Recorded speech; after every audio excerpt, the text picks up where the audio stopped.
You unlock this door with the key of imagination. Beyond it is another dimension, a dimension of sound, a dimension of sight, a dimension of mind.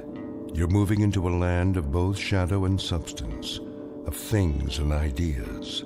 You've just crossed over into the Twilight Zone.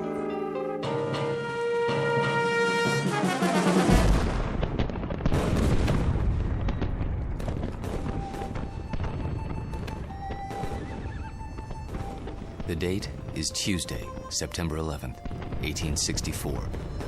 We are encamped outside Atlanta, and the destruction goes on. I know not what history will make of this conflagration, but I have witnessed it at close range.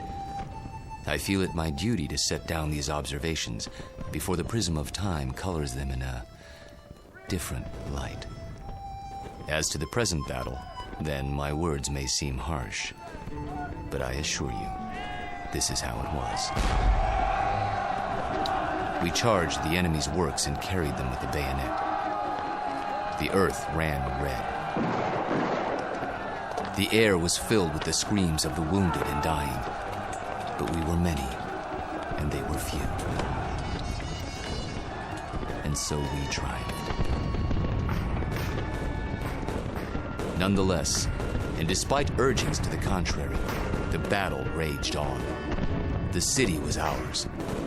There was no need to destroy save that which could be of use in the fight against us, but Sherman was drunk with victory.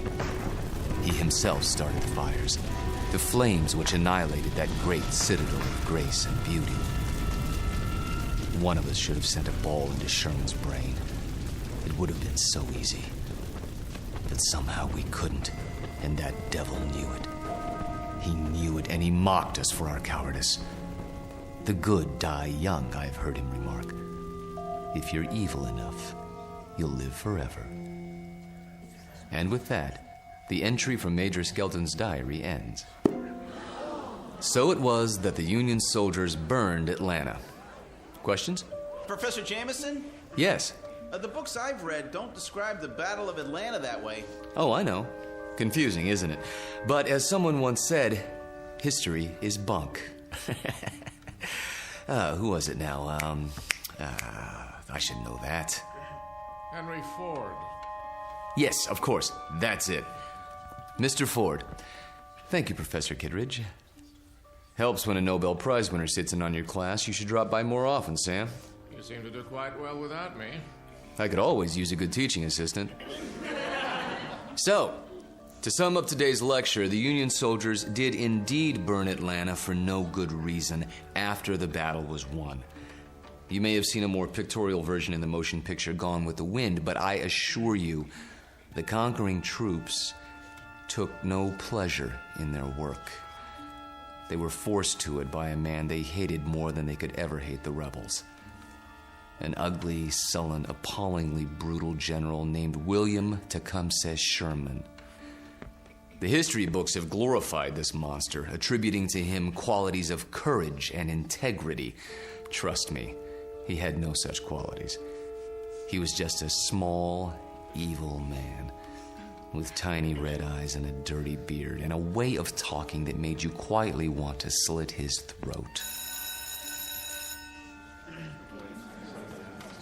What a great lecture. I really like this class. Professor Jameson makes it so real. I forgot to take notes. Oh, you can borrow mine. When's the test? I don't know. I think it's next Tuesday.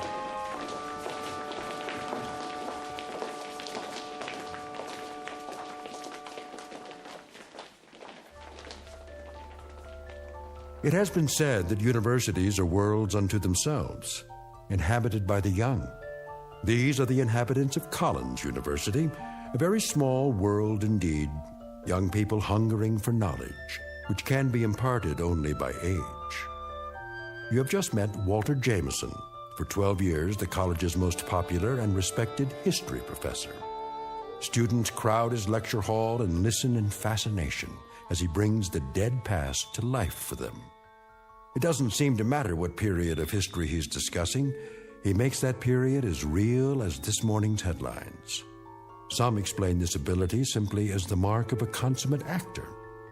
However, there are those who don't agree, like Professor Samuel Kittredge, Nobel Prize winner in chemistry, who has another, more disturbing theory about Walter Jameson, and that theory is about to be put to the test.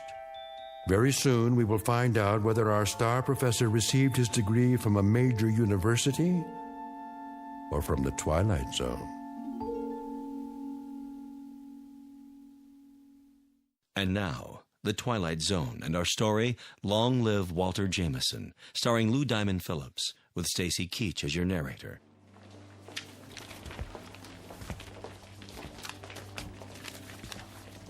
Very vivid, Walter. You had me on the edge of my chair. Thank you, Sam. Coming from you, that means a great deal.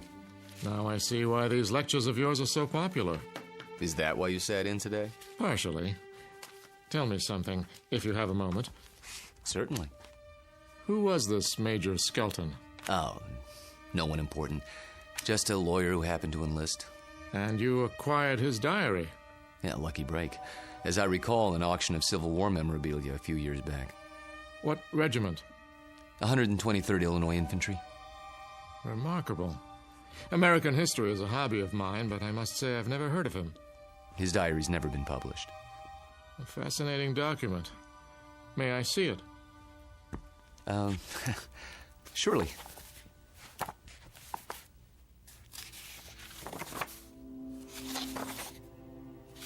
Well preserved. It was stored in someone's attic for 100 years. I don't think it had ever been read. You come across objects like this once in a while, put away in boxes. They didn't know what they had. You could resell it for a nice price, I imagine. Original source materials are hard to come by. Don't suppose I could borrow it? I never lend books to absent-minded professors. Remember the last time? Yes. I guess you're right. Time for some coffee? What? I'm going past the student union on the way to my office. Not today. I have a paper to work on for the conference. Oh, I almost forgot. Can you come by for dinner? Whose invitation? Yours or Susanna's? Mine, this time. Something on your mind? Nothing special, just your company. We have a chess game to finish, if I'm not mistaken. Say 7 o'clock? All right, 7 it is. Good. See you then.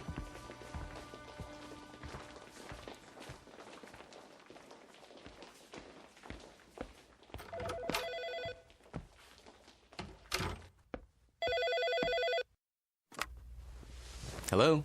There you are. Where else? I keep regular office hours. I know. A chance to counsel all those co-eds. Oh, please, Mr. Jameson. I just have to talk to you. It's about my term paper. It's Professor Jameson to you, young lady. Excuse me, Professor. I might have an hour this afternoon. Then we'll have to work fast. You see, I have a bad case of writer's block.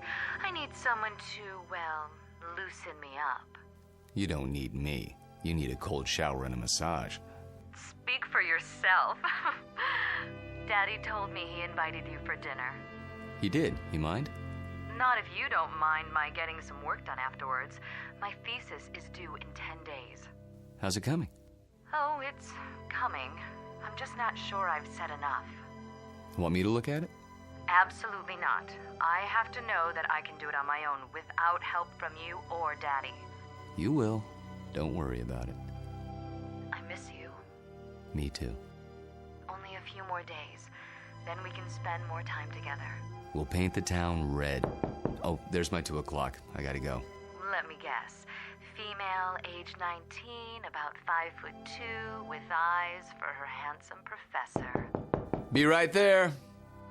Actually, this one's a little old lady. Wants to finish her degree before she kicks the bucket. I'll bet. See you in a few hours, darling. It's a date.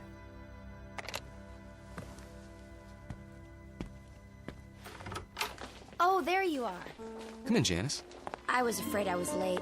Someone else is waiting for you. You're my only appointment this afternoon. She asked if this was your office. A student? No, I don't think so. She's sort of elderly. She acted like she knew you. Hello? Hello? She'll probably come back. Oh, I'm sure you're right. Now then, Janice, how can I help you? I'm sorry to bother you, Professor, but I'm having trouble with the assignment. Can't find all the books? The research library isn't supposed to check out certain materials, but sometimes... It's not that. I've got everything I need, but the authors on the list, they don't agree with your version. So my question is, which version should I use, yours or theirs? Remember what Ford said. What? Never mind. Start with the basic events. Everyone's in agreement there. As to interpretation, that's up to you. Just tell me what you think happened and why, based on all the accounts. Original thought is what counts. But how can I be sure if I wasn't there? That's always the problem, isn't it? There's an old adage. Those who were there know more than those who weren't. The problem is getting people to believe you. Nonetheless, you know what you know, so you learn to keep some things to yourself. But that doesn't affect you, Janice. We deal with truth in my class. Nothing but the truth, for better or worse. They say it can set you free.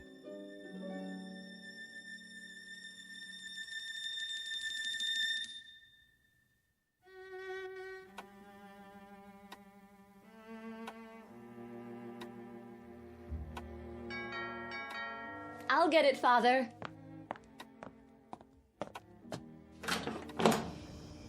Hello there, miss. I've got a great deal on a set of encyclopedias.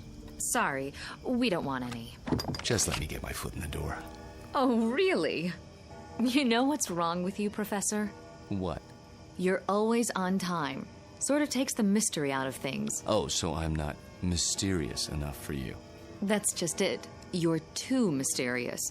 Except when it comes to keeping dates. Get in here. Mwah. What's that for? Because, like my new dress? Awful. Get rid of it right away. You mean here and now? Watch it. You're a PhD, not some sorority girl. And not yet, I'm not. There's a little matter of a thesis, remember? A mere technicality. Anyway, it doesn't matter. You're about to give it all up and become a housewife. The devil she is. Hello, Sam. I didn't see you there. I'm giving you my daughter's hand, not her brain. Which I inherited from you. She'll get that PhD if I have to... Spank her. I know. Well, I like that. Spare the rod and spoil the child. Pour yourself a drink, Walter. Dinner's almost ready. Don't tell me you're the cook again tonight. Indeed. And why not? Don't you think it's about time Susanna learned for herself? He won't let me. Force of habit, after her mother died. Let's go into the dining room, shall we? I'll serve. You sure there's not something on your mind, Sam? Nothing that a good meal won't cure.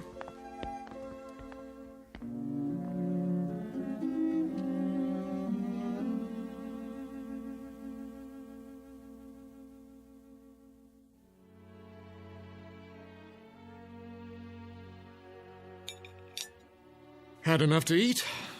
I take it all back, Sam. She'll never be the cook you are. I wouldn't even try. Well, you could try. Who knows? Maybe you've inherited your father's talents. What do you think you're doing in here? I'll do the dishes later, unless this is the men's hour. Cigars and brandy and all that. Not a cigar, a pipe. It's not the dishes I'm worried about. It's a little matter of a doctoral thesis. Upstairs with you. Walter and I have some talking to do. I don't believe this. It is the gentleman's club, right here in my own house. Just for a while, Susie. Then you can have Walter to yourself. You're not going to treat me this way, are you? Worse, you might have to support me. Then the wedding's off. Good night, Daddy. See you before you go? It's a requirement.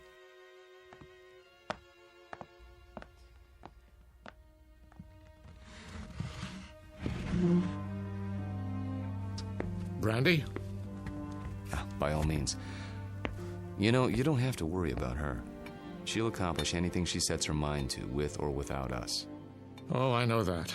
But she's wasted a lot of time. She's almost 30, and I'm almost 70. You're talking about chronological age. You're both still very young. I don't feel young lately. Aches and pains. Let's sit down. The chessboard is exactly as we left it.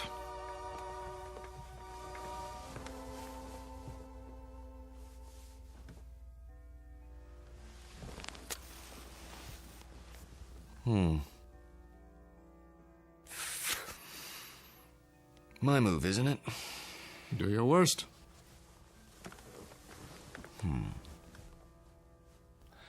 How about pawn to king's bishop 4? Look at that. You don't like it? Not the move. Your hands. What about them? Extraordinary, isn't it? They looked very much the same when we met, those two hands. Firm, smooth, not the slightest discoloration. Time marches on. For some of us. Walter, tell me something. Of course. How old are you? You know the answer. 44. My move. I seem to recall that when you applied for a position at the university, you listed your age as 39. That was, 12 years ago, which would make you 51 now. Come on, Sam. So I'm 51. Too old for Susanna, is that it? In a sense. What are you getting at? This is between the two of us. It won't go beyond this room. Really, Sam? Walter, when I met you, I was 58. I had most of my hair, all of my teeth, and hardly a wrinkle. Look at me now. In 12 short years, I've turned into an old man. But you haven't. It happens that way sometimes. I know. But why? Clean living?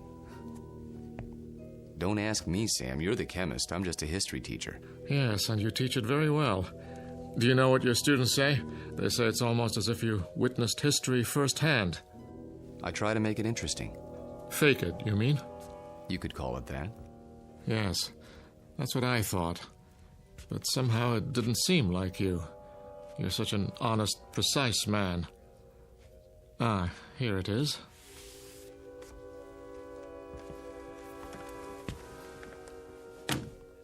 What have you got there? A book, a first edition. Photographs, mostly. Taken by a fellow named Matthew Brady during the time of the Civil War. Well, what is it? You look as if you'd seen a ghost. Perhaps I have. Hand me that magnifying glass, will you? I don't see... Was your grandfather in the war by any chance? No. In that case, I'd say we have something of a mystery on our hands. How so? You got me interested in your Major Skelton today. Oh, that. I was curious to see what he looked like. So I went through the Brady pictures, not really expecting to find anything. Here, this is a shot of Sherman and 3 staff officers. Yes, typical of Brady's work. Moody, grim, not a smile between them. Look closely. The one with a pistol in his belt is identified as Major Hugh Skelton. This photograph was taken in the 19th century, and yet it looks exactly like you. I'd know those eyes anywhere. In fact, Walter, I'd have to say, it is you.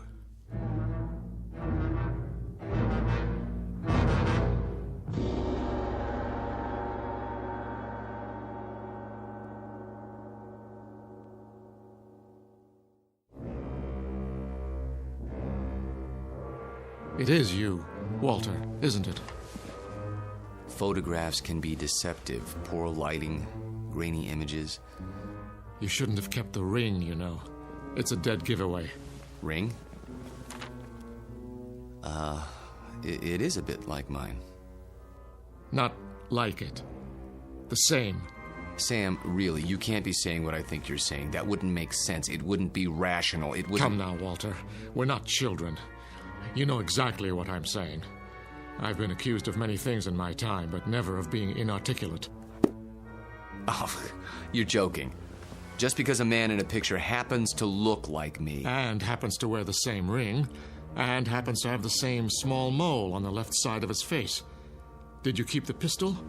Or is it in a Civil War museum somewhere? Oh, Sam. Tell me the truth. You know what the truth is, don't you? You are the man in the photograph, aren't you? Yes. I knew it. I've suspected for a long time. But, of course, it seemed so fantastic. It is. Yes. So, now we're on equal footing at last. The time for lies is over, Walter. Wouldn't you agree? Yes. So tell me, how old are you? You won't believe me. I can believe anything now.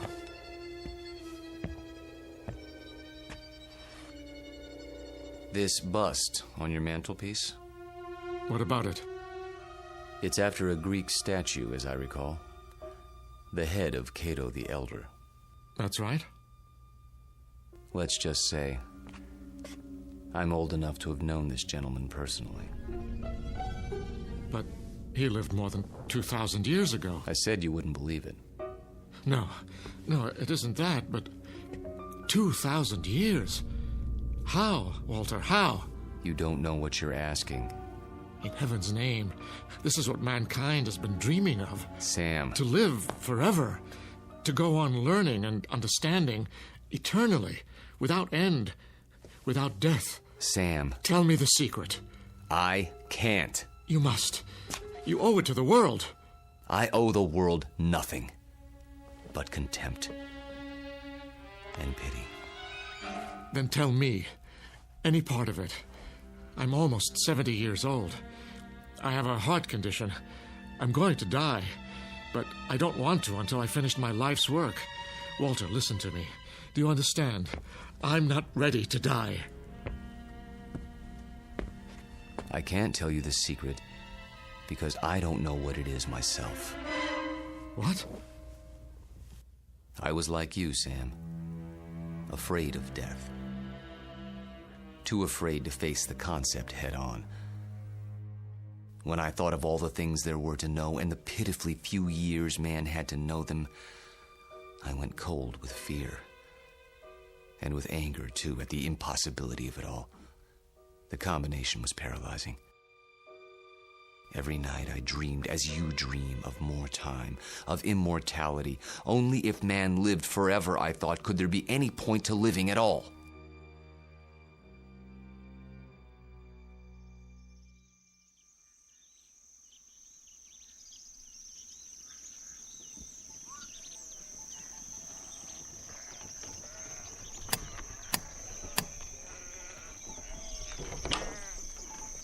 I'm thirsty.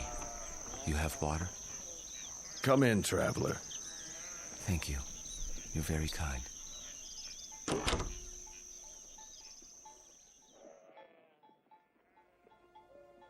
One day, on the road, I met a man. An alchemist. I told him these things and more as I rested with him. He said that he could grant my wish. Only it would cost money. A great deal of money. So I sold everything I had and paid him his money and submitted to his experiments. Drink this, young man. You may remain here until you recover.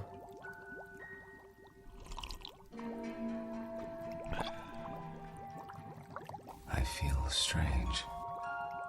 That will pass.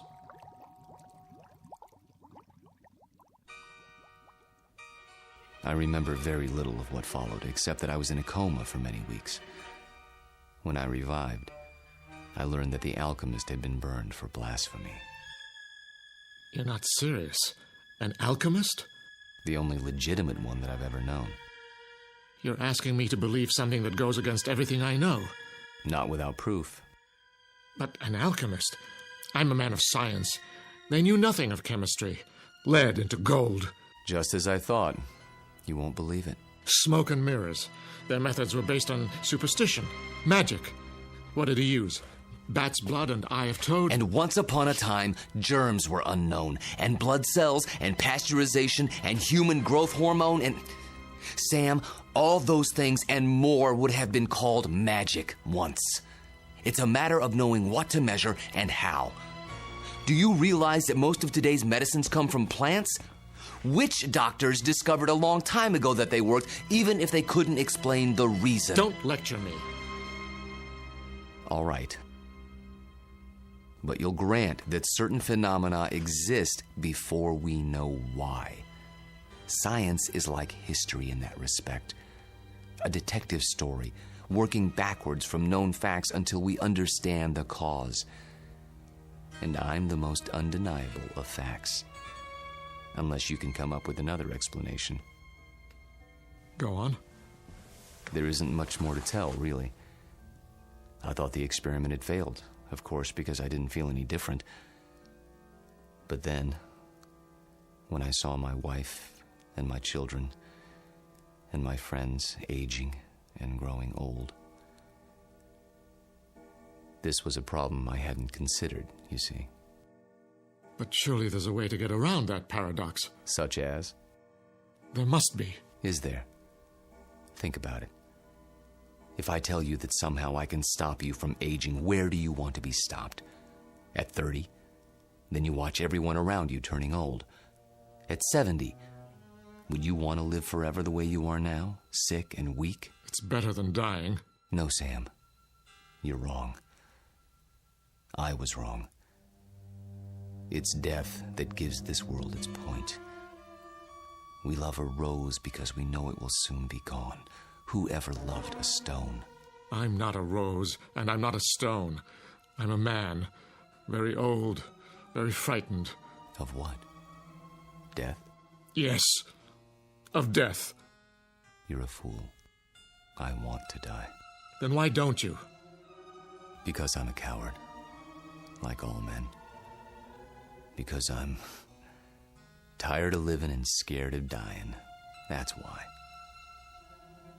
There's a revolver in my desk at home, Sam. The same one you saw in the Civil War photograph. Every night, I hold it in my hand and pray for the courage to pull the trigger. But I can't.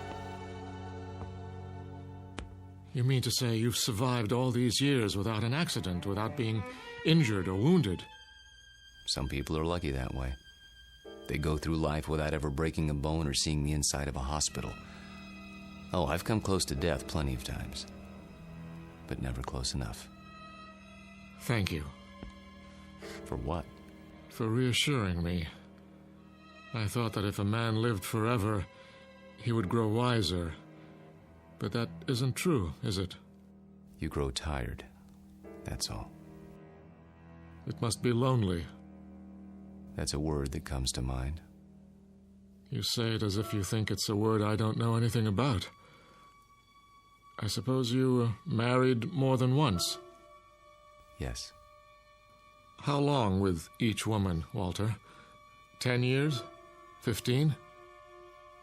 I take your point. Now you know why I attended your lecture. Why I asked you here tonight. It wasn't idle curiosity. I suspected as much. Sam, this isn't a situation of my choosing, not any longer. I tried to resign 6 months ago, but you talked me out of it. Do you remember? Yes. Do you know why? I knew that Susanna was falling in love with me. And I knew what would happen because it had happened before. A few years of happiness and then... I warned her. I did everything I could to discourage her. Except tell her the truth. How could I do that? She'd have thought I was mad. Then why didn't you leave?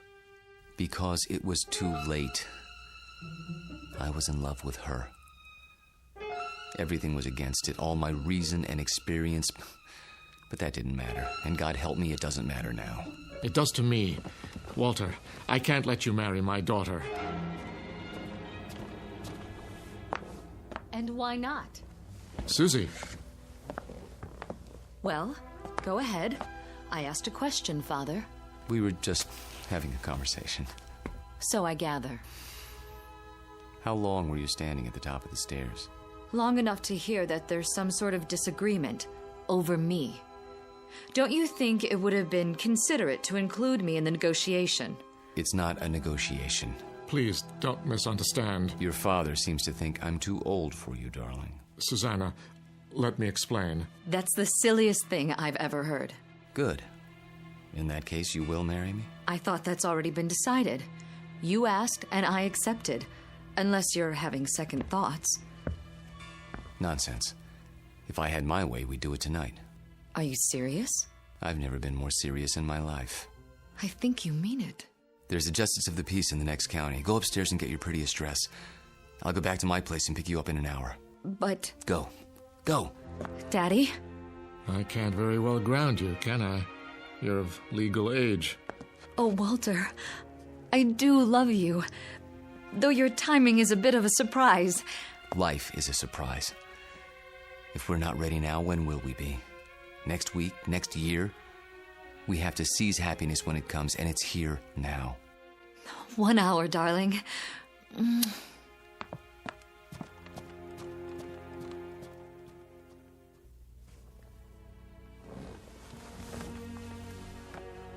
I'll tell her. She won't believe you, Sam. No one would. In fact, by tomorrow, you won't believe it yourself. We'll see. Yes, we will.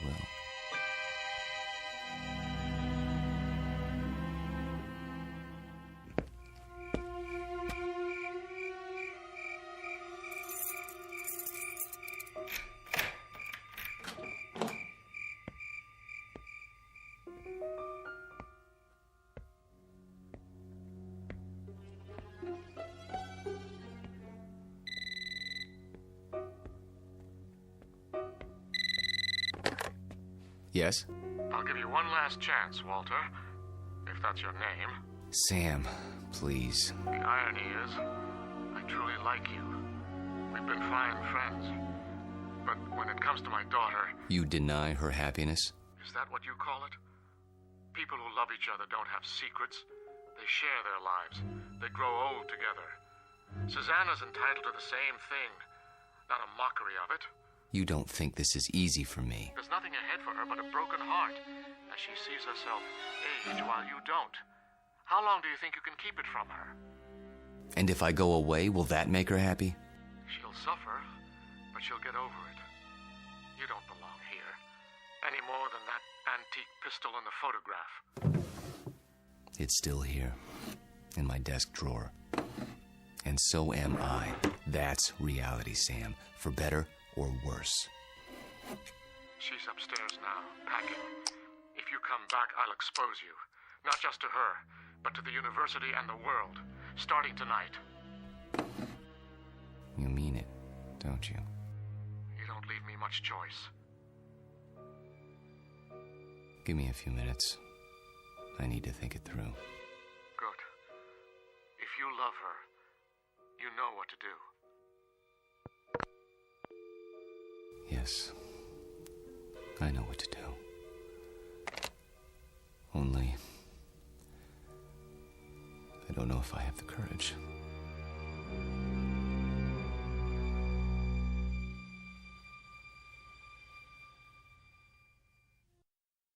Hello, Tommy. Who are... You needn't stand up. How did you get in? You left the front door open. Who are you? Don't you recognize me, Tommy? No, I don't think I... Look hard into my eyes. You called them the most beautiful you'd ever seen once, a long time ago. I think you've made a mistake. No, it's you, Tommy. My name is Jameson, Professor Jameson. And if you don't leave my house at once, I'll be forced to call campus security. Don't pretend with me. I know who you are. And who is that? Tom Bowen. Tom? My husband. That's impossible. I've never been married. You mean you don't remember? How convenient for you. We married right after the Great Depression. We lost our farm to the drought. Crops died and blew away like dust. And you, still a strong, vital man. So we packed up the car and moved west. The living would be better now, you said. And it was. For a while. We had a little girl. Did you know she passed away last year, Tommy? A grown woman herself, getting on in years. It's not right to outlive your children. But me, I had to keep going. It was like I'd been waiting all these years, waiting to know where you went when you ran off. And now, I found you. My dear lady, perhaps if you told me who you're looking for, I could... Oh, stop. Please, stop. I saw your picture in the paper. I knew it was you by those eyes. And the ring. You always wore it. So I had to see if it was true. It is. No, Lord, look at that. I can't explain it. I only know what I see. I've grown old, and you haven't. Don't. Please. And now you're going to marry someone else and leave her the way you left me. Lorette, for God's sake. I can't let you marry her, Tommy. You're mine. Don't touch me. What's this? Put the pistol down. Oh, I remember that gun. You used to keep it locked away. Said it belonged to your great-grandfather. Take it out and oil it like you knew you were going to use it someday. Is it still loaded? I said put it down. Tommy, what you're doing, it's wrong. You can't go on hurting people the way you hurt me. I won't let you. Lorette, for the love of... What was that? I didn't hear anything. Are you sure? I thought... Thought what? I don't know. Susanna, dear, please wait. Don't try to stop me. I've made up my mind. I know. It's not like I'm going away. Walter and I will be married, and then we'll come back and I'll move my things into his house. It's only down the block. I'll still see you every day and... Shh. I did have some things to say to you. Very important things. But now, I don't know where to start. Please don't. I'm nervous enough as it is. Can't you be happy for me? I know it's a change, a big change, but surely you're not surprised. You must have seen it coming. I know we haven't talked much about it, but... Do one thing for me, sweetheart. What? Bring me my reading glasses. I shan't be able to sleep while you're off eloping. At least I can get some reading done. Oh, Daddy, thank you. Where did you leave them? Upstairs in my bedroom, as I recall. Would you mind getting them for me? Of course I will. If Walter comes to the door, tell him... I know what to tell him. Don't expect him just yet. There's still time. Wait right here. I'll find them.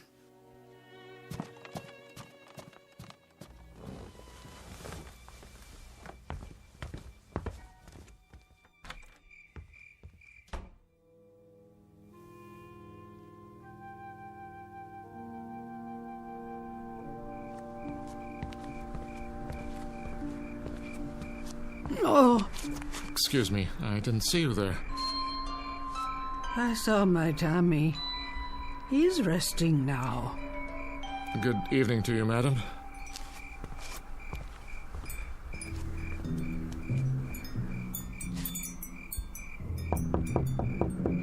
Walter.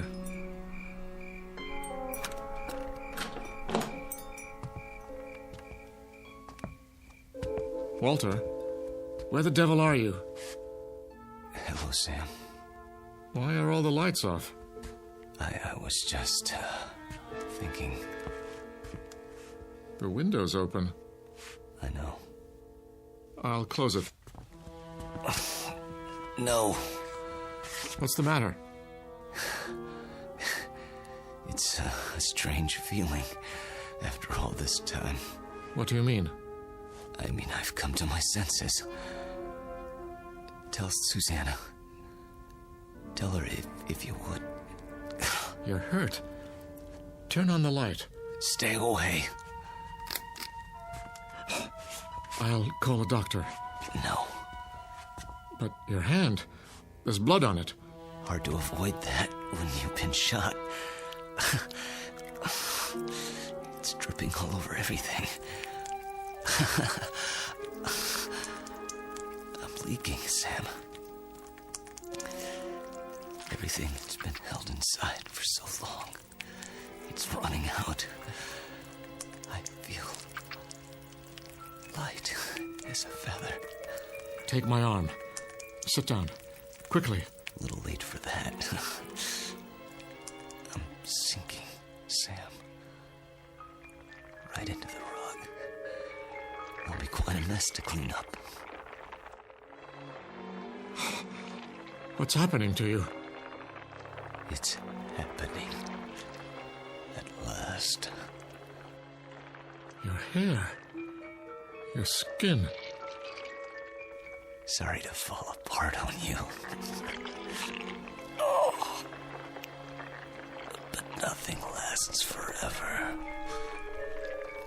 Thank God, Sam.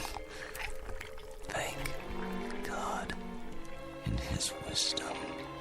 Oh, Walter. Walter. Tell her. I'll try to think of something. Don't let her see me like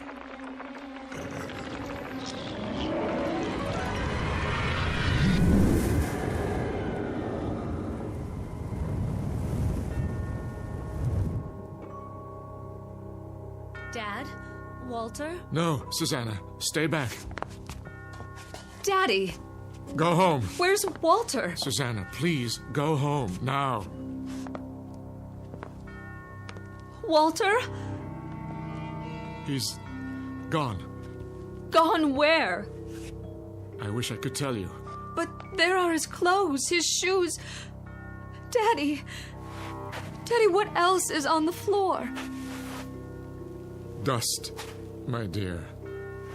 Only dust.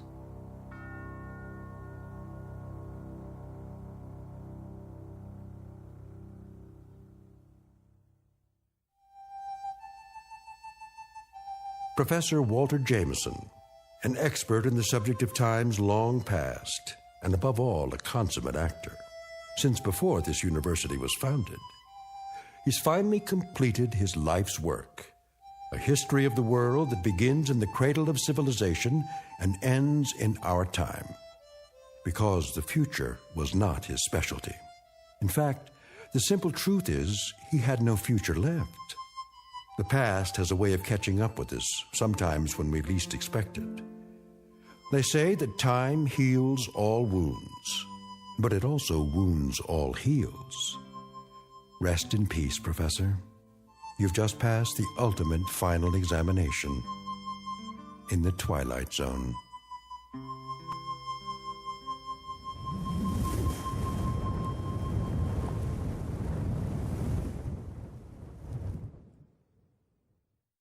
More from the Twilight Zone after this. You are about to enter another dimension, a dimension not only of sight and sound, but of mind, a journey into a wondrous land of imagination.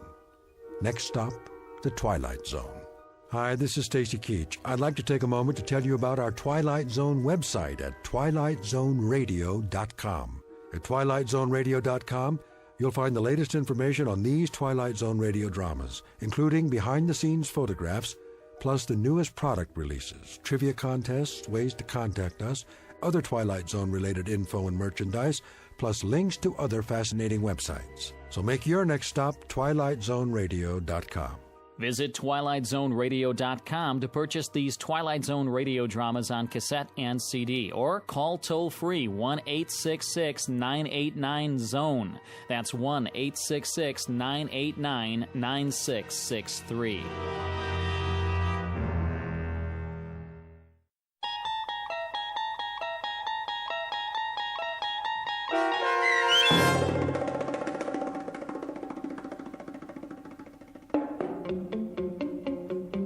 Long Live Walter Jameson, starring Lou Diamond Phillips with Stacy Keach as your narrator, was adapted for radio by Dennis Etchison and written for The Twilight Zone by Charles Beaumont. Heard in the cast were David Darlow, Alyssa Fraden, Elizabeth Lido, Ann Whitney, Jeff Lupetin, and Christian Stolte. To learn more about the Twilight Zone radio dramas and to obtain audio cassettes and CDs of these programs, visit our website at twilightzoneradio.com. The producers of The Twilight Zone wish to thank CBS Enterprises, Carol Serling, Dennis Etchison, Dick Brescia Associates, Claire Simon Casting, Terry Jennings, XM Satellite Radio, Sirius Satellite Radio, our sponsors and our radio affiliates for helping make this series possible. This copyrighted radio series is produced and directed by Carl Amari for Falcon Picture Group. Audio editing, sound design, Foley effects, and mix for the Twilight Zone radio dramas are by Cerny American creatives Craig Lee, Michael Slaybach, Bob Benson, and Jason Rizzo. To learn more about the Twilight Zone radio dramas and to contact us, visit our official website at twilightzoneradio.com. Doug James speaking.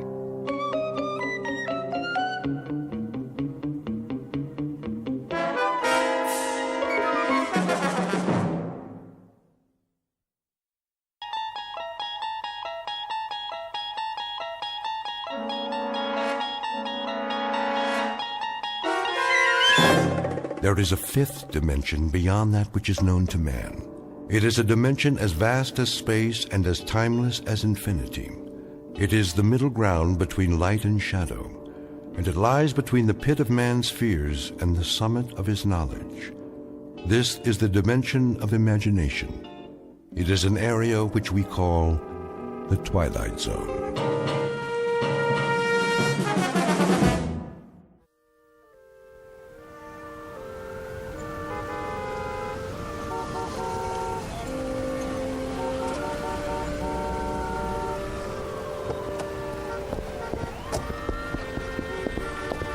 No double parking.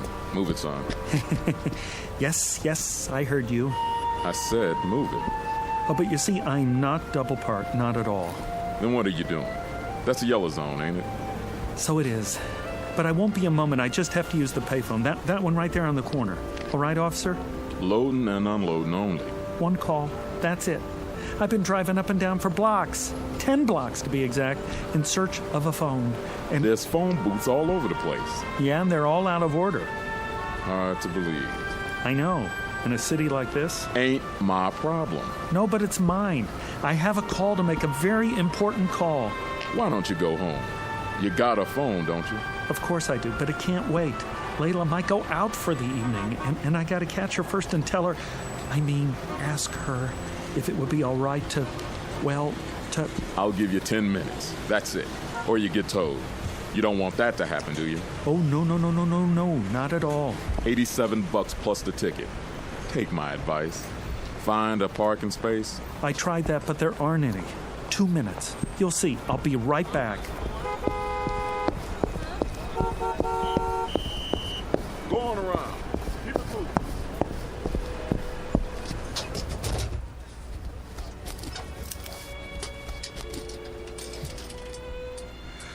Oh, there. Come on. I'm sorry, but all circuits are temporarily busy. Please try again later. I'm sorry, but all circuits are temporarily... What is going on? Layla. Oh, baby, I'm trying to get through. Don't you know that? Can't you tell, darling? It's Roger. Roger, I need you tonight. Oh, Layla.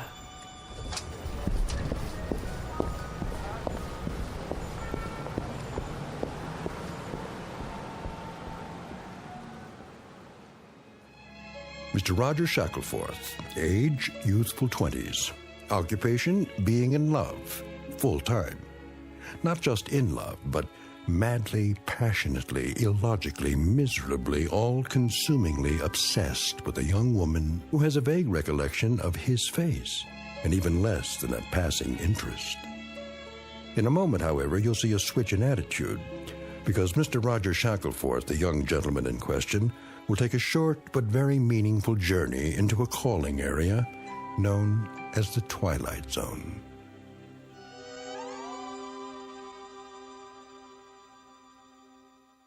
And now, The Twilight Zone and our story, The Chaser, starring Stephen Tobolowsky with Stacy Keach as your narrator.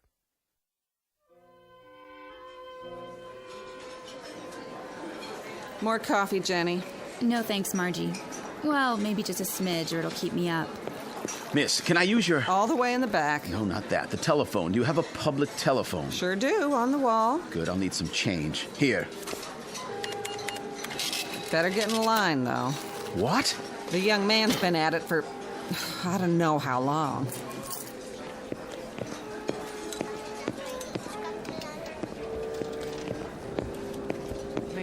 Man, are my dogs killing me. Tell me about it. Back of the line, pal. This is madness. Yeah, they call it New York. It's becoming impossible to make a call anywhere in the city. You can say that again. Thank you. This is an outrage. Watch your blood pressure, honey. Look, he's making another call. Same number over and over. I tell you, he won't give up. Doesn't even talk, just dials. Maybe he's got a dialect.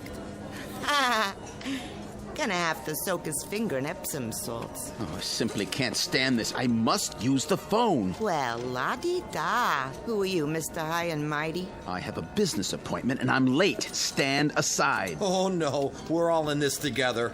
Look, I'll buy your place in line. $1 to get in front of you. $1? Are you kidding? All right, $5. Well, since you put it that way. How about you? Got another $5 on you? Certainly. Who's next? Don't look at me. But I am looking at you. Have you ever made $5 so easily? That ain't the point. I should first pay the same as place and show. How much do you want? Nothing less than a sawbuck. 10. That's... Then take your business elsewhere. I don't come cheap. I can see that. Here we are. After you, sweetie.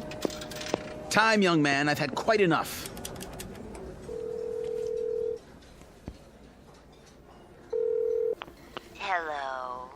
Hello? Layla? Darling? Who's this? It's Roger. Oh. Hello, Roger. What is it? I was just wondering... Uh-huh. I happen to be in the neighborhood. May I come to see you? No, I can't. But, darling... It's out of the question. Why? I couldn't bear to see anybody tonight. I'm such a mess. Oh, Layla, you can never be a mess.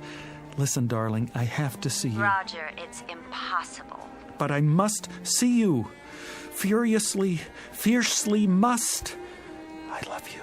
I can't hear you. We must have had a bad connection. I'll have to hang up. But, Layla... Roger, you've got to stop this. You're acting like a baby. I can't see you now, and that's that. Well, then, talk to me. What do we have to talk about? I don't know. Say something. Say anything. Just let me keep hearing the sound of your voice. All right, Roger. I'll say something. Why don't you take a flying jump at the moon? Layla! Now then, you finished, have you? No. She hung up on me. It's a misunderstanding. Or she's sore. I better call back and make sure everything's okay. No, please. I have an emergency. So have I. It won't do any good to call. Take my word for it. How do you know? I understand. I heard it all. You can't do it over the telephone. Will you stop pushing me? If he won't, I will. Yeah. Me too. Time. But... Here, take this card. It'll solve your problem. What are you... Take it. Go and see this man right now. Believe me, there's no other way I know. Go and see this man at this address, and he'll help you, guaranteed. But I don't even know where that is. Not far, just a few blocks. Give it a try. You'll see it works. All your problems will be solved before the night is over. Hurry now. Thank you. Operator, I got an emergency. Have a nice night now here. Be just a minute. Hey! Where's my car?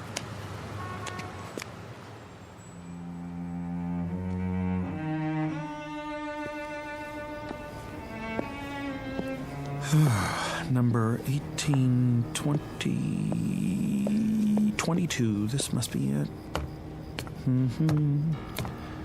Pretty dark. Can't see a doorbell.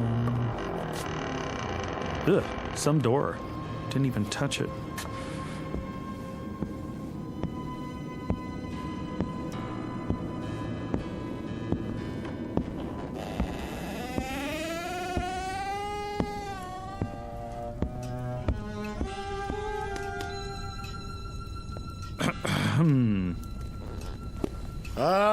All right, I see you there. Stop skulking around. I wasn't skulking. I just didn't know if... Common disease, not knowing if. Well, don't just stand there. Sit down. Okay, where? Try that pile of books. Oh, you sure do have a lot of them. I never saw so many before. Is this a library? You might say that. A private one. Have you read all these? Some of them. The others are for reference. You never know what people will need. No, sir. Do I know you? A man gave me your card. It says Professor A. Daemon. How do you pronounce that? Damon? If you prefer. And this address. I guess I'm in the right place? Oh, then you haven't come for a bottle of the glove cleaner. Glove cleaner? No. As a matter of fact... Perhaps another time. Well, as a matter of fact... You keep saying that. Come to the point. Well, the point is, I don't know why I came at all. You see, the man who gave me your card was a complete stranger. Oh, yes. Satisfied former customer, most likely. But I don't know why he gave it to me. I was standing there in the restaurant trying to make a call when... I know why you're here. You want what I've got. But how could I? I don't even know what you've got. A little bit of everything. Name your poison. Ointments, salves, powders, sovereign remedies, nectars, lotus blossoms, toxins, tonics, antitoxins, decoctions, concoctions, and potions. All guaranteed. Oh, well, I don't need anything like that. Well, don't be hasty. You're here, aren't you? Yeah, but I don't need any medicine. Son, you just might. You look feverish. Oh, that. It's sort of, nothing really. Nothing I don't supply. Something is my specialty, and anything is what you'll get here. You're ambitious, is that it? You want success, money like Midas, the world at your feet? No, it's not that at all. Power. You want power. You don't understand. All I want is Layla. Layla? Yes. Oh, if I had Layla, I could do all the rest myself. Layla? I might have known. I offer him practically anything, and all he wants is Layla. I guess there's nothing you can do about that. That is the simplest of all, the elementary parlor trick of my science. You disappoint me. No, you still don't understand. You see, I am in love with someone named Layla, but she's not in love with me, and I don't know why I'm telling you this. I do. I can arrange it so she'll love you. How? I promise you, she'll never leave your side. When she isn't telling you she loves you, she'll be gazing at your loving face. She won't even eat before you do, and nothing will be too much for you to ask of her. Really? She'll worship you. She'll beg for kisses and weep for joy at your touch. And if in passing time you should perhaps look at another girl, or even do a little more than look, she'll feel hurt, but she'll forgive you and love you just the same. Frankly, you'd get the same shake from a Cocker Spaniel. Oh, but that's wonderful. That's all in the world I want, my Layla's love. His Layla's love. I should have known. Where did I put that bottle? If it isn't his Layla's love, it's his Dorothy's love, or his Rhea's love, or his Gwen's love. You keep it up there, on the bookshelves? Away from prying eyes. tell me one last time. Are you sure you wouldn't be interested in the glove cleaner, as I call it? What is it? Well, there are many names for it, including the Eradicator. But glove cleaner is a nice, nondescriptive title. Clean, colorless, tasteless, unidentifiable, and sure. I'm not very interested in glove cleaners. Why not? It's easy, it's swift, it leaves no trace. It's perfect for its purpose. You're not making sense. Why, boy, that's all I make. Which is why I'm such a lonely man. You're absolutely sure you don't want to try the glove cleaner. It is very expensive. Perhaps you can't afford it. For instance, this little bottle costs $1,000. $1,000? Are all your prices like that? Some are, some aren't. What about the other one? The one that will make Layla love me? Oh, that's only $1. $1? Love potions are my cheapest items, and they're overpriced at that. $1 for my Layla's love? It won't hurt her. If anybody gets hurt, it'll be you, but I don't expect you to believe me. How do I use it? Put it in anything. A drink, tea, soup, coffee, water, anything at all. Makes no difference. You'll get exactly what you claim to want. Professor, you got a deal. I really don't believe any of this, but I'll try it. I'll try anything. What do I have to lose? If it works, I'll be the happiest man in the world.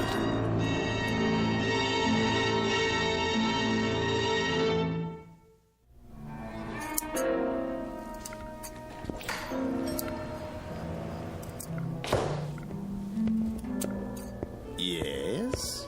You're open. So it would appear. Lucky to find a flower shop open this late. May I help you? I certainly hope so. And the occasion? What? What is the event, sir? A prom, perhaps, or something along more somber lines? Somber? An injury, a lingering illness, leading to a departure. Dare I say, an interment? Oh, no. Nothing like that. Alas. A celebration! Ah. And what, may I ask, are we celebrating this evening? You may ask, and I'll tell you. We are celebrating fulfillment, contentment, consummation. Ah, the reading of a will. No. It's much more than that. A life sentence in the arms of my love without the possibility of parole. My condolences. We have some lovely wreaths. Don't you understand? I'm talking about true love. The kind that you want to shout from the rooftops. Sparks, fireworks. A boutonniere. No, something more. A wrist corsage, then. Or a tasteful nosegay. What is the biggest thing you have? In what respect? I know. A rose. By any other name. Color. How about blue? Yellow. Green? Pink. Red? White. Sold. For purity. An excellent choice, I'm sure. 12 long-stemmed white roses. Will there be anything else? No. Yes. Champagne. And 2 glasses. Long stems on those, too. I'm afraid you'll have to visit your local vintner for those accessories. My sympathies to the blushing bride.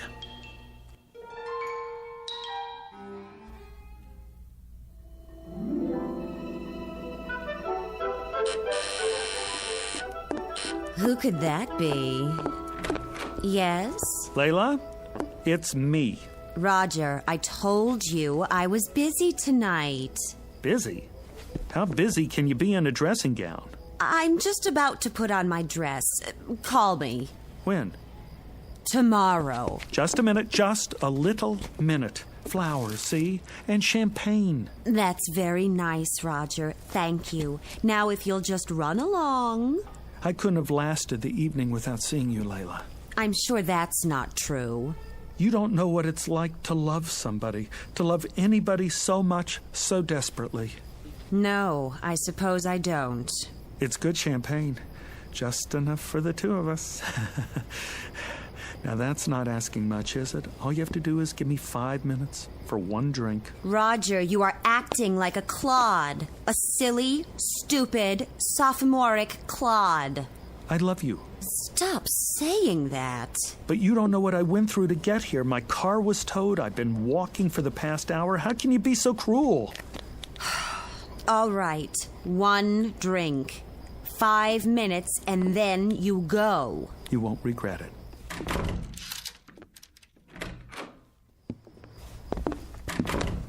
Layla? Not so fast. I've got to put on my dress.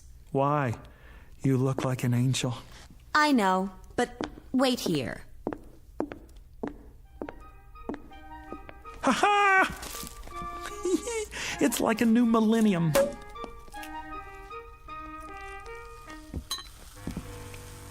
Don't be too long, darling. Just long enough to prepare one very special glass of champagne for you.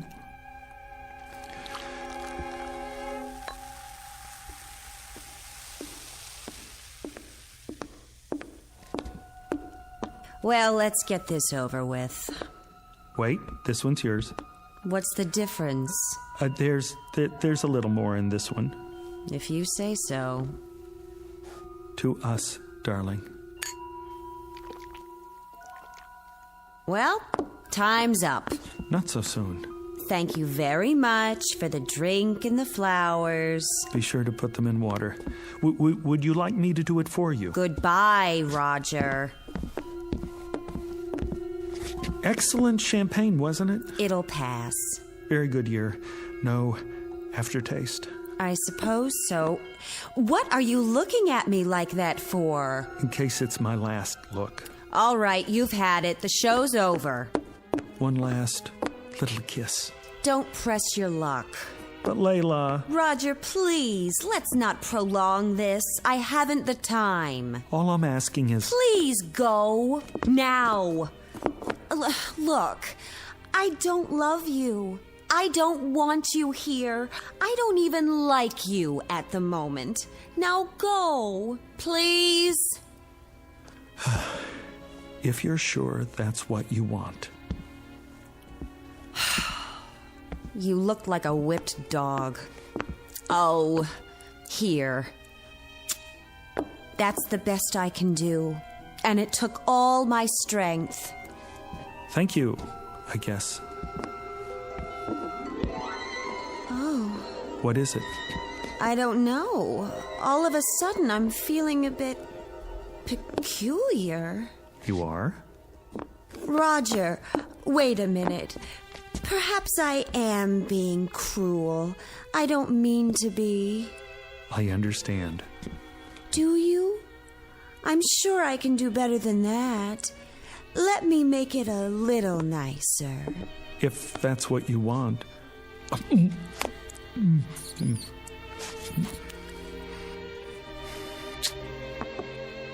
That was definitely an improvement. What's happening? What is happening to me? Who cares? Come here, baby. Oh, Roger.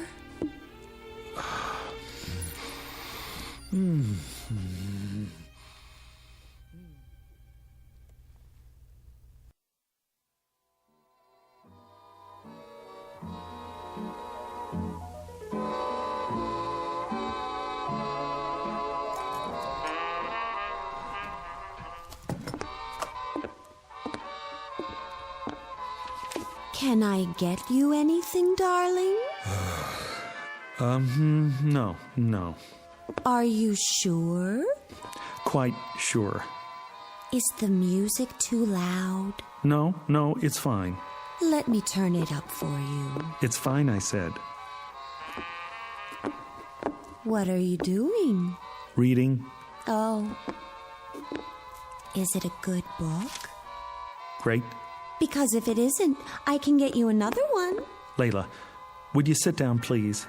Of course, darling, if you want me to. Here? Oh, I meant somewhere else. All right, my love, if that's your wish. I'm sorry if it bothers you. It's just that I love to kneel at your feet. Well, kneel in a chair. Okay. Which one, darling? Anyone. Doesn't matter. Darling? Yes. Do you want your slippers now? No, thank you. Are you sure? I got them especially for you. They're the best the store had. They make my feet hot.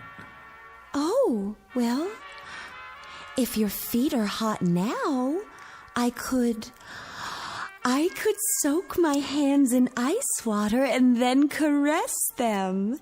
That might feel good. Do you think so? No, my feet are fine. You have the most beautiful feet, like a dancer. I've never seen a more perfect instep. Would you like to prop them up on something? I'm fine. I know. Do you want to smoke your pipe? I don't think so. Why not? It burns my tongue. I'd be happy to break it in for you. I could smoke it all day while you're at the office, and then when you come home... Thanks, Layla, but no thanks. You're welcome.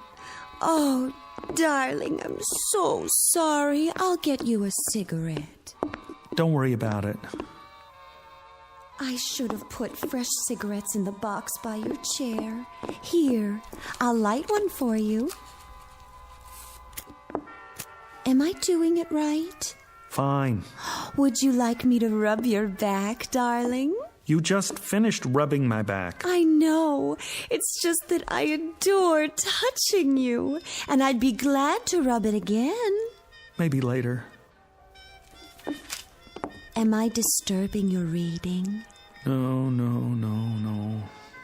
Did I disturb you by asking if I was disturbing you? No, dearest, not at all. Oh, Roger, I love you so much. I'm so happy you're you. You're just perfect. I love to say I love you. I love to love you. I gotta get out of here. You do? I have an appointment. You do? Almost forgot. Hand me my jacket. Of course, here.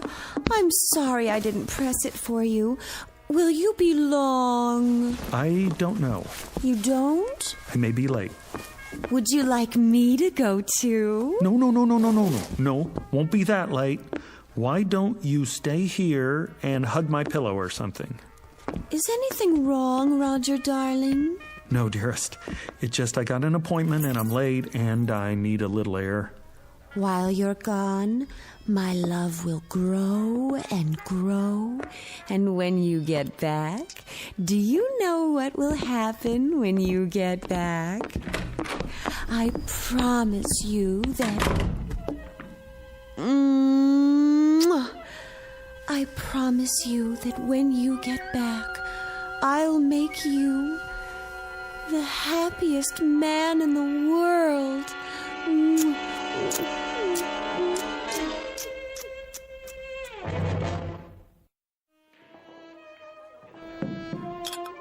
There you go, buddy. Thanks. It's too bad it's not a happy hour. You're running up quite a tab. Happy hour. Haven't had one of those in 6 months. Let me guess. Your old lady? That's just it. She's not old. She's young and beautiful. Perfect face, perfect figure. What's to complain about? I don't have any complaints, except that she's too perfect. Huh? Waits on me hand and foot, sees to my every need, ready to drain off my tension at a moment's notice. Nice work if you can get it. Hey, take my advice. What's that? Sit back and enjoy it. Ain't everybody's got what you got. Guys would kill for that. Luck had nothing to do with it. How do you mean? What, you make a deal with the devil or something? Sometimes I wonder. That's it. Maybe I did. Maybe I did after all. Where is this guy so I can make a deal myself? Here's a piece of advice for you.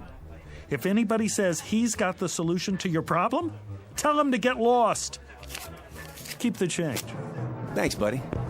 See you next time. I doubt it. With any luck, there won't be a next time.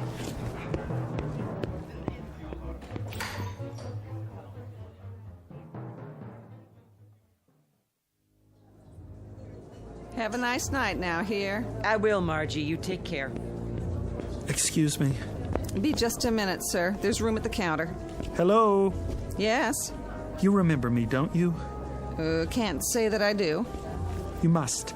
I was here once before, tying up the phone, caused quite a scene, I'm afraid. People lined up out the door.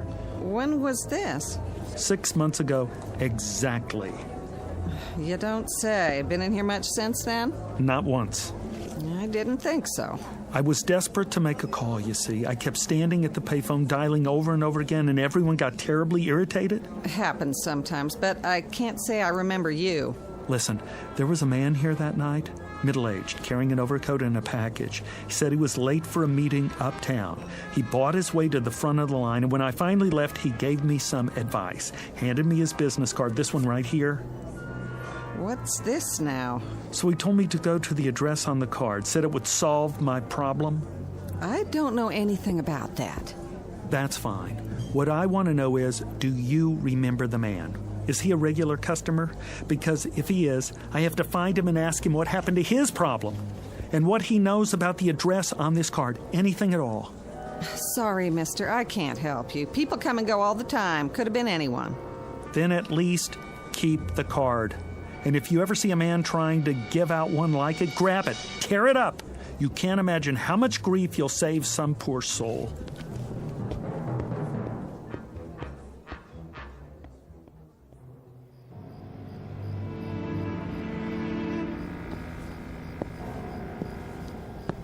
Here, number 22. Yep, same as before. Now the second set of doors. Here we go.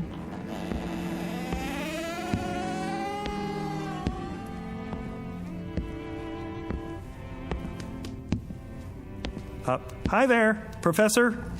Yes. I've been expecting you. You have? Yes. If not later, then sooner. So you remember me? I never forget a face. I rather thought you'd like to hear how things turned out. Oh, I know how things turned out. That potion really works. Why am I not surprised? Well, how are things with you? Things haven't changed with me in years. Pretty ugly situation we got. What situation is that? In the world, I mean, with China. You don't look so good either. Me? Oh, I'm just as you would expect. That's what I thought. I just dropped by to tell you. I'm glad to hear it. Is this what you're looking for? That's the bottle of the glove cleaner? Mm-hmm. You sell much of that stuff? Now and again. What's in it? See for yourself.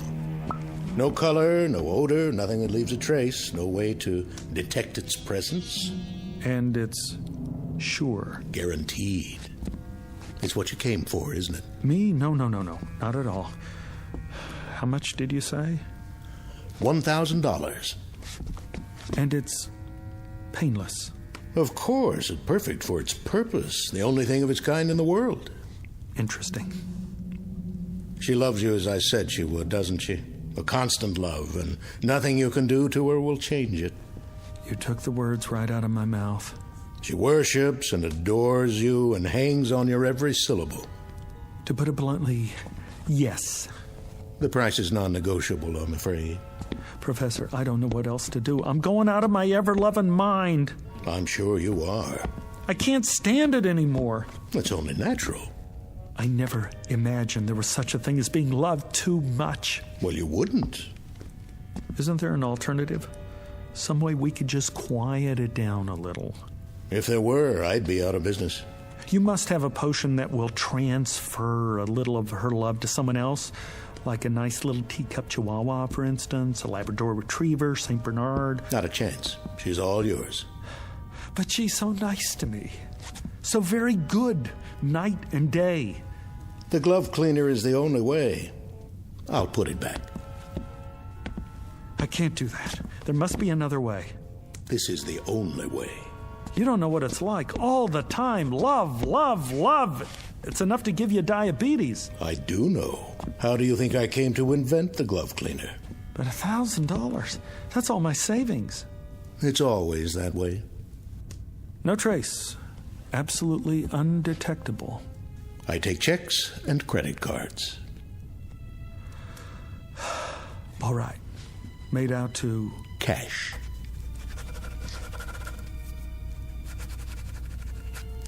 One thing I must caution you about. What's that? Use it immediately. Do you hear me? Immediately. It's imperative, and you must use it all. Why? Will it spoil? No, but you will. Once you delay, you're lost. Believe me, if you fail the first time you try to use it, you'll never have the courage to try again. Never. Goodbye, Professor. Farewell.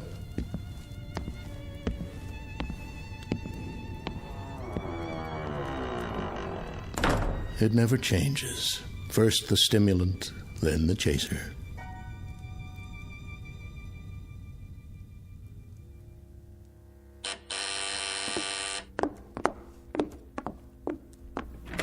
My darling. Hello, Layla.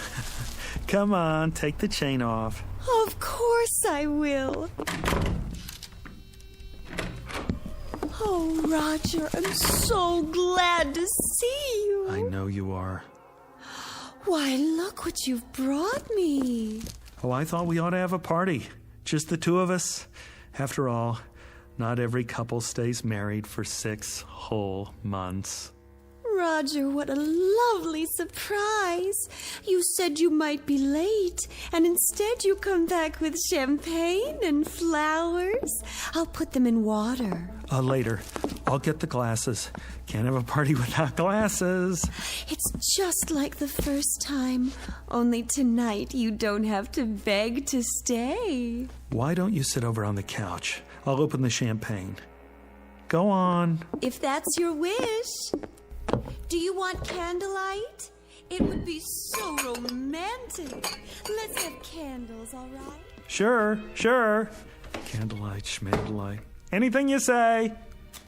Oh, darling, it's so wonderful being married to you.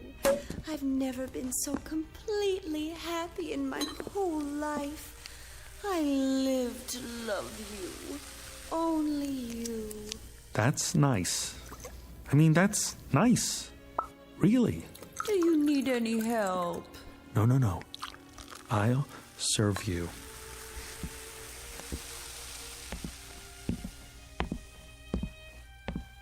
Sweetest, how did you happen to think of champagne? Oh, I asked myself, what does Layla need? And it came to me like a bolt out of the blue. Here you go. To us. To us. I remember the first time you brought me champagne, how you looked. Your eyes were filled with longing, and you watched me so sadly because you thought it was going to be our last drink. Isn't that what you were thinking? Right. I remember. Go on, Layla. Drink up. Lover? Hmm? My sweet lover marshmallow, sit here. Why not? Go ahead now. Drink up.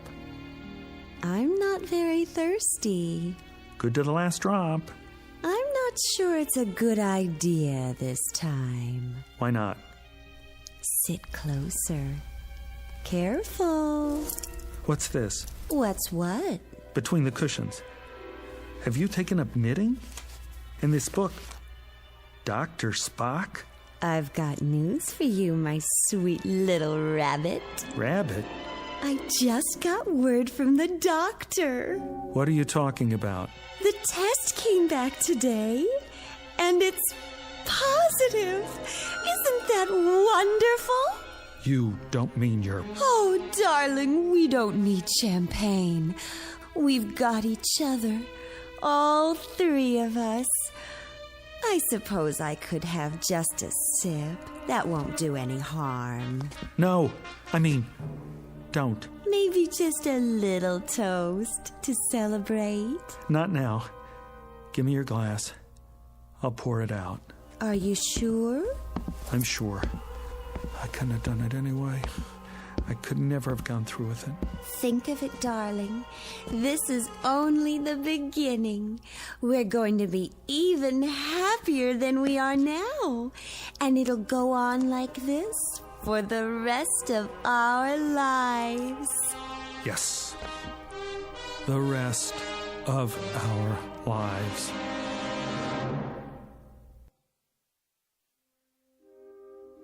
Mr. Roger Shackleforth, who has discovered at this late date that love can be as sticky as a vat of molasses, as unpalatable as a hunk of spoiled yeast, and as all-consuming as a 6-alarm fire in a canvas tent. Case history of a would-be lover boy who should never have ventured into the Twilight Zone.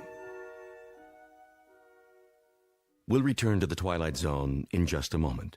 You are about to enter another dimension. A dimension not only of sight and sound, but of mind. A journey into a wondrous land of imagination. Next stop, the Twilight Zone. Hi, this is Stacy Keach. I'd like to take a moment to tell you about our Twilight Zone website at twilightzoneradio.com. At twilightzoneradio.com, you'll find the latest information on these Twilight Zone radio dramas, including behind-the-scenes photographs, plus the newest product releases, trivia contests, ways to contact us, other Twilight Zone-related info and merchandise, plus links to other fascinating websites. So make your next stop twilightzoneradio.com. Visit twilightzoneradio.com to purchase these Twilight Zone radio dramas on cassette and CD, or call toll-free 1-866-989-ZONE. That's 1-866-989-9663.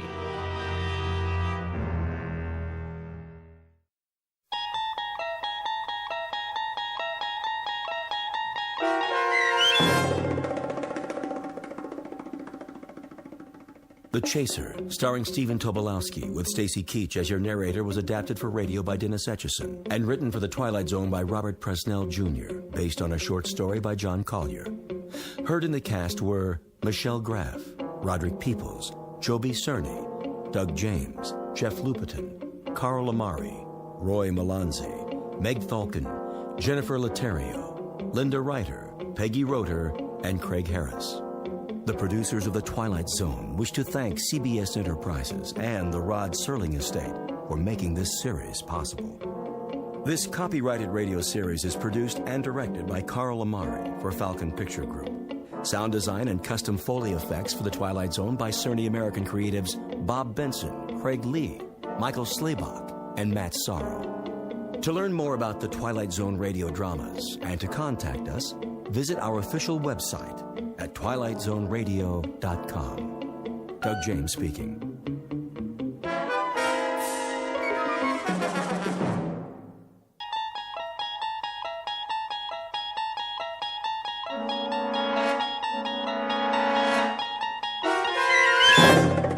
You unlock this door with the key of imagination. Beyond it is another dimension, a dimension of sound, a dimension of sight, a dimension of mind. You're moving into a land of both shadow and substance, of things and ideas. You've just crossed over into the Twilight Zone.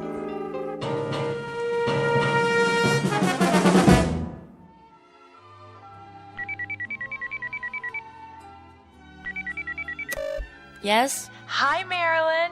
Oh, hi, Val. Guess what? What? I got a catalog this morning. That's nice. I'll hold it up so you can see. Didn't you hear me? I said I got What's so special about a catalog? You get a lot of them, don't you? Yes, but this one is from the Bureau. Oh. Well, isn't that simply the greatest? I suppose so. You suppose? Wait till you see it. It's beautiful. I know. You think you do, but you can't. Not until you've seen it for yourself. I got one, too. You did? Why didn't you call me? I was going to. Honest. Isn't it wonderful? Oh, I can hardly wait. How long does it take, do you think? I don't know. A few days. But the transformation prom's next week. They have to give us time to decide. I don't need time. I've already made up my mind. You have? Number 12. They're so beautiful with perfect blonde hair and those little noses that turn up at the end. My mother's a number 12. I know, and she looks so fabulous. Don't you think she looks fabulous? My mother's a number 14, but I always thought your mother looks so much better. Who wants to be a brunette? Nobody has dark hair nowadays. There's this one girl at school, that senior Jennifer. Well, she picked number 14. What a mistake. Nobody liked it. She tried to dye her hair last week and it came out all red and springy looking. Now she wears extra makeup. She thinks we won't notice. But her hair doesn't go with anything else. And... I have red hair. Oh, I know. Do you think there's something wrong with red hair? No, honest. It's great, really.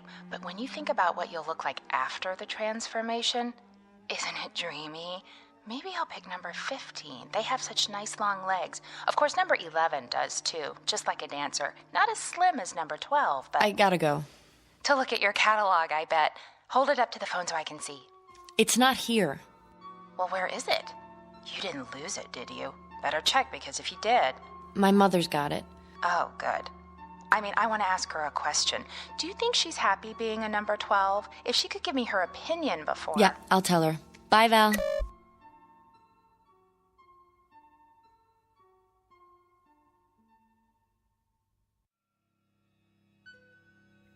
Portrait of an American girl caught in that transition known as the terrible teens. The place? A world very much like our own, with all the modern conveniences that make life healthy, happy, and safe. The time? Only a few years from now, when the passage into adulthood has been rendered as pleasant and painless as possible. The answer is technology, and the guarantee that beauty is available not only to the lucky few, but to all, equally and without prejudice. Call it the American dream. For what young girl would not want to be beautiful? Given the chance, what girl will not happily exchange a plain face for a pretty one, an overweight body for a slender one, a lonely adolescence for popularity? It's a dream that might happen tomorrow. But as we're about to see, it's already happening in the Twilight Zone. And now, The Twilight Zone and our story, Number 12 Looks Just Like You, starring Bonnie Somerville and Charles Shaughnessy, with Stacy Keach as your narrator. What are you doing, honey? I'm looking at the scrapbook. My old scrapbook? Oh, dear. How embarrassing. I think it's nice. You should be looking at your new catalog. Here, I brought it back. That's all right. They all look so pretty, don't they? I can't decide. The 17 reminds me of your father. His features, I mean. But I think the 12 might suit you better. Mm-hmm. What do you think? I don't know. I thought we should look at it together, all right? If you say so. Of course, you can't see the details clearly. The holograms are so small. Just the basic faces and figures and how they look wearing different outfits. But you get the idea. What's the matter? Nothing. Are you listening to me? I'm sorry, Mothers. Some of the pictures in this old album... Sometimes I don't understand you, darling. What do you mean? Most girls your age are thrilled to death when it's time to choose a pattern. Have you even looked at the catalog? Yes. I remember how excited I was before I made my choice. I couldn't sleep for 3 nights. The patterns were all so lovely. I couldn't make up my mind. My mother had to help me decide. I finally chose number 12. I guess that's everyone's favorite. Is it? Aren't you excited? Mm-hmm. What is it in that old album that's so fascinating? The way you were. Before. Oh, you can't be serious. This page, for instance. Not that one. It is you, isn't it? See? It says Lana Donnelly. Oh, I can't believe how plain I was. No wonder I didn't have any friends as a child. The sandy hair, all those freckles. Like mine? Well, that's what you inherited. But when I see that thick waist in the picture, those ugly, shapeless legs, I absolutely want to cringe. I wish your father hadn't given you this book. Hard to believe, I know, but I'm afraid the awful truth is it's me, before my transformation. I knew it. I was such a sight. I wouldn't say that.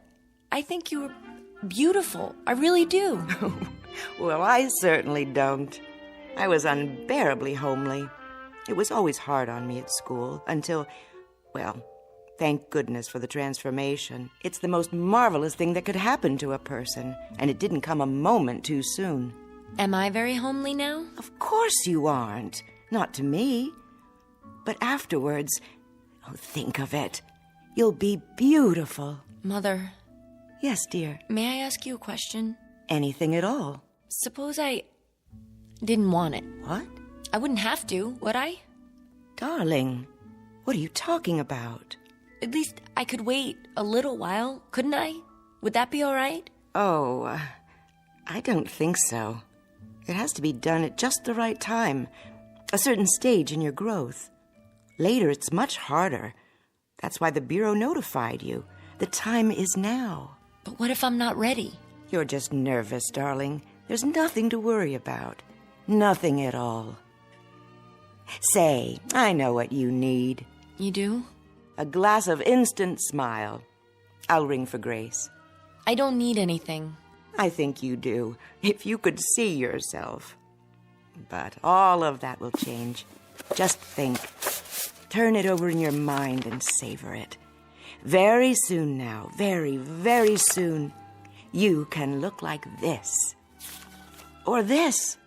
Who's that one? She's exactly your age. Isn't she beautiful? Her name is, let me see, Melanie Moore. There's no reason why this couldn't be you. Wouldn't that be wonderful? You rang, Mrs. Q-Barrel? Lana. Pardon me, Lana. A cup of instant smile for my daughter, Grace. Yes, ma'am. On second thought, make it 2. I could use a little pick-me-up myself. Right away. Teaching the help to use first names can be a problem these days. But we're all equal, aren't we? Yes, Mother. Remember that. After all, Grace is a number 12, too. Even if she is our maid. Oh, Mother. Why so glum, darling? I'm tired. I think I'll go to my room and lie down. That's a good idea. You're not yourself today. Oh? Who am I? You act as though there's something wrong with the transformation. I don't understand what possible objection anyone could have to being beautiful. After all, isn't everybody?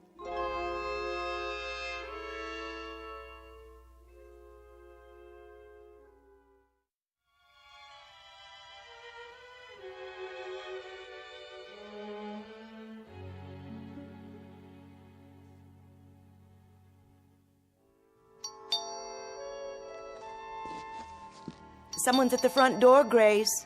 Yes, Lana. Be right there. Never mind, I'll get it.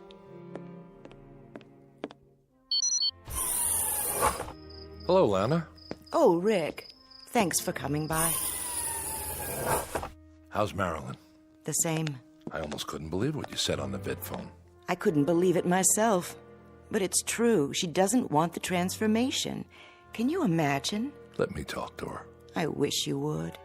Where is she now? In her room. I'll let her know you're here. Yes. Marilyn, are you awake? Why? Uncle Rick is here. He is?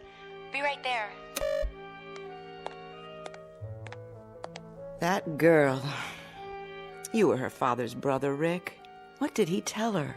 How do you mean? What could he possibly have said to give her these crazy ideas? It's an interesting question. Don't jump to conclusions. He was a good man. I know that. A little strange, perhaps, but a good man. I'll have a word with her. Might not have been his fault, you know. Then whose? Hard to say. They pick up so many peculiar notions from the Trivid and at school. Here she is now. Don't let on that I called you. I won't. Honey, look who stopped by to see you. Hi, sweetheart. Uncle Rick! Oh, forget that uncle stuff, will you? You want me to start feeling old? Oh, you're not old. Can you stay? For a few minutes, I guess. I was just passing by and I... You two will excuse me. What's the matter, Mom? Nothing. I'm late for my culture class. Still taking that night course, huh? Well, I can't miss a chance to improve myself, can I? Make yourself comfortable, Rick. If you need anything, Grace is in the other room. Sure. Nice to see you, Lana. Nice to see you. Come back soon, will you? We'll all have dinner together. Sounds great. Bye now.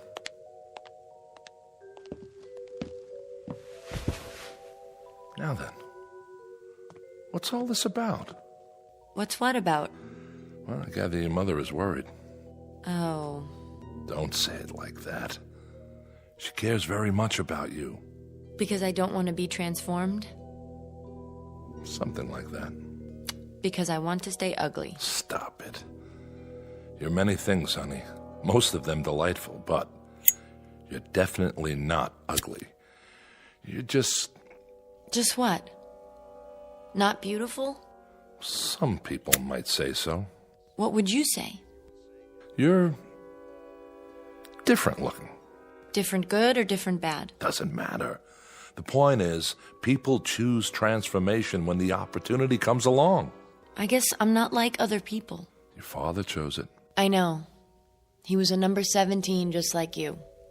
Well, yes. 17 is the favorite for men these days. Has been for the past 20 years. My brother was a perfectionist. Wouldn't settle for anything less. Uncle Rick. Yes? Haven't you ever wanted to look like you? I do look like me. But you also look like a lot of other people. And all considered rather handsome, or so I'm told. Is that bad? Is it good to be like everybody? Isn't that the same as being nobody? I think it's time you tell me. Tell you what?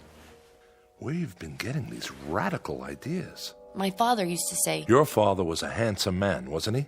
Yes, but he read books. He thought about things. Sometimes we talk, just the two of us.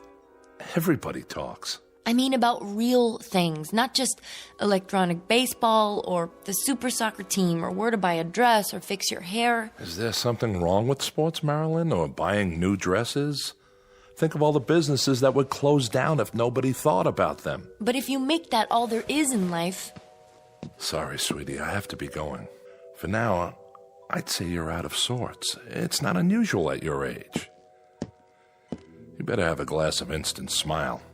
Ask Grace to bring one in. I've had a glass of Instant Smile. I've had glass after glass after glass. And you know something? It doesn't do any good. Take it easy. I don't feel like smiling. I feel like frowning. In fact, I want to cry. I'm unhappy, and I don't know why. Do you understand? I'm just not happy.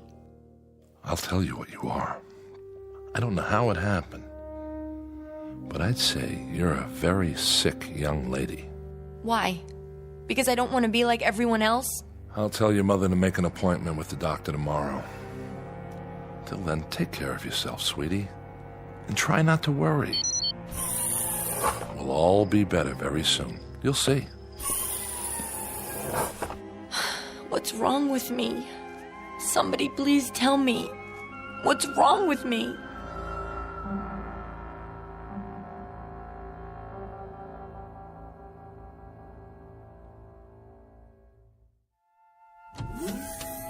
So glad you could come.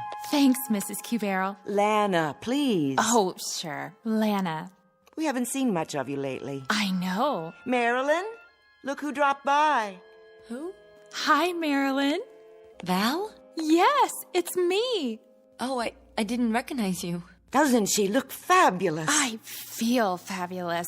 Number 12 has always been my favorite, ever since I was a little girl. Well, it was worth the wait, wasn't it? You bet. Are you two going out tonight? I don't think so, but if Marilyn wants to. I can't. I have to do my online homework. Just a visit, then. I'll leave you alone. I know you have a lot to talk about. Remember, Val, you're always welcome here. Thanks, Lana. If you need anything... We're fine, Mother. Don't be such a stranger, Val. I promise. See you soon. She told you, didn't she? Well, yes. And that's why you're here. Really, Marilyn, don't you think you're being silly about the whole thing? I think it's my own business. Well, of course it is. But I don't understand. Nobody does. I just don't see why I have to make up my mind right now. There's no law, is there? But everyone has it done. Fine. They're not me. It doesn't hurt or anything if that's what you're worried about. When they did mine, I didn't feel a thing. I'm sure it didn't. Well, what then? You like the way I look, don't you? Sure. You look just like my mother now. Oh, excuse me. Like Lana. What's wrong with that? Nothing, Val. But I like you. Of course you do. We're friends. We'd be friends even if you didn't have the transformation. Don't you know that? That's not the important thing. What is important, Val? It's like getting a new dress or a new hairstyle. You just look better. You want to look as nice as you can, don't you? If I do it, I'll look like one of those holograms in the catalog. That's right, you will. And they're all beautiful, aren't they? What's wrong with that? I don't know. But somehow I have this feeling that it's wrong. Why? How will you know me afterwards? How will anyone know me? That doesn't make sense. You know what I think, Marilyn? I think you're just plain weird. If everybody says it's all right, if the whole world thinks it is, then how can you say something different? I don't get it. You're the one who doesn't get it. I don't want to look like someone else. Val, I want to look like me. I won't let them change me into something else. I won't let them. Help me, please, Val. I don't have anyone else who'll listen. Please help me.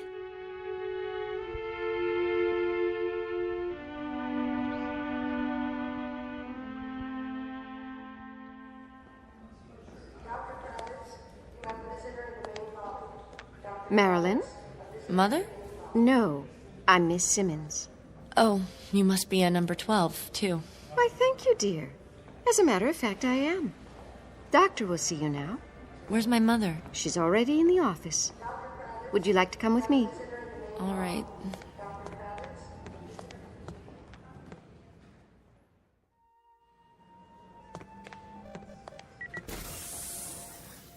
Dr. Hortel? Yes, nurse? Miss Cuberl is here. Thank you, Eva. Hello, Marilyn, darling. The doctor and I were just having a talk. Please, call me Rex. All right, Rex. Would you care for a beverage, Marilyn? No, thank you. That'll be all for now. Very well. Call me if you need anything. Yes, I will. Have a seat by me. The couch is very comfortable. What's this for? Oh, just a simple interview. Your mother, Lana, wanted us to get acquainted. Why? Rex will answer any questions you have. I'll do my level best. And I appreciate it. We both do. I'm sorry to have bothered you. It's such a small thing, really. No, not at all. That's my job. Marilyn, please, sit. Now then, you're 18? Yes. Well, it must be about time to... Ah, yes, I see that you've already received your notice. Went out last week. That's why we're here. No, you mustn't worry. I try not to. Marilyn's like so many young people nowadays. She is? Mm-hmm. And it's our fault. How so? Well, because we haven't made things clear to her. It's a matter of communication. But when you deal with a bureaucracy, well, there's bound to be an information lag. I read everything from the Bureau. But it didn't give you any definite explanation of why you've had to wait this long. I'm sure it's been difficult. Marilyn looks at you, Lana, at the women all around her in pictures on the Trivid, and then she looks into a mirror. It has a negative effect on her self-image, not to mention her spirit. There's nothing wrong with my spirit. Marilyn, please. Well, from pure perfection of body, face, limbs, pigmentation, carriage, stance, she sees herself and is horrified. Isn't that so? Well, Well, of course it is. The child asks herself, why must I be so hideous, off balance, oversized, awkward, when everyone around me is so perfect? In short, she's tired of being a monster. She's come close to giving up. Dr. Rex, that's all well and good, but you don't understand. He doesn't. I beg your pardon? She isn't just depressed or anxious, she's... Well, go on, say it. You're my patient now. Everything is in strictest confidence. Well, she's... I don't know quite how to put this. I made up my mind. You have? I don't want to have the transformation. You what? I don't understand it either. She never said anything before, and now, suddenly... Is this true? Yes. Oh, perhaps you'd like to talk about it. Not particularly. She won't give any reasons. She just... Suppose you tell me, Marilyn. In your own words. There's nothing to tell. I just don't want to change. You do understand that transformation is a normal part of growing up. It has been for years now. In a way, it's a milestone. a sign of maturity. It means you're ready to take your place in the adult world. How? By being like everybody else? Well, I wouldn't say that. No, there are a great many styles in the catalogue. You're absolutely free to choose any one you like. There's no pressure on you at all. No coercion. Isn't there? No, that would be against regulations. But I have to choose one, even if I don't want to. That's the way it's set up. If I don't, well, I don't even know what would happen to me. You make it sound like you're being forced. No, that would be contrary to free will. And if there's one thing this country guarantees... But what would happen if I don't? If I stay the way I want to be? Why do people care so much? I thought this was supposed to be a democracy where we respect everybody. Marilyn. Even if they want to be different. Even if they want to live their lives the way You they... mustn't talk like that. Why not? You've been given every advantage, every privilege. We're talking about a chance to develop your full potential. Would you mind if I conduct a test? What kind of test? A personality profile. For my records. I don't see why not. Do you, Marilyn? Come over here, please. What's that machine? Oh, it simply scans your mental activity, then prints it out on a strip of paper. The whole process takes a few seconds. It's quite painless, I assure you. All you need to do is sit in this chair. It's all right, darling. I promise. What are you putting on my head? A cranial recorder. I'm sure you've had this done before. You did. When you first started school, remember? All right, close your eyes, please, and sit quietly. Now, you must understand, the transformation is desirable not only from an aesthetic point of view. It plays an important role in one's psychological adjustment. According to scientific research, it's absolutely vital. There, that's all there is to it. What does it say? Lana, was there anything specific that triggered your daughter's feelings? An emotional incident of some sort? Nothing that I'm aware of. She's never shown much interest in her appearance, but I honestly can't imagine anything Your that husband died in the Ganymede incident, I see. 5 years ago. Did you ever discuss this matter with him? Yes. I recall that he had some misgivings at first, but he finally chose number 17. Your number. Huh, I see. You remind me so much of him. Your eyes and the way you walk. Well, that's hardly surprising. It's an outstanding design. He's not Daddy, Mother, or Uncle Rick. Now, you can go back to the couch now, Marilyn.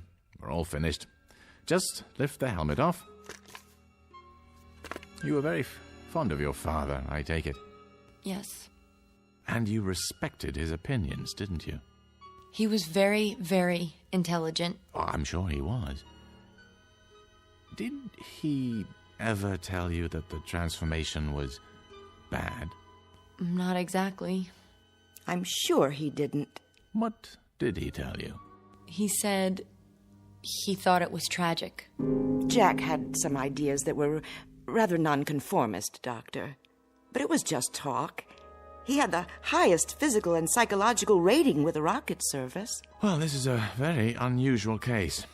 I'll require some additional time to look into the matter. Suppose I get in touch with you, say, in a few days. That will be fine. I appreciate your seeing us. Did you find out? What's that? The machine. Did you find out what's inside my head? Oh, your general intelligence rating is quite high. Social adaptation, good. Powers of reasoning appear normal. Oh, above normal, in fact. Then why won't you let me make up my own mind? Honey, please. Why can't I? Why should I be forced to do something I don't want to do? You can't make me, can you? Oh, no one has ever been forced to take the transformation. Now, the problem is to discover why you don't want it. Then, once we understand that, well, we'll make whatever corrections are necessary. You're something of a challenge, young lady. Don't you worry. I'm sure we'll be able to handle it. Whatever it takes.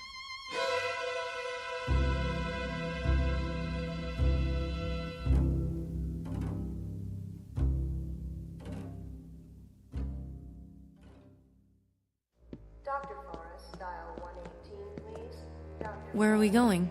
This way, please. It's just at the end of the hall. What part of the hospital is this? They have the private offices down here. I thought Dr. Hortel was going to meet me. You mean Dr. Rex? He'll be along later. Miss Marilyn Cubero. Come in, Marilyn. Sit down. It's too dark. I can't see anything. Walk toward the desk. Wait. See the chair? Yes, but I can't see you. Sorry, the lamp must be right in your eyes. Let me adjust it. Who are you? I am Professor Friend. Sigmund Friend. You must call me Sig. Dr. Rex has told me about you. I'm here to help. Sit, please. Help me? Help rid you of your fears of this necessary and important... No, that isn't true. It's not necessary. This very necessary, very important step in your life. But why? Why does everyone want to force me to do something I don't want to do? Why else but for your own good? That doesn't make sense. Why else would the state go to so much trouble and expense? Many, many years ago, wiser men than I decided to eliminate injustice and inequality from this world.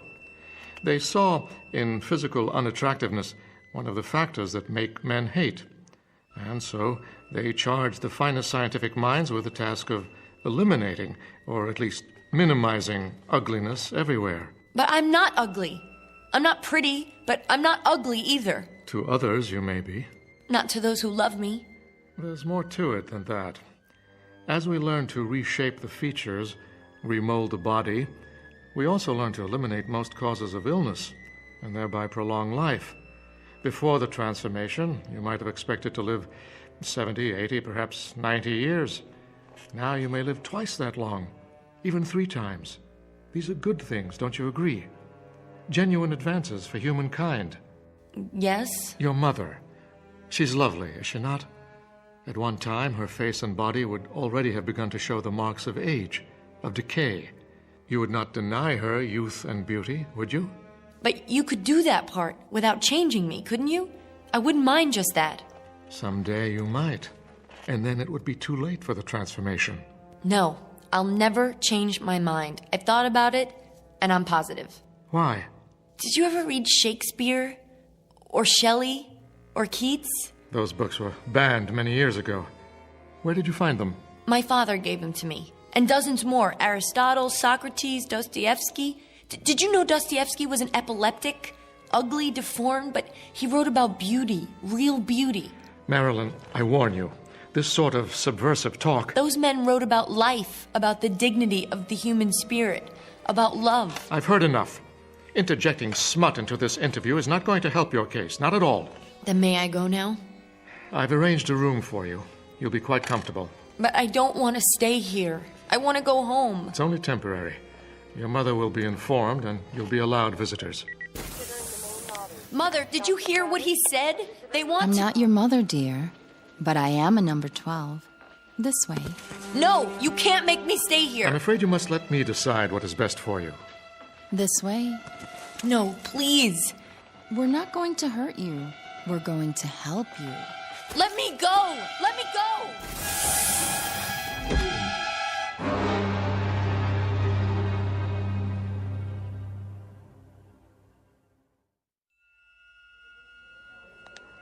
We're almost there. Just ahead. 3rd room on the left. And you're sure she's all right? Oh, absolutely. I'm so glad. Did you know, Doctor, we've been best friends since preschool? Well, she's lucky to have a friend like you. And a mother who cares so much. Like you, Lana. I hope she's awake. Marilyn. Dr. Rex? You have company. Oh, Mother. She was quite upset last night. I gave her something to help her sleep. Hello, darling. You haven't done anything to her yet. Oh, a mild sedative, nothing more. If you'll excuse me, I have to look in on another patient. Of course, Doctor. Thank you. Hi, Marilyn. Hello, Val. Are you okay? I think so. We'd have been here sooner, only the doctor said you were sleeping. How do you feel? I don't know. What happened? Nothing. They just wouldn't let me go. Oh, Mother, they're gonna do it anyway. They're gonna make me do it. That's not true, Marilyn. Dr. Rex promised, remember? He was lying. Lying? Why should he? I don't know, but I know he has to say that to keep people from finding out. Finding out what? That they do the transformation whether you want it or not. Don't try to sit up. Didn't you hear what I said? I can't see why you're so unhappy when all they want to do is make you pretty. But they don't. What? Last night before I went to sleep, I remembered something. I remembered what Father told me. He said, when everyone is beautiful, then no one will be. Because without ugliness, there is no beauty. Oh, Mother, don't you see? They don't care whether you're beautiful. They want everyone to be the same. That's all. They? Who are you talking about? I'm afraid it's time to go now. Already? If it's all right, I'd like to stay and talk to Marilyn some more. Well, just for a few minutes. Don't worry, dear. Everything's going to be fine. You'll see. What do you want to talk about? Well, I was thinking about what you said, what your father said. I don't see why he's so important to you. Val? I mean, he's dead, isn't he? Besides, you must have had other fathers. My mother's been married 11 times. Personally, I always like the stepfathers better anyway. Please, Val. You've had 9 fathers since the first one. Well, haven't you? Everybody marries everybody these days. Val, stop. After all, how can anybody live with the same husband for 100 years? Besides, from what I hear, your first father wasn't much fun. Stop talking about my father. You didn't know him. I loved him. He was good, kind, and he cared about me. Not the way I looked, but what I thought, what I felt. And he cared about himself, his dignity as a human being. My father wasn't killed in the Ganymede incident, Val. He killed himself. Why? Because when they took away his identity, who he was, there was no reason left to live. I don't understand. And I don't understand you, Val. Look at me. Do you ever feel anything? Sure. I feel good. I always feel good. Like that poem we learned in school. Life is pretty, life is fun. I am all and all is one. You don't get it. Get what? What are you talking about? You really don't. You can't. You can't understand anything. I gotta go, Marilyn. Goodbye.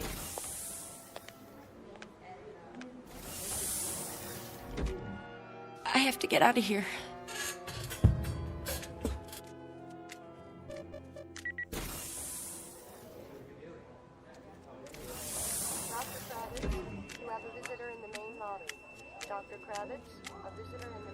You're number 14, aren't you? Yes. Do you like 14s? I do now. Have you had lunch yet? I was just on my way to the 22nd floor. That's amazing. So was I. Working a long shift today? Till 7. Then I'm free. That's great. Say, have you seen the Holo Lounge yet? If you like, I was thinking we could... Which is the way out? I can't remember. Must be those 2 doors at the end.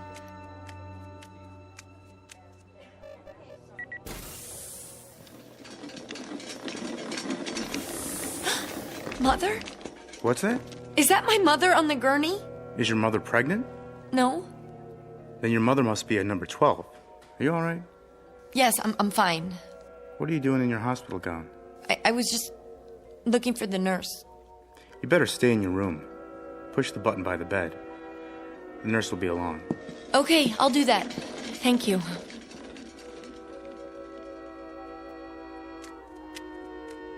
The double doors. This has to be the way.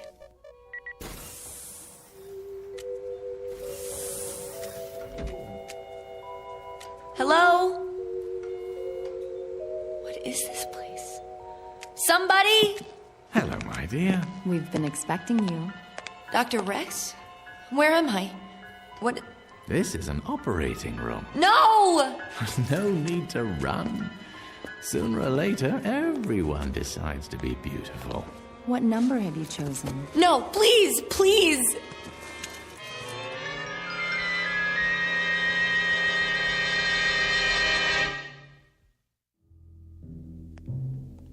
Ah, Mrs. Cubero. Val. Just in time. Is it all over, Doctor? All over. Is she okay? She's fine. You'll see for yourself. I've been so worried the last few days. She seemed in such a state. It's as I told you. Occasionally, a young person has difficulty adjusting to the idea. It always works out fine in the end. It never fails. A complete self-contained procedure. Mother!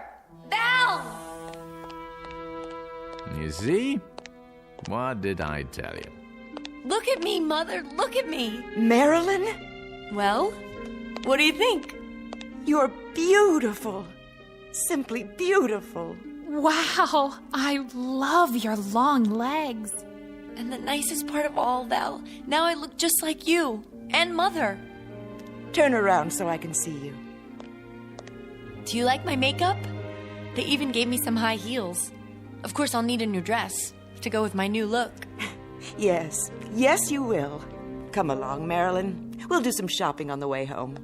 Then we'll have a party, and all your friends can come over. You're going to have so many new friends from now on. I know. Isn't it exciting?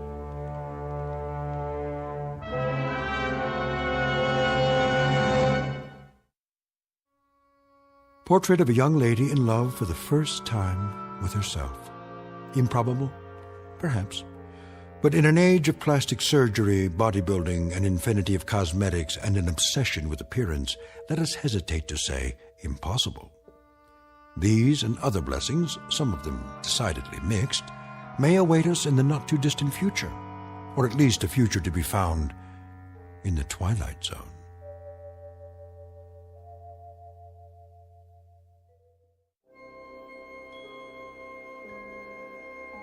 Hi, this is Carl Amari, producer of the Twilight Zone Radio Dramas. I'd like to take a moment to tell you about our official website at twilightzoneradio.com, where you'll get the latest news and information on these Twilight Zone Radio dramas. Plus, at twilightzoneradio.com, you can digitally download 3 free episodes or any of our episodes for only $1.95 each. In this age of ever-changing technology, we've decided to make these episodes instantly available to you by making the Twilight Zone Radio Dramas a digital download-only series. This means that this series will no longer be offered on CD. The CD collections at our website are now being offered while supplies last at buy one, get one free. So be sure to get your favorites before they're sold out. Be sure to visit us often, and I'll see you in the zone.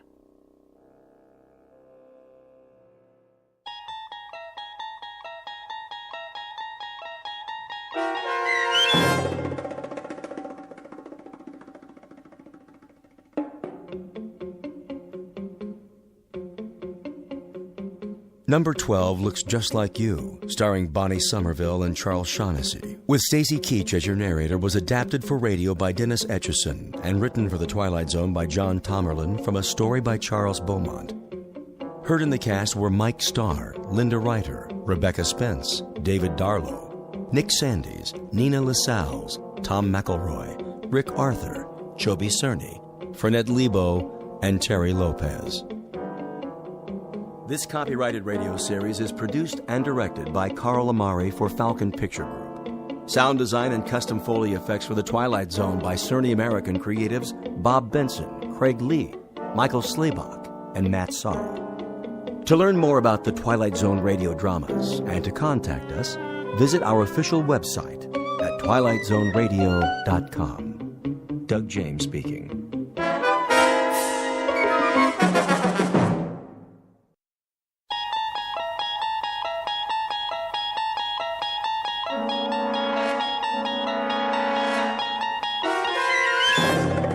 You unlock this door with the key of imagination. Beyond it is another dimension, a dimension of sound, a dimension of sight, a dimension of mind. You're moving into a land of both shadow and substance, of things and ideas.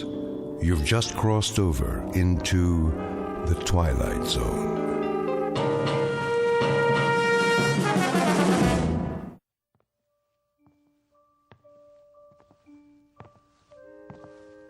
Come on, Mac. Let's go.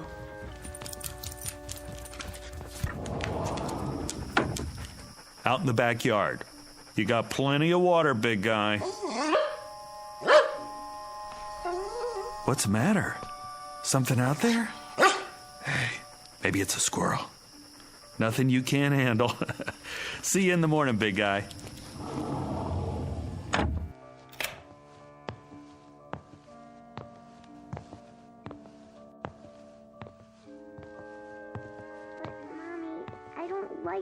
sleep by myself. I know, honey. It'll be all right, I promise.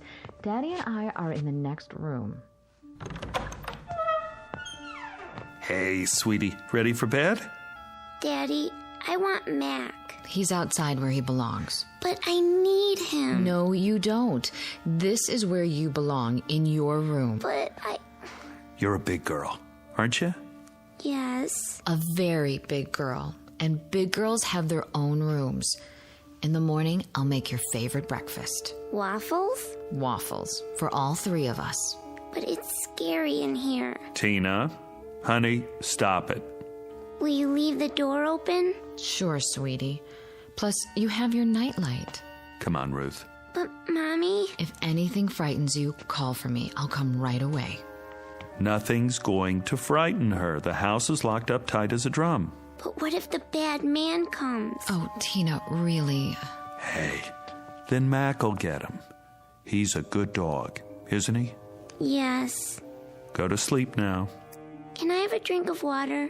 Of course. Night-night, sweetheart. Night. Don't let the bed bugs bite.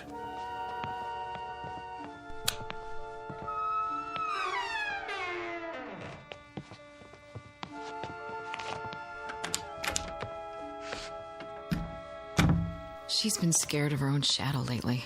Yeah, separation anxiety. New room and all. Did you hear what she said? The bad man. Where did she get that? Maybe she's onto something.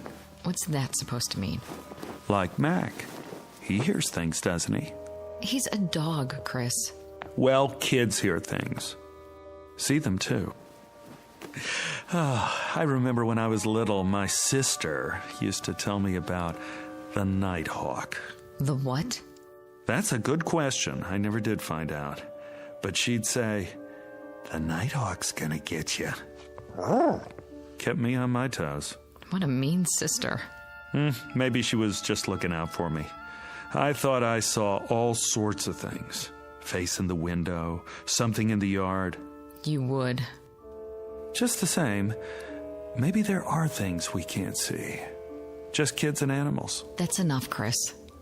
Like when Mac hears a squirrel or smells another dog down the street, but we can't because we don't have the senses. Next, you're going to tell me that there is a bad man. I didn't say that. Now I won't sleep a wink. That's not what I mean. Oh, what do you mean? Nothing. I don't know what I'm talking about. No, you don't. Come to bed. Sorry. You should have been a science fiction writer. Visible world. Nice. Makes me feel all safe and secure. I said I'm sorry. Well, this is the real world. Remember that. I'm turning out the light.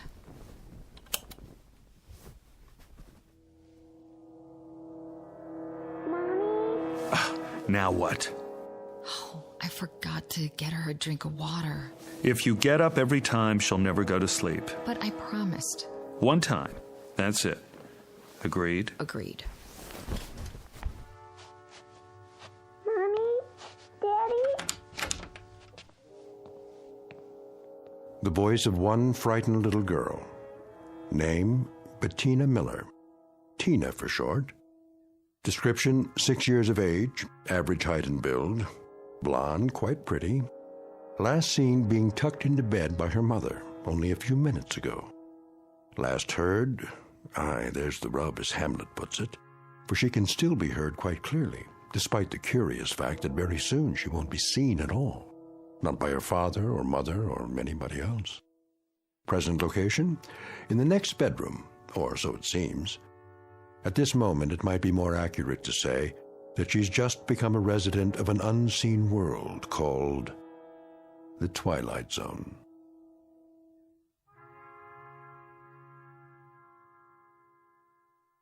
And now, The Twilight Zone and our story, Little Girl Lost, starring Stephen Tobolowsky, with Stacy Keach as your narrator. Chris? Not again. But she sounds so scared. Yeah. Mommy? Listen to her. I'm going. Where are my slippers? I don't know what's wrong now. Yeah. I'll talk to her one last time. All right, sweetie, Daddy's coming. Quiet, Mac! What's the matter now, Tina? Where are you? Against the wall? Here I am. Take my hand. Tina, where'd you go?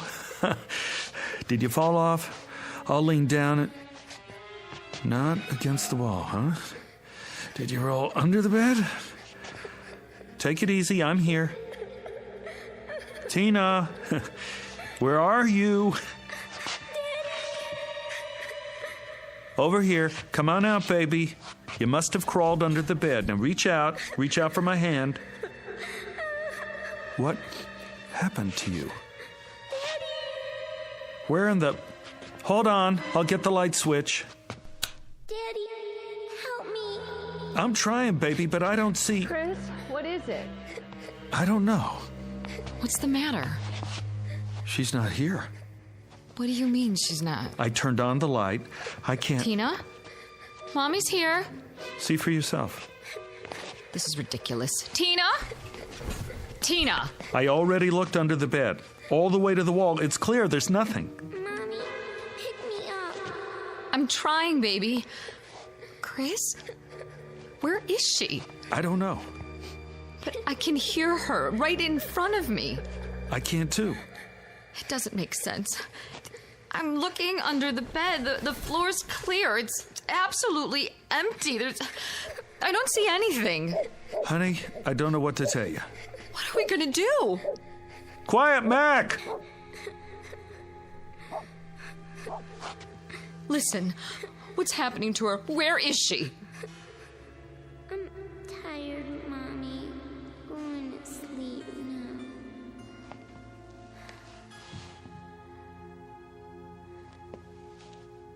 Tina? Tina?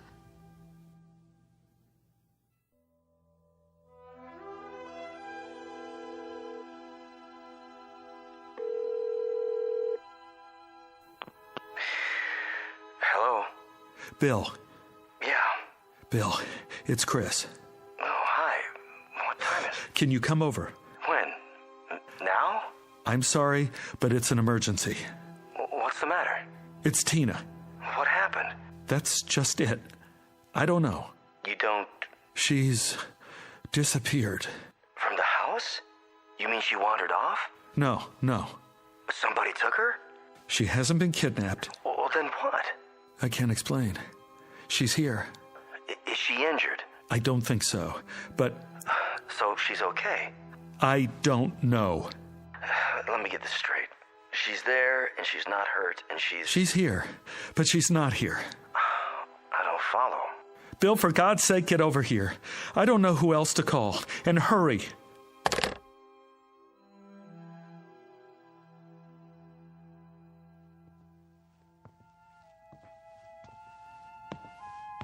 She's still asleep.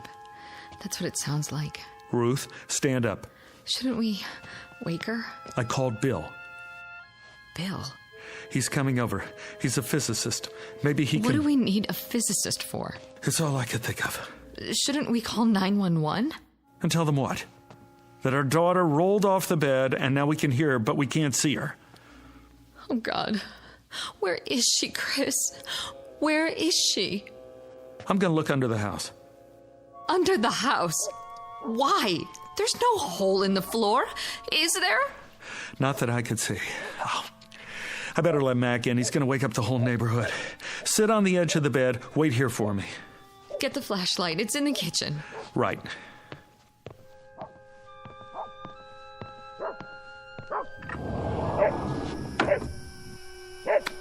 Come here, boy. Mac, where are you going? Mac! What's wrong with him? He's after something. Like he's got a scent. He's trying to get under the bed. Grab him! I can't! Where did he go? I don't know. Step back. He's got to be under there. Mac, Come on out, boy. Here, Mac. He's not, is he? Now, don't jump to conclusions. He's with Tina.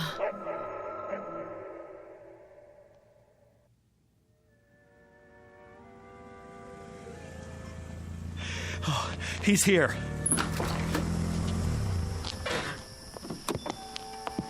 Bill. I got here as fast as I could. Thanks. What's up? I'd tell you if I could, but you wouldn't believe it. Try me. I wouldn't know where to start. You better see for yourself. See what? They're in the bedroom. You remember Bill, honey? From work? Ruth? She's still asleep. Listen. Where's your daughter? Under there? Take a look. I don't see anything. Neither do we. Do you have a flashlight? Here. You were right. About what? Don't believe it. Let's move the bed. Bill, where is she? I'm about to lose my mind. Well, at least she's breathing normally. So she must be okay. Take the other end. Got it. Wait. It's not that heavy. We'd better mark where the legs were. Why? Do what he says. Anything will work. You know, those books in the corner. Put one on the floor here and here. I don't see. Thanks. Now, from the front, lift. Right. Two more under this end. Here? Perfect. Now, lift it away from the wall just a few feet. There. All right, now set it down. Okay. You can still hear it. That's her breathing? Yes. And these 4 books mark where the bed was. The sound of her voice is inside the rectangle. The dog was too a while ago. Dog? Mac. I let him in the house and he ran straight for this spot, dove under the bed, and poof. He was gone too. But we could still hear him. Not now, though. Not now. You felt the entire area? All over, several times. And? Nothing. Okay. What are you doing? Stepping very, very carefully into the rectangle. Looking for... the opening, maybe. I want to cover everything between here and the wall. The opening to what? I don't know yet, Ruth. Quiet. There. Do you hear? I hear. You're moving as if you're afraid you're going to step on her. But there's no hole in the floor. You can see that. Yes. Why are you moving your hands? To cover the air above the floor as well. I did that. We both did. Well, maybe not every inch, but... All right, take it easy. I'm almost at the wall. I don't get it. Get what? It's not in front of the wall. So that means it must be... Bill! Look out! Your hand's going into the wall. Pull out! Pull out! I guess I found it. Found what? Bill, what was that? Your whole hand disappeared into the wall. It did. I saw it. So did I. This must be it. What is? The opening. To where? I'm not sure. But off the top of my head, I'd say... to another dimension.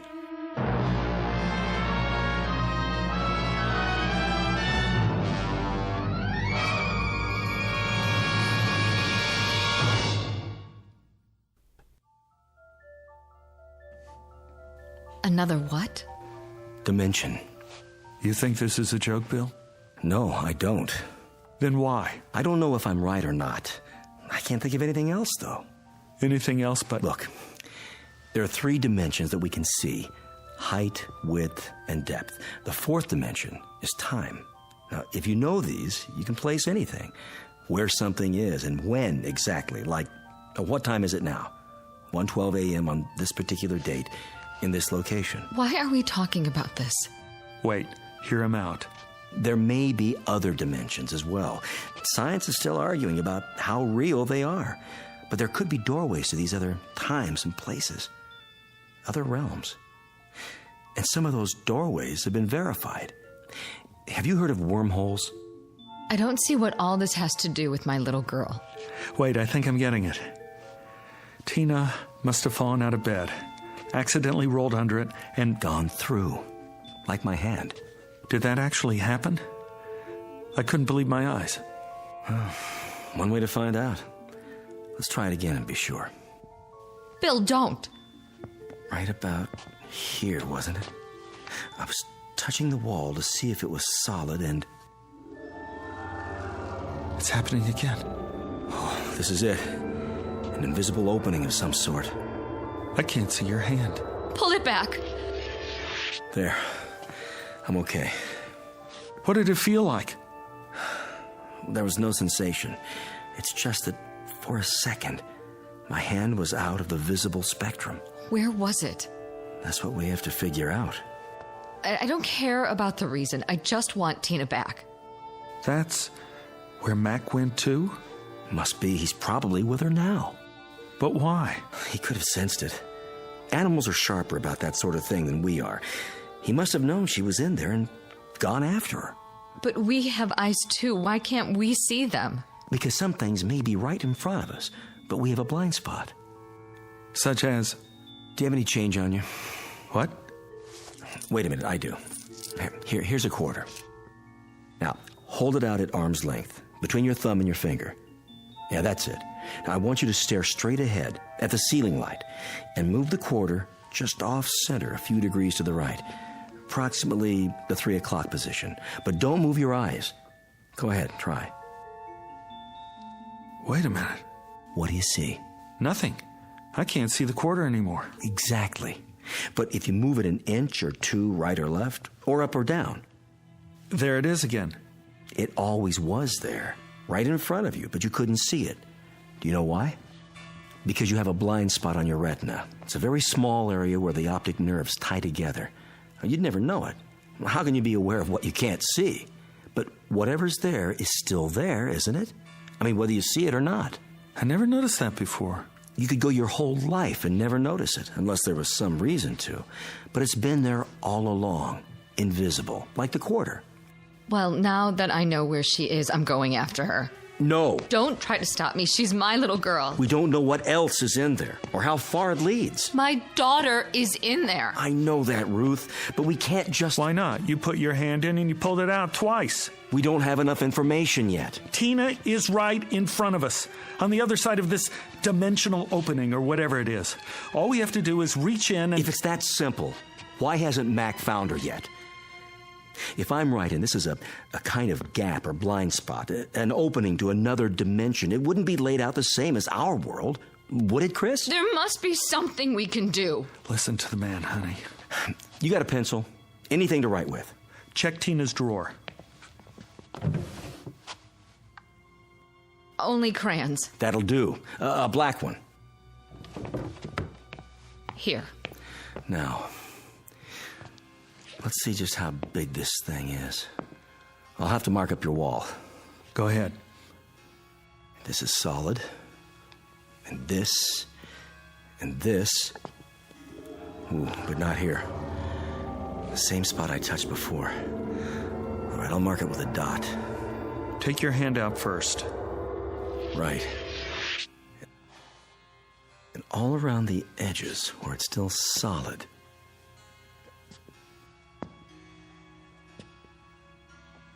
There. These marks form a rough outline of the opening. And you're saying it's always been there? Oh, my God. That's why she didn't want to sleep in here. She knew somehow. She could have fallen through at any time. Oh, I doubt it. Why not?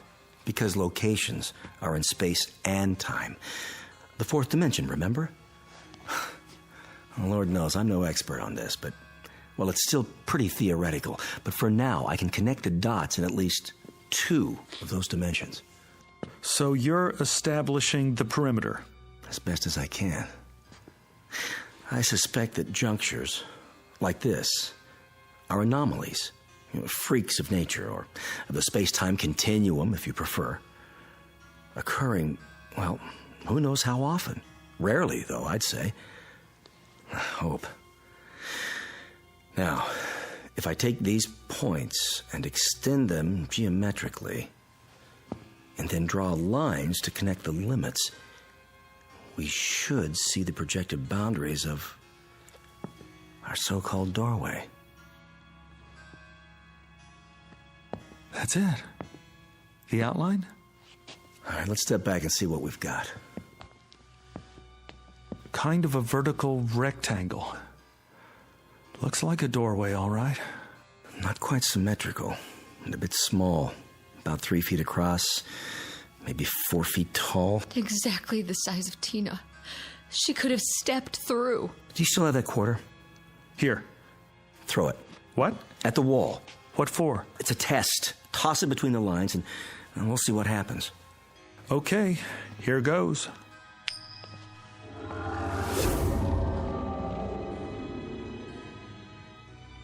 Where is it? It went through. The quarter's in. The other place. Wherever that is. Now what? Well... What are you doing? Shh. This is where I heard her. Where the bed was. The sound was the loudest just off the floor, but now... I can't hear her anymore. Chris! Let me try. Put your head down as low as you can. She's right. I can't even hear Tina's breathing. No. Tina? Answer me, sweetheart. Where are you? Tina? What's happened? The temporal dimension may be shifting. In that case, she could be anywhere. Tina! Tina! Hold it down. You hear anything at all? No. She's gone. Get up, Ruth. Move around, both of you, and keep listening. What's the point? It's a chance. Do it.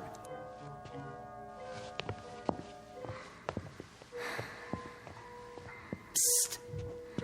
Over here. That's her. In the corner. What in the name of... Quiet. It's getting weaker. Where's she going now? Tina, come back! Keep looking for her. But how? Come on. Where? Anywhere. Try the whole house. I'll take the living room. Tina? Tina? What is it? She's gone. Gone and never coming back. We don't know that. We don't know anything. Come on, babe. You gotta be strong. For Tina. In here. Bill?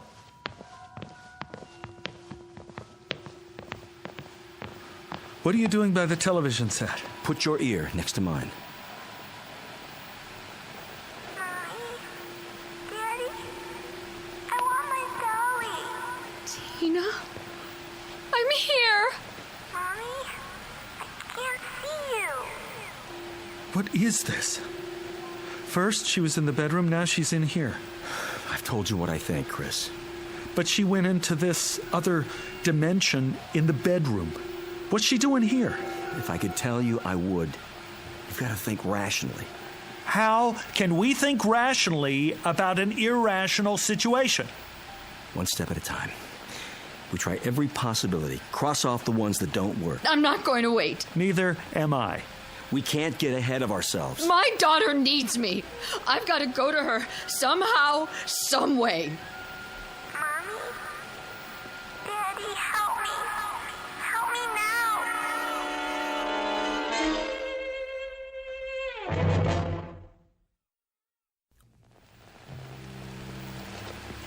I've got to go to her.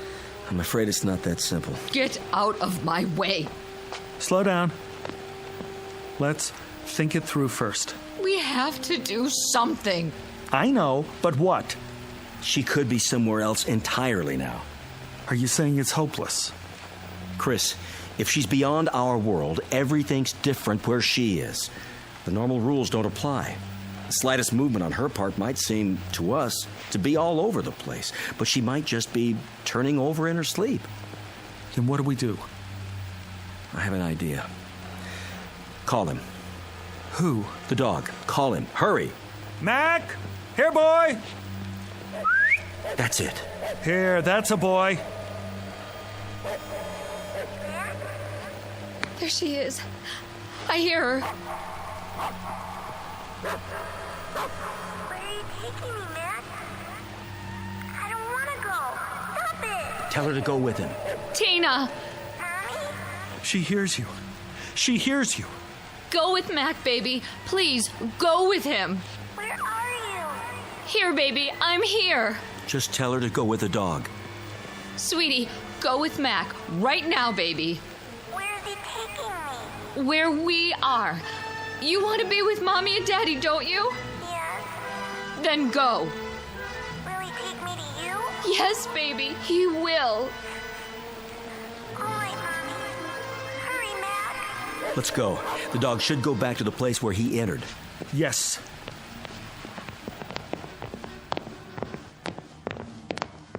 Now, get down on the floor in front of the wall.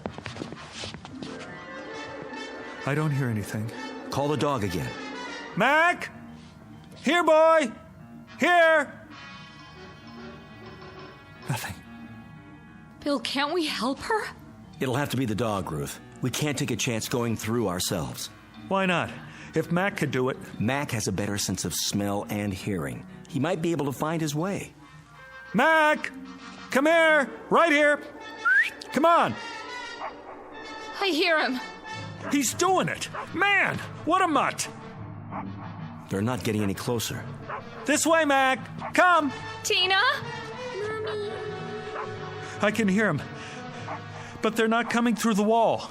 They can't see the opening where they are. Come to me, Mac! To me! Daddy? Bring her out, Mac! Now!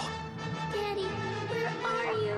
Here, baby. Right here. Just a little bit farther. Follow Mac. I can't see you. Mac, you better come. Right now. Why doesn't he do it? Maybe he can't.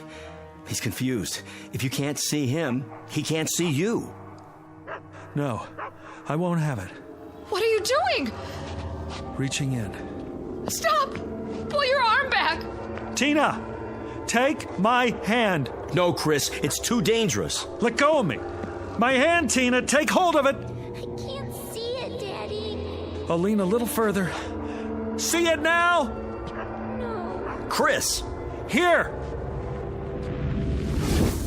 Here! Chris! Chris!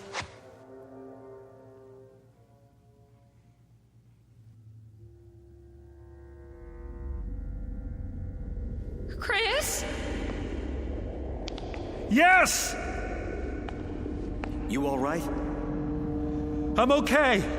I got through. Can you hear me? We hear you, pal. Don't move. But I have to. Don't move an inch, or you'll never find your way out. But I'm just here, on the other side of the wall. What do you see? I'm not sure. It's dark. There are lights, millions of them, like stars. Some of them are flashing, moving past, and there's some kind of mist. I can't make out anything else yet. Don't even try. Stay where you are. I've got to find her. Let her come to you, Chris. Call her. Yes, call her. Tina! Daddy? I can hear her. She's close. Where are you? Come to the sound of my voice. I don't know which way. I gotta help her. She can't see any more than I can. Chris, I mean it. Daddy, I'm scared. Don't. Wait there for her. I don't have a choice. She needs me. Tina! Where are you, Daddy? Right here. Where? Is Mac with you? Yes. Grab his collar. Can you see his collar? I think so. Put your fingers under it. Mac, where are you going? I'm coming, honey. Chris, don't go after her. I have to. Tina? Where did you go? Tina! Tina! I'm over here, Daddy. Stand still. I don't like this place. Don't be afraid. I'll get you out. Where's Mommy? Waiting for you at home. In your room. She's waiting for us. Listen to my voice. Come to me. I don't know where you are. I can't see you, Daddy. Where's Mac now? Here. Grab onto him. Hold tight. Can you do that for me? I'm trying. Chris! Hurry! Got his collar yet? Yes. Get a good grip now. Okay, Daddy. But he wants to run away. You have to stay with him. Don't let go. Mac! Bring her here. Bring her to me, Mac. Is he bringing you, Tina? Yes. Hold on tight, baby. Go where he wants to go. I will. You'll be here in a minute. Mac knows the way. Just hang on. Come on, Mac. Come on, boy. Chris, we're running out of time. That-a boy. Here. Right here. Can you see her yet? I'm not sure. There's shadows moving. Yes! Tina? Here, boy. That's right. Daddy, pick me up. Take my hand. I'm right in front of you. Reach out. Little closer. I can't see you. I know it's hard. Just try. That's it. Closer. There. I got her! Oh, Daddy. Oh, baby. Baby. You're okay now. Daddy, Daddy. Oh, baby. I got her. I got her. Hi, Mac. You big, beautiful animal. You did it. You found me. I want to go home. Me too. That's where we're going. Mac, let me take your collar. Now go. Go to Tina's room. Where is it, huh? Put your arms around my neck, honey. Hold tight.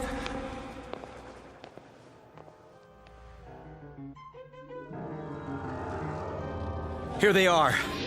Tina! Mommy! Take her. I've got his legs. I'm pulling as hard as I can.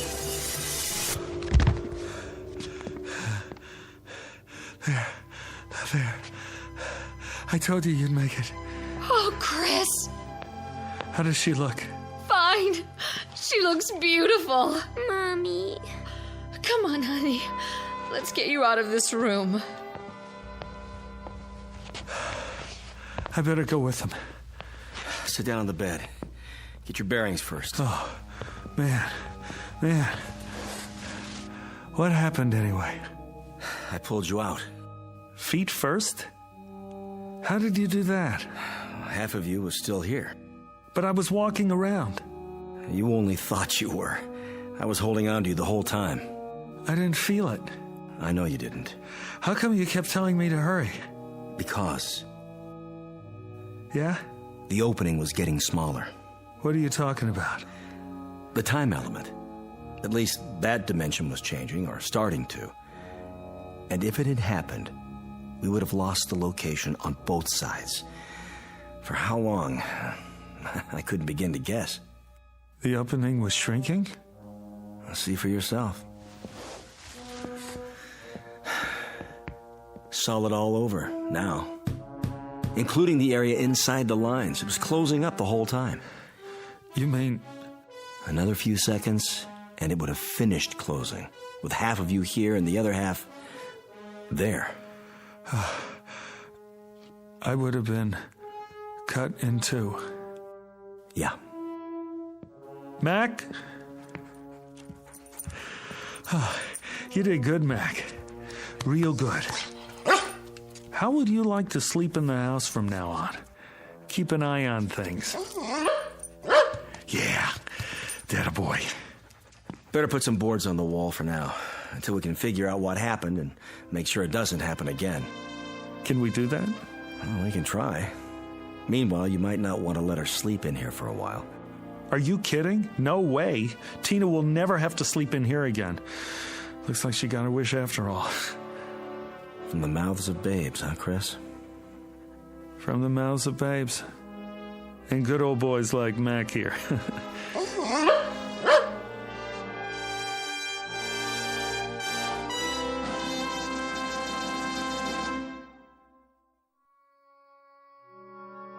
A brief journey into another dimension, perhaps.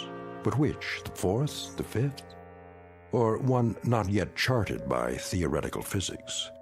They never came up with an answer, despite a battery of research scientists equipped with every instrument known to man. No explanation was ever found. Only a little more respect and uncertainty about what can happen in the Twilight Zone.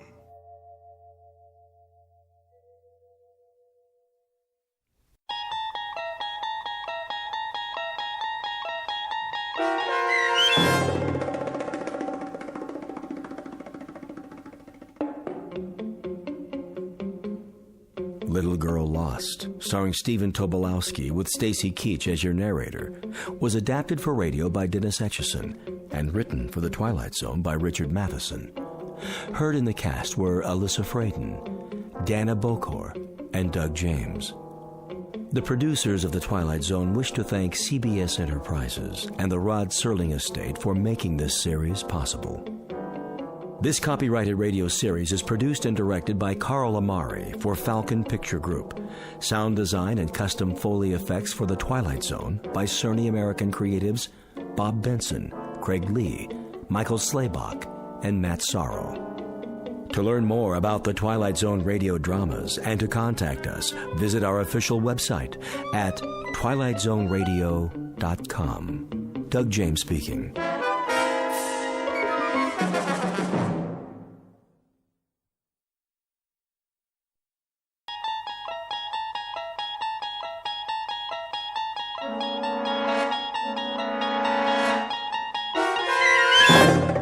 You're traveling through another dimension. A dimension not only of sight and sound, but of mind. A journey into a wondrous land whose boundaries are those of imagination. Your next stop, the Twilight Zone.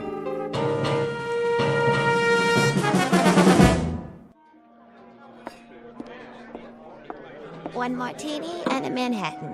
Thanks, Noreen. Shall I run a tab for you? Nah, we're gonna take off in a minute. I want to stay for the show. What show? Georgie says it's a new act. Some guy with a dummy. Big deal. But he's supposed to be good. I'll run a tab. Okay, but this is the last round. Over here, sweets. I'll be right with you, sir. Drink up. Slow down, Artie. The show hasn't even started yet. I got a better idea. Let's go someplace. What for? You know, someplace private. We can talk, get acquainted. I told you, Artie, I'm not going to your place. Why not? This is Dullsville. Besides, those ventriloquist guys freak me out. I think they're funny. Yeah, but the dummies. They all got those big heads and those big painted eyes rolling around. They give me the willies. Testing. Oh, great. It's time for the show. Yeah, great. Is this thing on? I know you're out there, ladies and gentlemen. I can hear you breathing. But seriously, folks, if you're wondering why I called you all here this evening, it's a mystery to me, too. No, honest, I do know. It's because you want to see the chorus girl. Get 'em out here. Yeah, I want to see them, too. All of them, if you know what I mean, and I think you do. But before we do that little thing, I want you to meet a couple of friends of mine. Well, one of them at least. The other's just a chip off the old block. So put your hands together and give a nice, warm, and New York welcome to Jerry and Willie.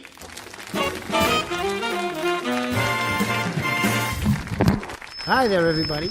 Well, we're certainly happy to be here. Speak for yourself, Jerky. That's Jerry. Well, like I always say, a dummy by any other name. Now cut that out. All right, let go of the suit. Now, Willie. I said let go of the tux. I got it off a penguin at the Bronx Zoo. I'm getting out of here. Please, Willie, control yourself. Really, you can't go now. You couldn't. Those spindly legs won't even hold you. Say, what do you mean by that? Nothing. I didn't mean a thing. I only said it's not a good idea. Willie, isn't there something you wanted to ask? Okay. Tell me this, wise guy. It's getting close to Halloween. Are you superstitious? Me? Not at all. Why don't you fess up? Well, on occasion. What do? Throw salt over your shoulder? Cross your fingers? No, never. And how come your legs are crossed? Oh, sorry, Willie. Let me put you on the other knee. There. Comfortable now? That's better. Okay, wise guy, tell me what it is you do. Well, sometimes I knock wood. Ow! You did it again! You asked me. I'm through. I resign. Sit back now. From now on, I'm a solo. And as for you, you can turn in your lap. Give me one more chance, Willie. Now listen. Why should I? I know all your lines, and they ain't that good. Be reasonable, Willie. What in the world would you do without me? Anything I want to. Anything, huh? Like what? Well, for one thing, I could be a better ventriloquist than you. Oh, I don't think so. I do. Watch this. Put your hand over my mouth. Not tonight, Willie. Go on. What are you scared of? Well, you might bite the hand that feeds you. What are you talking about? You don't feed me. All you do is give me your leftovers from the pencil sharpener. You know that isn't true. Go on. Put your hand over my mouth. Either that or you drink a glass of water while I sing Melancholy Baby. Well, if you insist. Do it so we can get to the joke. Now you're talking.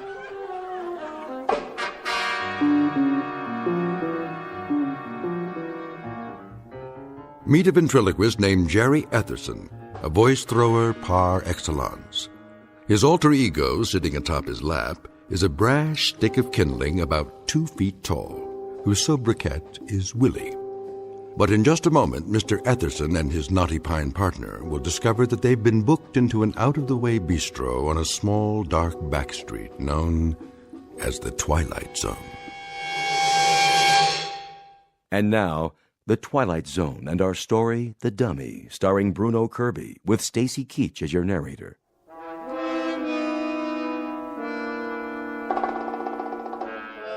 I'll tell you, I'm a better ventriloquist than you are any day of the week and twice on Sundays. All right, Willie. If that's what you want, prove it to the folks. So what are you waiting for? Put your hand over my mouth. Remember, you promised. Okay, here goes. Well, it's about time. I've been waiting all night for a chance to... A funny thing happened to me on the way over to the club tonight. That a fact?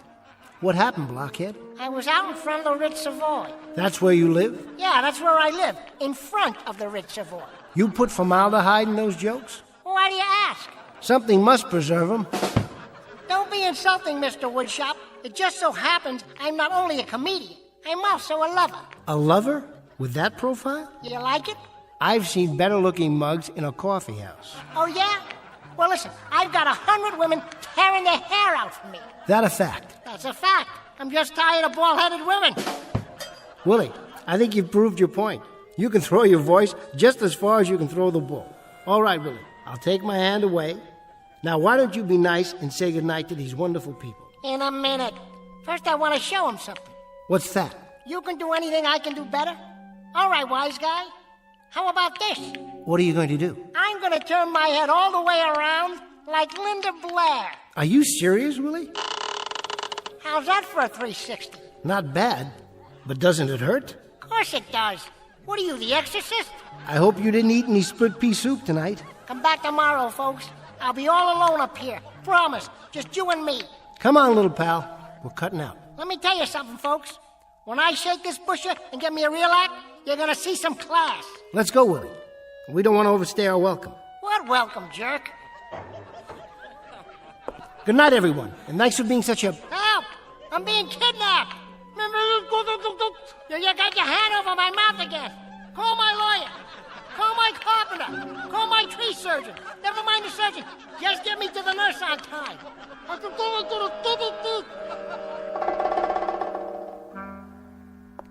Hey, I told you not to do that. And I told you never to put your hand over my trap, didn't I?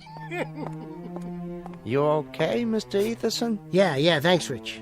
Must have caught a splinter or something.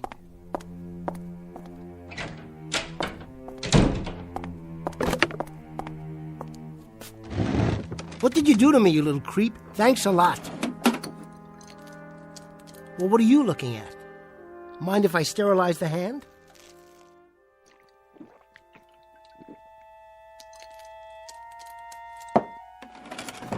And stop staring at me. I'll turn you around so you can look at the wall. Huh? What do you have to say about that? I don't have anything to say about that, Jerry. Frank, how you doing? I'm doing fine. Who were you talking to? Me? Oh, no, I was just talking to myself. Trying out a new routine. A new one? Yeah. Pull up a chair. So how did it look out there? Not too bad once you got going. Small audience, but a reasonably happy one. Nobody asked for their money back. Good. Of course, it doesn't matter what I think. Sure it does. You're my agent. The only thing that matters is what the paying customers think. You got through it okay, Jerry, somehow. You and the little tyke over there. Why do you haven't turned around like that? Careful. I've told you not to touch Willie, haven't I? Still doing the bit, huh? Knock it off, Frank. What's that smell? Alcohol. What? I cut myself, all right? Smells like scotch. No, it doesn't. Take a look around. What do you see? This is makeup. And this is a jar of cold cream. I told you I'm on the wagon. Yeah, sure. I thought you gave me a solemn promise you were going to stick to soda pop and cappuccinos from now on. What's it take, Jerry, to get you wise? I'm tired, Frank. And I don't feel well.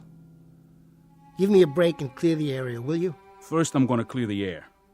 Now, I don't know where you manufacture your illusions, but you're not Edgar Bergen or Sherry Lewis or Jim Henson. At the moment, you're a second-rate nightclub entertainer. And if you stay on that bottle, you're going to lose even that title. I'll lose the bottle. Don't worry. Just pull out for a while and give me some space. I don't even know why I waste my time. 10% of you is grief, and it's always been that way. Maybe it's because I got a soft spot in my heart for people who commit suicide 8 hours a day. Frank. Jerry, it doesn't have to be this way. You give in to some bad hooch, you have bad nightmares. It's as simple as that. You take away the hooch, you take away the nightmares. Now, you need a college degree to figure that out? You've got the chronology wrong.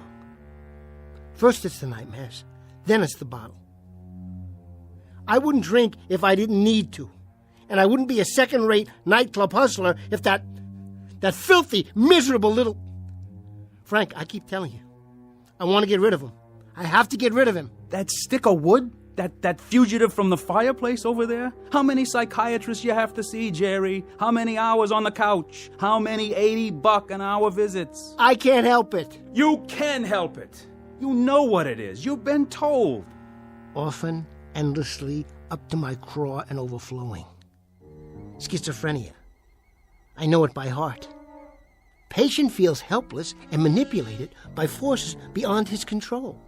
I could give it to you backwards, forwards, and sideways, and in 3 different languages.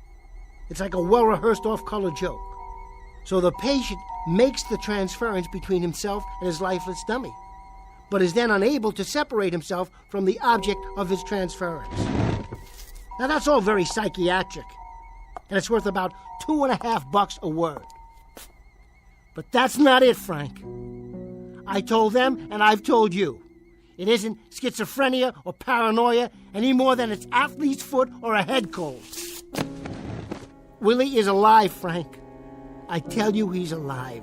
Willie is a dummy, a piece of wood. Put him down. Look at him. Does this thing look alive to you? Please, Frank. 24 inches of lumber and a funny little suit of clothes, and you're shoveling yourself into a grave over it. Careful. Now listen to me, Jerry. I've gone along with you. I've held your hand, and I've sung you lullabies, and I have patted you on the back. I've also covered for you the 110 times you run out on a performance. I thought up excuses that hadn't even been invented yet. I have gone without sleep and without commission because I thought I had a talented article here who eventually was going to crawl out from under the bottle and hit it big. Well, I don't think you're such a talented article anymore, Jerry. Now, let's put it this way. Maybe I think you could be, but you're never going to. I think you're a self-indulgent sot with an overactive imagination, and the only thing you like better than scotch is sympathy. Well, I'm going to give you just 24 hours to straighten out. Get rid of the bottle, and get rid of that crazy obsession that you're in a death match with a dummy. Frank, it isn't just a dummy. I tell you, it isn't just a dummy. Oh, take it easy, kid. You're going to blow a gasket. Frank, take a look at this. What do you got there, Jerry? A backup? I had it made special.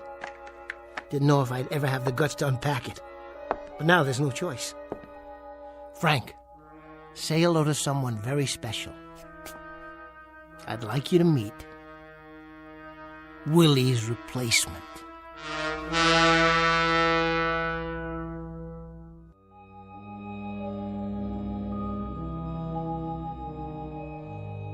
Willie's replacement? That's right.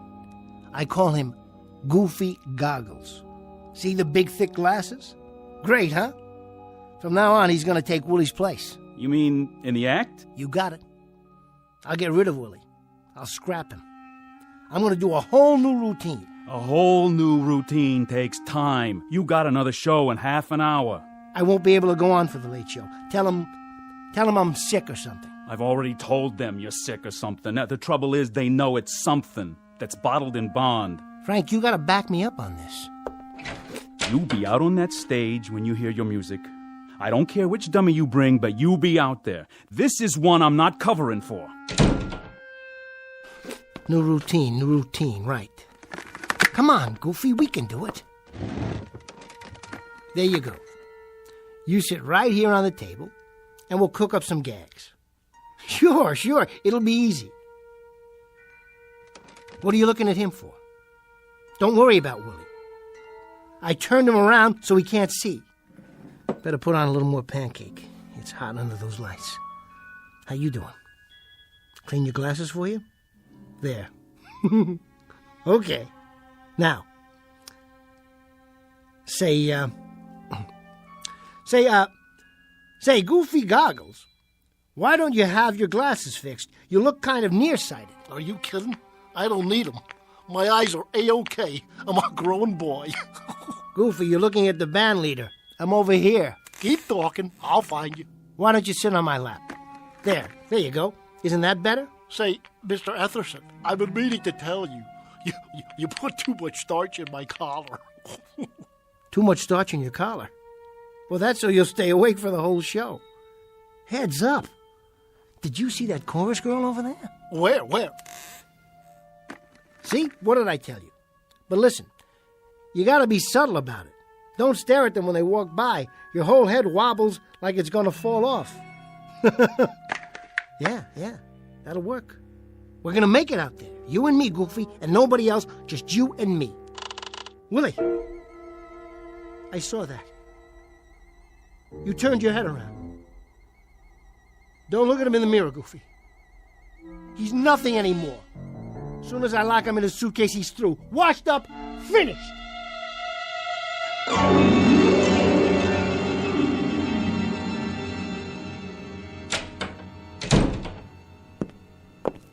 Hi, Jerry. All ready to go on? Sure, Noreen. I'm gonna kill him tonight. Margie, listen to this. Hello, Margie. Pleased to meet you. Noreen told me all about you. This'll knock you out. Make me talk, Jer. Go ahead. Watch this, Marge. I'm on in a couple of minutes, Noreen. How about after the show? Oh, come on. Check this out, Marge. He makes me sound just like Willie. It's real crazy. Go ahead, Jerry. Hey, where is Willie anyway? He's not going on tonight. I've got a new partner. He's kind of cute. Meet my new friend, Goofy Goggles. Just the same. I miss you, Willie. Here's a kiss. Can you catch it through the door? Mwah! Knock it off, babe. That tickles. Willie, cut that out. What did I tell you, huh? What did I tell you? It sounded like he was all the way in the dressing room. Isn't that wild? Gotta go, I'm on.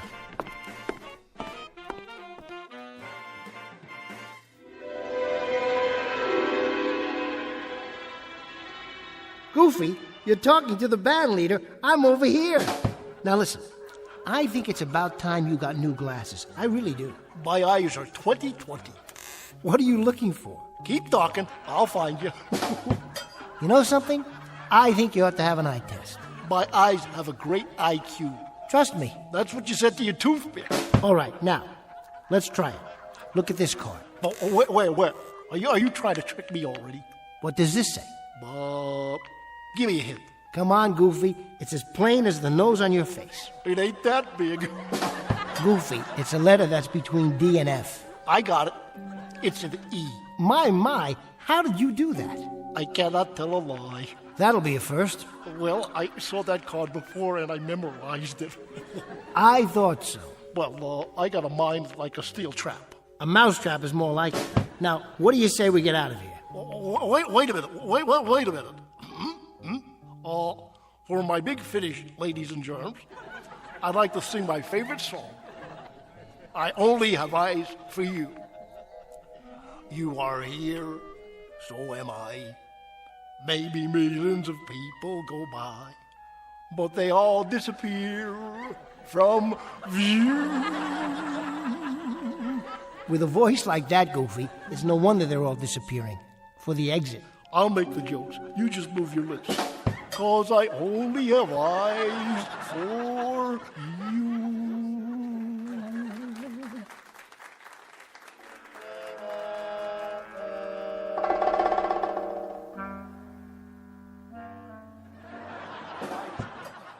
Cute act, isn't it, Georgie? What's cute about it? I like the old dummy better. Why'd he change it? Well, you know, brighten it up a little bit. Give it some novelty. Novelty? With a ventriloquist? Frankie, you see one, you seen them all. Every dummy looks the same. And if they ever changed the jokes, I'd have a coronary. What's with Etherson anyway? What do you mean? Well, usually, the acts go mixed with the trade between shows.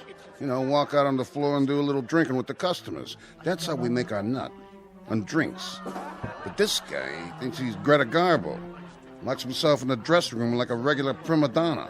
Oh, he's a little nervous tonight is all. You know he hasn't been well. This is his first time out in a month or so. He'll warm up for you. You tell him to do that. Tell him to bring the dummy out and walk around the tables after the show. It's psychological, Frankie. Talking makes people thirsty, know what I mean? Good night, ladies and gentlemen. Good night.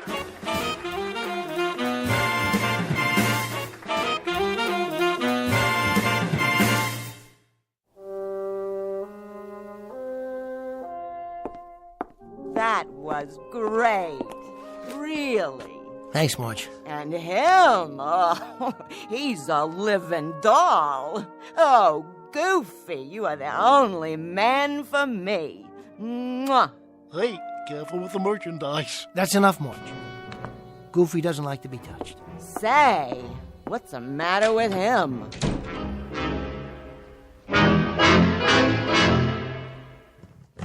Come on, Willie. You've had it. Get down and stay down. That's right, put your legs in. Stop fighting me. I said lie down. There. Rest in peace, Pinocchio. Your next stop's the sawdust factory. And as for you, Goofy, it's strictly you and me from now on. How's that collar? Still too tight? Jerry? What are you doing here? You leaving? What's it look like? Well, you got your coat on. You packing up, huh? I'm getting there. Georgie was hoping you'd mix with the customers. Tell Georgie I'm a ventriloquist, not a shill. Why don't you tell him? And that means? That means I'm resigning from your fan club. You keep your 10%. I'll keep my self-respect, also my sense of humor, my regular meals, and my normal office hours. You and I have had it, Jerry. I have gone the route with you and then some. You don't need an agent, you need medical help. You never believed me, did you? I believe you have obsessions. I believe those obsessions are eating you up alive, but I also believe, Jerry, that you're letting them. Frank, listen to me. He talks when I don't talk. He moves when I'm not looking. He tells jokes I've never heard of. He steps all over my lines. He throws me bum cues, and then he drowns out my gags. He, listen to yourself. Frank, I'm not crazy. He's real. He's alive. That's why I stuck him in that suitcase. And that's why I locked it. It's all over now. I'm taking Goofy, and I'm going to catch the first plane out of here. I'll go down to Miami, or maybe L.A. Frank, what was that place in Kansas City that we did so well in? The place in Kansas City was the same as Miami, which is the same as Los Angeles, which is the same as Sioux City, Iowa, which is the same as any town south, north, and west of here. They're all the same, Jerry. You're not going to leave Willie by hopping on a plane, train, taxi, or a one-horse shay. This thing you have to lick right here. This you lick at the source. Yeah, well, we'll see. Come on, Goofy, get in. We're taking a little trip. What about the other suitcase? Drop it in the river for all I care. Or keep it for old time's sake. I don't ever want to see Willie again. I thought I just explained it to you. This you can't just run away from. And I told you, we'll see about that, Frank. Just you wait and see. Willie is history.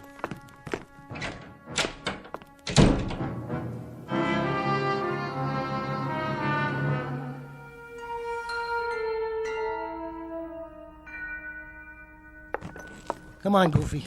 Let's get out of this dump. What? Is anybody there? Georgie? Georgie, is this thing on? Somebody forgot to turn off the microphone. Well, it's not my problem. Goofy and me, we're hitting the road. Who's there? Come out and show yourself. I can't see who's... That you, Mr. Etherson?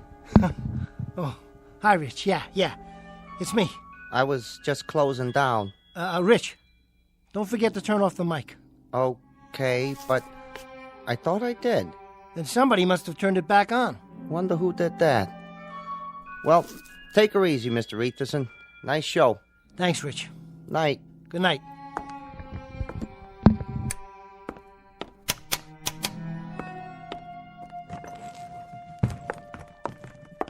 You running out on me, Jerry? What? You're not gonna leave me in a stuffy old suitcase, are you? Something else was there, Mr. Etherson? Did you just say something? I said goodnight, that's all. Sure. Don't work too hard. I'll try not to.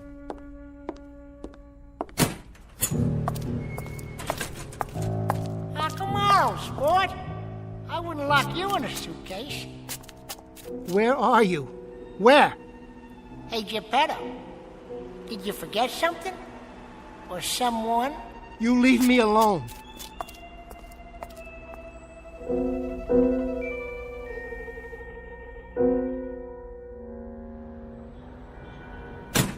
So then he says he doesn't like to be touched. Can you believe that? Well, Jerry's a nice guy and all. Nice looking, that's for sure. But he's got a lot of problems. I don't know what exactly, but Oh. What's the matter? This alley is really dark. So? Are you sure it's safe? I always go this way. It's quicker. Want me to walk with you? Don't be silly. You go up there to the street. There's plenty of cabs at the corner. Yeah, but it's so late. You shouldn't walk home alone. Don't worry about me, Margie. I can take care of myself. Well, if you say so. I say so. See you tomorrow night. Okay, Noreen. Night.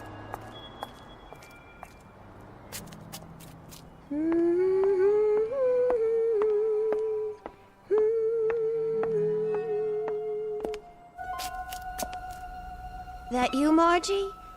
Is somebody there?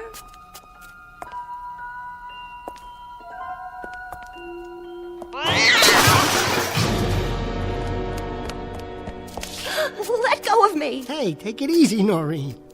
It's only me, see? Oh, Jerry, thank God. Who did you think? I don't know. Were you following me? Well, sort of. I was waiting for you. You were? Yeah. I was watching the stage door for you to come out. Sure you were. Would I lie? Well, in that case, I suppose the line is, this is so sudden. And for once it happens to be true. I thought maybe... What's in the suitcase? Is that Willie? No, it's not Willie. Listen, I thought maybe we could get a drink together.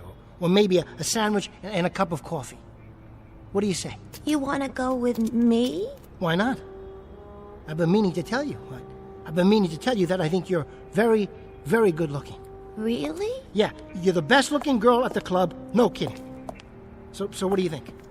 We could get a cup of coffee or something? Seems to me I've heard that line before. Noreen, it's not a line. I mean it. Slow down. Don't get me wrong. Just coffee. That's all. Sit someplace where it's nice and bright and talk, you know. That's original. Come on, Noreen. How does that sound? Sure, I guess. But what's the big hurry? Do we have to walk so fast? What? Oh, no, of course not. What's the matter with you, Jerry? Are you sick? What do you mean sick? I just like you, that's all. Is that a crime? I like being with you. What is going on? I just thought we could spend some time together. Something's wrong. You act like you're frightened. What are you frightened of? Noreen. Tell me. Noreen, I can't be alone now. I can't. He's bugging me. Who? His voice is coming out of everywhere. He's all around, no matter where I go. Before you came out, I thought I saw his shadow back there on the wall. It was huge, Noreen. Who are you talking about? Willie! Don't you get it? Noreen, you've got to help me. Let me stay with you tonight. I'm telling you, Willie is... Willie is a dummy. Get away from me, Jerry. You're scaring me. Noreen! Noreen, wait! Noreen, please! Come on, come on! Open up! Hello? Rich? You still here? You didn't go home yet, did you? Rich? Say, I was wondering, could I stick around for a while? Maybe spend the night right here in the club? You mind? I can sleep in the dressing room. See, I got a little problem. There's this guy, and he's following me. Testing. Is this thing on? No. What do you say, stranger? Long time no see. I thought you were gonna blow this joint. Where? What's the matter, Booby? Your plane got grounded? Or couldn't you get past security with that funny-looking suitcase? But how? Funny thing happened to me on the way to the club tonight. I was out in front of the Ritz Savoy Hotel. That's where I live. In front of the Ritz Savoy.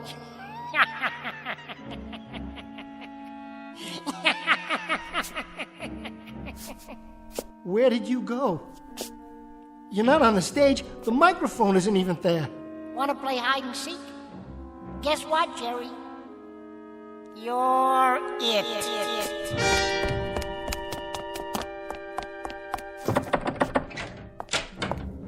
Hide and seek, huh? Where are you hiding, you little... Come out, wherever you are.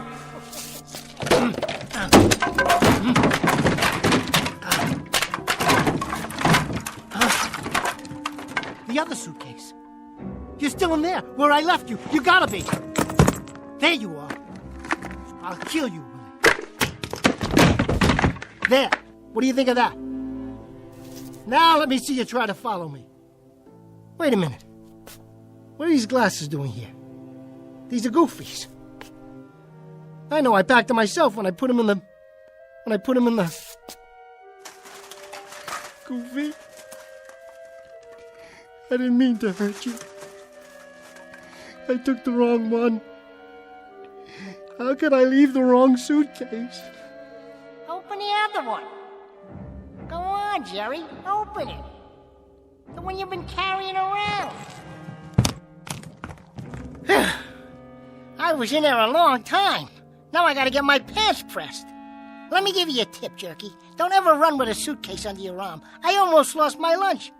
Then you'd have a real mess to clean up. You get away from me. Just leave me alone. I won't tell a soul. Believe me, I won't tell a soul. Who do you think you're talking to? Maybe you need glasses. Willie, just let me walk out of here. And you'll never see me again, I promise. Well, why don't you take the eye test? What am I holding up? I'll give you a hint. It comes between D and F. No fair peeking. For the love of God, let me go. No can do, partner. Now, what do you say we get down to business? But you're a dummy. You're made of wood. Somebody built you. How could you... You jerk. You made me real. You spanked me to life. You gave me thoughts. You poured words into my head. You moved my mouth. You rolled my eyes and stuck out my tongue. You big lug, don't you get it? You made me what I am today. And I hope you're satisfied, you rascal, you, from the song of the same name. No, no, no, no, no.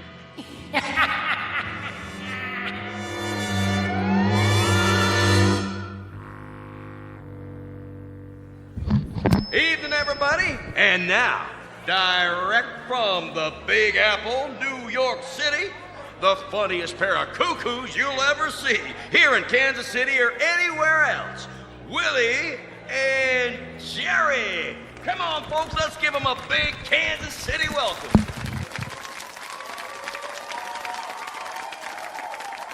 How do you do, folks? How do you do? Funny thing happened to me on the way over to the club tonight. I met this broad. Come on now, Jerry. You don't mean broad, you mean lady. You just make the jokes, I'll deliver them. But seriously, I've heard stories about you. I'm innocent, I tell you. I was framed. I've heard that you're superstitious. Me? You are, aren't you? I mean, you throw salt over your shoulder, cross your fingers. I wish you'd cross your legs so I could get more comfortable. There. How's that? Better, but it ain't exactly the lap of luxury.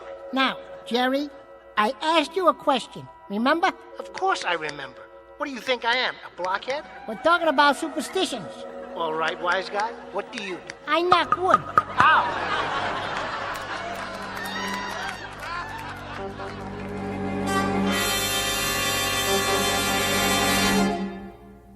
What's known in the parlance of the times as the old switcheroo. From boss to blockhead in a few easy lessons. And if you're given to nightclubbing on occasion, you might want to check out this particular act. It's called Willie and Jerry, and you'll find them booked into some of the better clubs along the great gray way known as the Twilight Zone.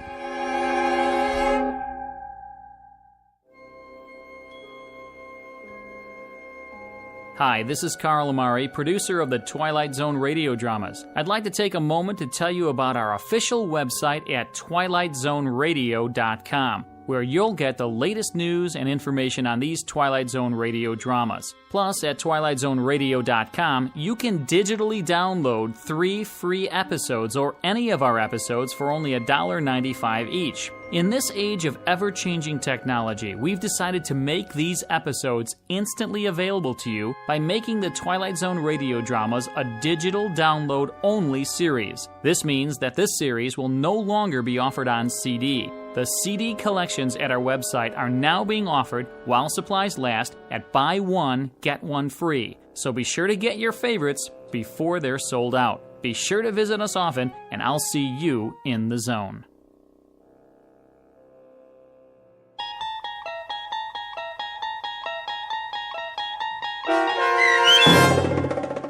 The Dummy, starring Bruno Kirby with Stacy Keach as your narrator, was adapted for radio by Dennis Etchison and based on a script by Rod Serling from a story by Lee Polk. Heard in the cast were Craig Wickman, Michelle Graff, Linda Ryder, Rich Komanek, Christian Stolte, Paul Patch, Roger Wolski, and Doug James. To learn more about the Twilight Zone radio dramas and to obtain audio cassettes and CDs of these programs, visit our website at twilightzoneradio.com. This copyrighted radio series is produced and directed by Carl Amari and Roger Wolski for Falcon Picture Group. Doug James speaking.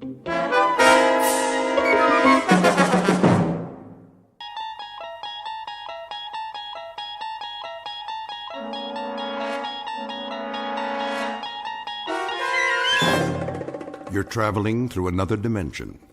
A dimension not only of sight and sound, but of mind. A journey into a wondrous land whose boundaries are those of imagination. Your next stop, the Twilight Zone.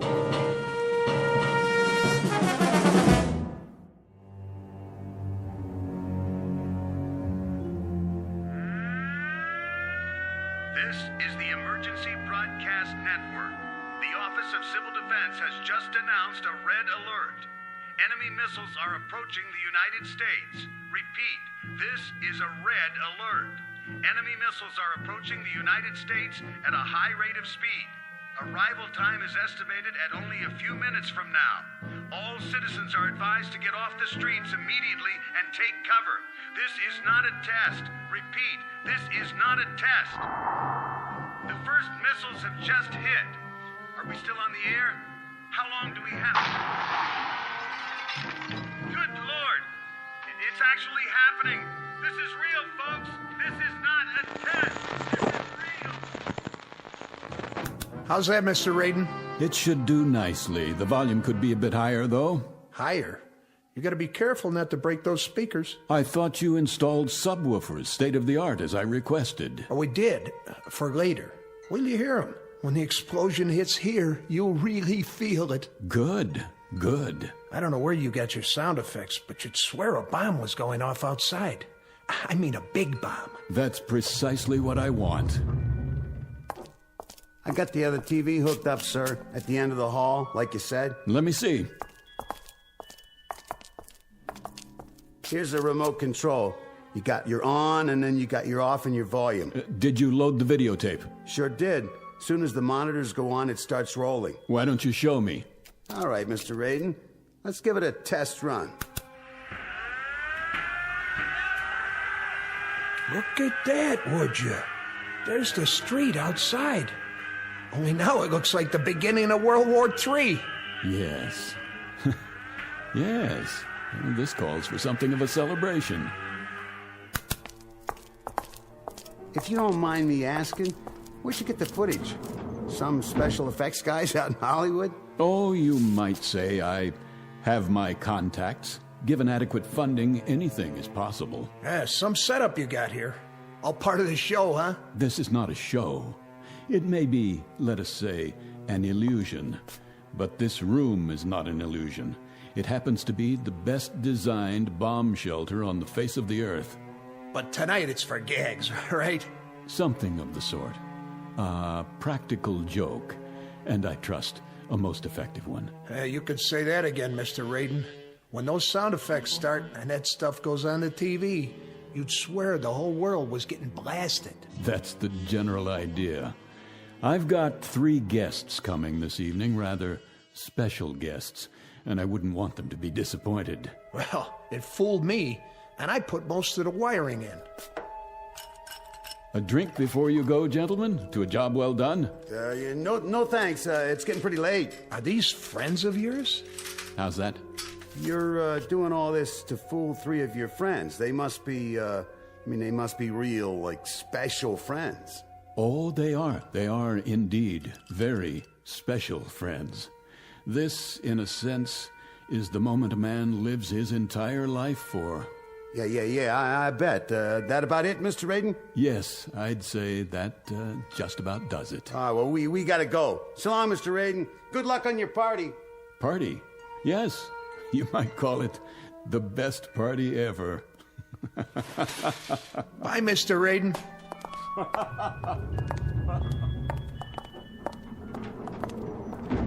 That guy gives me the heebie-jeebies. I know what you mean. This has got to be the #1 kook in the whole country. I mean, can you imagine a guy spending that kind of a bundle just to set up a phony atom bomb explosion? And the whole thing's set to go off at 11:45. Some kind of fanatic is he, huh? What's his angle? Practical joke, maybe, like he said. Yeah, the $500,000, that's some joke. Hey, hit the button, will you? Yeah, sure. It's a funny thing. What? If they was to drop a bomb, if the whole world was to go up for real, it'd be kind of a pity if the one guy left alive was somebody like him. Wow, no kidding. Well, hey, here comes the elevator. Live and let live. That's what I always say. Yeah, you got that right. Let's get out of here and grab some chow. Now you're talking. Going up? Oh, yeah. Hard to get used to, ain't it?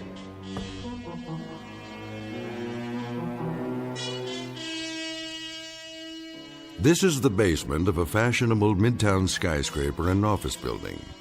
It's owned and occupied by one Paul Raiden, whom you've just met. Mr. Raiden is rich, eccentric, and single-minded. How rich, we can already surmise. How eccentric and single-minded, we shall see in a moment. Because you have just been invited to a very special party, catered and conducted exclusively for residents of the Twilight Zone. And now, The Twilight Zone and our story, One More Pallbearer, starring Chelsea Ross, with Stacy Keach as your narrator.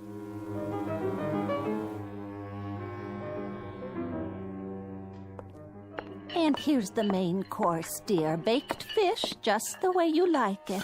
Splendid. Would you care for some more milk? Not just yet, Mary. Sit down, please. Oh, who could that be? I'll get it. No, you won't. I hope it's not one of the parishioners. Wait here. But you've been on your feet all day. Dinner will keep. Nonsense. I'll see to it, dear.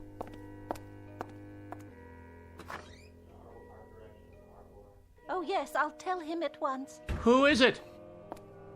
The most peculiar man. What did he want? I'm not sure, but there's a limousine waiting at the curb. He said something about a matter of life and death.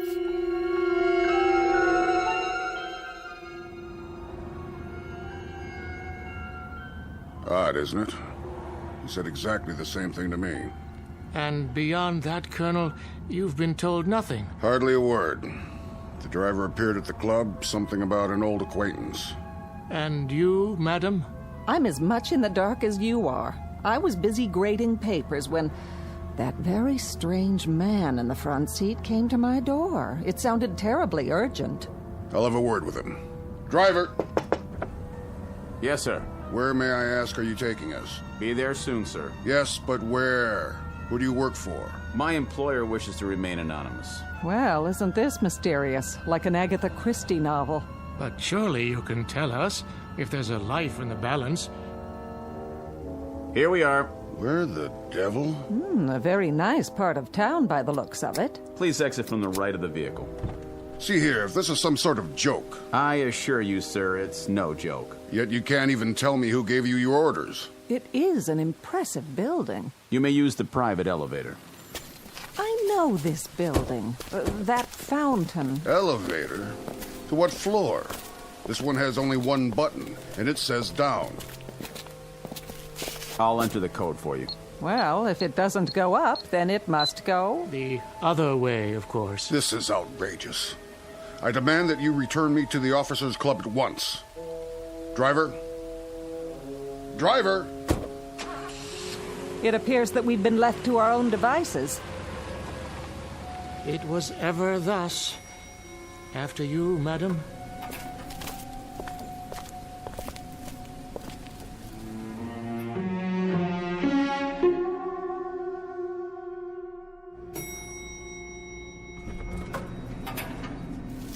What in the... Good evening, friends. That voice. If you'd be so kind, just follow the hall to the security door at the end of the hall. There's something vaguely familiar about the tone, but I can't quite... Enough. It's time to find out what this is all about. That's right. Just come in, if you will. See here. Do sit down and make yourselves comfortable. Wait, I remember now. Yes. The accommodations are a bit Spartan, but I trust you'll find them adequate for your needs. How good of you to come. Colonel Hawthorne, Reverend Hughes, and of course, Mrs. Langsford. I'm delighted to see you all. What? Such blank faces? Don't tell me you've forgotten. It's Raiden, isn't it? Aren't you Paul Raiden? You have an excellent memory, Reverend. And how about you, Colonel? Do you recognize me? Yes, I believe I do. You served with me once, didn't you? I did indeed. A second lieutenant. Yes. In an infantry regiment under your command. I recall it vaguely, and I seem to recall something else, too. It's not surprising that it doesn't come flooding back. After all, you had a few thousand men under you, a few thousand cogs in the great military machine. I was only one of those cogs. But then again, you didn't court-martial all of them, did you? That distinction you reserved for me alone. Oh, yes, I do recall now. You refused to lead an assault on a hill. Did I? Refused in the face of a direct order. The delay cost us a company of men. That was your contention at the court-martial board. It's what sealed my fate. I was dishonorably discharged, Colonel, stripped of rank and booted out. How fortunate for you. Fortunate, you say? Were I permitted to dictate the sentence, I would have had you shot. Of this I have no doubt at all. But what kind of host am I? Oh, for pity's sake, Paul. I must apologize. There's a lady present. Please forgive me for not addressing you first, Mrs. Langsford. Do you recall who I am? Of course I do. I taught you in high school. Well done. I don't forget my students. Oh, now and then I find that they get jumbled together. Of course. But if I prod my memory a bit, I'm able to connect names with faces. And in your case, with character. I made an impression on you, did I? That's understandable. Because you flunked me, Mrs. Langsford. I certainly did. You dressed me down in front of an entire class, called me names, humiliated me. And quite deservedly so. But that's neither here nor there. I invited you here this evening for another purpose than to dredge up old animosities. Invited? I can't speak for my companions, Raiden, but the request I received was more in the form of an ultimatum. Your chauffeur said it was a matter of utmost urgency. Why, yes indeed. That's the way it was broached to me, too. A matter of life and death. I was eating dinner, and my wife Mary got up to answer the door. And when she came back, she had such an odd expression on her face. Reverend Hughes. Still a bit on the wordy side, aren't you? It never ceases to amaze me, really, how changeless we remain over the years. But I suppose the habits of a lifetime are not that easily set aside, now are they? Perhaps you'll be good enough, Paul, to get to the point and tell us why we're here. I'd be delighted to. But first, can't I get you something? A highball, perhaps, or a cup of coffee for the Reverend. How do you take it, black or white? Nothing, thank you. Paul, you're trying my patience. Habits, Mrs. Langsford. The incredible persistence of habits. You call me Paul, as if I were still sitting in your classroom. What about you, a nice cup of tea? Nothing for me. And you, Colonel, a tot of rum, perhaps? I would be deeply appreciative, Mr. Raiden, if you made your point and then let us leave. You've obviously called us here for something, and I, for one, would welcome hearing whatever it is without further delay. How staunch, how commanding you sound, Colonel. The military mind never changes either. See here. Always pressing forward. Drive, drive, drive against the objective and wipe it out. Colored flags stuck in a map and troops stuck out in the hot sun. An officer must have nerves made of steel and a head full of cement. As you were, Raiden. Oh, no, Colonel. Not as I was, as I am. Which rather upsets the chain of command, don't you think? Because I'm in command now, and what I command at this moment is your attention. You see, I've called the three of you here for a very specific purpose. I think I'm beginning to understand. Of course you are. Always so intelligent, so insightful. Let's do it in proper chronology. My dear old schoolmarm shall begin. That staunch and intrepid educator who would look so incongruously out of place without those severe spectacles covering those severe eyes looking out of an equally severe face, who possesses such vast prerogatives from the local school board and the vast courage that comes from pitting all her wits and training and knowledge against poor captive children. Are you quite finished, Paul? My dear lady, I haven't even begun. May I make an observation, then? You have permission to speak. Would you like to address the class? Oh, just a comment, Paul, on how incredible this whole thing is. That a man like yourself, a millionaire many times over, a big, important man who walks with kings and heads of state and industrial tycoons... You followed my career. How gratifying. How incredibly tiny a mind this kind of man must have to dwell on an incident in a high school classroom of some 20-odd years ago, and to let it fester inside of him, as it's done with you. I've never liked humiliation, Mrs. Langsford, whether it occurred 20 years ago or in the past 10 minutes. Humiliation? All right, Paul, let's talk of humiliation. Let's talk of your humiliation. Mr. Raiden was caught cheating during an examination, caught red-handed. Oh, not a federal crime, of course, but perhaps just a bit commentative on the nature of the person. And when accused of the act, he tried to plant his crib sheet on an innocent student. How right you are, Mr. Raiden, that I stood you up on your feet and in front of the entire class I told you what you were. But no room then, was there, Mrs. Langsford, for just a moment of compassion? An iota of sympathy for a frightened and desperate boy? Oh, Mr. Raiden, I've dealt with frightened and desperate children all my life. And it might surprise you to know that I've given them more sympathy and compassion than learning. But neither sympathy nor compassion can be handed out wholesale like cheap bubblegum. The recipient must be worthy of them, and you never were. You were a devious, dishonest troublemaker. And for all your millions, my guess is that you are still devious, you are still dishonest, and I have no doubt that even now you're a troublemaker. You haven't changed either, Mrs. Langsford. Mr. Raiden, after so many years, what can be gained by... A great deal can be gained, Reverend. A great deal.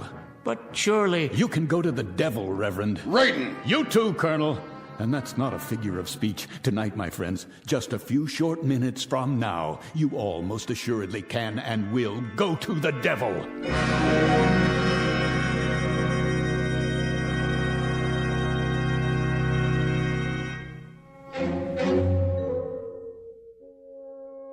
Mr. Raiden, obviously years have passed between now and whenever it was you felt you suffered various indignities at our hands. Felt? How conveniently you forget the extent of my suffering. You, for example, accused me of lack of character, and worse, you put a scandal over my head and all but destroyed my reputation. I do remember now. A young girl whom you drove to suicide, because even at that early stage, you were not a man to hold honor in very high regard. So merciless and so judgmental. What of her responsibility, her character? You're far from consistent in your dispensation of forgiveness. No, the robes of a man of God never became you, Reverend. For all your pious pronouncements, they never quite fit. Enough of this. I'm getting out of here, now. You can try, Colonel. This is outrageous. Save your strength. You're going to need it. Open this door at once. The doors don't answer to your command, only to mine.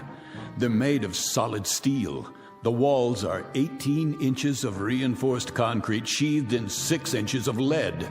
I have my own generator plant, my own air system, and at the other end of the hall, a storeroom the size of a warehouse stocked with food and supplies. But in God's name, why? What are you afraid of? Afraid? Hardly. Prudent might be a more accurate word. Remember the story of the 3 little pigs, houses of straw and so forth, and only one built to withstand the blast. Blast? What blast? Colonel, you of all people should understand logistics. Does it occur to you why a man would go to all this trouble and expense? You've built what amounts to be a bunker. So I have. But we're not at war. Not at this precise moment. You're insane. Am I? This is the middle of the city. Ah, now you're getting warm, closer to the point. What are you talking about? About beginning a vigil, my friends. The long wait and the countdown to oblivion. Will you start making sense? I taught you better than this gibberish. You are correct, Mrs. Langsford, about several things. I've walked with kings and tycoons, as you so rightly perceived. I've walked with them, and more importantly, I've listened to them, to the things they have to say, the special knowledge they are able to impart because of their positions of privilege. As a result, I managed to keep abreast of the times and usually well ahead of them. The point. Patience, Reverend. I'm coming to it. You see, I know things that are going to happen. I pay informants, couriers, high-level attachés and the like for a service, information. and I pay them quite handsomely, I might add. What sort of information? Oh, the inner workings of certain, let us say, diplomatic agencies, military installations, information that's beyond top secret, but available if the price is right. You're engaged in espionage. Hear me out. 48 hours ago, I received a most interesting bit of news, or rather, several bits, meaningless in themselves, that together form one unavoidable conclusion, something that is known to perhaps only 6 men in the world. If you're trying to frighten us, it isn't working. Then let me give it a somewhat finer edge. This evening, this very evening, the world is coming to an end. Why, of all the... At 11:45, there will be no more city. No more country. Rubbish. Oh, it was inevitable, don't you think? After so many years, so many weapons stockpiled, someone somewhere was bound to become impatient, to finally push the button that brings us to the reward we so justly deserve. And make no mistake about it, we all do. It began when we were born into this cesspool called life. The original fall from grace, from which there is no escape. The earth is an empty graveyard waiting to be filled, and tonight it will be. What a cynical, depraved view of humanity. By 30 minutes after midnight, there will be no more humanity. It's too late to stop. Pandora's box has been opened. There's no turning back. They are going to bomb us, and we are going to bomb them. By dawn, there will be nothing left but rubble and bodies. And now, within a few moments, it begins. You'll be hearing the sirens very shortly. That's the red alert. It means their missiles are on the way. Ours will follow soon after with proper military efficiency. And you are to survive, Mr. Raiden.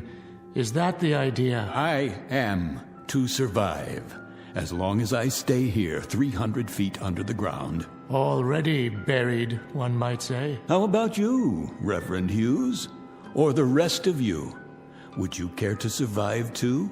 Or shall I be the only pallbearer? What? It can't be. Don't panic. This whole thing may be a hoax. Please remain seated. If you require proof, I'll turn on the radio.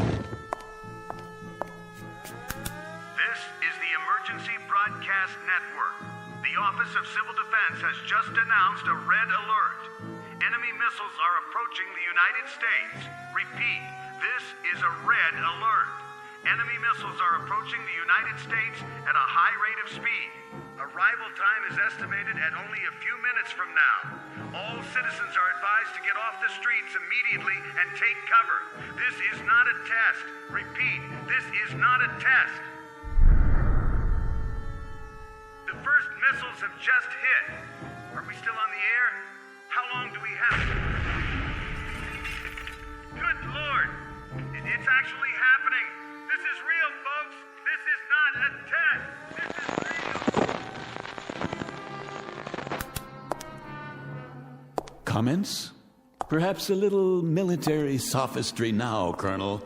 A quote from General Grant or Lee or Patton. And you, Reverend, something enriching from the gospel? Oh, my, such silence, Mrs. Langford. Nothing in that vast reservoir, that Pilgrim's Progress mind of yours to fit this situation?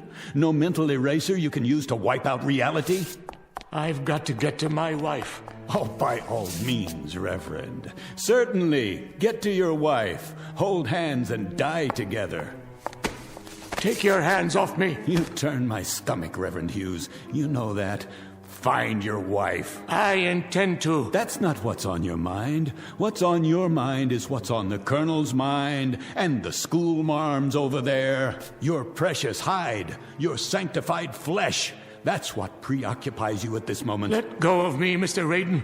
If I'm to die tonight, I want to be with someone I love. Very theatrical, Reverend Hughes, but far more burlesque, I'm afraid, than legitimate theater. Kindly have the decency. Why don't you have the decency, Reverend, to depart this earth with just a fragment of the truth in your mouth? What truth?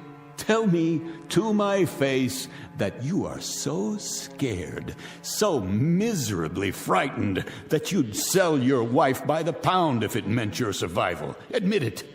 If those were the last words I ever spoke, Mr. Raiden, they would also stand as the worst falsehood I ever uttered while living. Why am I not convinced?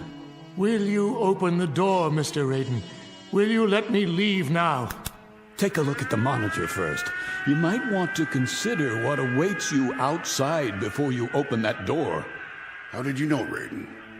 How could you possibly have known exactly when? What difference does it make? If we leave now, we might make it back to our homes. Highly unlikely at this point, but I suppose hope springs eternal. Oh, of course, Mrs. Langsford, back home to your aging sister, no doubt. And you, Colonel, back to the club so you could die with your cronies amid all your medals and memorabilia. Whatever we do, it's none of your concern. My dear friends, shall we drop the pretense now, this instant? Shall we all of us now dare to speak the truth? I told you how this room was constructed, steel, concrete, and lead. It is the only place where you can survive.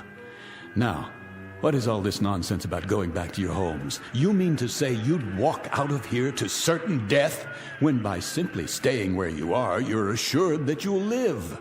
Are we to understand, Mr. Raiden, that you will permit us this luxury? That you will allow us to stay in your fortress? Oh, indeed. Indeed, Colonel. As a matter of fact, it's precisely why I asked you all to come. Each of you, in your own way, tried to destroy me. But I will not repay the compliment in like kind. That is to say, I won't require an eye for an eye. Nothing quite as basic, as naked as that. Then I'd be interested, Mr. Raiden. What is your price? The Colonel would be interested. I should think so. And I presume the schoolmarm and the Reverend, too, would be interested. I submit, dear friends, that you're not just interested. It's the only single thing on God's earth that has any meaning left. How much will Raiden charge so you can stay here in safety? All right, my friends, here's the all-important price tag. The fiddler has played, and here comes the bill for the music. But be sure to listen carefully, because time is very rapidly running out.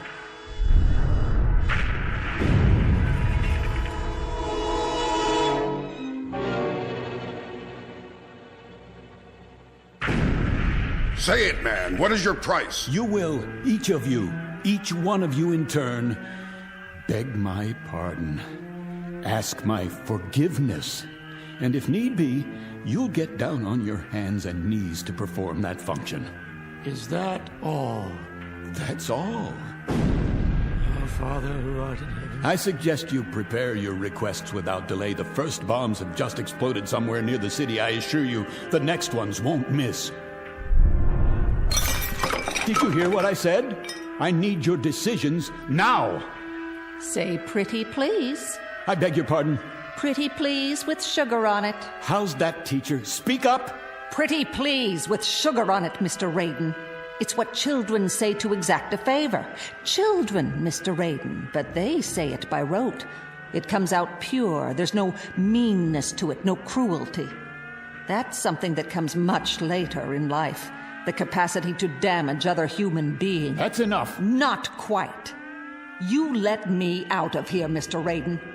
If I'm to spend my last quarter hour on Earth, I'd rather it be with a stray cat, or alone in Central Park, or with a city full of strangers whose names I'll never know. Have you lost your mind? The door, Mr. Raiden. Will you open the door now? You heard them. Heard what? Stubbornness for its own sake? Sheer contrariness? Absolute irrationality in the face of that? Open up, Raiden. Yes, open it. You're too blind, or you're too stupid. That must be it, because none of you understand how simple it is. All you have to do, literally all you have to do, is to say a sentence. Just a string of silly, mindless words, like a command, Colonel, like a prayer, Reverend, like a lesson. Nothing more than that. All you have to say is that you're sorry. I have nothing to be sorry for. You deserve that court-martial, and more. I'll hardly withdraw my complaint now. And I, Mr. Raiden, pity you that you still can't see the error of your ways. May God have mercy on your soul. All right. You want to go out there and die? Go! But you'll all be back inside of 5 minutes. There's the elevator. Go ahead, use it. Carry the farce to its conclusion. Stand aside. Where are you going? Up there? To what? As far away from here as I can get. Do you hear that? Are you deaf? You still want to go up on the street? Why? To get a good look at the frenzy and the panic and the horror before you come back down here to your only salvation? Move away from the elevator. But you don't need to see it firsthand. Watch it from here on the monitor. You can see it happen, the whole thing. Watch as your world is shoveled into a grave and covered over. Move, or I shall be forced to move you. You fool. After you, ma'am. Last chance. I mean it. It's your last chance. What about it, Hughes? Is life so stinking cheap you can throw it down a drain? No, it's not true. This is no fantasy. You'll be back. You'll see. You'll be back.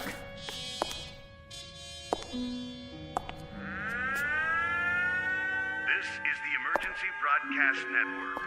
The Office of Civil Defense has issued a red alert.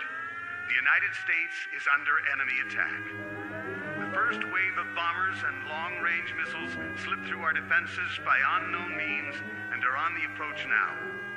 Evacuation procedures are underway in all major cities. The President will make an announcement as soon as... This is real, ladies and gentlemen. This is not a drill. This is not a test. This is an actual emergency. What? That's not what he's supposed to say. We interrupt our regularly scheduled programming to bring you this live coverage. Just before midnight this evening, several of the country's major population centers suffered missile attacks, resulting in severe casualties. Siege mentality. Unconfirmed report of nuclear detonations. The White House, the Midwest, the coast.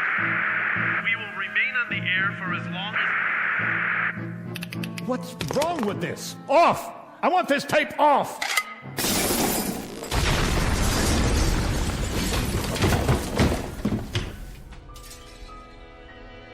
That's enough. That is quite enough.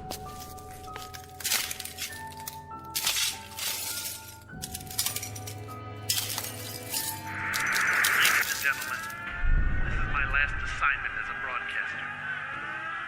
I can see the bombs going off. And now they're streaking down, lighting up the sky, heading directly for us. A great wind from the firestorm. If you can hear me, I want my wife and daughter to know that I love them very much. No!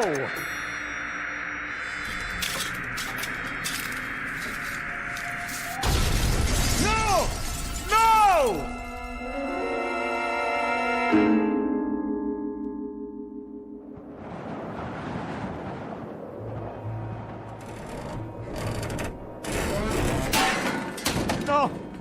No, please. I didn't mean for it to actually happen.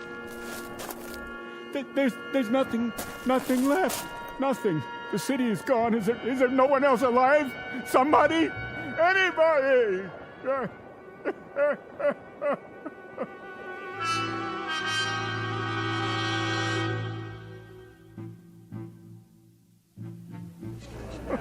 What's wrong with him? Must be drunk. Poor man, he looks crazy. Yeah, look at his eyes. What's he crying for? All right, Mac, get up.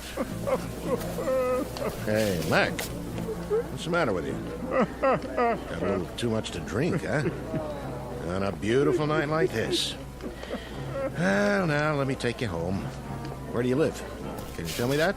I didn't want it this way. Won't somebody listen to me?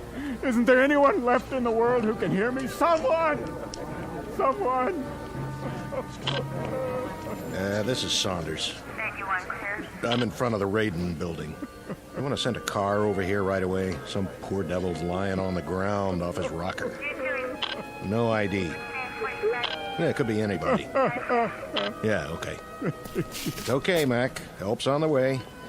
Now, why don't you come on over here and sit down by the fountain? That's right in front of this nice building. You weren't gonna try taking a bath in it, were you? No. Because then I'd have to arrest you, and I wouldn't want to do that. Can you hear me? Can't you even tell me where you live? You know where you are? Anything around here look familiar at all? What happened to him? Another nutcase. Never saw him. Is he deaf or blind? Okay, folks, let's move along. Move right along. Give the poor fella some breathing space till the ambulance gets here. Easy, Mac. Take it easy. You're gonna be okay. No,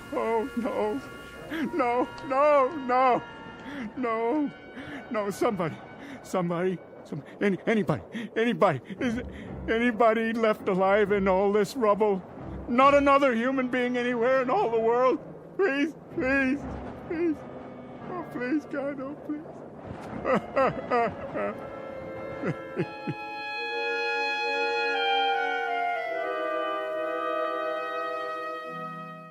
Mr. Paul Raiden, a dealer in fantasy and human misery, especially his own. Trapped in the graveyard of his mind, and now, as it has always been for him, the only person in the world. The sole pallbearer at a funeral he alone manufactured, in a bleak and empty landscape called the Twilight Zone.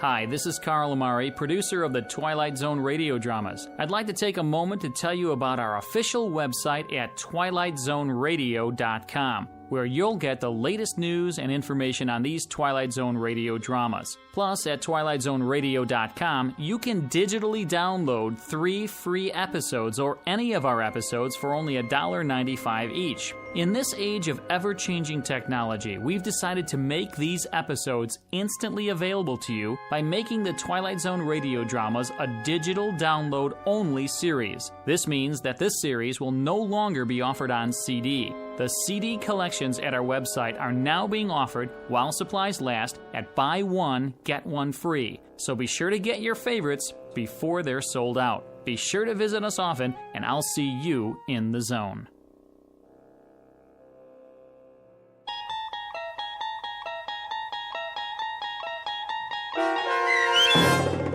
One More Pallbearer, starring Chelsea Ross, with Stacy Keach as your narrator, was adapted for radio by Dennis Etchison and based on a script by Rod Serling. Heard in the cast were David Darlow, Meg Thalken, Rich Komanik, Turk Muller, Norm Woodell, Jeff Lupetin, Roderick Peoples, and Lawrence Nepidal. To learn more about the Twilight Zone radio dramas and to obtain audio cassettes and CDs of these programs, visit our website at twilightzoneradio.com. This copyrighted radio series is produced and directed by Carl Amari and Roger Wolski for Falcon Picture Group. Doug James speaking.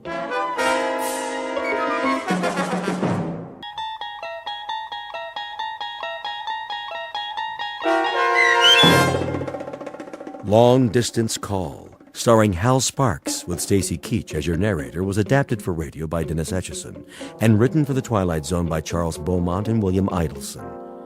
Heard in the cast were C.J. Amari, Fernette Lebo, Rosalind Alexander, Nick Sandys, Jeff Lupetin, Laura Russell, Kurt Nabig, Christina Verba, Doug James, Karen Olson, and Amber Lake.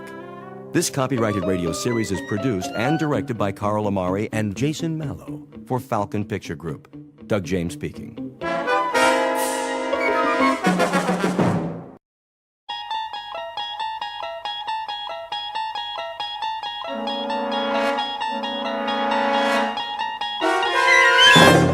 You're traveling through another dimension. A dimension not only of sight and sound, but of mind. A journey into a wondrous land whose boundaries are those of imagination. Your next stop, the Twilight Zone.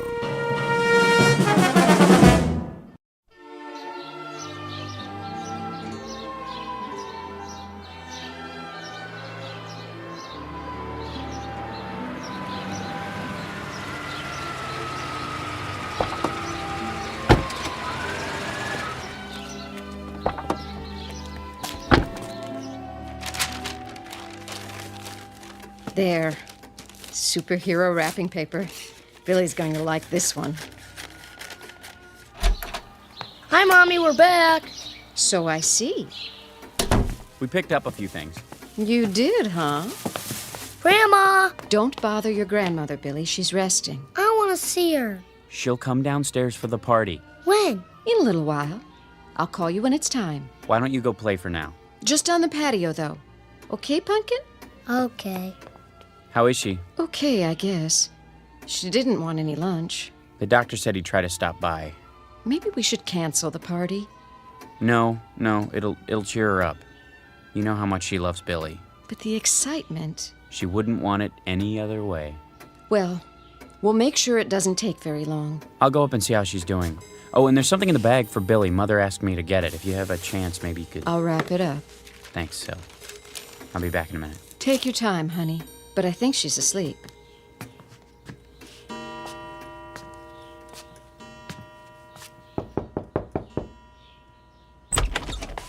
Mother? Is that you, Chris?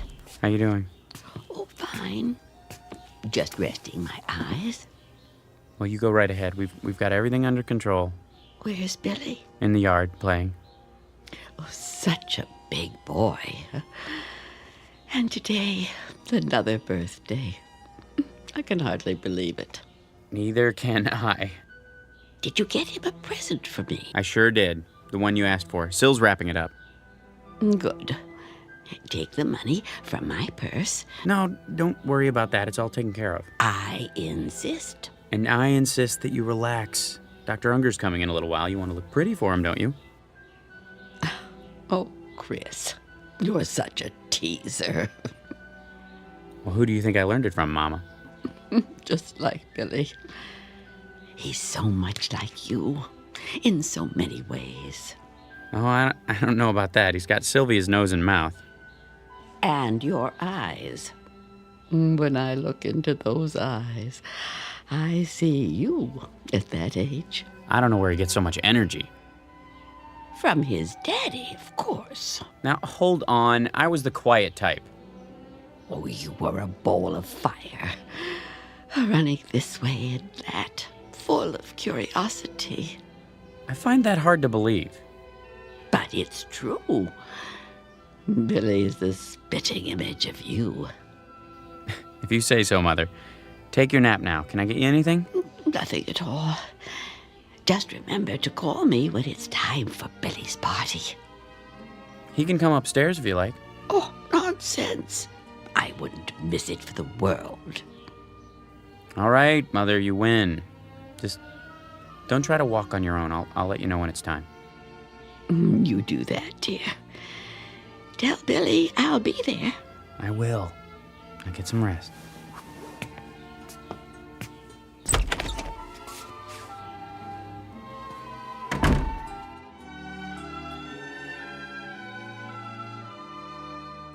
As must be obvious by now, this is a house hovered over by Mr. Death, that omnipresent player in the third and final act of every life.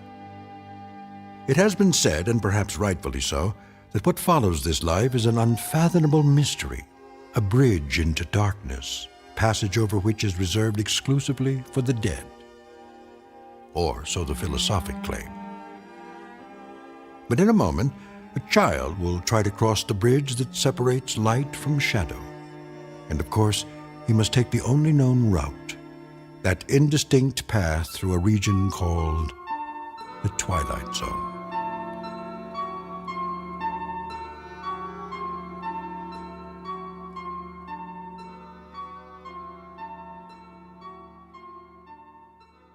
And now, The Twilight Zone and our story, Long Distance Call, starring Hal Sparks, with Stacy Keach as your narrator. That's enough for now, Billy. I like the way it sounds. Can you help me set the table for dessert? Is it time yet? Almost. Where's Grandma? Well, you know, she wanted to come down, but she's awfully tired. You understand, don't you? You're a big boy now. But I want to see her. Maybe in a few minutes. Daddy's just gone up to... There she is. Chris, watch your step, honey. Why is Daddy carrying you, Grandma? Because she's light as a feather. I've got your chair ready. You go to so much trouble. Mother, you've got to follow the rules of the house. And today, the rule is, the moment Billy opens his presents, you're going back upstairs. That's fine, Chris. I always follow the rules, except when I don't agree with them. Hi, Grandma. There's my little angel. Mother, the doctor told you not to exert yourself. I don't exert. Billy is a feather to me. Everybody get ready. Time for the candles. I'll turn off the light.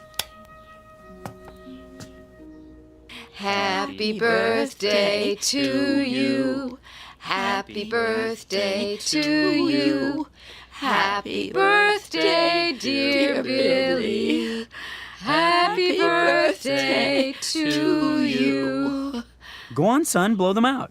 Here it goes. Wait now. You've got to blow out all the candles, or it is no good. Take a big breath, Billy. All of them. Okay. You did it! Did you make a wish? Yes. What was it? I can only tell Grandma. Well, then, tell me. I wish for is... Don't you think we should all hear your wish? That's not the way it works, honey. You know that. It is a secret between the two of us. Isn't that so, Billy? Mm-hmm. And now we cut the cake. Mother, let Syl do that.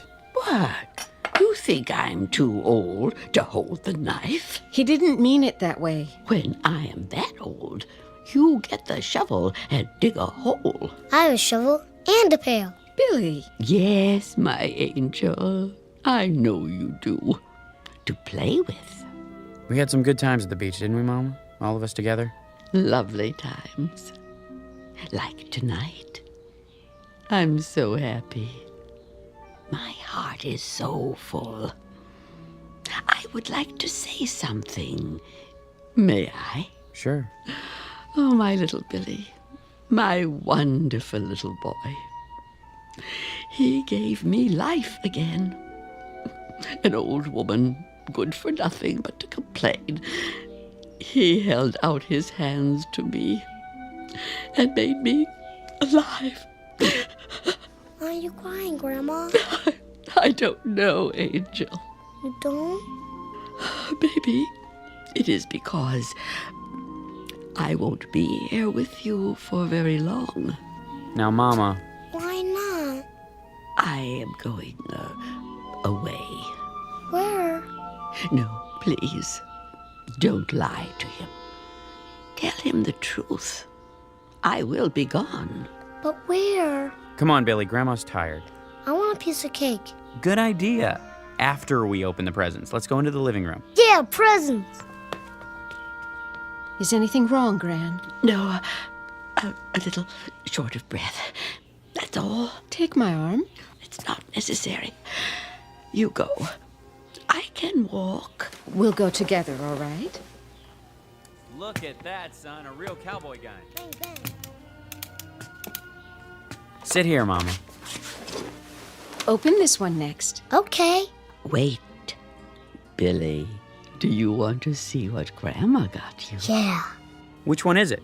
Right here, I think. Yes. Wow, cool. Well, you know what it is? Yeah, telephone. Why, that's a nice toy, isn't it? Grandma picked it out for you. For us, Billy. For you and me. So you can always talk to Grandma. Anytime. Even when she is not here. Can you say thank you? Thanks. See, Mama, he loves it. I'm so glad. I want to talk to Grandma now. You may. You know how to work it, son? Yeah. Hello? Hello? Who is it, please? Guess. Is there someone who wants to talk to Grandma? Yes? What is his name? It's me. And who are you? Billy. Oh, Billy. It's so good to talk to you. What's the matter, Mom? You'd better take me upstairs. Now, Chris. Of course. Don't you want to play? I want to, Billy. In a little while. When? Whenever you like. You talk on the phone. I will hear you. Come on, up you go. Don't hurt yourself, Chris. Not a chance. I'm not a little boy anymore. I think I could carry my mother upstairs.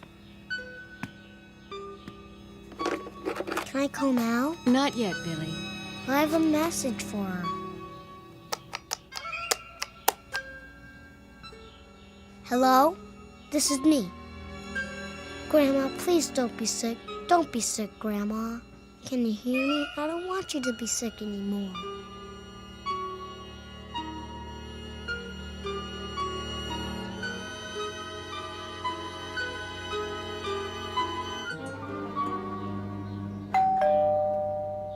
Someone's at the door.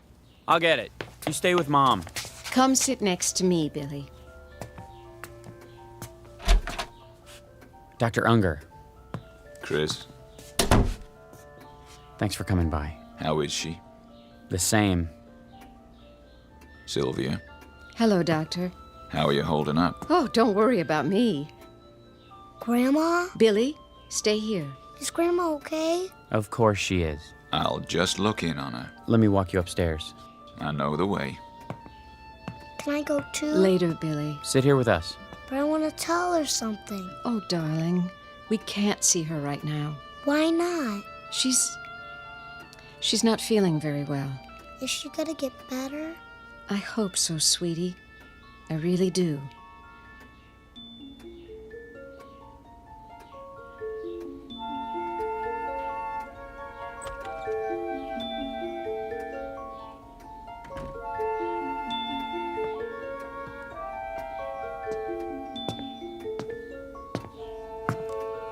She isn't in any pain. Can we see her? I wouldn't advise it. Not that it would hurt her, but, well, I doubt that she would recognize you. Oh. We'd recognize her. All right, Chris. Just don't stay long. Me too. Isn't it your bedtime? I want to say goodnight to Grandma. Billy, try to understand. Grandma's sick. Why don't you wait until she's well? I want to see her now. Billy, don't. If I may make a suggestion. Yes? If he wants to see her, this might be the time. Come with me then, but only for a couple of minutes. And Billy, listen to me. If Grandma acts a little different, that's only because of the medicine, okay? Okay. Then let's go.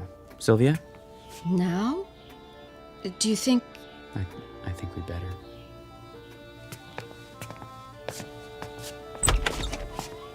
Mrs. Bales, Yes, I have some people here who would like to see you. you do? Go on in. I'll wait in the hall. Hi, Mama. What? Grandma, Angel. are you sick, Grandma? Not anymore. Then why don't you get up? Billy. How you doing, Mama? Who are you? Who am I?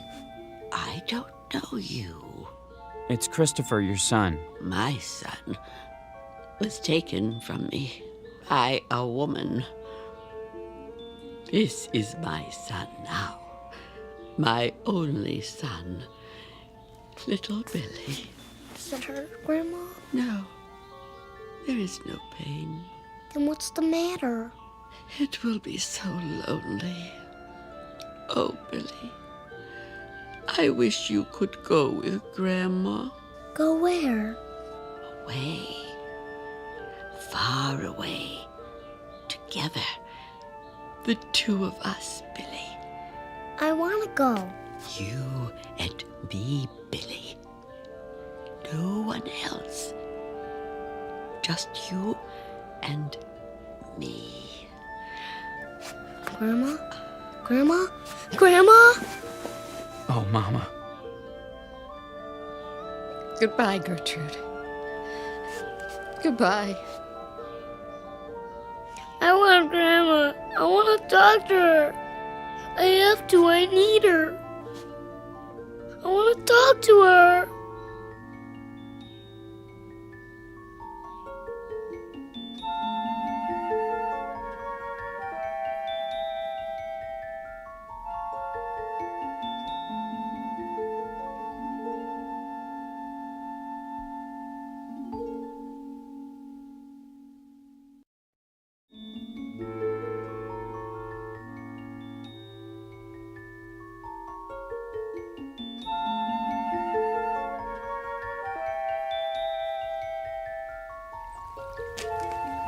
Hello, fishies.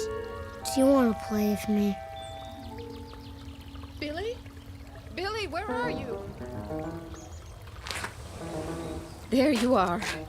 Didn't you hear me calling you? No. You know you're not supposed to be playing out here all alone. Why not? I don't want you so close to the pond. What were you doing? Nothing. Billy? Looking at the fishies. It's getting cold. No, it's not. I think you'd better come in now. Don't you want some lunch? I'll make you a cheese sandwich and some hot soup. Come on. I want a hot dog. All right. A hot dog, then. Why don't you wait in the dining room? I go upstairs. Why? I want to go to my room. Okay. I'll call you when it's ready. Oh, Chris. What's the matter? Billy. I heard you calling him. Where is he? In his room. You all right? I hope so. What do you mean? He's been walking around in a trance all day. He misses her already. You know how close they were. Yes, I do. Why do you say it like that? Like what? Come on, Sil. Well, why don't you admit it? They were too close. She was his grandmother. You and I know that. But you heard what she said. What? She called him her son. Her son, Chris. She didn't mean it. Didn't she? No, of course not. For heaven's sake, Sylvia. She was full of sedatives. She was dying. I'm sorry, darling. I'm sure you're right. It's just that... I guess we're all upset. We'll get over it. I know you will. Because you're strong. I do understand how hard it must be for you. I don't have a choice. But... how strong is Billy?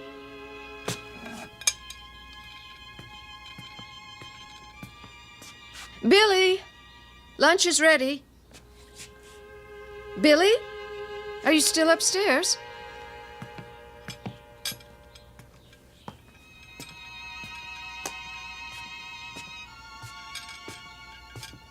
Hey, Grandma. Let's come and play with me. What? Cold there? I'm having a hot dog for lunch. What are you having? I couldn't do it. Mommy called me. I was gonna play. Going to what? Bye. Who were you talking to? Grandma. Billy. She says she's lonesome. She wants me to come and stay with her. Can I, Mommy? Can I?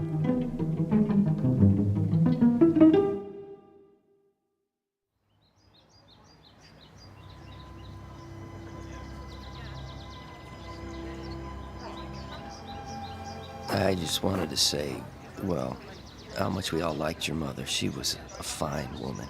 Thank you, John. If there's anything we can do, anything at all. I appreciate your coming. A wonderful woman, Mr. Bales. She was, Mr. Pennington. And I know she was fond of you. She mentioned you often. If you need any help, you know, at the house. We'll keep that in mind. I think everything's under control. How's that dear little boy of yours? Fine, Mary. He's with the babysitter. I'd be happy to take him anytime. Shirley's just down the street. She's been very good. We have plenty of food at home if you want to stop by. That's all right. We should get home to Billy, though. I'll bring over a casserole so you don't have to cook. Bless your heart. I made dinner ahead of time. All I have to do is heat it up. Well, don't be a stranger.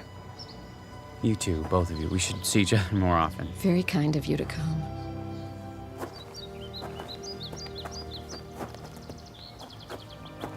I'm glad that's over. She had so many friends. It was a lovely service, don't you think? You know what I really think? Funerals stink. I know. But it's a way of remembering her. I wanted to remember her the way she was, the way she used to be when she was healthy. Now I'll always think of her like this, how she was at the end. Come on, honey. Let's go home. Billy needs us. Yes, he does. More than ever.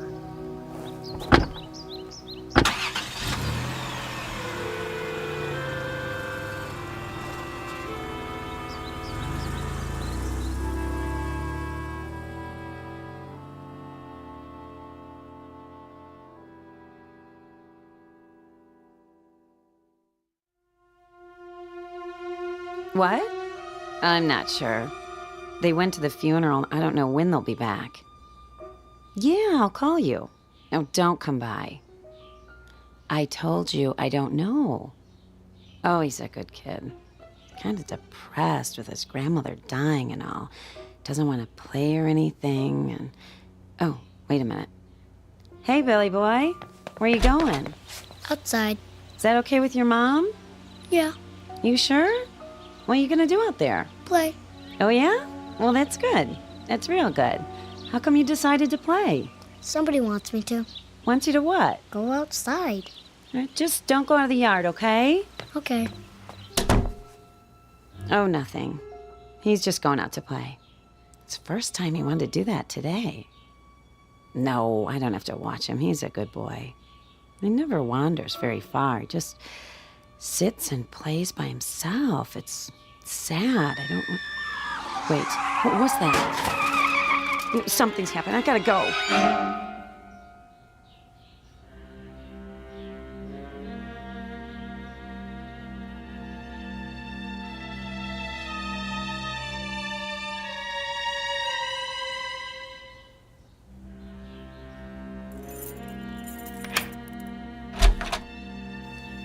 It's good to be home. I can take care of things for a while. Why? Wouldn't you rather be alone? That's the last thing I want. Oh, okay then. I'll make us some coffee. Sounds good. Billy? Shirley? We're back. Mrs. Bales? Hi, Shirley. Are you in the living room? Is there anything I should... Oh, Mrs. Bales, Who's this? Mrs. Bales, my name's Peterson, Jeff Peterson. I live down the block. Where's Billy? Sorry to bother you at a time like this. I mean, the girl told me about your mother-in-law's funeral. I'm very sorry, but, What's happened? Well, it's about your boy. Billy? What about him? He's all right, Mr. Bales. I put him down for a nap about a half an hour ago. Then what? What about Billy, Mr. Peterson? Well, now, I sure hate to say this, but, your son almost got himself killed this afternoon. What? He ran right out in front of my car, from nowhere. Lucky thing I'm a cautious driver, Mr. Bales. If I wasn't, he might have... Billy! Billy never plays in the street. He never leaves the yard. I know. That's why I didn't mind when he wanted to go out. What happened? Well, there wasn't any sense in putting on the brakes. It was too close, so I cut the wheel as sharp as I could. Just in time, too. Couldn't have missed him by more than a few inches. Not a scratch on him, I'm glad to say. It wasn't my fault, Mr. Bales. Honest. All right, Shirley. Apparently it wasn't anyone's fault. Anyway, Mr. Bales, if I do say so, I think you better have a talk with your boy. He's sleeping. Oh, he's fine, just like I told you. A talk? Why? Well, when I saw that he was all right, I asked him, why'd he do a crazy thing like that, running out in the middle of a busy street? He said, somebody told him to. Somebody told him to? Who? He didn't say. You know I wouldn't tell Billy to do a thing like that. Who else did he talk to, Shirley? No one. All day long, he just sat in his room playing with the telephone. Chris? You believe me, don't you? Yes, I do. Chris. I'm sorry it happened, Mr. Peterson. Don't be sorry. Be glad. The boy's safe.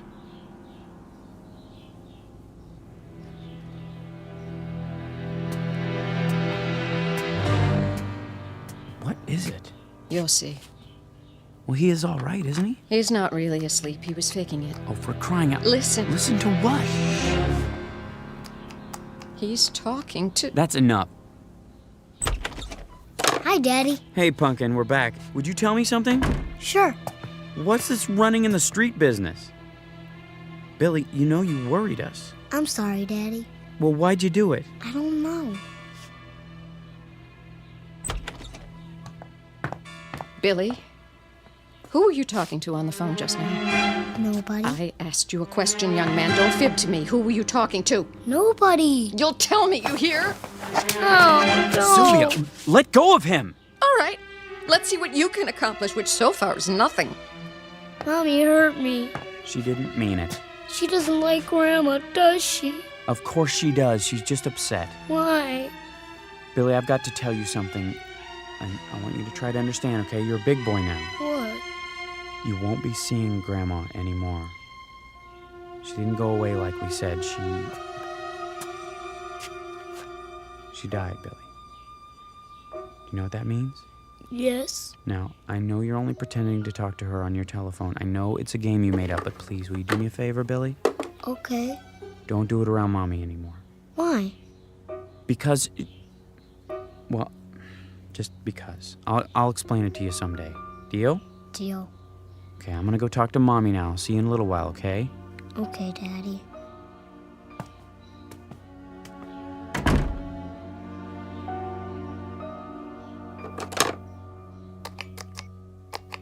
Hi, I'm back.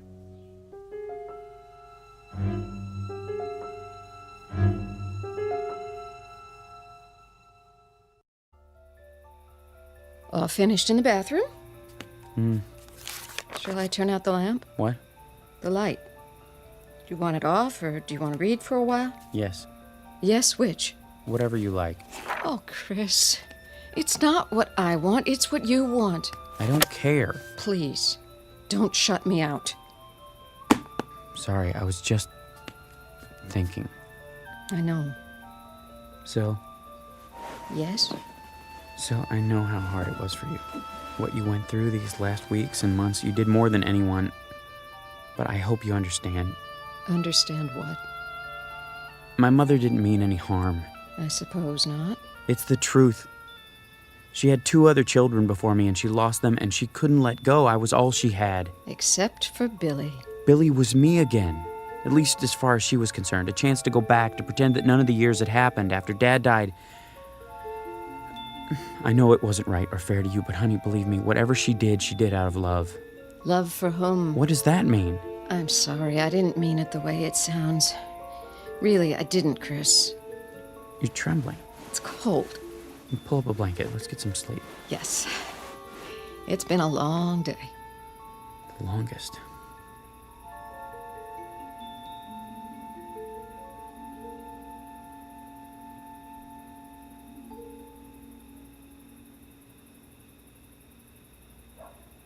Hi.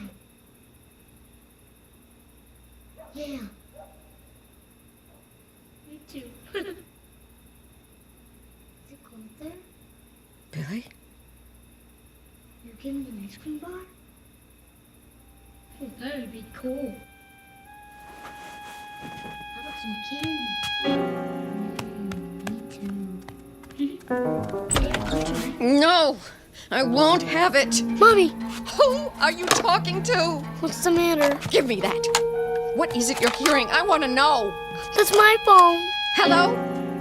Hello? Give me my phone back! Whose voice is that? Who? Mommy, give it to me! Not until you tell me. Say it! Say it! It's my phone! It's from Grandma! That's it! No more of this stupid telephone! You broke it! You broke it! Yes! And I'll break it even more into little pieces. You will never play with this telephone again. It is gone. Do you understand? Gone and never coming back. I want it. I want it. Why? I want Grandma. Billy? Billy! What did you do? What did I do? What happened here? It was that stupid toy. I woke up and... I'm sorry, Chris. I lost my temper again, but... Why did you break it? I heard her. Heard who? Who do you think? What are you saying, Syl? She was there. On the phone. She didn't say anything, but I could hear her. Breathing. That's crazy. I know. But I heard it. Come on, honey, snap out of it. He was so upset. Of course he was. Where did he go? Downstairs. I'll go after him. We both will. That's the back door. He's gone outside. Billy! Billy! Where is he? In the patio. Billy, come here, son. The fish pond. Billy! Oh, no. He's not breathing. I'll give him CPR. Go inside and call 911. Dr. Unger, too, now!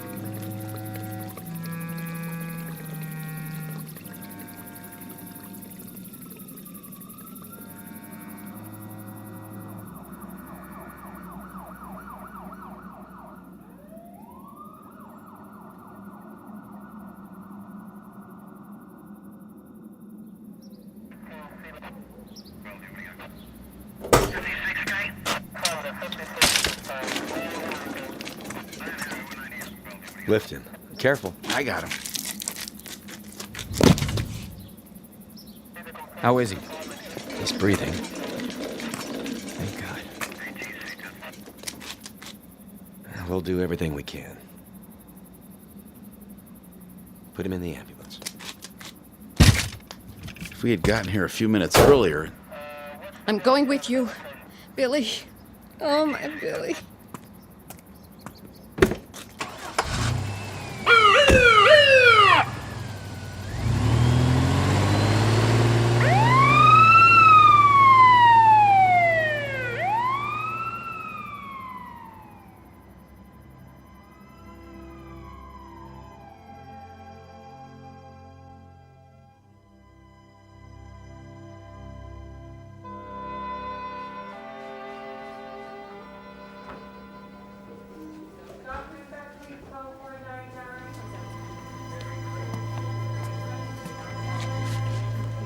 Excuse me. Yes? My son, the little boy.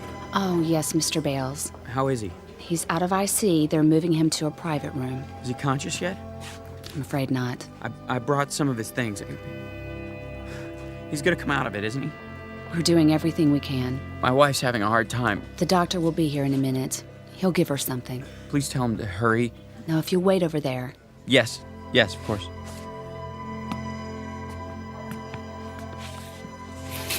Well? Take it easy, honey, please. He's gonna be all right. Is he? Yes, I promise. You can't promise that. He's getting the best treatment. It doesn't matter. What? It's too late. Don't even think that. No? Why not? We have to face facts. What facts? She's already taken him. That's not true! Yes, it is. She took him away. She has him now. Syl, don't say that! That's what she wants. What they both want. I can't fight her anymore. She's won.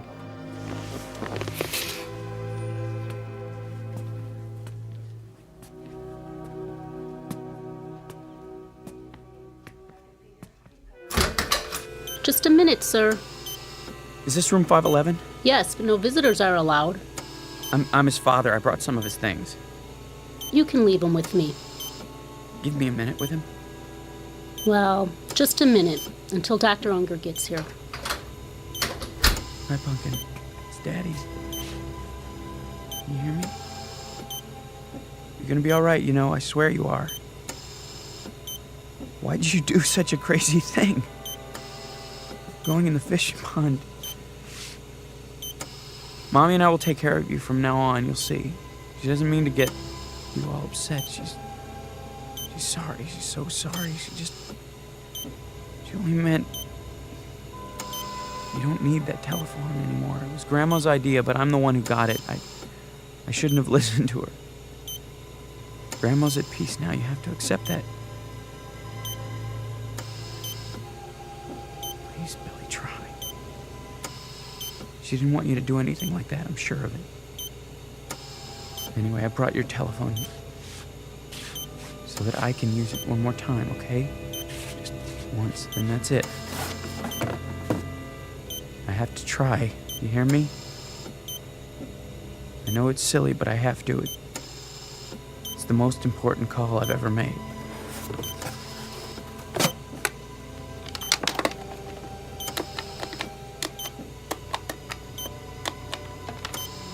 Mother,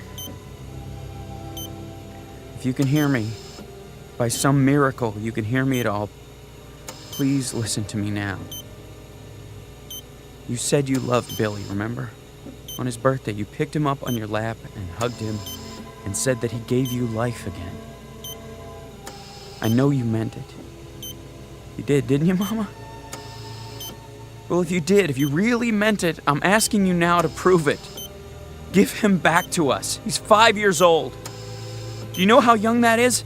He hasn't even started. He doesn't know anything about school or girlfriends or wearing long pants or pitching a baseball. He doesn't know anything yet. He hasn't been anywhere. He's hardly been out of our house. There's a whole world he hasn't seen or heard or tasted or smelled or touched. Remember what you said. You said Billy gave you life again. Well, now you can give him life. If you really love him, let him live. Give him back, Mama. Give him back.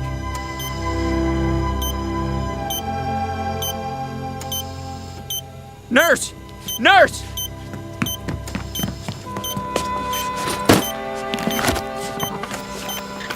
What's happened here? I don't know, Doctor. His heart! It's not stopping after all. It's stronger. And his breathing. Blood pressure's rising. Heart rate's up. Thank you. Something's happened here. What? His vital signs are stabilizing, Doctor. Take a deep breath, Mr. Bales. Then go tell your wife. He's come back to us. I don't know how or why, but we've got him. He's going to be okay.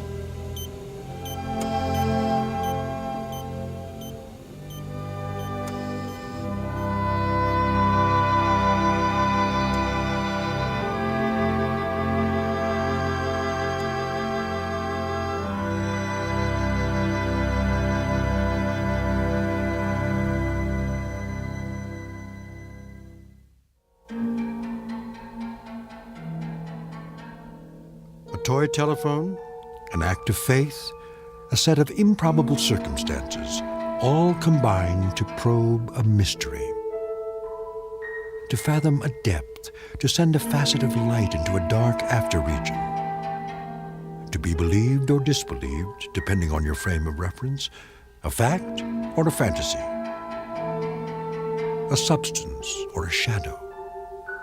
But all of it very much a part of the Twilight Zone.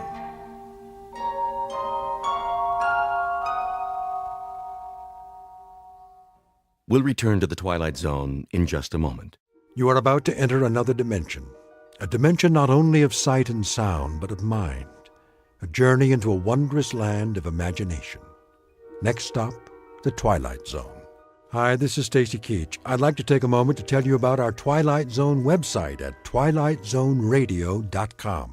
At twilightzoneradio.com, you'll find the latest information on these Twilight Zone radio dramas, including behind-the-scenes photographs, plus the newest product releases, trivia contests, ways to contact us, other Twilight Zone-related info and merchandise, plus links to other fascinating websites. So make your next stop twilightzoneradio.com. Visit twilightzoneradio.com to purchase these Twilight Zone radio dramas on cassette and CD, or call toll-free 1-866-989-ZONE. That's 1-866-989-9663.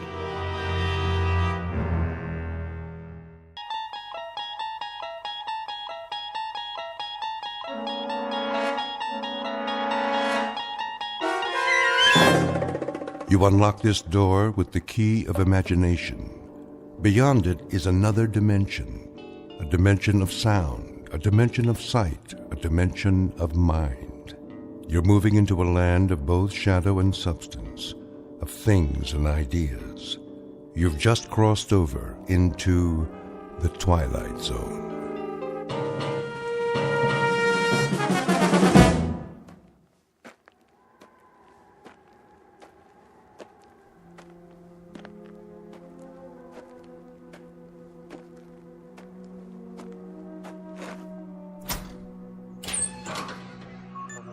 Hank? Hank! Oh, morning, Captain. Anything on the radar? Not yet. No signal at all. Try 4.0, true. It'll probably come from that direction.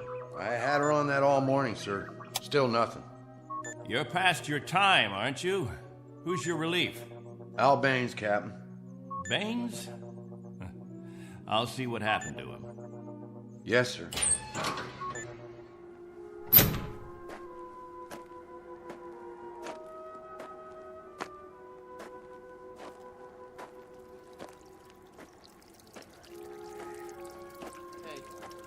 Morning, all. Anything yet? Afraid not. They lost, you figure? There's no telling. Okay if we fill our containers now? Go ahead, as long as the water supply holds out. Be a while till the next batch is ready. Julie, where's your husband? He was sleeping, Captain. Get him, Julie. Is something wrong? There's something wrong.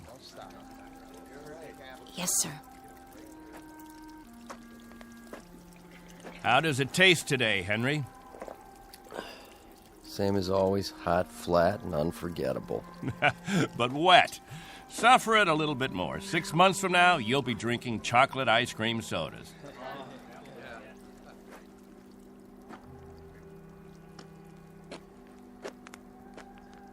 You want to see me, Captain?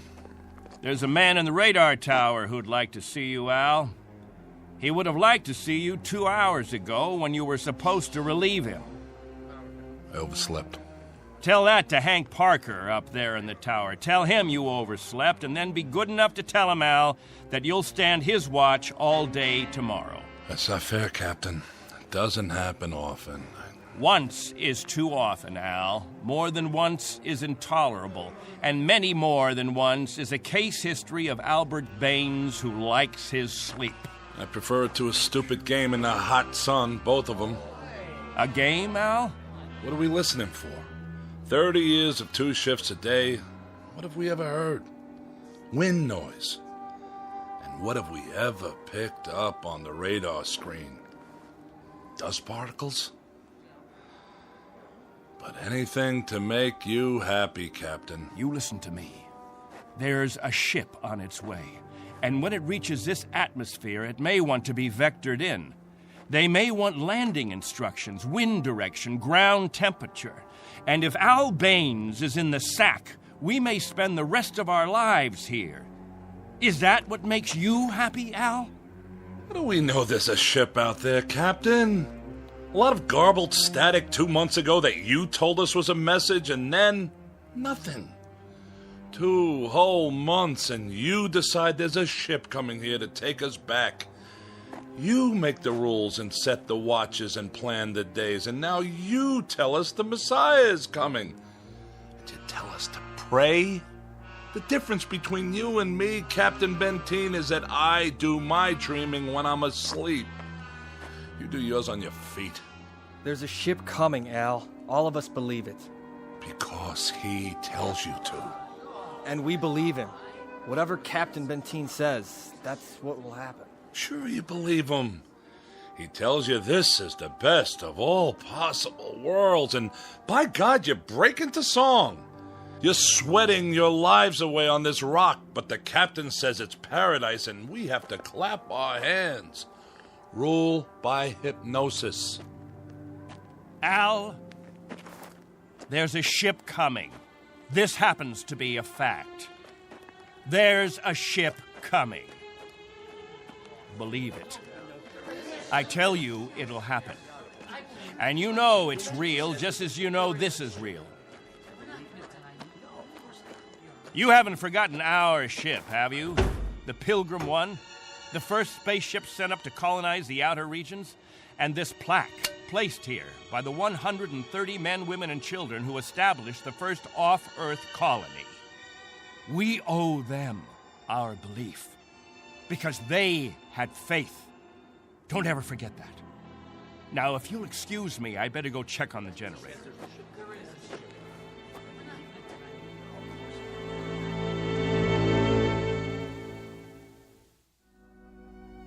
This is William Benteen, who officiates on a small outpost in space.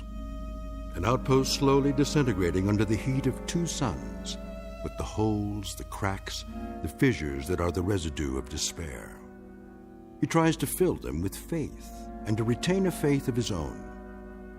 This is a remnant society, a handful of people who left the earth looking for a millennium, a place without war, without jeopardy, without fear. What they found was a lonely, barren place whose only industry was survival. And this is what they have done for decades: survive. Until the memory of the Earth, they came from what has become an indistinct and shadowed recollection of another time and another place. 2 months ago, a signal from Earth announced that a ship would be coming to pick them up and take them home. In just a moment, we'll hear more of that ship, more of that home, and what it takes out of mind and body to reach it. Because this outpost is located in the far reaches of the Twilight Zone.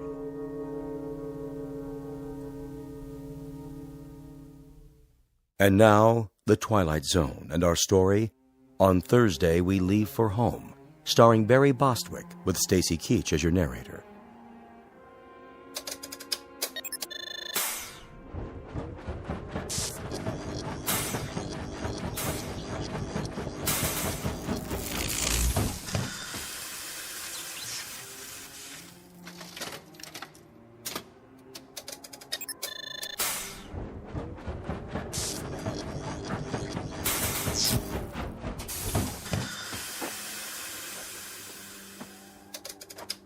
Can't keep the generator running, sir. No wonder. Look at these wires. They're rotten. That's all we got, Captain. No backup? This is it. Any insulation? That's all gone, too. We used it on the converter belts. Well, we have to get the current running somehow. If that refrigeration unit stays off, the temperature in the underground rooms will go up 50 degrees. Well, we could stop the saltwater converter for a day or so, switch the parts. Then we'll have to do that. Tell the people to fill up all the jugs they have. We'll be shutting off the water in 6 hours. Yes, sir. Captain, what about the ship? It's on the way. We know that much. Then everything will be different. When we get back, the things that are old and worn out, we'll throw them away. Just throw them away. Captain Benteen. What? The main square. Come quick.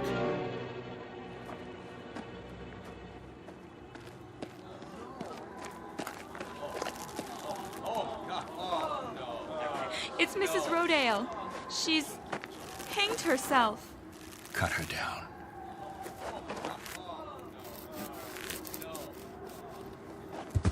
Oh! Mommy, what happened? Is that lady all right? Get them out of here. Come, children. God have mercy on her. You men there, prepare her. We'll bury her in an hour. Yes, sir.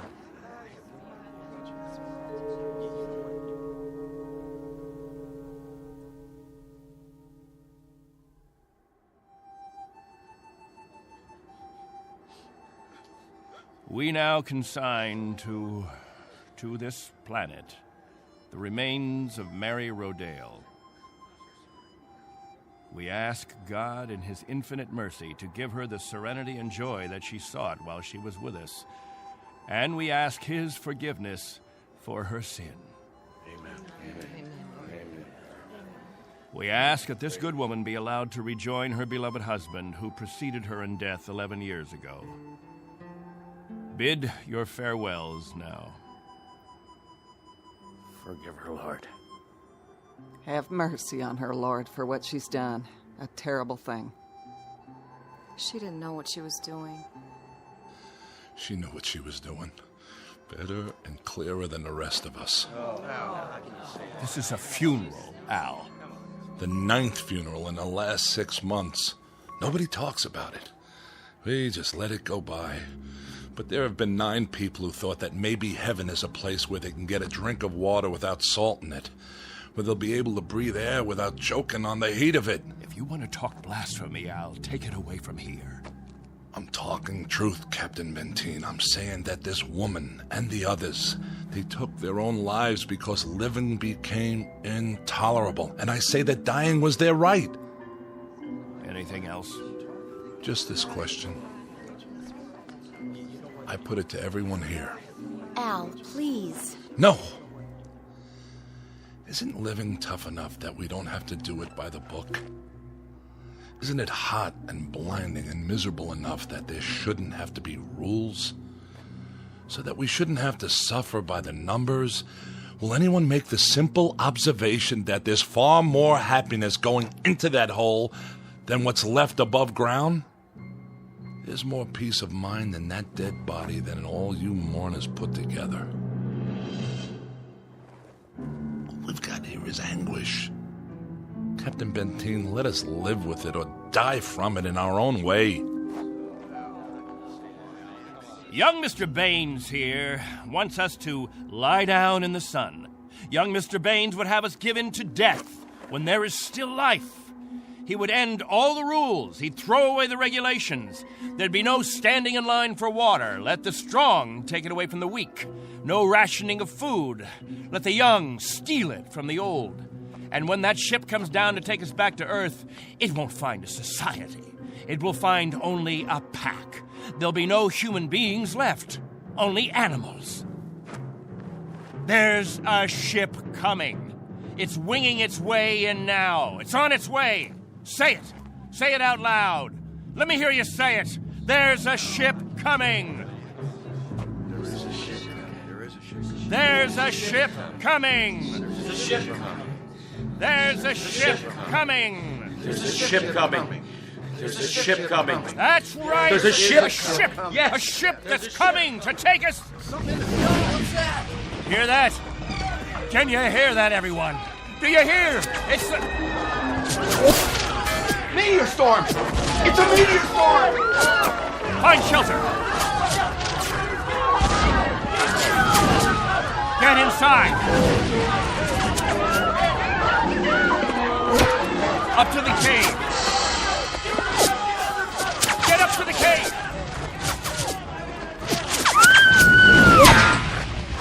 Julie! It's Julie. She's bleeding. Quickly, we have to move.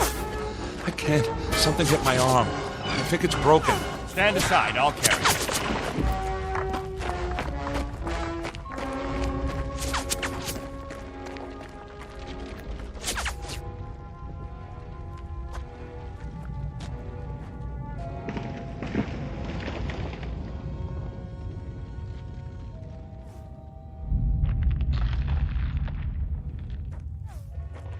How is she?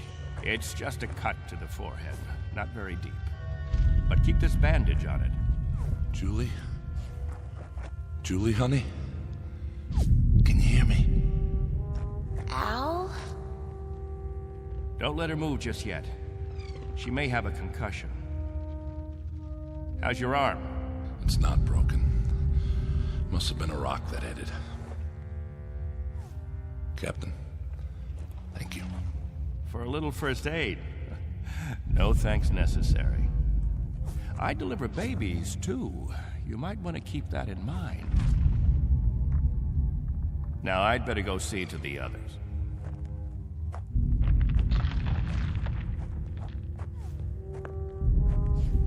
Will it go on much longer, Captain? I wish I knew. It sounds like it's spending itself. I've seen meteor storms before, Captain, but nothing this size. What about the damage, Henry? 2 underground cells destroyed. At least, that's what it looked like from out front. Everybody accounted for? I think we're all here, Captain. I've checked. Nobody's missing. Thank God. Everyone try to stay calm. The worst of it is over.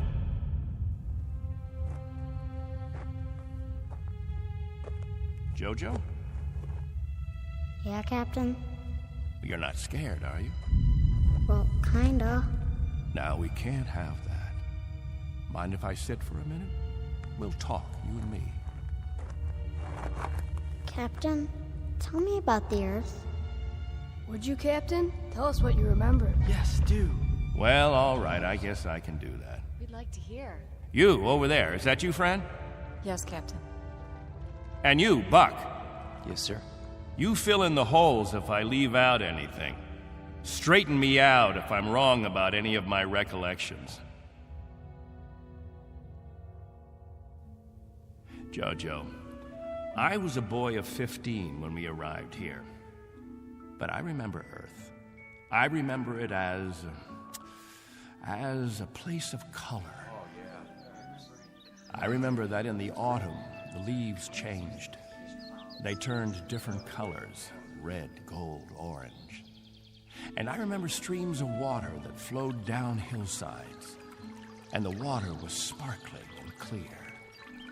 And I remember clouds in the sky, white, billowy things that floated like great, majestic ships. They looked like sails. What are sails? Don't you know what sails were? In ancient times, that's how ships moved across the water. There was so much water. The men unfurled large sheets of canvas against the wind, and it was the wind that moved them. And I can remember night skies. Night. Endless black velvet with stars. And sometimes a moon that seemed to hang there as big as the face of an old man, looking down on us all. Captain, what's night? Why, that was the quiet time, Jojo. Night was when the earth went to sleep. It was the cover it pulled over itself. Not like here, with two suns always shining, always burning. It was a darkness that felt like a cool hand brushing over tired eyes. And there was snow on winter nights, gossamer things that drifted down and turned the earth all white. And we could build snowmen the next morning and see our breath in the air. And it was good then. It was right. So, why did you leave there? Oh, we thought we could find another Earth, Jojo. Then we found this. We thought we could escape war. We thought we could build an even better place. And it took us 20 years to find out that we had left our home 1 billion miles away, only to be stranded, like visitors, transients, that no roots could take hold in this ground. But it was too late. So we spend the next 30 years watching a clock and a calendar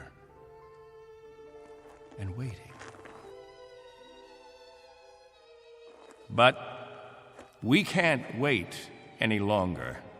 Not a day, not an hour. We have to get back home.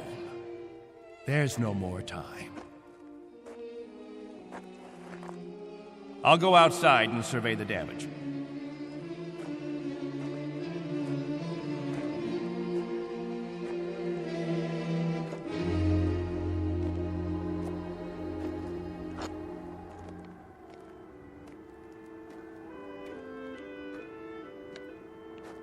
Not much harm.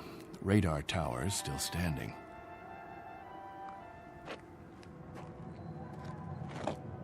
What? Why, it's...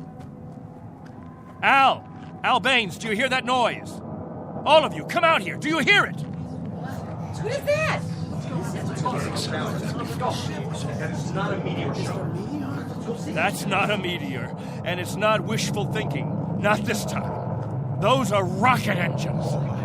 Look, I remember the sound of it. That's the ship. The ship has come at last.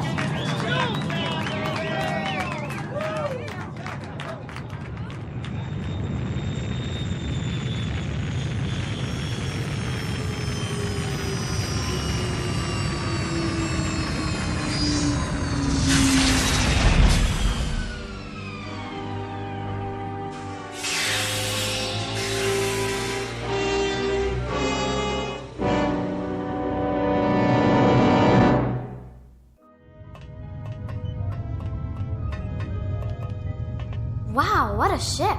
How fast can it go? Oh, pretty fast. Watch your step. Looks like you got plenty of room for everybody. Do you have any water? Clean water?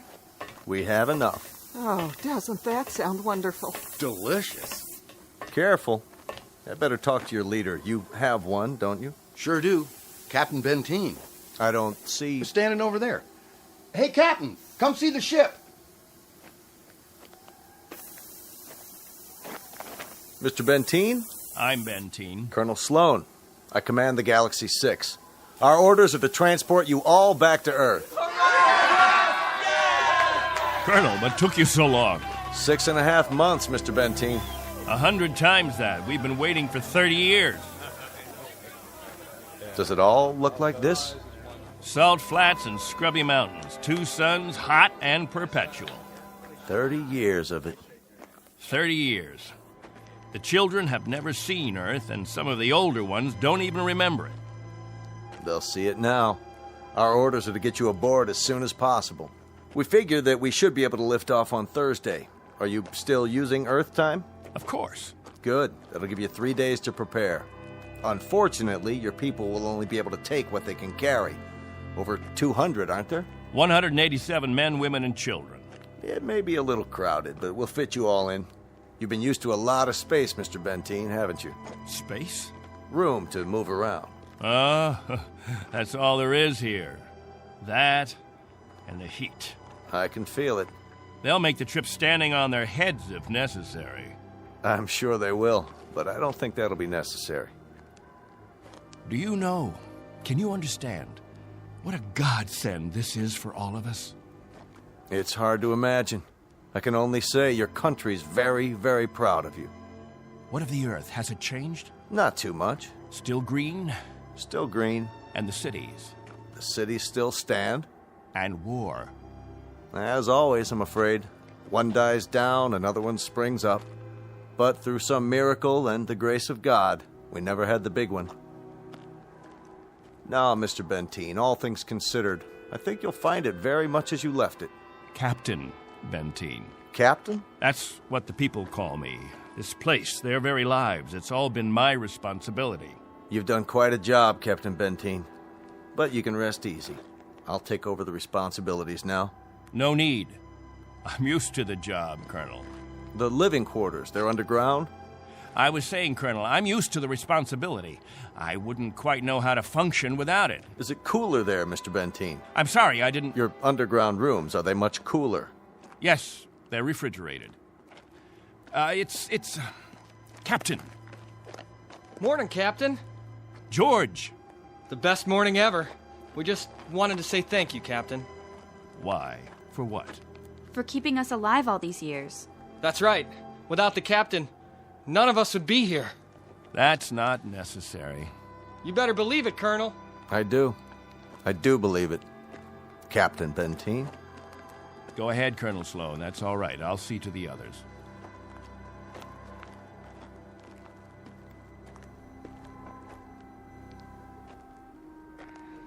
You know, I don't need this. I'm not gonna take this. Hi, Captain. Julie, where's your bandage?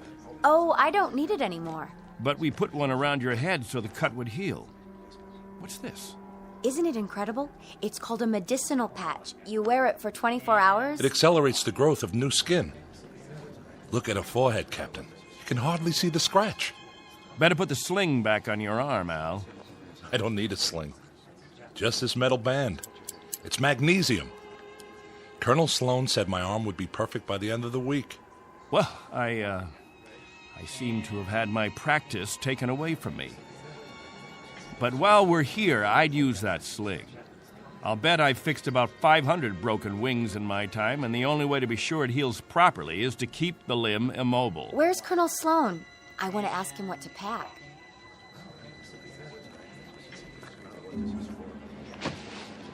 Eleanor, let me help you with that bundle of clothing. Thank you kindly, Captain. I'll carry it for you. No, thank you, crewman. I've got it. Here you go, ma'am. I don't know how to thank you.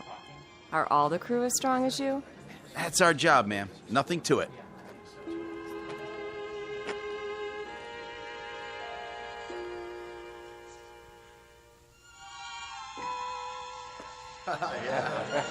Hello there, Captain. Will. I'm so excited. How much longer? Not long. Be patient. May I have your attention, everyone? Good question. Quiet, please. What is it, Captain? As all of you know, we have less than 36 hours before we depart. And as I told you earlier, there is a maximum allowance of 14 pounds per person. Soon we'll begin weighing your belongings, and if we're over the limit, I'll make up a list of necessary items. I hope I'm not intruding, Captain. I was just telling them about the weight requirements. We'll handle all that tomorrow. I heard you'd called a meeting here in the cave, so I brought Lieutenants Engel and Rafferty with me. Everyone has so many questions about Earth, I thought perhaps this would be a good time. More questions? Actually, Colonel, the purpose of this meeting is simply to make some last-minute arrangements. Colonel, I used to live in San Diego. Is California still the same? Sunny and warm most of the time, but not this warm. Los Angeles has become the biggest city in the world. These kinds of questions, we could just as well handle them when... Colonel Sloan? Are there still major leagues? My dad used to tell me about baseball and the World Series. The leagues are just as before, American and national. What about the Dodgers? They came in 10th last season. I'm told they need pitchers pretty desperately. I'll tell you what, when we're finished here, we'll improvise a ball and bat and have ourselves a game. How does that sound? Yeah, that'd be great. Let's do it. I think it's a little hot for that kind of activity. What we could do is have some group singing. We haven't done that for a while. I got an old sack. That'll be the ball. Who's got a stick? What are we waiting for? Let's go. Yeah. Please, wait. We haven't finished yet.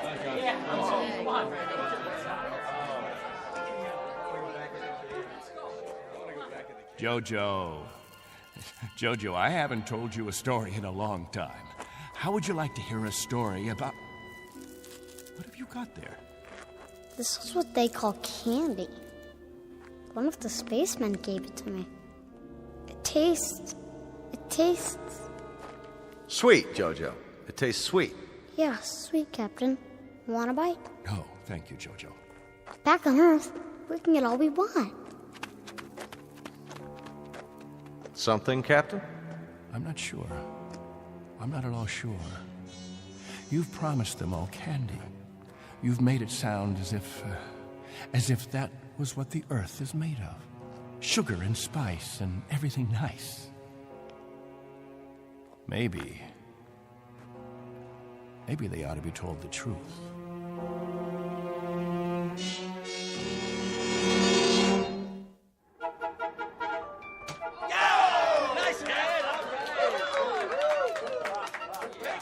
The universal language. Baseball. You have a limited vocabulary, Colonel. Do you have any idea what the temperature is? At this hour, it's about 110. I don't know whether your crew can take it, but I know my people. They're going to pay for this little athletic event. Some of the older ones, it might even be serious for them. It's just a game, Benteen. My guess is that it's worth it. Now, I'd better get back to the ship. Colonel Sloan. Something else, Mr. Benteen? Colonel, when we get on the ship, you can tell us what to do and we'll all fall into line. But here, in this place, I'm in command. I'm not trying to usurp authority, Mr. Benteen, but I really don't see what harm a little game... It's still Captain Benteen. For now. Galaxy crewmen, back to the ship. That's an order. Oh, come on. It's time for rest now. All of you go back to your homes. I'll announce when the new day will start. I don't know. I guess it's suddenly illegal to have fun. You happy now, Captain? I was never unhappy, Colonel. I just happen to know what's right and what's wrong. I ask you to keep your crew in the ship during the rest time. I don't want my people distracted. You rule with a heavy fist. If it were 1 ounce lighter, no one would have survived. I've held these people together by will. They'd have died, Colonel, without someone they could hold on to. They'd have withered away. Not anymore, Captain. Relax. That's a luxury I've never been able to afford, Colonel. I've never been able to marry, to think only of myself, because of them. I've been a father figure, a governor, a confessor. I've been all those things. And if I hadn't been, there'd be no life here. These are my people. Understand? My people.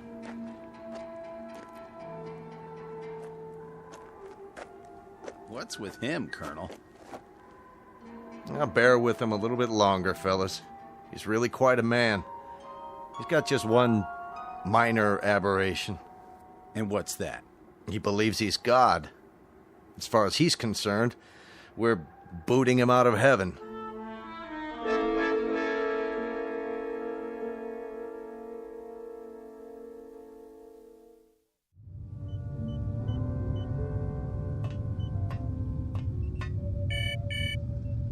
Yes? Mr. Captain Benteen is here, sir. Show him in. Very well, sir. Come in, Captain. Sorry my quarters are a bit cramped. Please, sit down.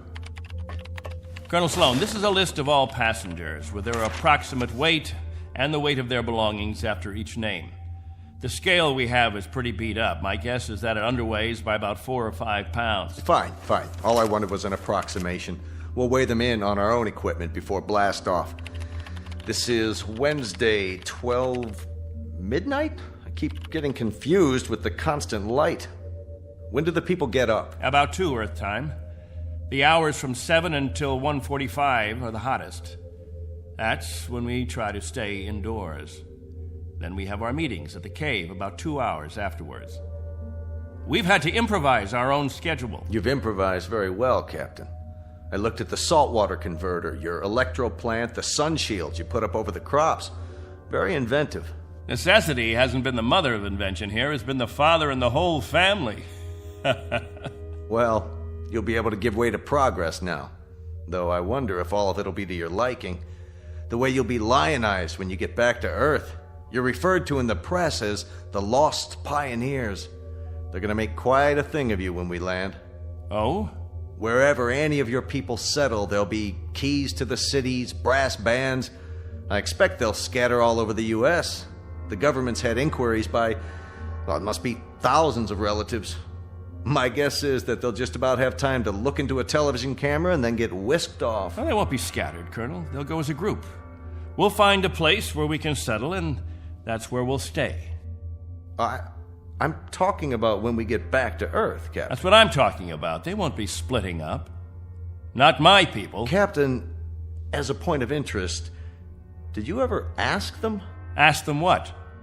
Whether they'd want to stay together. That would be a ridiculous question, like asking a child if he wants some more ice cream. They're children, you see, Colonel. Oh, chronologically, they range from 6 months to 60-odd years, but socially, psychologically, they're children. I've kept them alive and functioning all this time. Once we're back on Earth, I'll simply continue the process. Captain Benteen, have you told them that? Have you told them that after 30 years of waiting, 30 years of living in a compound, they're going to travel 1 billion miles just to walk into another one? Have you? There's no need. They wouldn't have it any other way. To leave them to their own devices, that would be an act of cruelty. Captain, do me one favor. Just ask them.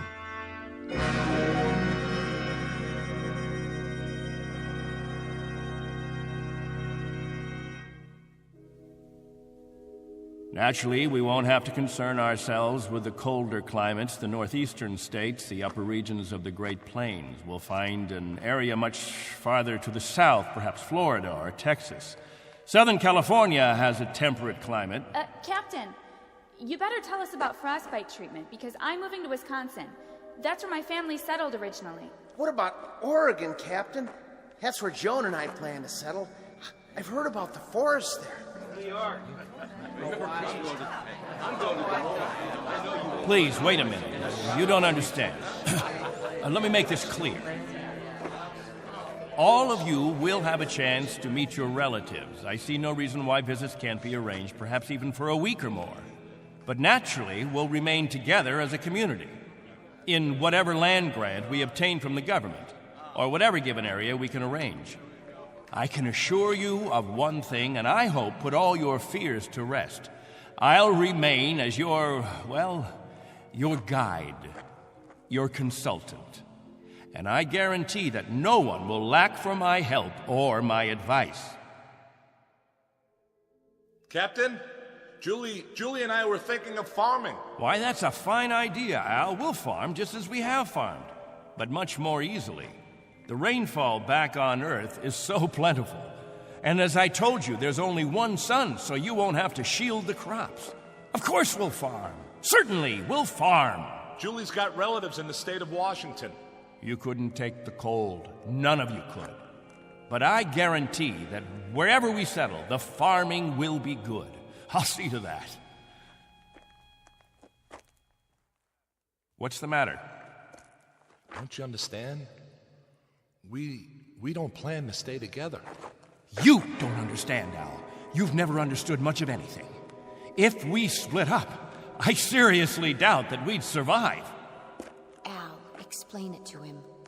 Go on. We'll survive, Captain. If anyone wants to stay together, that'll be their right. But if they want to go their own way, that'll be their right too. Am I wrong, Colonel? You're not wrong.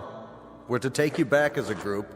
Once on Earth, you can do as you please. Colonel, let us settle our differences in our own way. There are no differences, Captain. There are differences. There are. Changes that have taken place on Earth. Things we aren't prepared for. Oh, the Colonel has made it sound like a big holiday. The good life just plucked off a tree. Well, friends, I don't want any of you disillusioned. Wherever men live, they grub, they scrabble. They have to dig to stay alive. It's a fact. But together, that's the word, together. We've got to stay together. Think of that word now. Let's say it out loud. Everybody, now. Together. Together. Together.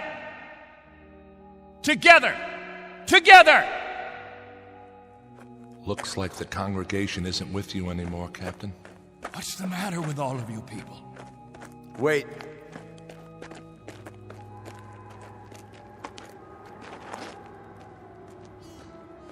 I've made the compartment assignments. I'd like to go over them with you. Assignments? There's not much time, and there's some things we have to check off. There's a decompression problem that we've got to tell them about, and a moment of weightlessness shortly after we leave the atmosphere that I want to explain to the children. Do you know what we called you while we waited for you to come? We called you the Messiah. Did you? You were supposed to bring freedom, but that's not what you brought. You brought selfishness, dissatisfaction, divisiveness. With all the misery we've had here, those germs never infected us. I brought nothing but a ship and a crew and a means of escape. You've had no diseases, no viruses. Did it ever occur to you why? You've lived in a test tube, Captain.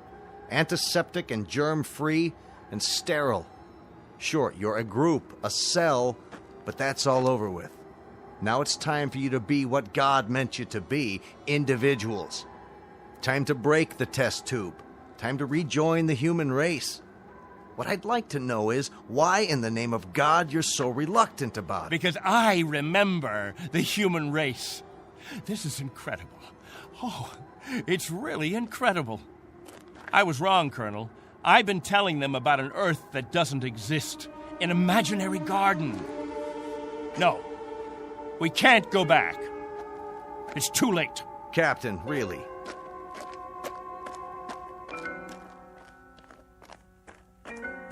Everybody, gather around. I've got something to tell you. Listen to me, all of you. I want to tell you all. Listen to me, all of you. I want to tell you about the real Earth. Captain, are you all right? Let's talk about the diseases. What? The viruses, the cancers, the floods and the freezing, the wetness and the cold. And there are other miseries, worse than anything we've experienced. Hatred, jealousy, violence. Listen to me. It's an Earth we don't know. We can't leave here. We'd be committing suicide. We'd die of things we've never been exposed to before. We'd die of the loneliness that animals get in a zoo because we don't belong. We don't belong to his kind. Do you understand me? We don't belong there. Captain Benteen, why don't you let your children vote on it? Only if they know what's waiting for them. Only if they understand that Earth isn't any garden. It's never been, and it never will be. That's fair enough. I'll tell you what Earth is. The same as it's always been. It's a race struggling to survive, just as you have survived. Captain Benteen is right when he tells you that it isn't all a place of beauty. There may still be wars and prejudice and strife. I suppose there will always be jealous men and angry men and unforgiving men. But it has one thing you don't have. Every man is his own master. There won't be anyone telling you when to eat and when to sleep and when to meet, what to sing and how to play. Instead of heat, you may feel cold, and instead of thirst, you may feel hunger. But you'll be men and women. You won't be sheep. You won't be a kindergarten. And when you pray to God, his name won't be Benteen.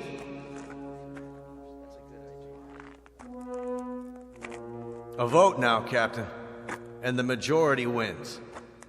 Those of you who want to be on the ship 10 hours from now, heading back to Earth, step forward. All right, I'm going. Let's go. Let's go. That's it. Let's go.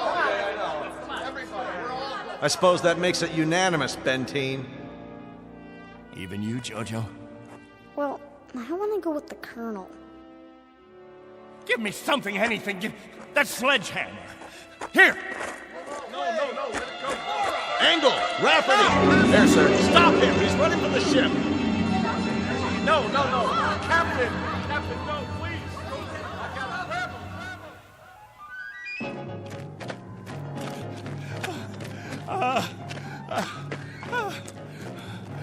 him. We'll see how far you get. Without a tail fin. Put it down!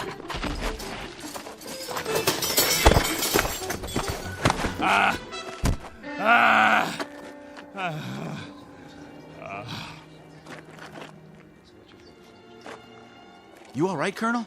I'm fine. What about the ship? Just a couple of dents, nothing serious. Lucky you stopped them when you did. Captain Benteen, let go. For everyone's sake, loosen your grip and let go. God help you. God help you all. Tomorrow you think you're getting on a ship headed for paradise. What you don't realize is you're heading for hell. What about you? I'll stay here. That's right. This is my home. This is where I belong. This is where you belong. You just don't have the brains or the guts or the sense to know it. This ship leaves at 0800 tomorrow. If you're not on board... I want no special privileges, Colonel Slow. No special treatment. If you're to blast off at 8, you blast off at 8. As for the rest of you, you can go on the ship or you can remain here with me. I'll be at the cave. Any who want to remain can meet me there.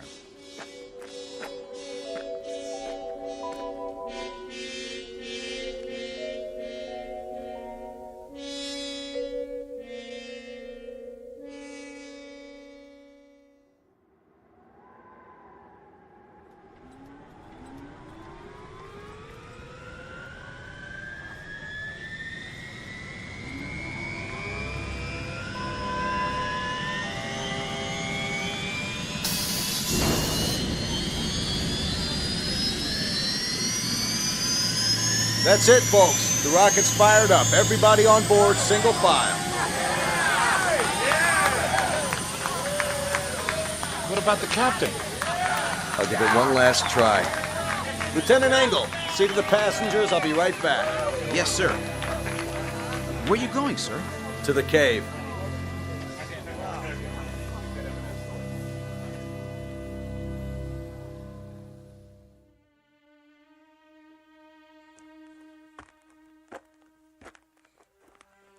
Captain?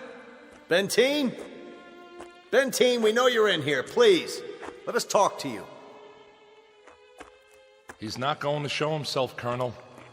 We're leaving now. We have to blast off in 5 minutes. If we don't, we'll have lost our orbital position. Benteen, it has to be now. Captain, please, come out. Remember this. If we leave without you, there'll be no other ships. This is where you'll live the rest of your life.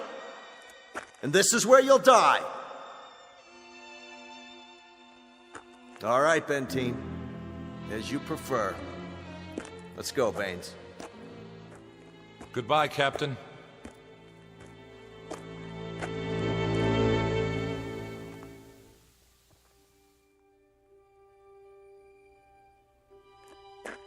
Hello, friends, all together at the meeting place. Any new business today? No? Jojo, I'll bet you want to hear about Earth. About the rivers and the seas, the blue skies, or the night, the stars and the moon. Which do you want to hear about this time? There's color on Earth, the change of seasons. And the wind brings the smell of the ground, the plants, the seeds, the roots, flower petals, sap from the trees, and the smell of the weather, the rain or the mist or the fog. And on the earth, there's green, the color green, the feeling green. There's something fresh about it, something living. Earth. It's called Earth. Don't leave me. Please. Oh, don't leave me.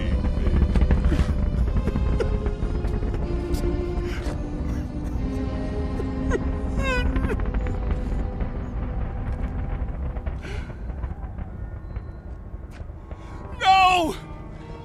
Don't leave me behind!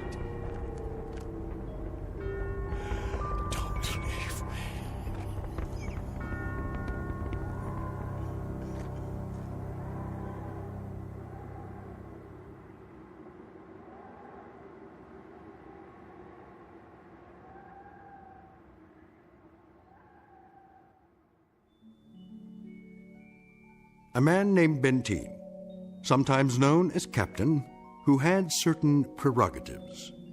He could lead, judge, legislate, even dictate. It became a habit, and finally, a necessity. William Benteen, once a god, now a population of one, on a distant outpost in the Twilight Zone.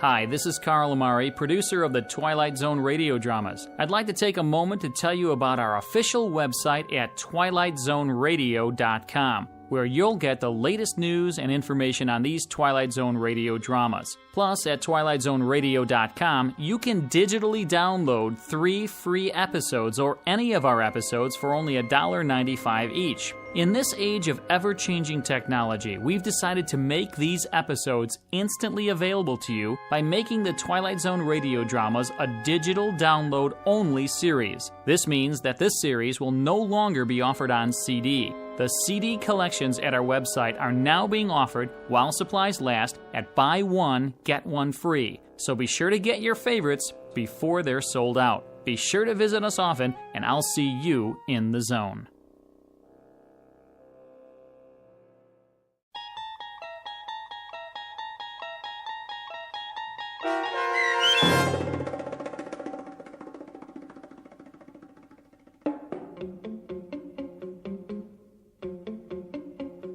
On Thursday, We Leave for Home, starring Barry Bostwick with Stacy Keach as your narrator, was adapted for radio by Dennis Etchison and written for The Twilight Zone by Rod Serling.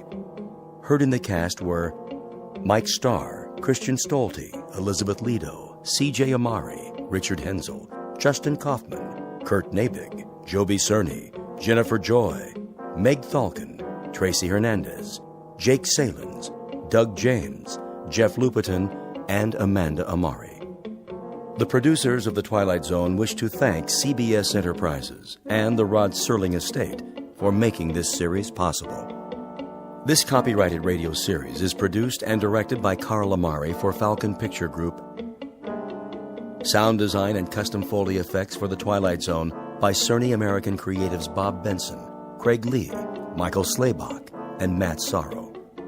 To learn more about the Twilight Zone radio dramas and to contact us, visit our official website at twilightzoneradio.com. Doug James speaking.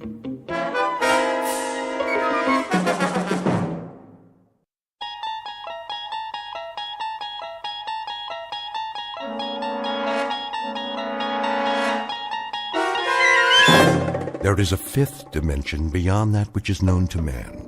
It is a dimension as vast as space and as timeless as infinity. It is the middle ground between light and shadow, and it lies between the pit of man's fears and the summit of his knowledge. This is the dimension of imagination. It is an area which we call the Twilight Zone.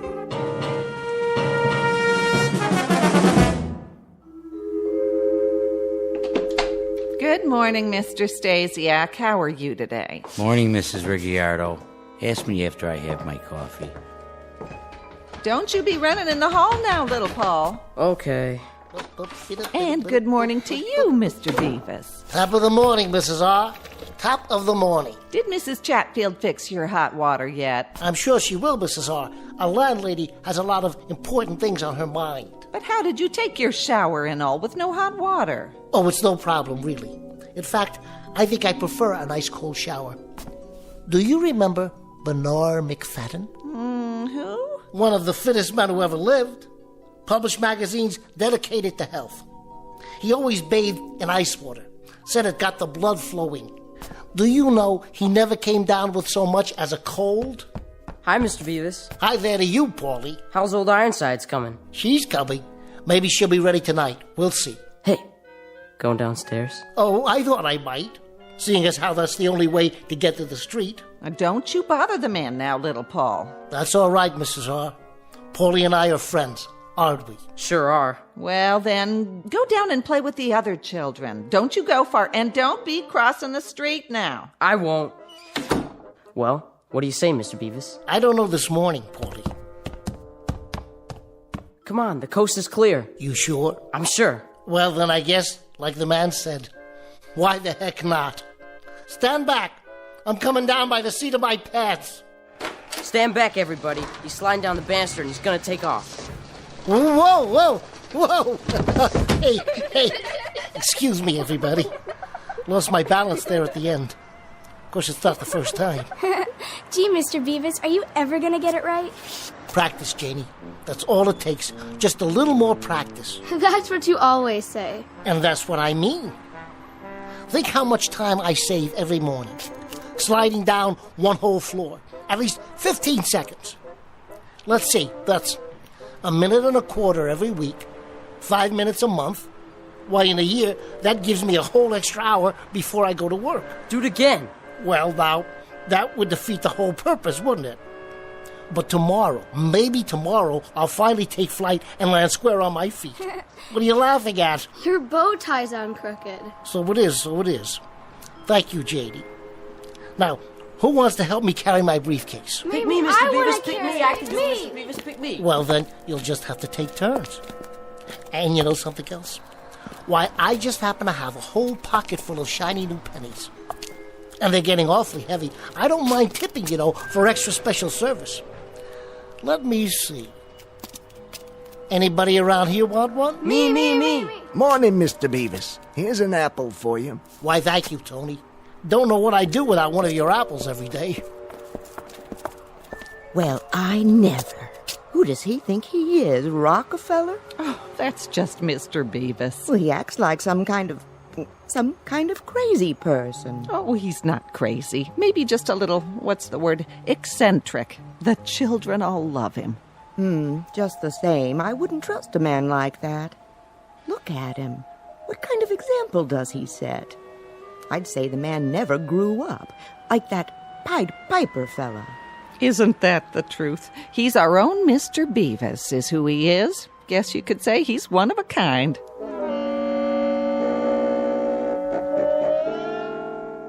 Species of the modern American male, or perhaps not so modern after all.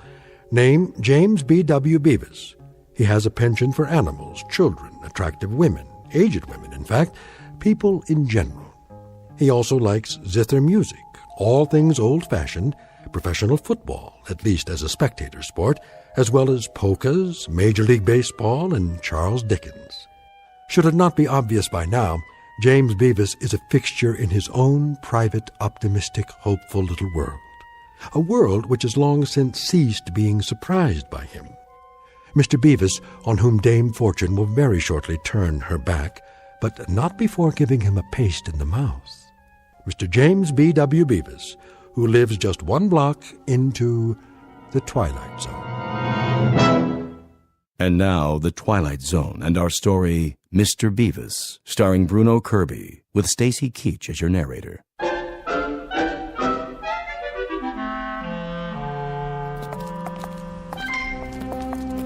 When you gonna get a new car, huh, Mr. Beavis? He don't want a new car. He likes this one. Sure do. This is a genuine antique. Original engine, factory paint job. The only thing I've ever changed is the tires. Funny how they still can't make tires that last as long as the car. What's that on the windshield? Oh, you got another parking ticket. Keep it safe for me, will you, Paulie? Put it in with the rest of the collection. Is it gonna start today, do you think? Cross your fingers and toes. A bright new morning like this. We've always got hope, don't we?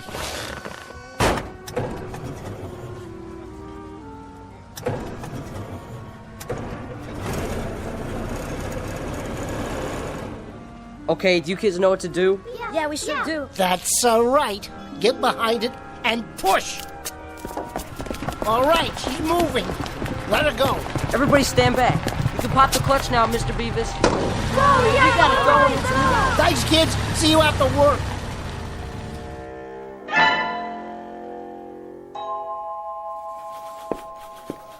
And whose desk is this? Mr. Beavis's, sir? Ah, I should have known. And where is our Mr. Beavis this morning? I'm sure I couldn't say, Mr. Peckinpah. Well, Margaret, when you do happen to see the gentleman who occupies this museum of junk, kindly tell him that I should like to see him personally. If and when he finally deigns to report for work, that is. Will you do that for me? Oh, yes, sir. I'll tell him. His desk sticks out like an infected thumb. Yes, sir. Amid this snowstorm of loose papers, I believe I make out a model ship, a gooseneck lamp, in the shape of an actual goose, mind you. Cute, isn't it? Cupid doll clock, nodding head dogs, toy kitten, yes, and unless I am mistaken, an actual stuffed ferret. I think it's a squirrel, sir. A veritable livestock exhibit. Perhaps I should rename this company Wild Kingdom.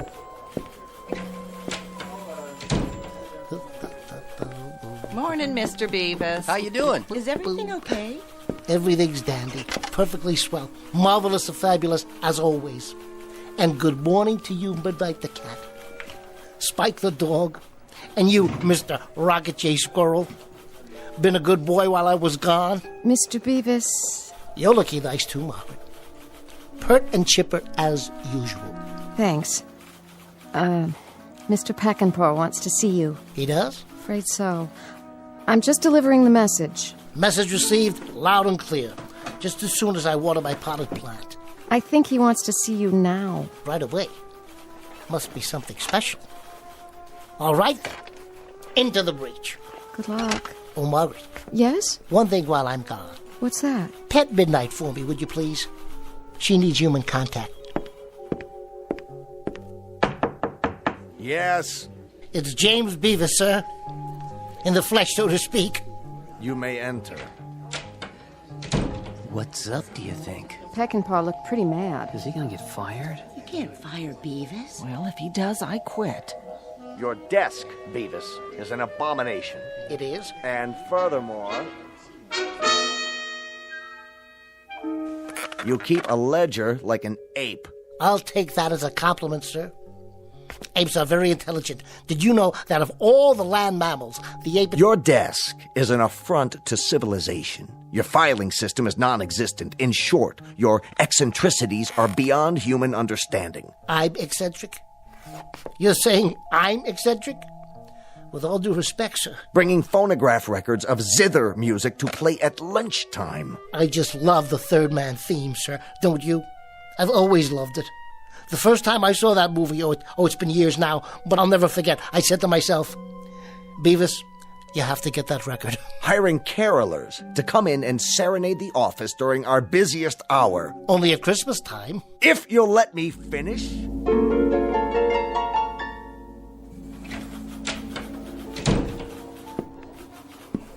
Was it the sack, Mr. Beavis? Yep. The old sackaroonie. Oh, I'm so sorry. This is the 6th job I've lost this year, Margaret. The best laid plans of mice and men, huh? And Beavis. Oh, don't worry about it, Beavis. There's better jobs than this. Lots better. We're sure gonna miss you. Here's a box for your stuff. Thanks, everybody. My chessboard. My collection of old Mirror pipes. My books. My pictures. And old Ironsides. Is that what it's called? Sure is. The USS Constitution. I was building this ship for one of the kids. Looks like she won't get launched today, after all. Old Ironsides will get launched. You'll see. You'll get another job, Mr. Beavis. You always have. The only job I've ever held for more than 6 months was when I was in the Navy. Is that you in the picture there? Yep. That's me on the deck next to the fantail. Well, will you look at that? He's fat, isn't he? That's the bosun's mate. This is the fantail over here. Oh, well. And she goes with all the rest. You take it easy now. Things will work out. You'll see. We'll be thinking about you. Smooth sailing, Mr. Beavis. Thanks, everybody.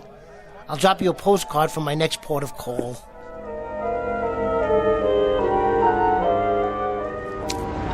Oh, Mr. Truck Driver.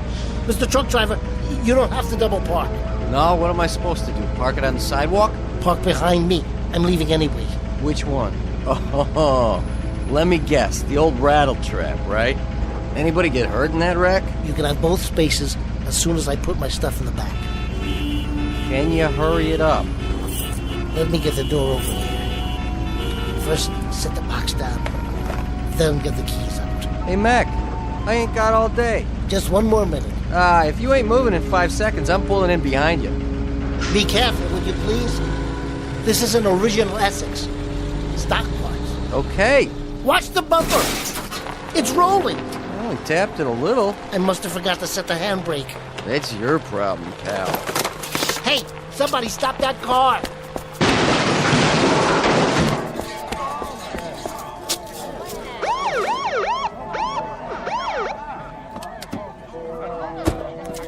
Yours? Mine.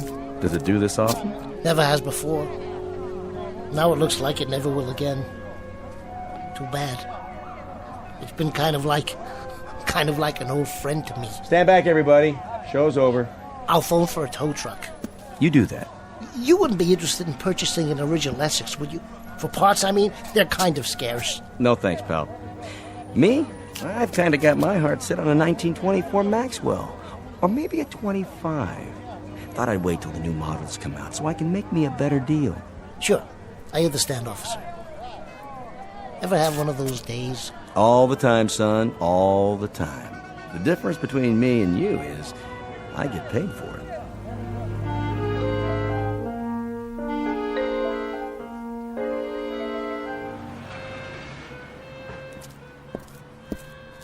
Mr. Beavis? Where's your car? It's in the shop. Yeah? What you got in the box? This? I guess you might say the stuff dreams are made of, Tommy. Something along those lines, anyway. Hey, is that old Ironsides? Yep. She ran aground before she could get christened. That's okay, Mr. Beavis. You can fix it. You can fix anything. I'll try, Tommy.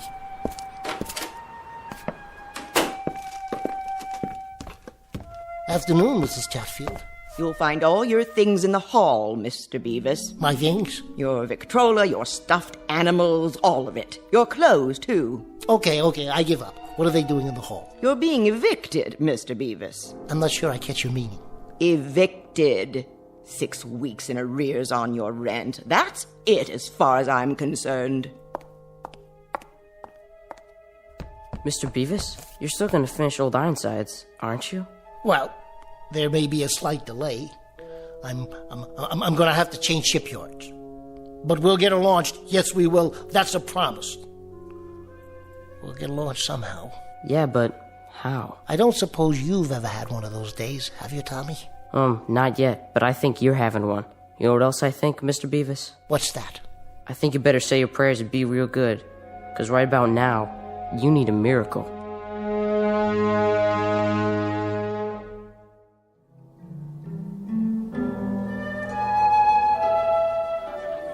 Better make this one your last, don't you think, Mr. Beavis? All in good time, Joe. All in good time. I'll tell you when. I think you forgot to tell me that a couple of drinks ago. You're not going to be driving anywhere, are you now? Alas, I think not. Today I am, as they say, hoofing it. Once I am sufficiently fortified. There's that word again. Which word? You said you wanted something that'd fortify a man in his darkest hour, so I guess you must be feeling pretty fortified by now. Them are it, huh? Your fortifications? Those are. Are what? Those are it. You can't use them in a nominative case. No kidding. Live and learn. Yeah. Live and learn. Who's that? Who's who? The old gentleman in the blue suit. Where? Behind me. At the table. I can see him in the mirror. I don't see nobody. Right over... Wait a minute. Where'd he go? Search me. Perhaps you can explain to me, Pete, what you put in those drinks that made me see somebody in the mirror, but not in the booth. See who? Whom? Quite right, Mr. Beavis. Whom? Objective case. Wait a minute. Now, where are you hiding? Nowhere, Mr. Beavis. I'm right here. Hey, how'd you do that? An exceedingly simple trick. You've heard the saying, now you see it, now you don't. Care for a cigar? They're Cuban, you know. Nothing but the best where I come from. You might say we get them duty-free. No, thanks. How do you know my name? Oh, I could say I overheard it from the bartender or some such. But if the truth be told, we do have our ways. And who exactly might you be? Ah, yes, a name. For purposes of identification, you may call me J. Hardy Hempstead. Hey, Pete. Yeah? This is Mr. Hempstead. It is, huh? See what he wants, will you please? Sure, Mr. Beavis. And a happy, fortified Thanksgiving to you, too. Cheers, Mr. Hempstead. Cheers. Hold on. Wait till Pete brings you a drink. But I've already got one. Where? Why, right here. Oh. To better days. I'll drink to that. And what do you do, Mr. Hempstead? I'm your guardian angel. Wouldn't that be something? But I am. Well, I guess we're all our brother's keeper, in a manner of speaking. Not in a manner of speaking. In actual fact. Mr. Beavis, here's the way the cookie crumbles. Several hundred years ago, one of your ancestors performed an act of great courage. Part of his reward was to have a guardian angel assigned to one of his descendants in each generation. Current subject, Mr. James B. W. Beavis. That's you, I take it? Guilty as charged. Good. I have your family history right here. Oh, no. You're not selling one of those books about how to look up your family tree, are you? They always say I had a relative who came over on the Mayflower. Hear me out, if you would. Now, in the past few generations, Mr. Beavis, I've handled some extremely solid citizens amongst your progenitors. Handled? Taken care of. Good care, I might add. For example, there was Magellan Beavis, an intrepid explorer of the 16th century. This is a woodcut of the gentleman in question. Nice costume. Then Parnell Beavis, member of the British Parliament, who fought for Home Rule against insurmountable odds. And more recently, Gunner Lou Beavis, the first Marine to hit the beach at Nicaragua. That's Uncle Louis. Indeed. And your picture will fit right here on the next page. As of now, you too are being watched over by yours truly, J. Hardy Hempstead, your obedient servant. Watched over how? Aided by minor miracles from time to time as the need arises, given a small heavenly assist when the circumstances call for it. Well, you picked a good day for it. I know. Today you had a rather uncomfortable time of it. What started it all was being fired from your 11th job in 18 months. Mr. Peckinpah didn't care for zither music. I don't much blame him. But that's neither here nor there. It so happens that I can reconstitute the whole day for you and alter it so that the final upshot will be the opposite of what it has been. In other words, Mr. Beavis, let's go back to 9 a.m. this morning. We'll rewind and start all over again. You mean I can have the day to live over again, and it won't come out the same way? Definitely not the same. We merely alter some of the relevant aspects, and of necessity we must naturally perform a few alterations on your characteristics. For example, Mr. Beavis, your manner of dress. What's wrong with it? Are you serious about that sports coat? I like plaid. And that bow tie. Let's try something a little different. Brooks Brothers might make a better impression. How did you do that? Much better, don't you think? Nice business suit, conservative tie. I look like an undertaker. That may well be, but if you want the day to turn out differently, you have to be different. Shall we go, Mr. Beavis? There isn't much time. You're really terribly nice, Mr. Hampstead. Think nothing of it. To go to all this trouble, whoever you really are. I assure you this is neither personal nor sentimental, Mr. Beavis. It's merely my job. Now he's talking to himself. Looks happy, though. Maybe I better have a shot of what he's drinking.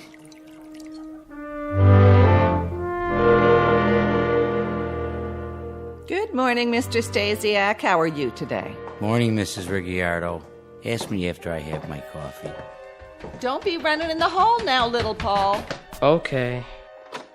All right, here we are. Back where you started this morning. Yep, this is it. Everything's the same. First, I locked my apartment. Good morning, Mrs. R. Top of the morning. Hello. What's the matter with her? Why isn't she talking to me? Remember to keep your voice down. She can't see me. She can't? No one but you. Hi there, Paulie. Hi. Aren't you going to ask me about old Ironsides? Don't worry, she's coming along. What's old Ironsides? Don't you bother the man now, little Paul. That's all right, Mrs. R.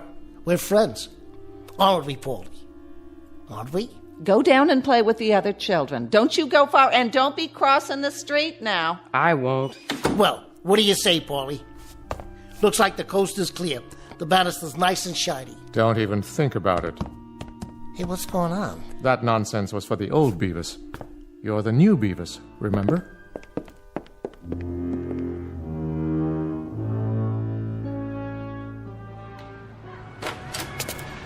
Morning, everybody. I don't know, Mr. Hempstead. Think about it. If I don't slide down the banister anymore, I'm losing a good 15 seconds. That's a minute and a quarter a week, 5 minutes a month. Straighten your tie. You're late. Who's going to carry my briefcase? You can do it. What about this pocket full of new pennies? Not in this suit. Morning, Tony. Where's my apple? You want an apple, mister? That'll be 25 cents. Let's go. Oh, Mrs. Chatfield. Oh, good morning, Mr. Beavis. I wanted to talk to you about the rent. Oh, I found it in the box. 3 weeks in advance. You're a wonderful, wonderful roomer, Mr. Beavis. That's a switch. This part I don't mind at all. Only, where are the kids? They're busy playing, I presume, as children are wont to do. But who's going to help me push start my car? That won't be necessary. I don't even see my Essex. Oh, no. Did somebody tow it away? Correction. You don't own an Essex. This is your car. But this is a sports car. A little foreign sports car. Red's your favorite color, isn't it? Yes, but do you think it fits? With everything else, I mean? Mr. Beavis, live it up, will you? But have you ever driven an Essex? My dear sir, I have driven a chariot with 11 horses. I'm the guy responsible for Ben-Hur winning the race. That Essex went out with the old Beavis. You're a different person now. No more zither music. No more Christmas carolers in the office. Though the latter idiosyncrasy met with some approval from the organization. Now, here are your new car keys. Go ahead, give it a spin. Hey, Paulie, look at this. Want to take it for a test drive? He acts like he doesn't even know me. Shall we go, Mr. Beavis? Yeah, okay. Better times are ahead, I promise. If you say so.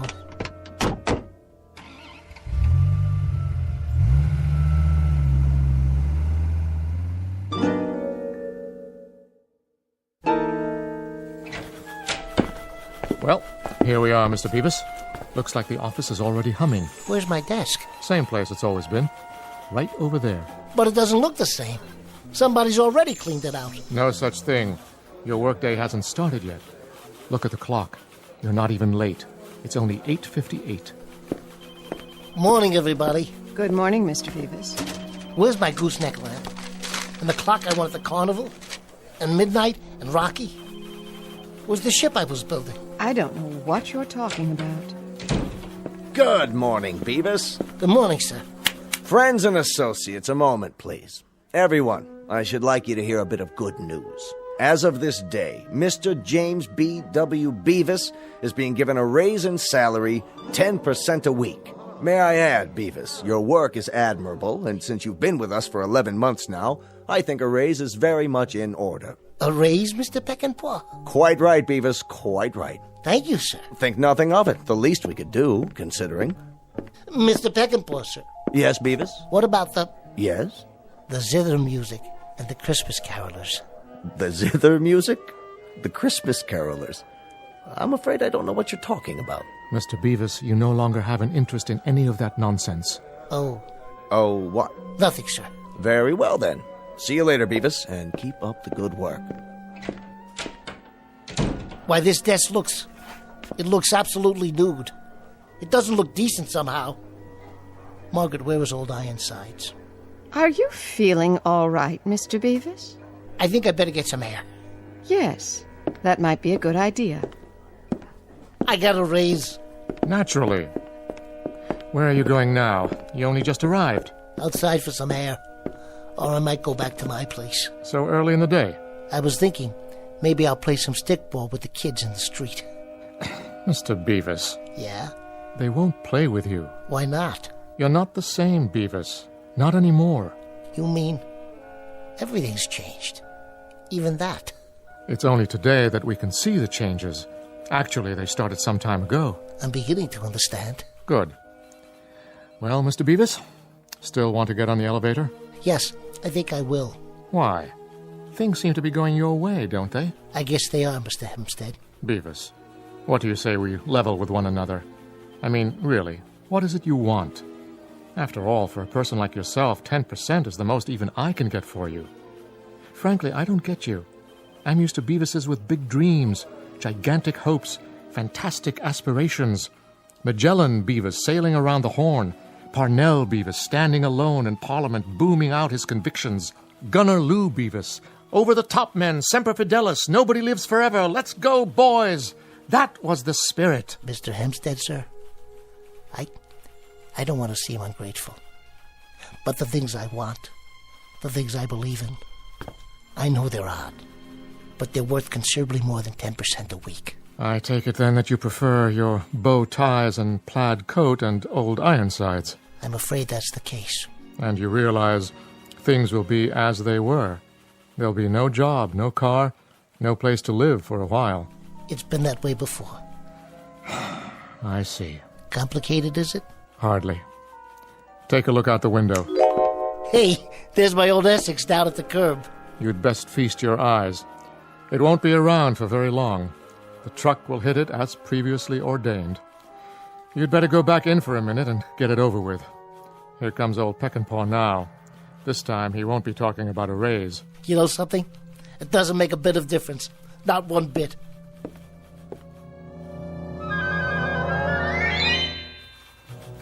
And whose desk is this? Mr. Beavis's, sir. And where is our Mr. Beavis this morning? I'm sure I couldn't say, Mr. Peckinpah. Well, Margaret, when you do happen to see the gentleman who occupies this museum of junk, kindly tell him that I should like to see him personally. If and when he finally deigns to report for work, that is. Once more into the breach.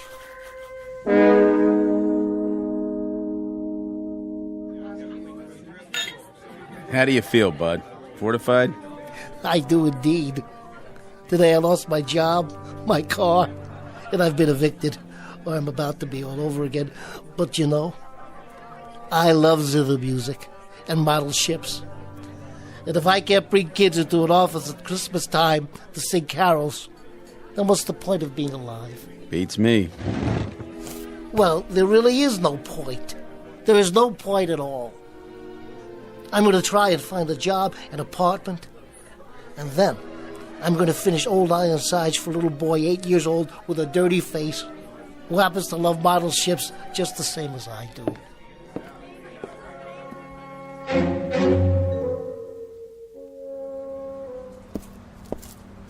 Wait a minute. That's my car. Mr. Hempstead, wherever you are, you're still watching over me. You must be. This your car, buddy? Yes, it most certainly is, officer. And you don't know. You can't imagine how glad I am to find it here. You see, a truck tapped the bumper and it rolled down the street because I didn't have the handbrake on. That was the first time, of course. But now, thanks I'm sure to Mr. Hempstead. Well, I don't know any Hempstead. And I don't care if it's the first time or the 100th time. What are you doing? Writing you a ticket. In this city, we kind of take a dim view of parking next to a hydrant. You mean a fire hydrant? Big and red, right there by your front fender. What hydrant is that, officer? Hey! Where'd it go? I think I have a pretty good idea.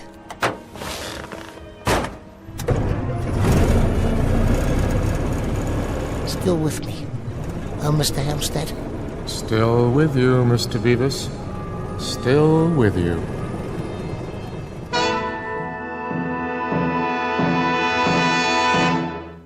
Mr. James B.W. Beavis, who believes in magic, the magic of a child's smile, the magic of liking many and various people and things and being liked in return, and the strange and wondrous mysticism that is the simple act of living. Mr. Beavis, one species of the modern male who lives in his own private and very special Twilight Zone.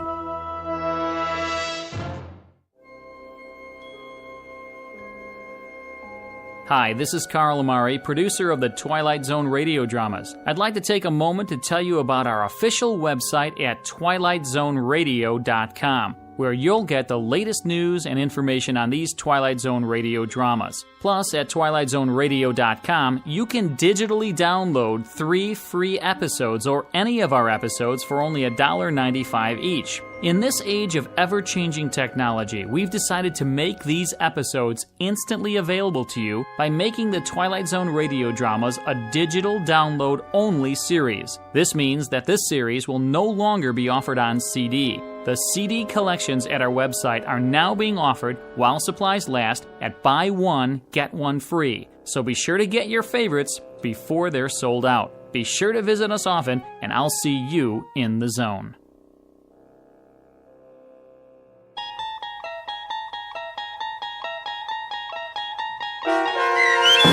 Mr. Beavis, starring Bruno Kirby with Stacy Keach as your narrator, was adapted for radio by Dennis Etchison and written for the Twilight Zone by Rod Serling. Heard in the cast were David Darlow, Christian Stolte, Fernette Lebo, Jeff Lupetin, Linda Ryder, Meg Thalken, Max Kirsch, Carrie Darlow, Riley Baugh, Kurt Nabig, Doug James, Carl Amari, and Vince Amari.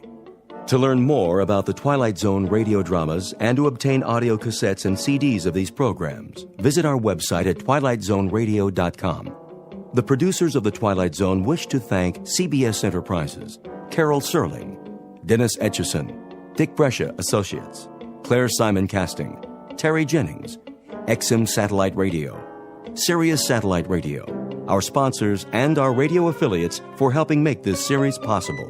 This copyrighted radio series is produced and directed by Carl Amari and Jason Mallow for Falcon Picture Group. Doug James speaking.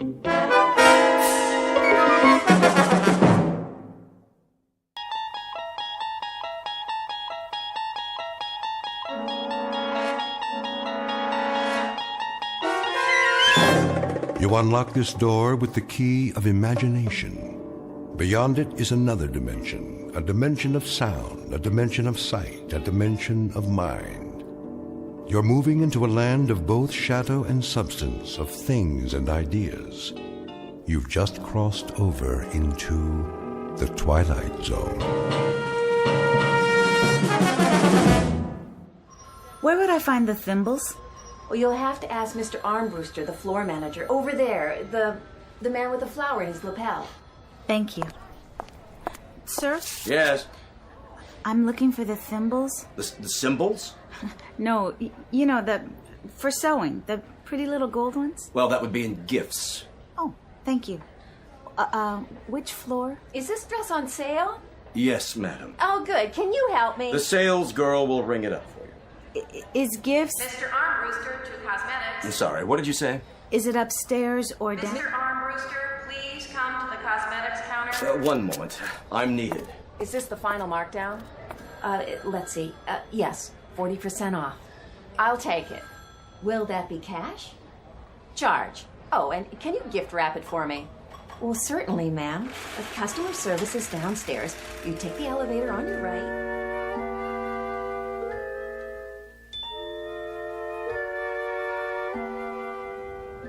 Would you push the button for me? What? The button. My arms are full. Oh, I'm sorry. I'll get it for you. Is this elevator going down? I'm really not sure. Such crowds. I know. It is hard to tell whether you're coming or going. Oh, it's always like that this time of year. I should have stayed home. It's exciting, though, don't you think? All the colors, the displays. It makes you feel so alive. I suppose. Going up? Actually, no. I'm looking for customer service. Next elevator, ma'am. Going up. Wait. Yes? Is the gift department upstairs? That would be the mezzanine, miss. Then I'd better get on. Your good luck. I hope you find what you're looking for. So do I. What about all those people? Beg pardon? I'm the only person on this elevator. Miss? Why didn't you let them on too? This is the express. The others are local this time of day. Oh. I guess I'm not accustomed to such personalized service. My own private elevator. A pleasure. I hope it's in gifts. What in particular were you looking for? Thimbles. Thimbles? Gold thimbles. Really? You had them advertised. And they would most likely be in specialties. They would? 9th floor. Oh. Somebody told me to look in gifts. 9th floor. Thank you so much.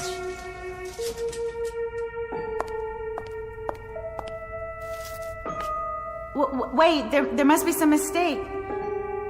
No one's on this floor. I don't even see a salesperson. Wait!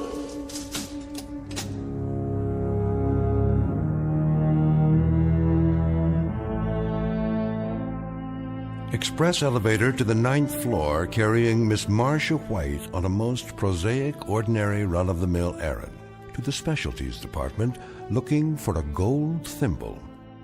The odds are that she'll find it, but there are even better odds that she'll find something else, too. Because this isn't just a department store. This happens to be the Twilight Zone. And now, back to our story from the Twilight Zone. After Hours, starring Kim Fields, with Stacy Keach as your narrator.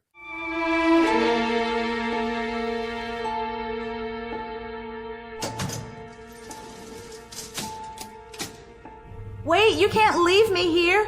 There's nothing on this floor, only empty counters, almost no lights at all. I want this button to work. Now I have to wait till he comes back. Rude, that's what I call it. Hello? Is anyone here? Anyone at all? May I help you? Oh. Is there anything the matter? Where did you come from? Come? From? I didn't see you behind the counter. Was someone helping you? No, how could they? I don't think I'm on the right floor. In fact, I'm sure I'm not. You see... Can I show you anything? Why, yes. If you are open, that is. And what would that be? Well, actually, I was looking for a gold thimble. Really? Mm-hmm. It's a gift from my mother. I see. Gold thimble. Gold thimble. Oh, yes. I think we have just the thing. You do? Something you'll like. In fact, I'm sure you will. But where? I don't even see any merchandise. Down here, at the end of this counter. This way, please. Oh, I see it now. There. How about this? It's all by itself in a glass case? Well, that does make it stand out very dramatic. And in its very own little velvet box. That's lovely. Don't you adore it? May I see? It's 14-karat gold. Really? Quite distinctive, don't you think? Do you have any others? Only this one. But why look any further if this is the one you like? You do like it, don't you? Yes, it's perfect. How did you know? Let me write it up for you. Charge? What? Will this be a charge? Oh, no, I'll be paying for it in cash.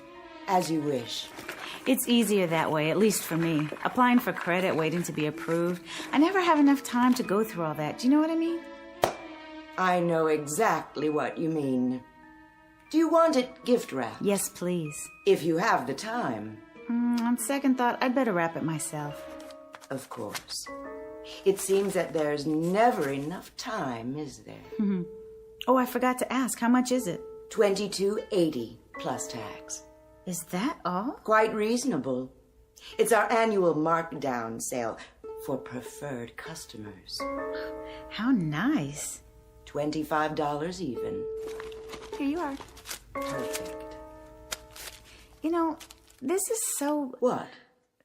So odd. In what way, Marcia? Well, you don't have any merchandise here in any of the displays except for this thimble. Except for the very thing I needed. Is that so odd?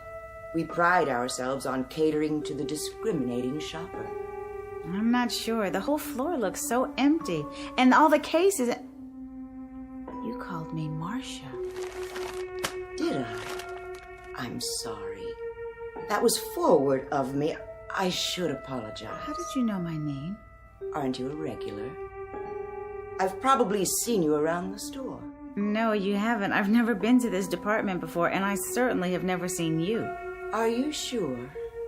Look, I don't want to make a big thing out of this, but really, what kind of place is this? What do you mean? I mean, I go shopping and I want just one small item, a gold thimble, and I end up in this store on a floor where there isn't anything in evidence except the item I'm looking for. Now, you may be more sophisticated than I am. Not at all. But I'd call that odd. Here's your purchase. Well, don't you? Please come again. Anytime. The elevators... But of course, you remember where it is. Yes. Yes, I do. Thank you.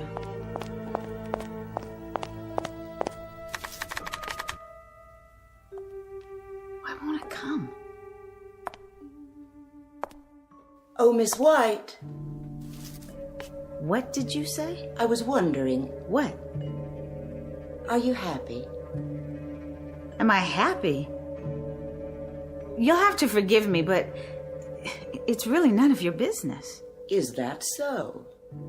Why are you smirking? Was I? You are. You're laughing at me. I didn't intend to. Is this all a practical joke, one that no one's bothered to let me in on? Not at all. Then explain why you know my first and last name. I didn't give you a credit card or show you my ID. As I say, we must have met before, somewhere. And where would that be? I'm sure I don't remember. And why the personal questions? Am I happy? What does that mean? I was making conversation. But what business is it of yours? What possible interest could my life hold for you? Very well, Miss White. Suit yourself. It's none of my business then, as you say. I believe your elevator's here.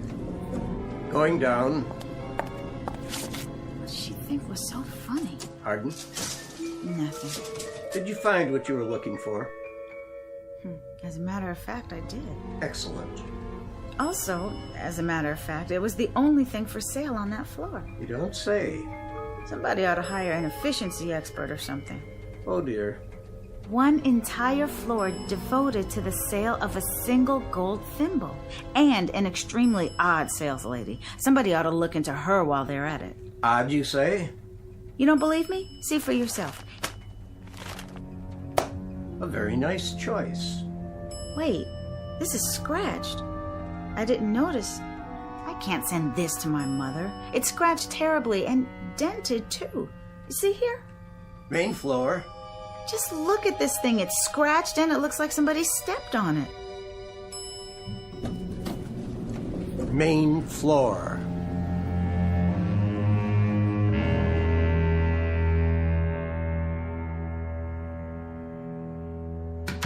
Sit down, Mr. Armbruster. You make me nervous. But I'm only trying to explain. Can't we cut through all this?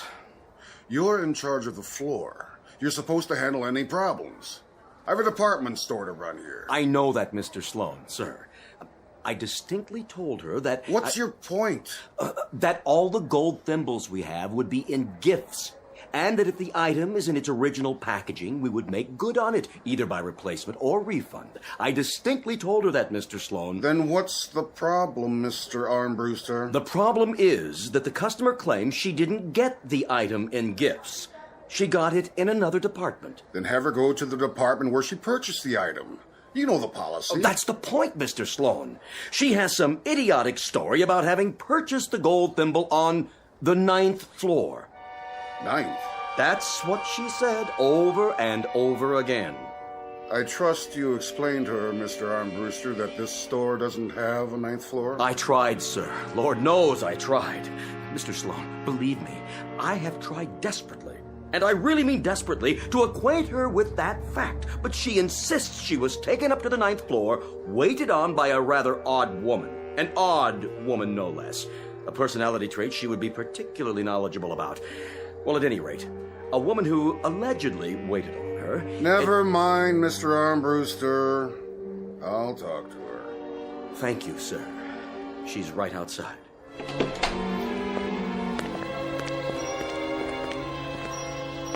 Miss White? Oh, there you are. This is Mr. Sloan. How do you do? He is the manager of the entire store. Hello. Perhaps I can help you, Miss White. I hope so. I'll do my best. It's about this thimble. Let's have a look at it, shall we? It's dented. Oh, my. And scratched. See here? Well, now it most assuredly is. If you'll simply take it back to any register in the gift department, we'll be happy to replace it with merchandise of equal value or issue a credit.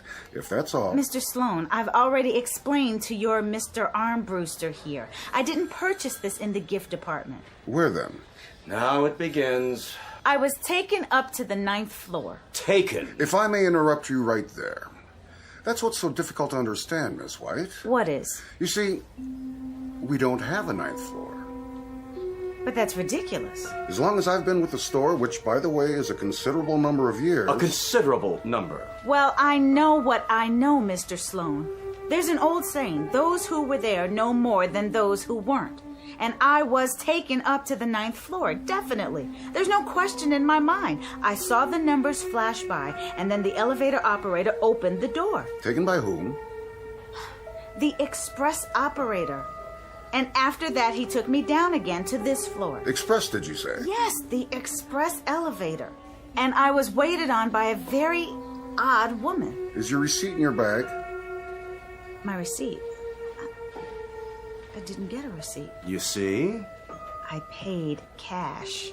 I gave the woman a $20 bill and a $5 bill. Then I was given the thimble in this little velvet box here. It doesn't look like one of ours. Then I took the bag and... From the odd woman.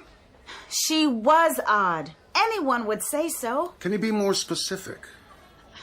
She had a very chic tailored suit with her hair tied back tightly in a sort of bun. She seemed to know exactly what she was doing, so I'm sure she's also been with your company for a considerable number of years. And her name was? I don't know. You see? I didn't ask. All our employees are required to wear name badges, like Mr. Armbruster here. So all you'd have to do is glance at the lapel. Voila. And there's the name. I honestly don't think she had one. No, I'm sure. Just the tailored suit with a plain neckline, no jewelry. If you could give me something more to go on. I'm trying. Otherwise, without a proper receipt, I'm afraid... Like that woman. Which? She looked exactly like that woman over there. Where? Standing by the designer collections. The same outfit, same color. That's one of our newest designer suits. It hasn't even been put in the window yet. How did she... Wait. Yes? It not only looks like her, it is her. It is? The woman. The one who waited on me. She's standing right there. See her? Well, this will settle it then. Yes, it most certainly will. Miss, I wonder if you'd mind... She can't hear you. Mr. Armbruster, would you kindly ask her to come over here? With pleasure. Excuse me. Sorry. If you'll kindly step aside, I have to... You? Do you work here? I said... May we have a word with you, madam? This customer says she purchased a gift item from you earlier today. She refuses to answer. If you'll face me, please. My name is Sloan, and I'm the manager of this store. Where is your ID badge? I told you she won't answer. She is not from any of my departments. My salespeople are all trained to be courteous, responsive. Are you deaf? Turn around and let me see your name. Oh, no! You still say this is the one who waited on you, Miss White? What in the world? What's the matter with you, Armbruster? Leading me on a wild goose chase. This is a mannequin. No! I could have sworn... Of course it is. I knew that all along. A small jest, sir. A very small one. Only a mannequin, dressed for display in ladies' couture. Why, what do you say now, Miss White?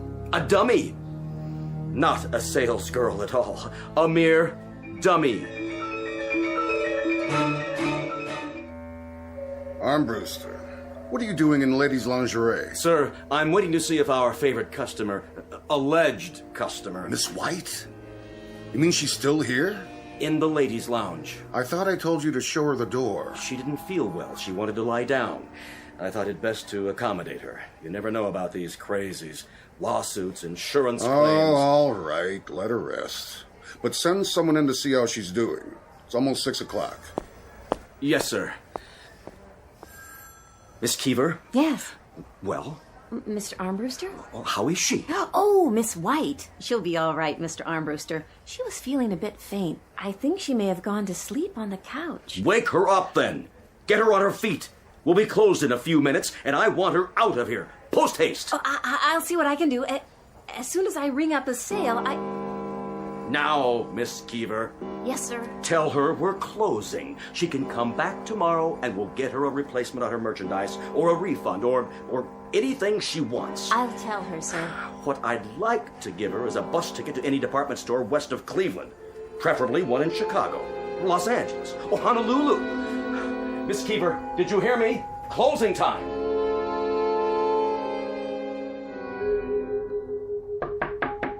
Yes. May I come in? Oh, yes, of course. How are you feeling? Better. I must have dozed off. Oh, that's all right. You looked like you needed it. Mr. Armbruster wants to know how you are. I feel like such a fool. He must think I'm insane. No, he doesn't. He and that manager and everyone else. Nobody thought anything. You just had a bad shopping day. I see it all the time. You know, it's strange. I didn't really. You had what I came for, but everything went wrong when I got on that express elevator and the operator suggested... Well, which elevator is that? Next to the regular ones. You know, across the aisle along the wall. I have to tell you, I worked here all year, and we don't have an express elevator. If we did, everyone would try to use it. Then I am out of my mind. Oh, it could have been the freight elevator, I suppose, except... Except what? Well, there's no operator on the freight elevator. And you're going to tell me there's no specialty department? Where's that? You've never heard of the 9th floor either. I am sorry. They do have a floor just for storage, but I've never been there. Look, why don't you just go home and forget all about this? Have you ever had one of those dreams where you just can't wake up? Every day. Mr. Armbruster... Oh, no, I shouldn't have said anything. Go ahead, you've listened to all my troubles. Well, it's just that... Well, I don't mind the job. Decent hours, great benefits, paid vacation. But what? Is there something about the store? No, not exactly. There's something odd about it, isn't there? Oh, it's the way Mr. Armbruster treats us. Have you ever worked retail? Isn't that odd? Really odd. Well, what is? Do you know, right here, right now, at this moment, I'm not sure. I have this feeling that there are things I can't remember, but I don't know what they are. But of course I couldn't then, could I? It's only logical. Does that sound crazy? That you can't remember? Well, did you fall and hit your head? No, nothing like that. You were telling me about Armbruster. Oh, well, I don't think he sees us as human. Oh, not just me. Any of us. The customers, too. We're objects. We stand at our stations or line up or whatever it is. But as far as he's concerned, we don't have feelings or lives. We're not real. Like the woman who sold me the thimble. No, which one? That's just it. She wasn't a woman. Oh, listen to me. I think you're right. I'd better go home and get some rest. Well, can I call for a cab? It's no trouble. Don't bother. I'll walk. Is it very far? I don't think so. Well, what's your address? My address? Okay, I am off in a few minutes, and I have got my car. Oh, that's not necessary, really. Just let me stay here for a minute more. I'll put on my shoes. Peggy? Yes? You've got a customer waiting. Oh, okay, I'll be right there. Miss White, don't worry about Armbruster. Look at it this way. You're one of the lucky ones. I don't feel very lucky. Well, think about it. You can walk out of here anytime you want to. But why can't I remember my own address? Oh, why am I so tired?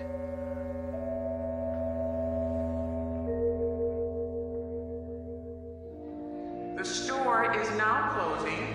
All customers who wish to make a purchase, please go to the nearest register. Excuse me? Yes. Oh, hi. You feel better? A lot. Thank you so much. And for the talk. Sure you can make it okay? Oh, I'm sure. I just wanted to ask you, which is the way out? I think I got turned around somewhere. Okay, now that way. See the elevator at the end of the aisle? I don't need an elevator. Just point me to the nearest exit. Well, you still have to take the elevator. Why? We're on the first floor, aren't we? No, not quite. The second. Oh. I really am turned around. No, everybody has to take the elevator. The escalator's not working. Oh, you could take the fire stairs, but they're kind of spooky. No, thank you. The elevator's fine. Okay, then. I will see you next time. I honestly don't think there'll be a next time. Not in this store. Good luck to you. Well, you too. This is the last call. The store is now closing. Mommy, come on. These elevators take so long. My feet hurt. It's these shoes. Got some slippers for my husband, a shirt for my nephew, and a new dress for myself. I splurged. Here comes the elevator. Watch your step. Please move all the way to the back of the elevator. Going down? Yes, I am. Have to wait for the next one. This one's full. Oh, all right. Hurry up, please.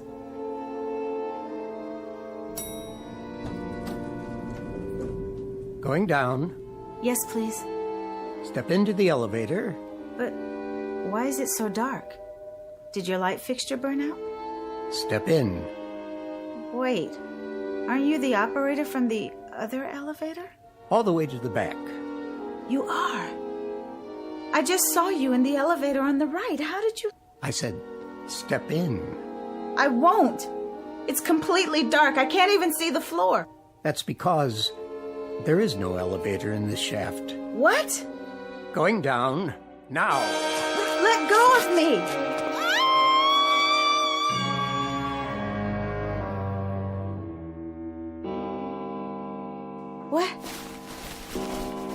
What happened to the lights?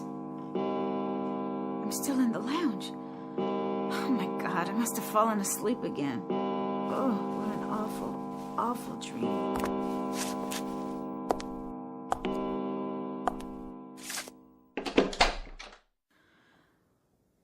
Hello? Hello, is anybody there? Empty. Then the store must be closed. That means...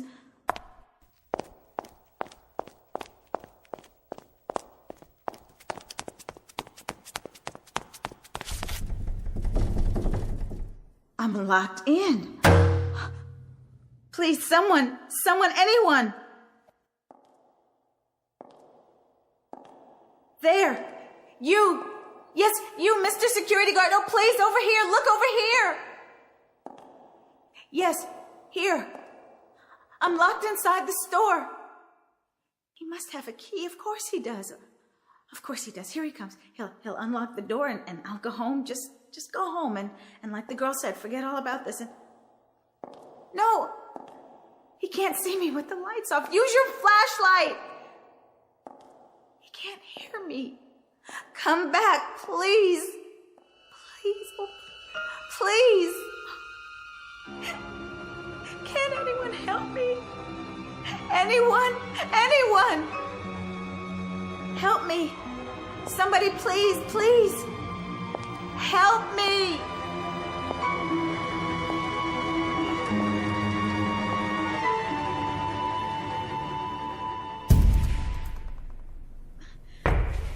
The window won't break. It won't, no matter what I do. Who's there? No. What do I do? Where do I go?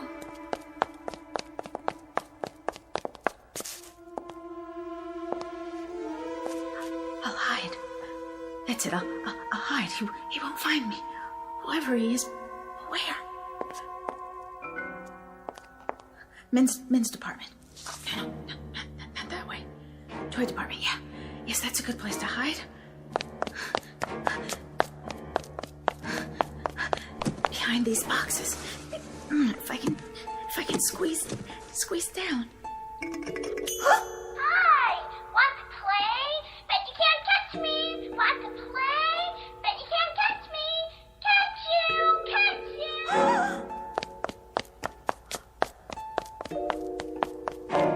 Oh, thank God. Hi. Oh, you don't know how glad I am to see you. You're the express operator, aren't you? Sure you are. Remember me? You took me up to the 9th floor today just a few hours ago. And now I'm locked in. I guess we both are. Do you know the way out of the... Hello? Can you hear me? I said You're not real either. You're a mannequin.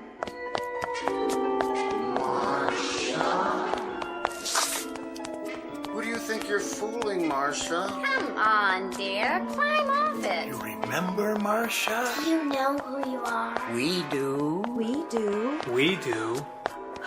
A payphone. Yes. Where's my purse? I don't have any change. Help!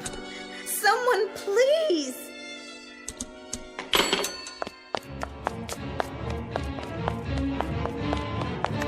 The elevator has to be working. The real elevator. Please. Please come. Hurry.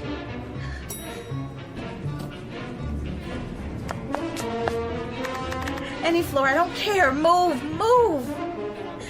5, 6, 7, 8. No, not this one.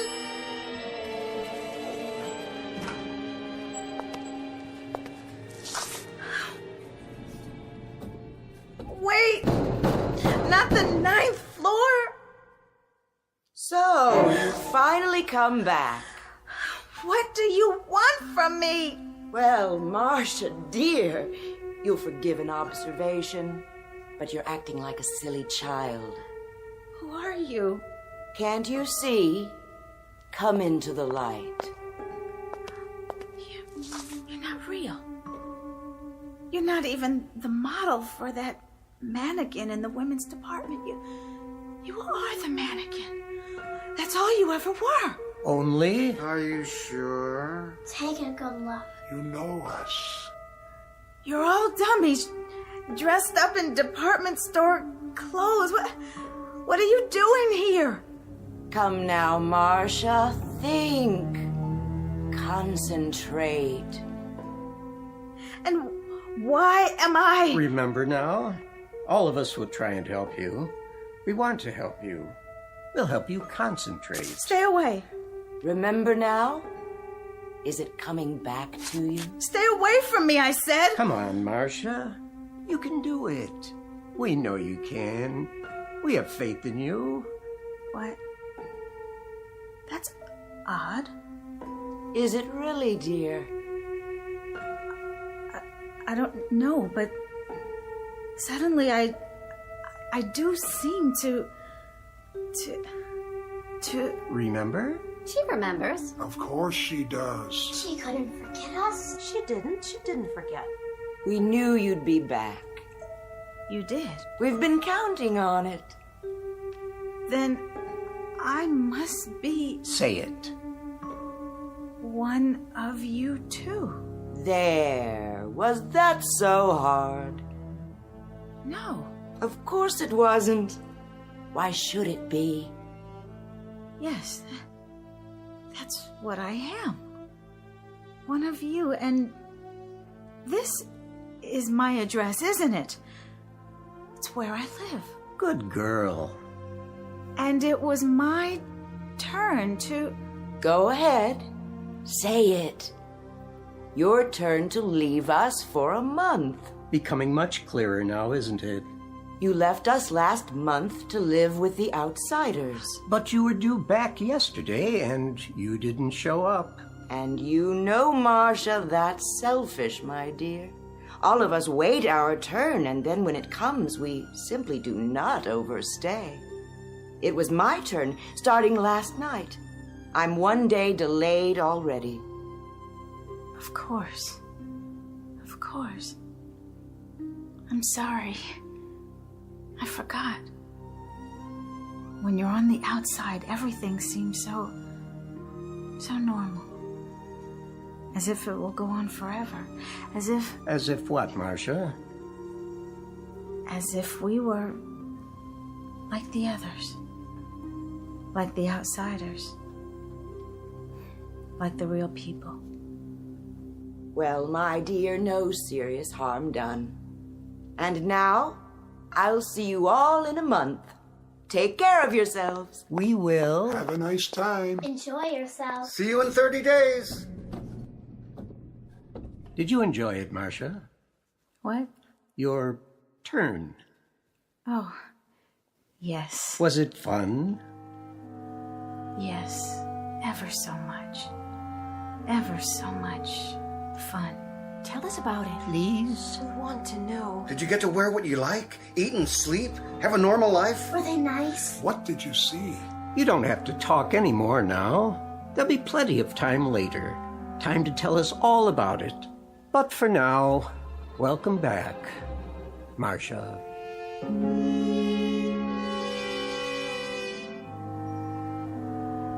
Good morning, Miss Keever. Morning, sir. Ready to set a new sales record? Oh, yes, sir. Splendid. I see the very irritating Miss White finally made it out of the store. Well, I guess so, sir. I didn't see her go. Well, good riddance to her and her little golden thimbles. Excuse me. Yes? Where can I find, well, Speak up. ladies' undergarments? Right here. Miss Keever will help you. You Armbruster? Mr. Armbruster. And you are? Maintenance department. I got another dummy for you. Where do you want it?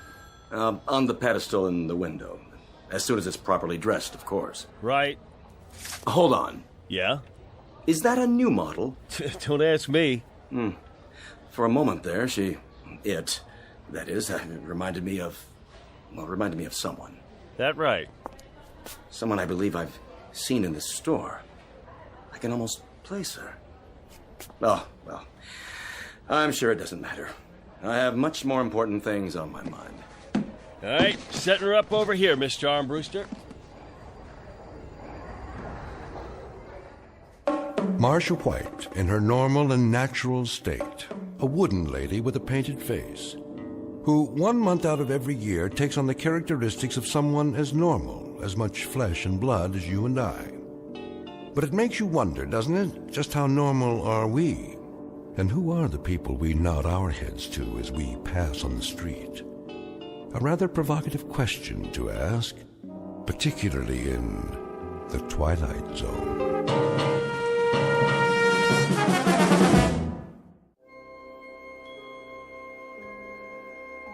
Hi, this is Carl Amari, producer of the Twilight Zone Radio Dramas. I'd like to take a moment to tell you about our official website at twilightzoneradio.com, where you'll get the latest news and information on these Twilight Zone radio dramas. Plus, at twilightzoneradio.com, you can digitally download 3 free episodes or any of our episodes for only $1.95 each. In this age of ever-changing technology, we've decided to make these episodes instantly available to you by making the Twilight Zone radio dramas a digital download-only series. This means that this series will no longer be offered on CD. The CD collections at our website are now being offered while supplies last at buy one, get one free. So be sure to get your favorites before they're sold out. Be sure to visit us often, and I'll see you in the zone.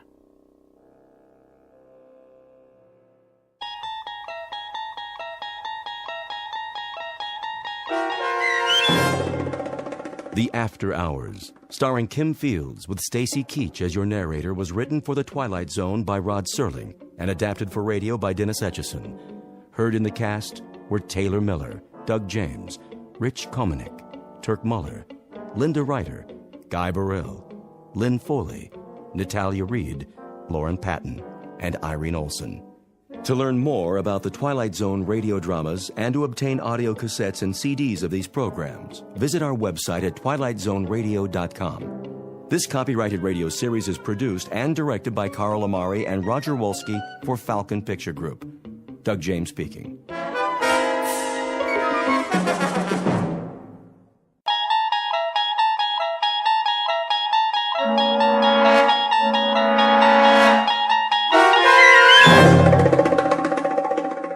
He's Alive, starring Peter Mark Richmond and Marshall Allman, with Stacy Keach as your narrator, was adapted for radio by Dennis Etchison and written for The Twilight Zone by Rod Serling.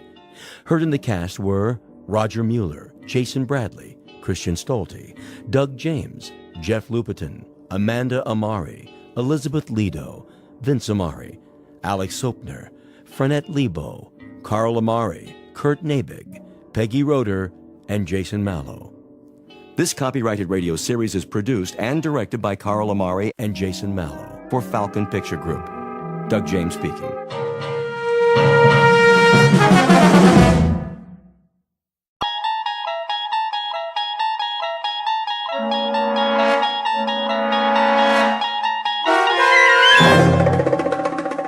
You unlock this door with the key of imagination. Beyond it is another dimension, a dimension of sound, a dimension of sight, a dimension of mind. You're moving into a land of both shadow and substance, of things and ideas. You've just crossed over into the Twilight Zone.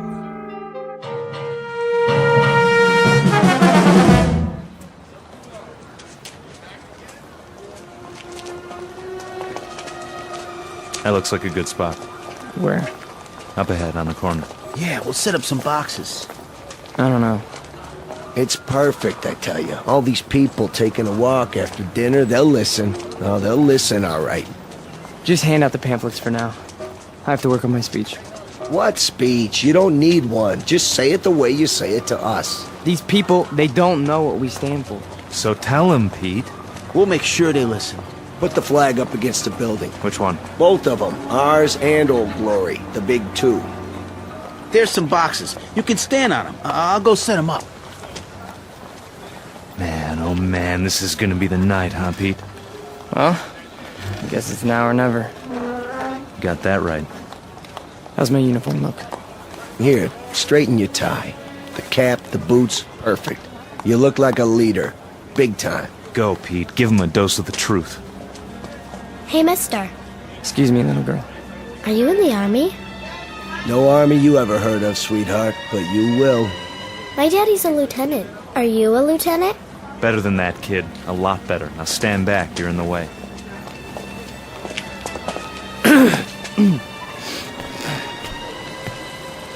Good evening. Good evening, neighbors. I have something of great importance to tell you. If you'll all gather round. Neighbors? Who's neighbors? Yeah, we're not your neighbors. I never saw him around here. Yeah, me neither.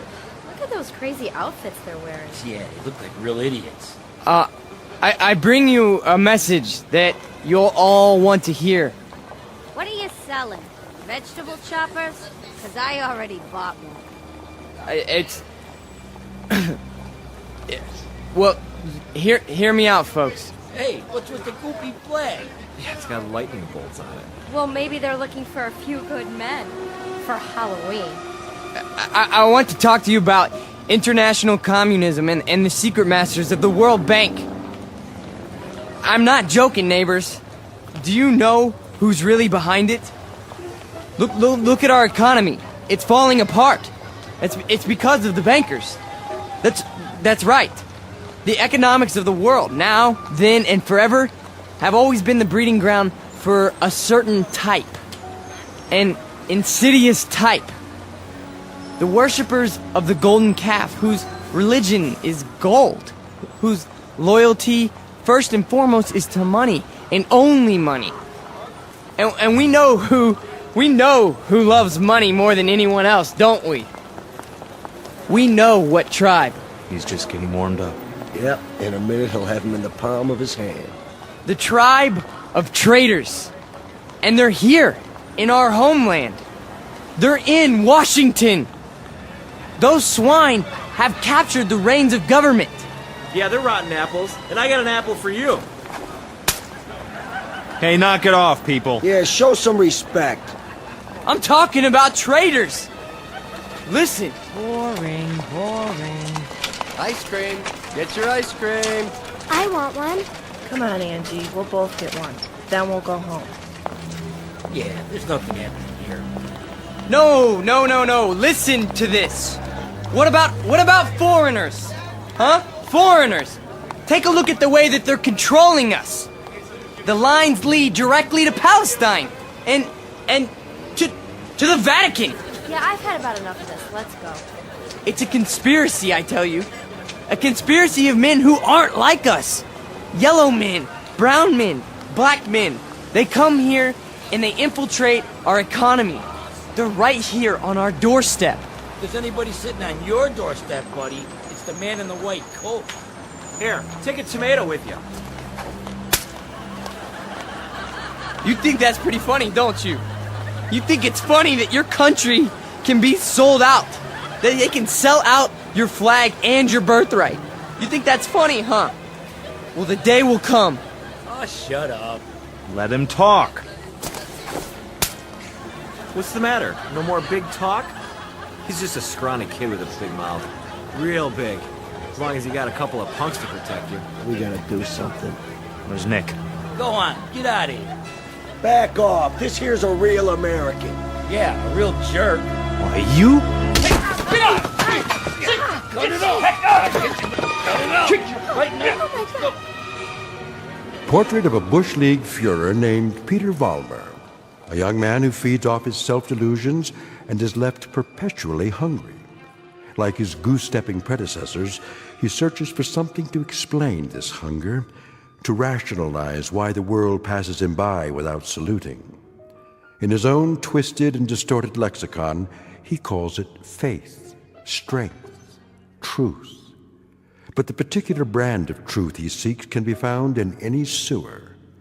Peter Vollmer doesn't know it yet, but he is about to ply his trade on another corner, an intersection in a strange shadowland called the Twilight Zone.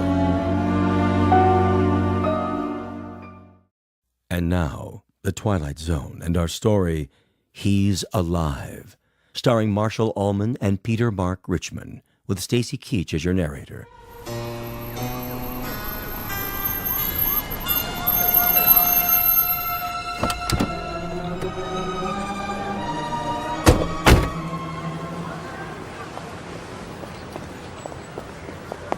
All right, folks, break it up. Party's over. Yeah, what's happening here? Looks like the boys in the brown shirts took a licking. No, we got him. We got him good. Said, what are you lying on the ground for? Problem, fellas? It was the communists. The communists did this. What? Which ones are those, Jack? All of them. They ran away like cowards. We want to press charges. What about names? We need names if we're going to charge anybody. Look, forget about it. We can take care of ourselves. Sure you can. Need some medical attention? No, we don't need your help. Come on, Peter, I'll help you out. Let's get out of here. Hey, Jack, you forgot your flag. Yeah, your mama made it for you.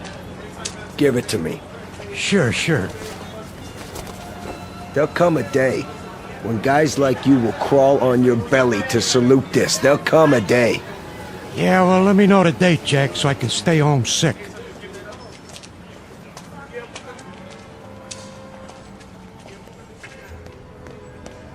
Hey, Pete! Pete! Are you okay? Yeah, we're fine. What are you doing in the alley? They cornered me. Must have been 10 guys on top of me. It was all I could do to get away. You sure that's what happened? Sure, I'm sure. Oh, mean crowd, Pete. You get a hot night, and you always get a mean crowd. Remember when I was telling you that? Remember when I was telling you that every time you get a hot night... All right. Okay, Pete. Okay. Why? I tried. And I tried hard out there tonight, but I couldn't get through. I couldn't get them to listen. Words never come out right. You did good. Real good. Someday they'll listen. They'll have to. They'll listen and they'll cheer. Someday they will, Pete. You'll see. Someday.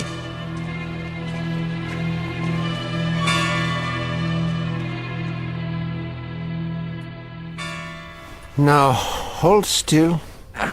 It's only a cut, not a mortal wound.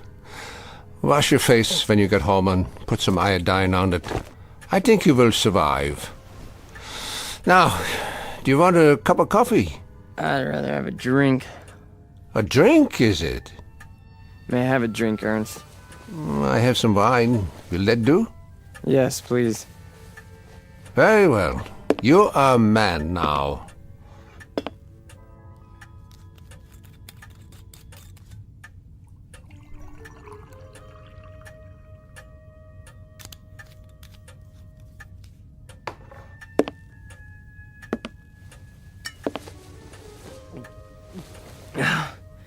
Thank you. Peter, one sips wine. That's not beer from a beer garden. Sorry. I'll remember that next time. The next time.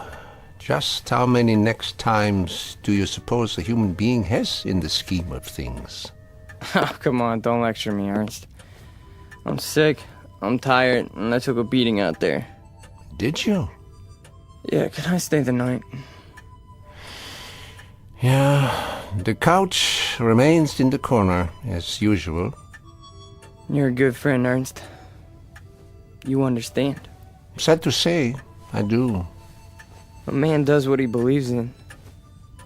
A man usually does. I believe in certain things. Is that right? You know I do. I mean, we're friends. You've known me since I was a kid. When you were a little kid, Peter, and I used to find you crying at my door late at night, I could pity you then. And now? What do you think? Now you peddle hate on street corners as if it were popcorn. It's not hate. It's a point of view. A philosophy. Oh, I know the philosophy. I know it quite well. 9 years in a place called Dachau. And you know who put me there? Peter Vollmer. What? A lot of Peter Vollmers. Frustrated men, sick men, hungry men. But the result, the effect, never mind the cause, was 12 million bodies in shallow graves. And it all started with young men in uniforms, talking on street corners. Hey, you let me come here. You never sent me away. No, I never did. I never do. That's the weakness that you scream about on your street corner, the sentimentality, the softness, the weakness that makes a man his brother's keeper. So I must be one of the worst of your criminals, Peter. Sentimental, soft, and very preoccupied with my brothers. I should close the door on you, but perhaps this is my sickness. I only see the boy, not the man. Go ahead. Sleep on my couch. Look, why don't you understand? You're the only person in the world I ever had. What else have I had? What? A drunk father who used to throw me against the wall? An old lady who drank till she had no marbles in her head? She didn't even recognize me half the time. That's why I used to come over here to your apartment, because, I mean, you were gentle with me, you know? You'd talk to me. You'd feed me. You'd take care of me. Ernst, you're my real father. Ah, this is the boy speaking again. The little boy with so much fear in him. Yeah, you rest now, Peter. You rest well.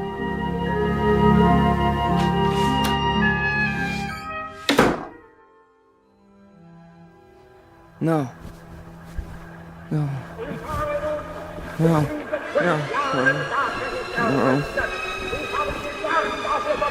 No. Wait. Eugene.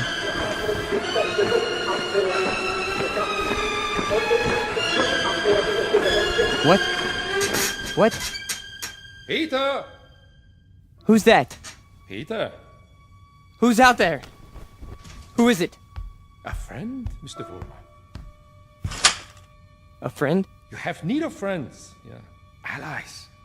Yeah, come downstairs, Mr. Vollmer. Come down and we'll talk, you and I.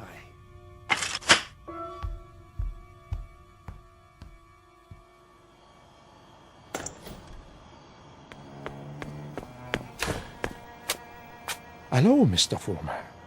I heard people out here. Oh, did you? And your voice. Well, a dream, perhaps, of better days to come. Who are you?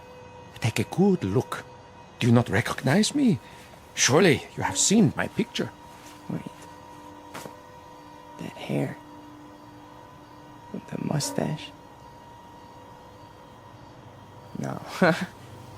I can't be. You died a long time ago. Did I? Or perhaps I only wanted people to think so. But you're a great man. I am aware of your opinion. How did you know where to find me? I simply followed your tears, Mr. Vollmer. You said you have something to talk about? I do. I do indeed. I have you to talk about, on the things you believe in, which are the things I believe in as well. See, your success, Mr. Vollmer, will be my success. Are you interested? I am. I am. Please go on. Good. Then let us start by discussing a most important point. What are the dynamics of a crowd? How do you move them, Mr. Vollmer? How do you excite them? How do you make them feel as one with you? I don't know. I don't know, sir. How? Join them first, Mr. Vollmer. Yeah? When you address them, speak as if you were a part of the mob. Speak to them in their language, on their level. Make them hate the things you hate. How do I do that? If they are poor, talk to them about poverty. If they are afraid, talk to them about their fears.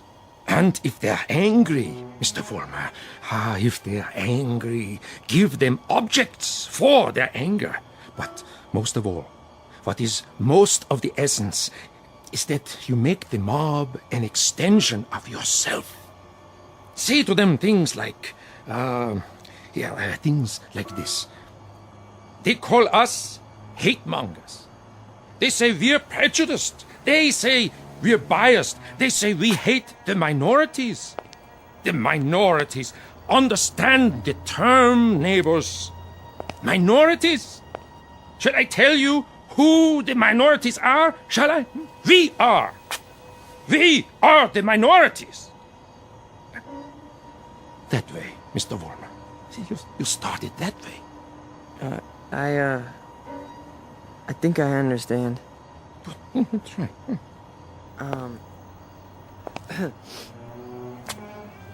Neighbors.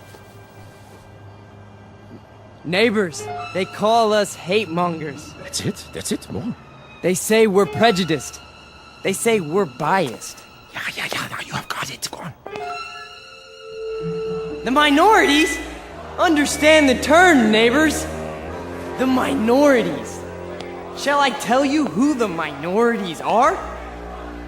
We are the minorities. Because patriotism is the minority. Because love of country is the minority. Because to live in a free white America seems to be a minority opinion. Let me tell you something, neighbors. I want you to dwell on this. Just dwell on it. Once we had an atom bomb, and suddenly the Russians had it. We wanted to send men into space, but it was the Russians who got there first. We had a hydrogen bomb. It was the Russians who exploded theirs. Who gave them the bombs? Who sold us out? Who stabbed us in the back? Well, if it's the minority opinion that we must survive, then we are the minority. And this minority will not stop until it's the majority. This minority will not give up the fight. No, this is the promise, and this is the legacy.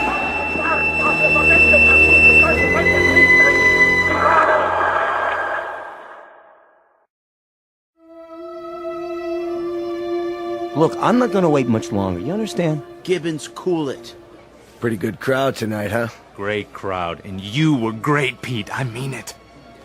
Thanks, Stanley. They're finally responding. Responding? You had them right where you want them. Yeah. This here is my hall. You've been renting it all this time, but I ain't got the money yet. Hey, can't you see we're busy? Okay, boys. I'll put it to you this way. If I don't get paid right now, you don't have the hall tomorrow night. You got that? I'll go count the donations. What's the problem? Oh, this is a hungry man here, Pete. He's got to have his shekels. You know the type. I told you guys you're 3 weeks behind on the rent. You said you'd give it to me a week ago, and all I got was a cigarette butts on the floor. After tonight, that's it. Excuse me. Am I to understand that you're going to lock us out of this meeting hall because of a couple weeks' lousy rent? Oh, you understand right. $600 due. $600 that ain't been received.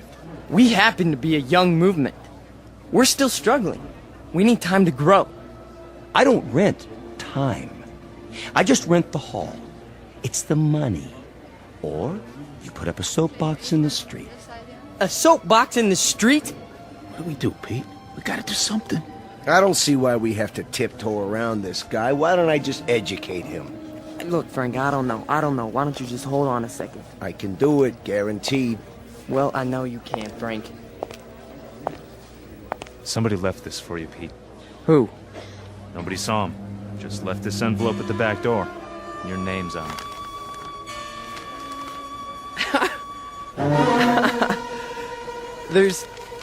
There's money inside. 6 C-notes. Hey, how about that? We need $600, and here it is. Oh, man, how about that? Hey, Gibbons, come and get it. Yeah, it's about time. You satisfied? Then don't bother us. All right. You're paid up through this week. Where'd the dough come from, Pete? You have any idea? We must have a secret supporter. I can see why. You were really something tonight. I can't even tell you how it sounded. You had him. You really had him.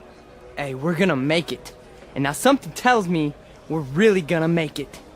You bet your life. You guys go on. I'll see you outside. Sure, Pete. Anything you say.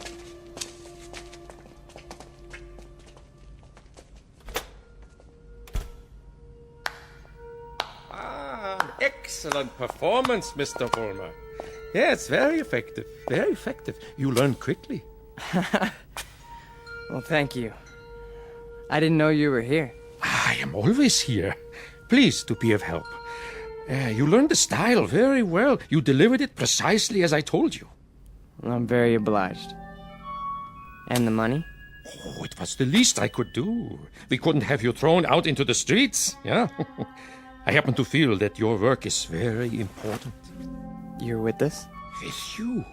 Oh, Mr. Vollmer, you might say I am you.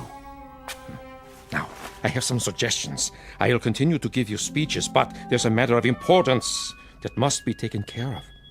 What is it? An expedient, Mr. Vollmer. Oh, you might call it a cause célèbre. Something to cement the organization together. I don't understand. The organization needs a martyr. A martyr? How do we find a martyr? You don't find one, Mr. Vollmer. You choose one. You pick out the one of least value, and you make him a symbol. You wrap him in a flag, and you make his death work for you. Find a man, Mr. Vollmer, who has no worth while he's alive, but who can serve you when he's dead. Like who? Oh, surely there is such a one. Pete, they're waiting. Be right there, Nick. Okay. Thought I heard voices. You talking to somebody? No.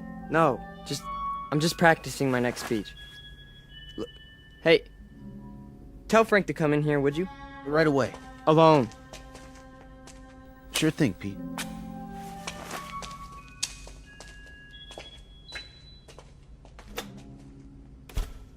An excellent choice, Mr. Vollmer. The little fat one. Yeah. Now, all you have to do is arrange it. The only thing is, I've known Nick for a long time. Isn't there some other way? Other way? There is no other way, Mr. Vollmer. And if you weaken now, there's no point in going on. When Frank comes back, tell him you've discovered an informer. Tell him the informer has done you irreparable damage. The informer must be put out of the way, but cleverly, subtly, so that there is some question as to who is responsible. But Nick's been with us from the beginning. The beginning? Oh, no, Mr. Vollmer. None of you were at the beginning. None of you. Nick's my friend. And this is an act of friendship. We are allowing him to serve the cause. How glorious for him. Nick says you wanted to see me? We got a stoolie in the group, Frank. A stoolie? Yeah. Nick's been talking. And I think he's working for the police. No. I know it to be a fact. Everything we've done, everything we've said, Nick snitched on us. Are you sure? Beyond a shadow of a doubt. Well, what do you want to do, Pete? Get rid of him. Get rid of him so that it looks like somebody else did it. Make it look like someone who hates us. I understand. I understand, Pete. You call it, you got it.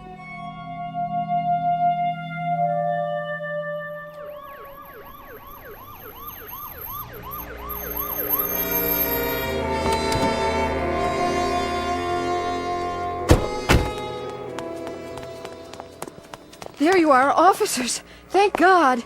Stay calm, ma'am. Now just tell us, where's the spotty? Over here, in the alley. Shine your flashlight on it. Look at all that blood. Somebody did quite a number on him, huh? I've seen him before. It's one of those young hooligans. You can tell by the uniform.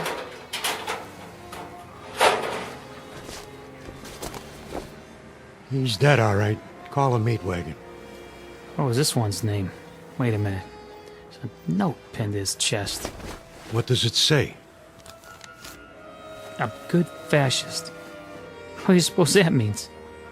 One of their enemies must have put it there after he beat him to death. Yeah, but which enemy? There's a lot of them around here. Fewer and fewer every day.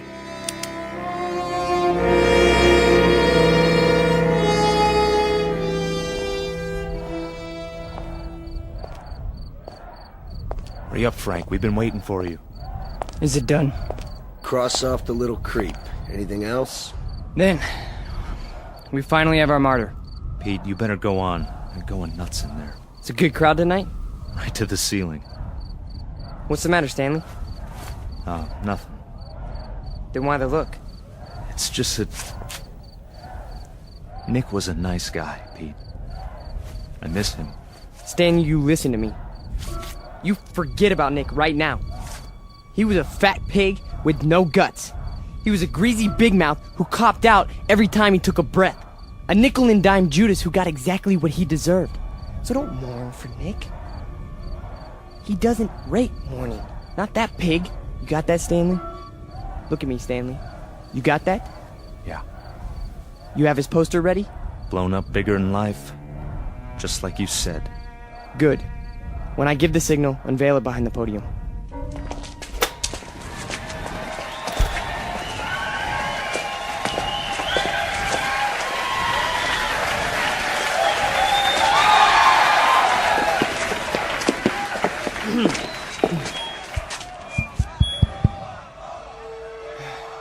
All right, everyone.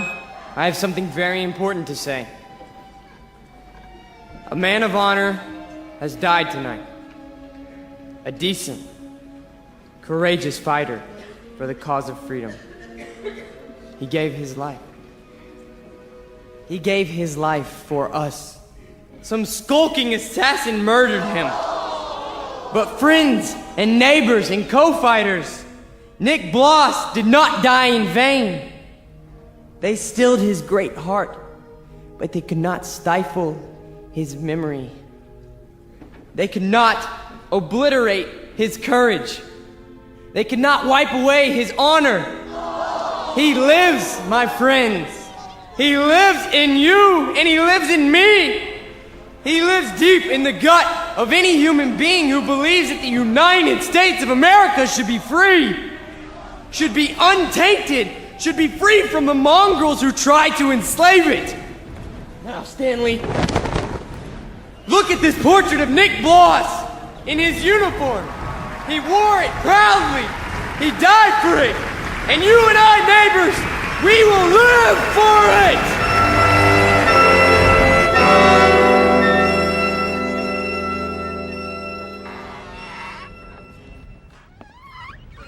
Oh, hiya, Mr. Gans. How do you do? How are you tonight? I'm very sober, unfortunately. Beer? Yeah, if you please. Boy, listen to him across the street. Guy's got a voice on him. And I knew it when it was only a whimper. That's a wild kid, that one. Used to be people would laugh at him, but lately he gets the crowd. Not many people laugh now. Say, you know him, don't you? Yeah, since he was a child. A silent little boy with very little to say. But now, I've been here before. Oh yes, I've seen and heard it all before. That was another time, Mr. Gans. Another place. Another kind of people. That stuff doesn't go here. That's what we said, too. They were brown shirt scum. Temporary insanity. Part of the passing scene. Too monstrous to be real. So we ignored them. Or laughed at them. Because we couldn't believe that there were enough insane people to march for their cause. And then, one morning, the country woke up from an uneasy sleep, and there was no more laughter. The Peter Volmers had taken over. The wild animals had changed places with the zookeepers. Another one, Mr. Gans? No, thank you. I have had my fill. You take it easy now. You're not going to do anything foolish, are you? Me? Not this time. It mustn't happen again. We can't let it. We simply can't let it happen again. All the anguish, all the horror, all the nightmare. No. Not this time. Mr. Gans? Mr. Gans!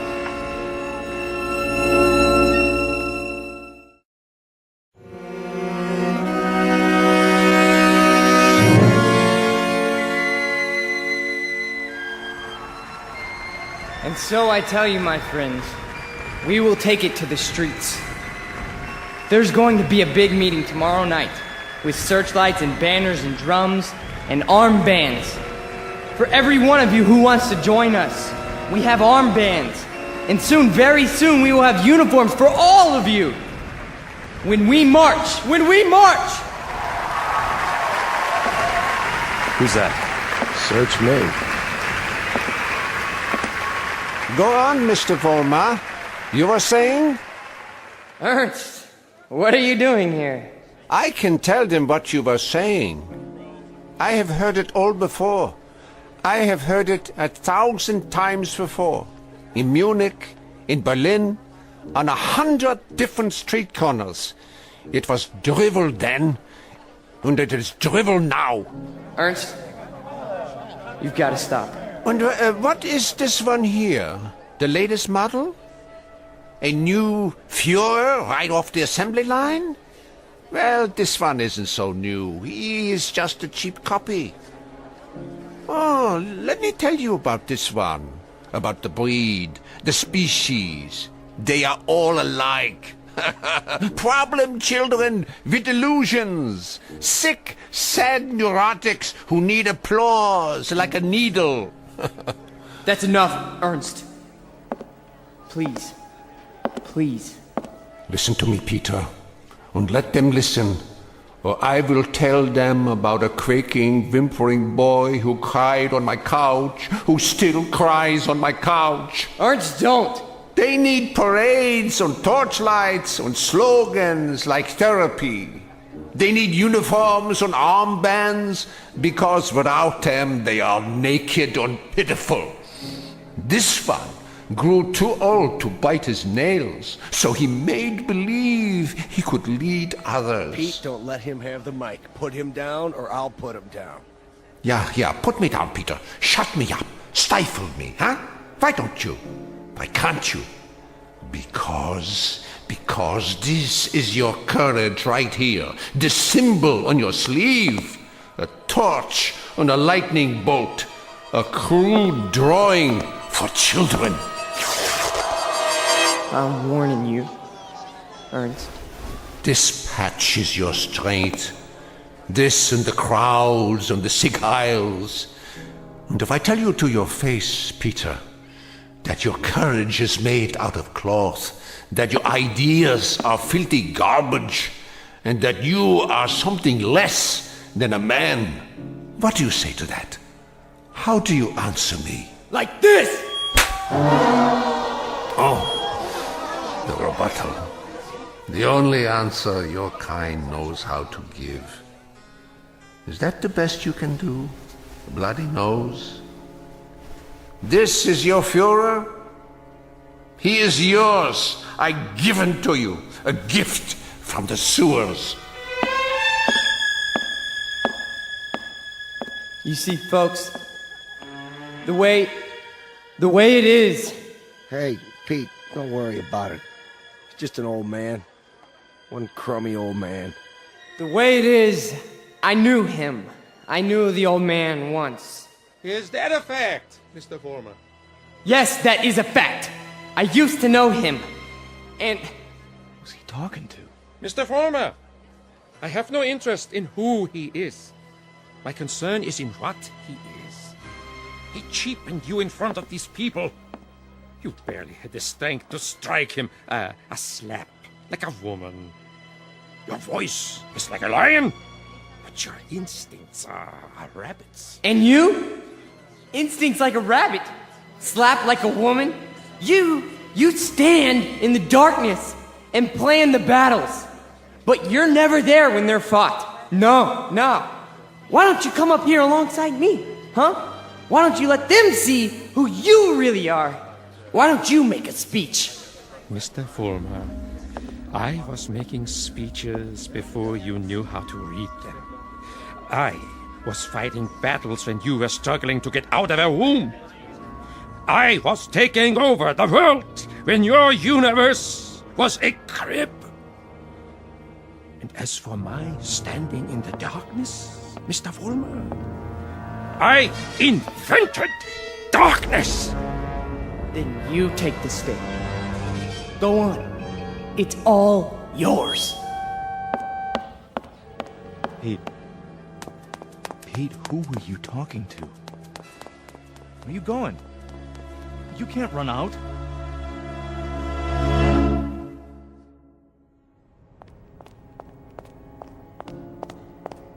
Ernst! Where are you? Let me explain. You! Why? Why did you pick me? I didn't pick you, Mr. Fulmer. You picked me. You chose my ideas. You invoked my name. So now, you must take whatever comes with it. What? In the past, I've given you suggestions. Now, I give orders. Orders? What do you want me to do? From now on, you must be built of steel. No soft gaps of sentiment. Steel, Mr. Fulmer. The way we handled Nick, and the mobs and the speeches. And gradually, bit by bit, we shall forge something strong, something powerful. Just as I did before, with my own hands. With my own hands! The old man, the Jew, he'll be back again tomorrow night, the next night. I know him. I know the type. We sent them into the ovens. But always, there was a handful left to point a finger. His kind, Mr. Fulmer, his kind are dangerous. See, they talk, they think, they plant seeds, they hold us back. Here, take this. What is it? What do you think? A Luger 9mm pistol. My personal sidearm. Kill him. Kill the old man. Kill Ernst? Tonight, he will be in his room. If you are man enough. If you are steel. All right. I'll do it. I'll do it now. Then, Mr. Fulmer, when you come back, there's much we have to talk about. Plans, campaigns, ideas, the next steps. This is only the beginning, the dawn. It will be a long, long day.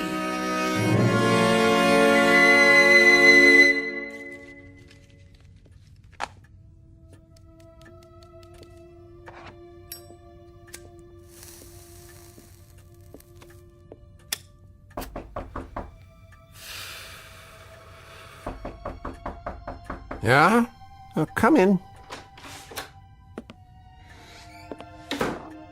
Ah, I thought it was you. You wouldn't listen to me, Ernst. On the contrary, I listened to all that I was able to stand. You should pay attention now. I can't even begin to tell you what's happened. It's too incredible. It's too unbelievable. I can tell you this much. We're on the march. From now on, we only go forward. There's no stopping us. No stopping you, Peter? An old man stopped you tonight with a few words. He stopped you with the truth. You're wrong, Ernst. It's not just me anymore. There's someone else. Someone behind us. Someone even you tremble at. He'd have to be a very imposing figure, Peter. Much more imposing than you. Oh, he is. He gave me this. See? More imposing even than a gun. That's only because you don't think I'll use it. Which only goes to show that you don't know me. I know you, Peter, I know you. From a ravaged little boy wanting love to a torn man looking for respect, identity. I don't fear you. So you may do what you have in mind at any time you wish. With this one last reminder. You can never kill an idea with a bullet. Never. No. I'm all steel now. Ernst, I'm made out of steel. No more sentiment. No more softness. Just purpose. Just will. Then shoot. Kill. Destroy me, if you can. Am I close enough to you? You're frightened. Admit it. Not at all. Impatient and a little bored. With living? With having to live in a time that produces people like you. Once, years ago, you made death inviting. You still do. So do me the goodness, Peter. Get it over with as quickly as possible. I'm waiting, Peter.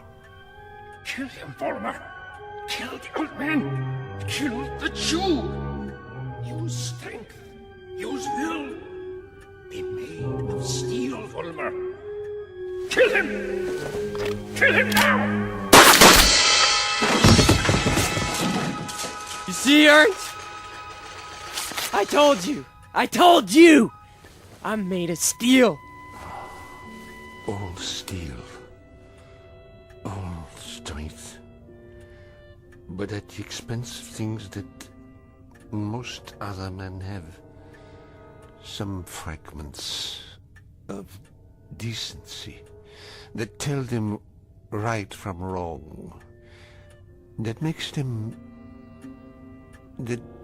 them love.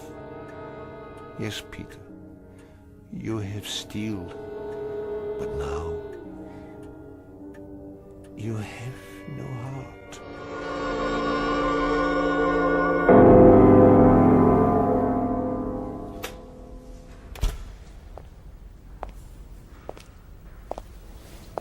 Where is everybody? Pete? We were just cleaning up. What happened to you? Nothing. Nothing happened to me. You tell them. You go out there and you tell them. But they've all gone home. Tell them I'm still in charge. I'm number one. You serve, I lead. Understand? You serve, I lead. Come on, Pete. Let's go. No, he picked me. Out of everybody, he picked me. What's wrong? Don't you believe me? He did. He picked me. So long, Pete. See ya. Don't you walk away from me! Frank! Frank!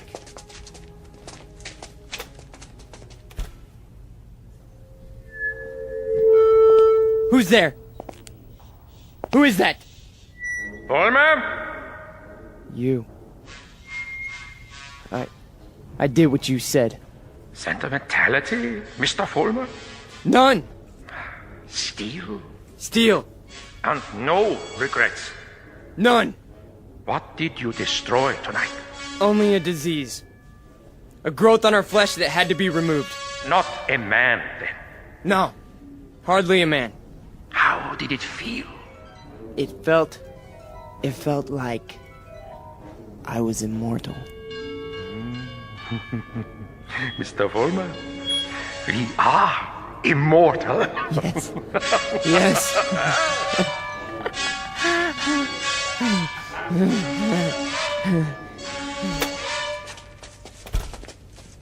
There he is. Don't move. What do you want? Peter Vollmer? Yes. We have a warrant for your arrest. That's impossible. The charge is conspiracy to commit murder. Your two friends are outside in cuffs. The victim's name was Nicholas Bloss. Get away from me. He's got a gun. Drop the gun! Now! Walk toward us with your hands up! Hey, look, he's going to the other door. Tell them to cover the alley. Halt! Halt, or I'll shoot!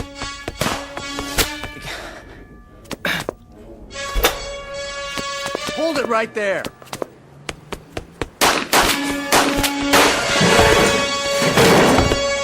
We got him. He's hit. Call for an ambulance. You have the right to remain silent. Anything you say can and will be used against you. There's something very wrong. There's something very wrong. Easy, kid. Don't try to talk. But you made a terrible mistake. I'm made of steel. It's true. Don't you understand? I'm made of steel. I'm made of steel. I'm made of steel. I'm made of steel.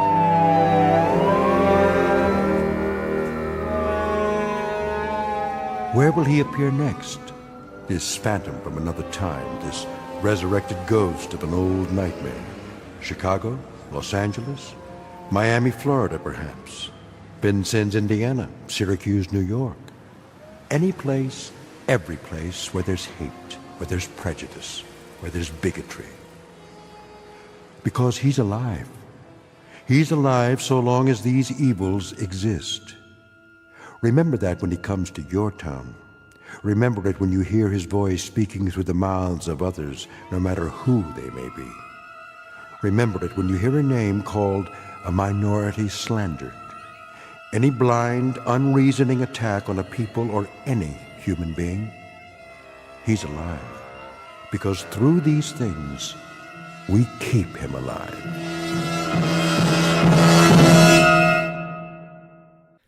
The Twilight Zone continues in just a moment.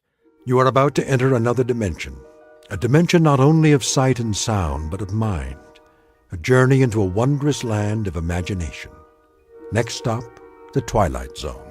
Hi, this is Stacy Keach. I'd like to take a moment to tell you about our Twilight Zone website at twilightzoneradio.com.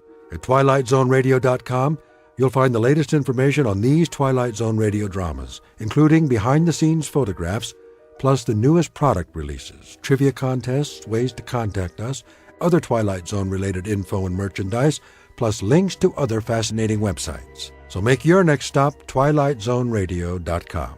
Visit twilightzoneradio.com to purchase these Twilight Zone radio dramas on cassette and CD, or call toll-free 1-866-989-ZONE. That's 1-866-989-9663.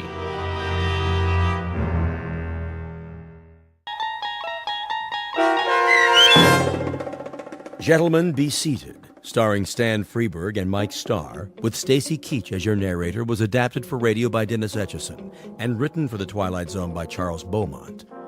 Heard in the cast were David Darlow, Anna Savrutza, Doug James, Joby Cerny, Kurt Nabig, Jeff Lupiton, Carl Amari, Linda Reiter, Christina Verba, Peter DeFaria, and Chad Reinhardt. This copyrighted radio series is produced and directed by Carl Amari for Falcon Picture Group.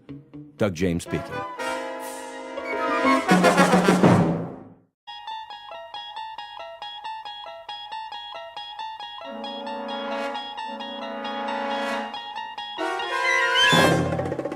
You unlock this door with the key of imagination. Beyond it is another dimension, a dimension of sound, a dimension of sight, a dimension of mind. You're moving into a land of both shadow and substance, of things and ideas. You've just crossed over into the Twilight Zone.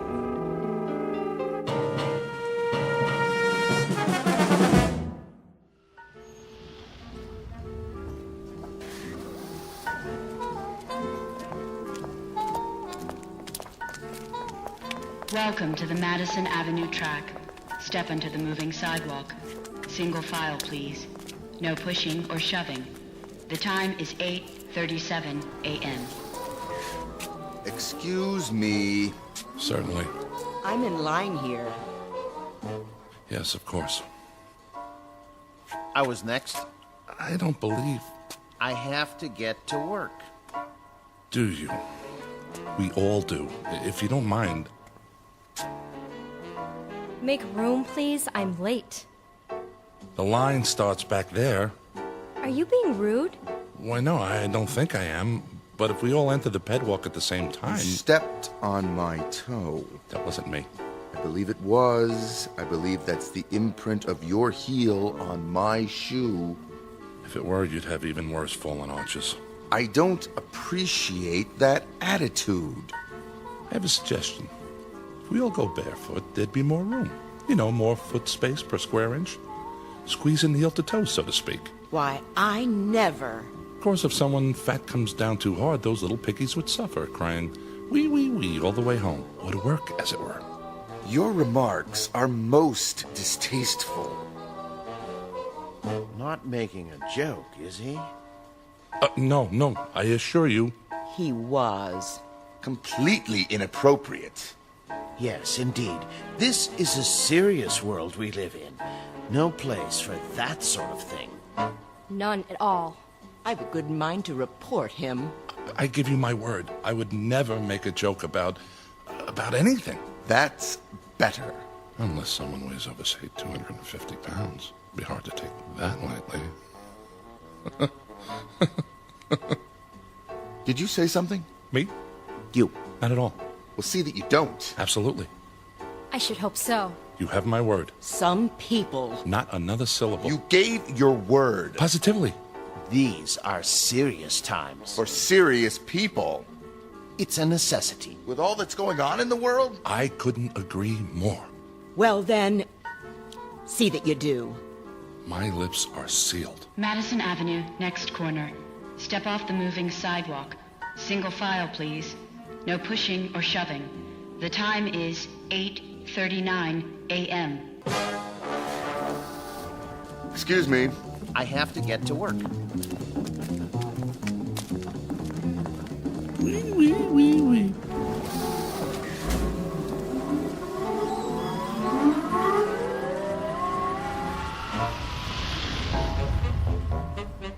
Welcome to the world of the future. The time? A mere 20 years from now, give or take a few. The place? New York City. The man with the chuckle is Mr. James Kincaid, employee of the Spears Research Laboratory in Manhattan. A typical 21st century American, on the outside anyway. On the inside, however, it's a different story. Mr. Kincaid doesn't fully appreciate that fact, at least not yet. He doesn't dream that one involuntary sound, one little chuckle, has already set him apart from his fellow workers. For this is a serious world for serious people. But by allowing a single utterance to pass his lips, he is about to be transported out of this world and into the Twilight Zone. And now, The Twilight Zone and our story, Gentlemen, Be Seated, starring Stan Freberg and Mike Starr, with Stacy Keach as your narrator.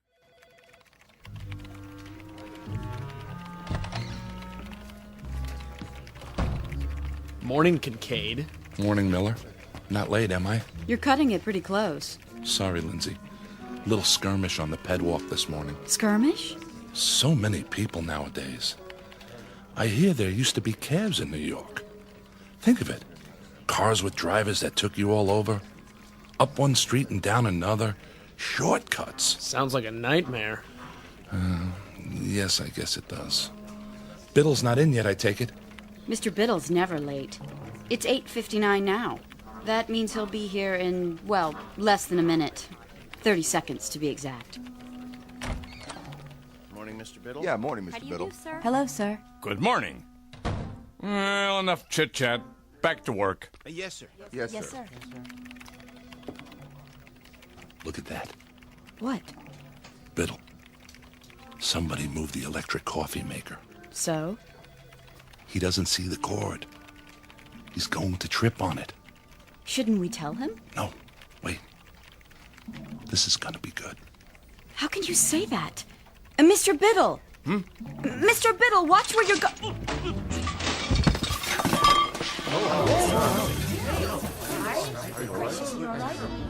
Oops.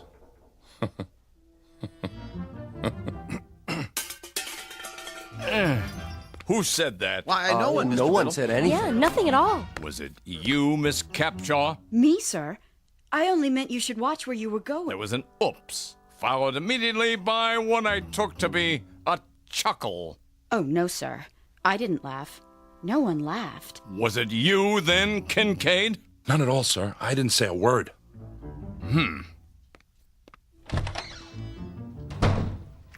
Are you crazy? Pardon? Laughing at him like that. But I didn't. I don't know how to laugh. Nobody actually laughs anymore, do they? And a good thing, too. As if anyone had time for such things. Quite right. Well, better get started. I have a design to finish before... Oh, no. Something the matter? There's a red flag on my screen. I'm not surprised. It means Biddle wants to see me in his office. Well, here goes.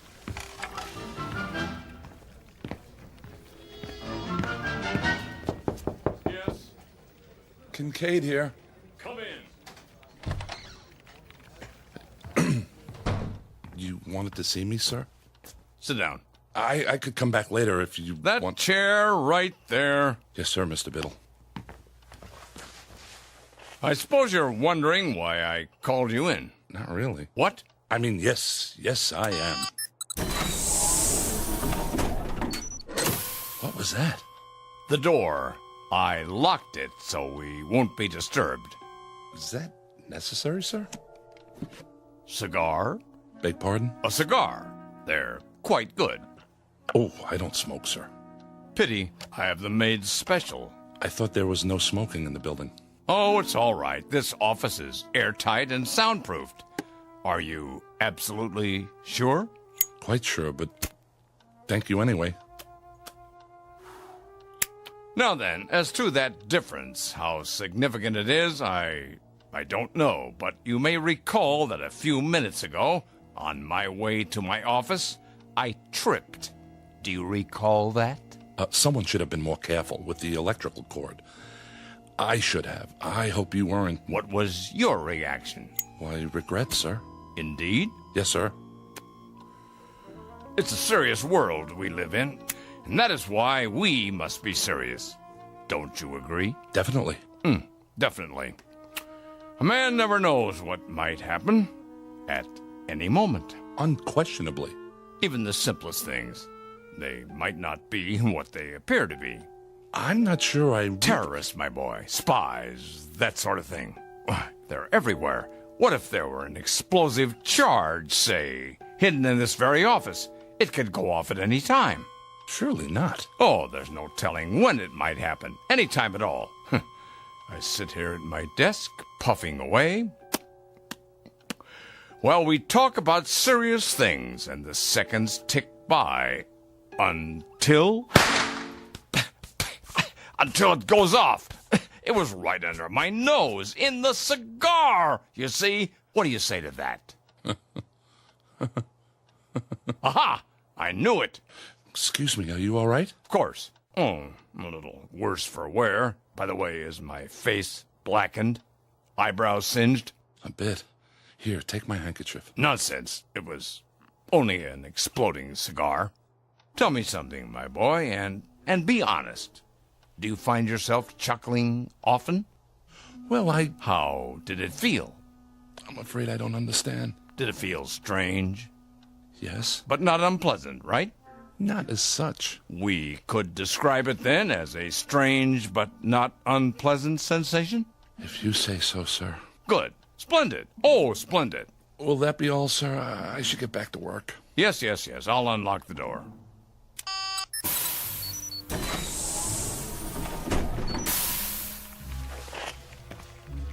Thank you, sir. Look at them out there. Pardon? Do you see any smiles, Kincaid? Even one single little grin? No, sir. And do you know why? Because they've forgotten how, that's why. Note the emptiness in their eyes, the deadness, the utter nothingness. Like machines, Kincaid. Machines! Circuit boards with legs. I don't understand, sir. Not as yet, perhaps, but soon.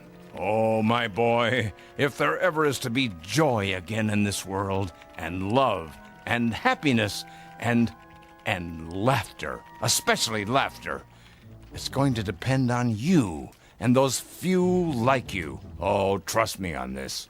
Me, Mr. Biddle?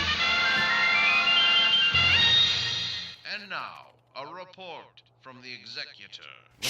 It's the morning report from Washington. Eyes forward on the big picture. Isn't he handsome? Just like on the posters. All right, everybody, stand up. He's gonna speak. Citizens, I greet you. It pleases me to report that our gross national product is up 2.3% over a similar period last year. However, that is far from the goal we have set. The goal we promised ourselves. Kincaid, I have one more question for you. Yes? Why do firemen wear red suspenders? I don't know, sir. You will, poor boy. You will. Tonight. And waste is the cardinal offense, as we know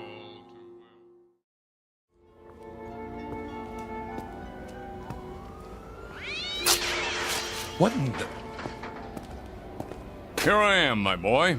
Oh, Mr. Biddle. Just as we said, 7:30. Right on time. Yes, sir. I almost didn't make it. Oh? Trouble? The directions you gave me were fine. It's just that I've never been to this part of the city before. The ped walk doesn't run this far. Oh, well, first time for everything. Glad you could make it. You've had dinner, I trust? I ate something. The usual synthetics? Of course. Well, they're all right, but I'll tell you something. There's a great deal of difference between a steak and something that only tastes like steak. Just as there's a difference between a human being and something that only looks human. I see. Do you? I hope so. I really do. I'm afraid I don't see much at the moment. That's because most of the street lights are out. They don't bother to fix them since no one comes here anymore. Something the matter? It's just the smell. They don't spray out here either, but you'll get used to it. May I ask, where are we going? Why, we're almost there. We are? Yeah, they call this no man's land. The last of the old world, right here in the city. Beautiful, isn't it? I suppose. You don't think so. You think it's non-functional. A lot of ugly, wasted space. I know. Well, not to worry. They'll have it torn down in a few years, swept away, forgotten. Evening, gents. Why, good evening to you, sir. Could you spare a smoke? Sorry. Hold on, my good man. I have here a cigar of the finest leaf, hand-rolled to my specifications. You're not really going to... Have no fear, my boy. This one's real. You sure? Indubitably. How about some spare change for a cup of Cava Java? Don't press your luck. Thank you. Thank you kindly. Blessings to you, mister. To the both of you. Plenty of unhappiness here, James, but plenty of happiness, too. Stand here a moment. Come on, close your eyes. Can't you almost hear the crying and the laughter? Don't move your head, please. What are you doing? Just a handkerchief. A simple blindfold. What? Nothing to be alarmed about. Just a precaution. There. Can you see? No. Good. Now turn around 5 times. But why? It's necessary the first time, in case you're rejected. Now take hold of my arm. I'll lead you to the entrance. Very, very private, you know. That's it. And away we go.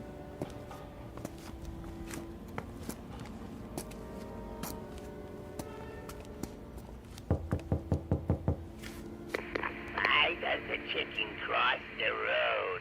To get to the other side. Come along, my boy. You can take off the blindfold now.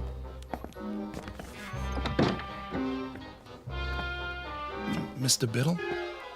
What is this place? The foyer, of course. Those 2 chairs, they look like thrones. What else? But, Mr. Biddle... What can I do you for? Good evening. Is he in? Let me see. Maybe yes, maybe no. Tell him number 709 is here with the recruit. Alrighty then. Try not to miss me while I'm gone. In the meantime, gentlemen, be seated. Who is that? What does it look like? A clown, of course. Well, you heard him. Sit down.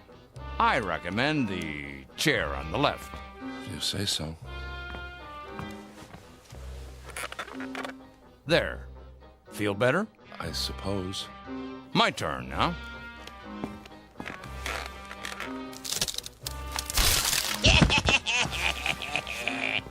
Mr. Biddle, are you all right? Perfectly. Here, take my hand.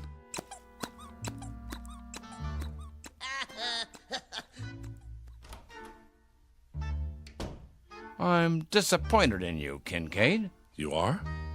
Didn't you find that the least bit funny? Just now when I went sprawling? No, sir. You could have been hurt.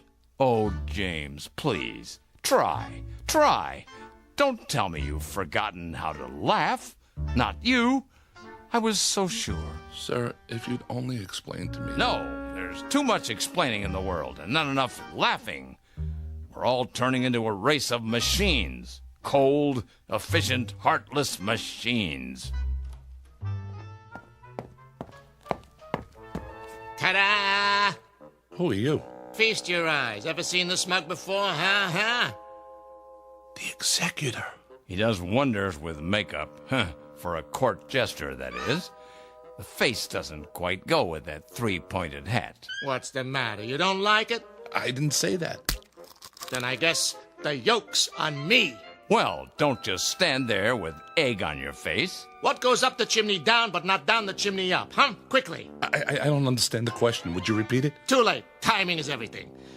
Go on, tell him. An umbrella. What? An umbrella. I don't know, Biddle. I'm very dubious. He chuckled. So you say. I haven't heard anything.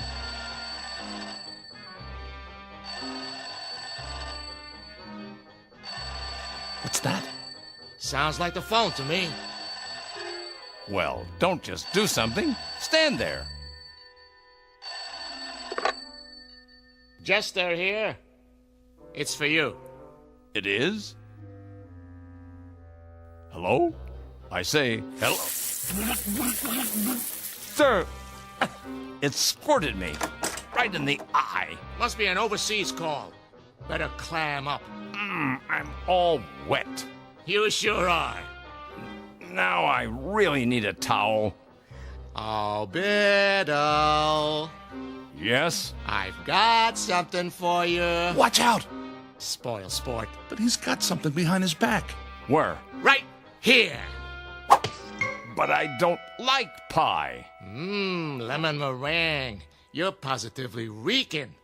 Time to hose off, and nothing leaves you squeaky clean like good old seltzer. Who's got the soap?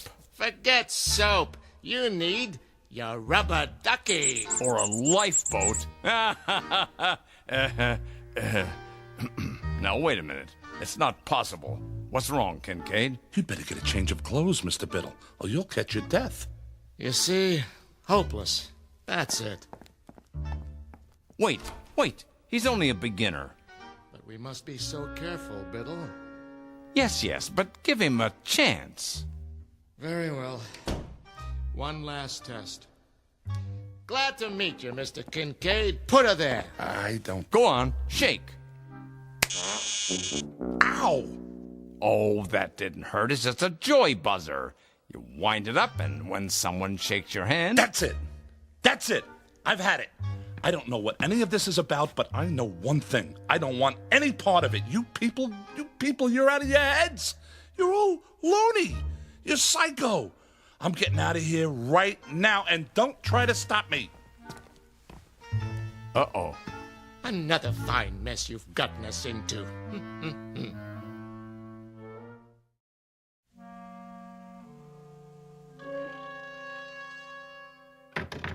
Let me out of here. You see? A motion. I'll admit that's encouraging. James, this way out.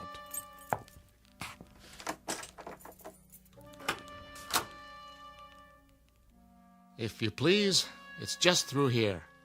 No tricks this time? No tricks. Wait, this is a library. A small reading room for our members. Members? Mr. Biddle told you nothing? He asked me to meet him. I thought it was about work. What is this building? Used to be offices. Now it's abandoned, so we made it our headquarters. Headquarters of what? The SPOL. The Society for the Preservation of Laughter. Have a seat. Oh, no. Now, this one's a real chair, I promise. Well, just for a minute. Oops. Hey, that was not me. You sure, my boy? Sorry, I must have left an old whoopee cushion under the seat. Collector's item now, you know? Here, let me get it. Go on, make yourself comfortable while I explain. You see, James, we're a secret organization. A kind of underground, if you will. Running counter to established law in the Commonwealth. Most of what we do is either frowned upon as bad taste or legally forbidden. We are, in short, outlaws. I don't like the sound of that. An old tradition. Ever hear of something called speakeasies? They were secret clubs that sold liquor during Prohibition. Well, this is a laugh easy. All these books, the posters on the walls, Laurel and Hardy, the Three Stooges. Who are they? All great clowns from the past. There's Perot, Punch and Judy, Bozo. We try to keep the tradition alive. What tradition? You see, Mr. Kincaid, the world has forgotten how to laugh. There are some of us who regret that fact. Unlike those in power, we feel that laughter is important enough to be preserved, at any cost. Am I getting through to him? What the jester is trying to say, well, the world used to be a pretty terrible place, you see, James. We had disease and war and oppression and prejudice and a lot of unpleasant things. The people couldn't change it all, but they could do their best to endure it. How did they endure it? By laughing at it, ridiculing it. They laughed at everything then. But along came the psychologists and the censors, and suddenly nobody could tell a sexual joke or a racial joke or a sick joke or any kind of joke. They weren't politically correct. And that was the end of humor. We're trying to keep it alive. Take the trick cigar. You chuckled. I did not. Yes, you did, and I'll tell you why. Because a figure of authority became ridiculous. Understand? Oh, James, try. A laugh cannot be forced, Biddle. You should know that. I do, but... Let's get to the main test. It's just through here, the last door. Everything should be ready. No false laughs now. We can spot them a mile away. Understand?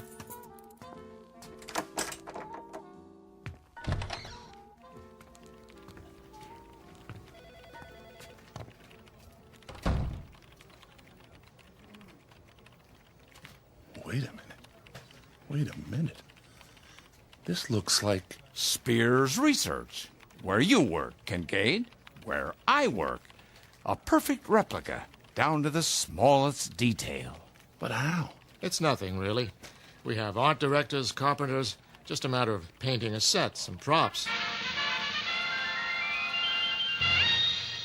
And now, The music and the screen. The executor. Is he giving an address? You'll see. Okay, everybody stand up. Citizens, I greet you. It pleases me to report that our gross national product, however, that is far from the goal we have set. Yay, is a tomato for you. For a bigger, better country. The World Council shows the decrease in... Our broadcast has been temporarily interrupted. Refreshing, wouldn't you say? But it's unpatriotic. Perhaps you should talk to your fellow workers.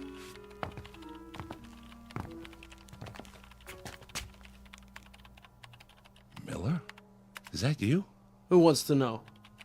It's me, Kincaid. But how? A rubber mask. Realistic, if I do say so. Watch this. He's about to reboot his computer. Now, boss? Now.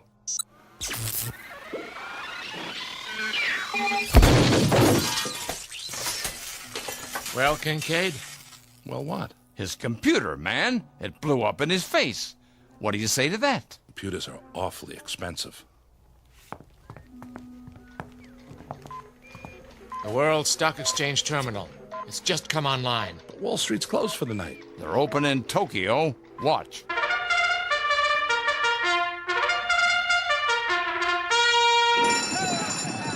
And they're off. Dow takes the lead, followed by DAX, NASDAQ, Fortune 500, and gross national product. As we go into the turn, it's OPEC forcing the pace. Wait, national debt's closing in.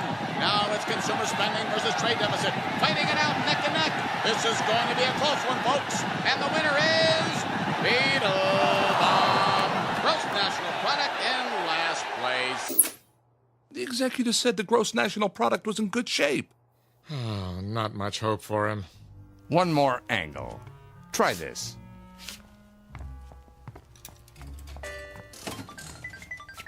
Lindsay? Hi, Jim.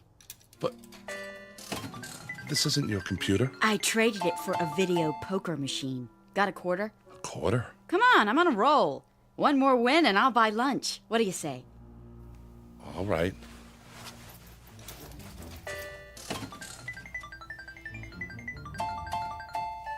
Jackpot. I hit it, Jim. Or rather, we did. How about lunch? In Paris. We can take the rocket shuttle and be back before Biddle knows we're gone, okay? I don't know. The French have been very un-American lately. James, get with the program, boy. I'm trying, sir. You certainly are. I need a drink. Come on, the bar's this way. I'm afraid I've done all I can. Okay, everybody. You can take your masks off now. Marcus scores, please. On a scale of 1 to 10, I give him a 3. Shh, 2.5. That's too much. I say a big fat 0. I agree with the 0. That's it for me.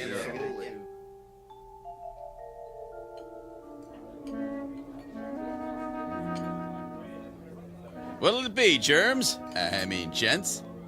Martini, double. And one for my friend here. Make it special. Coming right at you. Were those my judges? Don't worry about it. I haven't given up on you yet. How about a game of darts? But, sir, the target's there. Pictures of the executor. So they are. How about a rotten egg? Eggs? Right there in the basket, gentlemen. Well, you can throw. I don't know, sir. Oh, come on.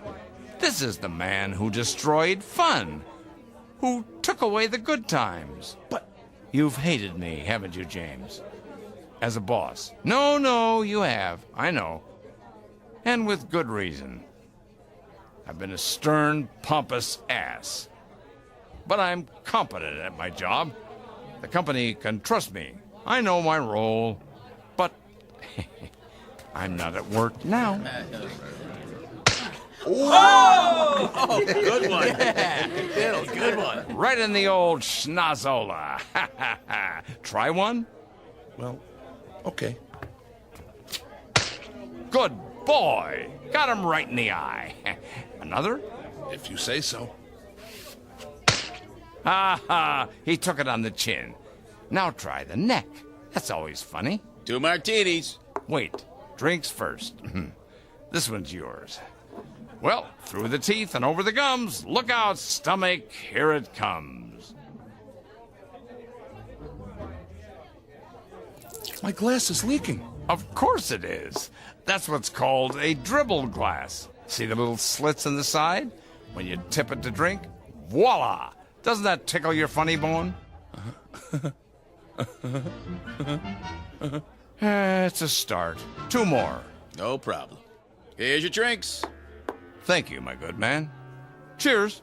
I think I'm starting to like these. Keep 'em coming. My pleasure, sir.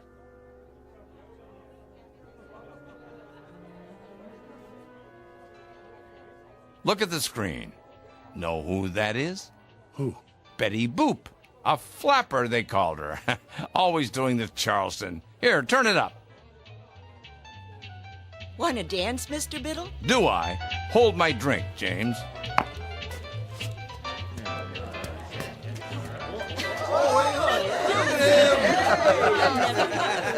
You ain't seen nothing yet. Biddle, Biddle,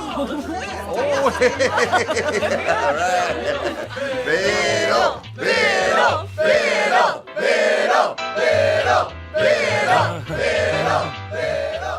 I'm laughing. Biddle, Biddle, Biddle, Biddle, Biddle,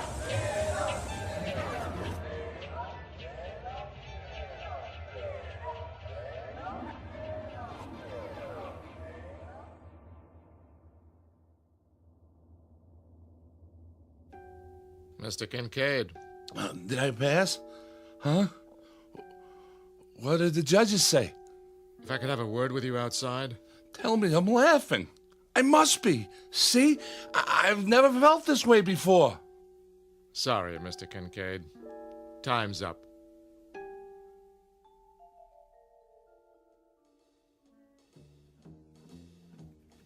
Morning, Jim. Morning, Lindsay. You're looking sexy as usual. What? Later, alligator. We're on for Paris, by the way. I don't know what you're... The rocket shuttle? Oh, that's right. It wasn't really you. Well, I'll explain. As soon as I talk to old man Biddle.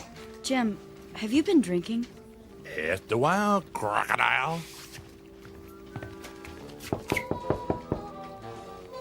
Come in. Hi. You are 17 minutes late. I know. Those martinis, whatever they were, they really got to me. Martinis? I hadn't even tasted this stuff before last night. Sorry. I was pretty plastered. Who took me home? I don't know what you're talking about. About last night. SPOL. Hey, why does the fireman wear red suspenders? What? To keep his pants up! Are you sick, Kincaid? Oh, come on, Mr. Biddle. I know I was a disappointment to you, but it was also new. They're not going to hold it against me because I didn't laugh, are they? I didn't know how. But I do now. Listen.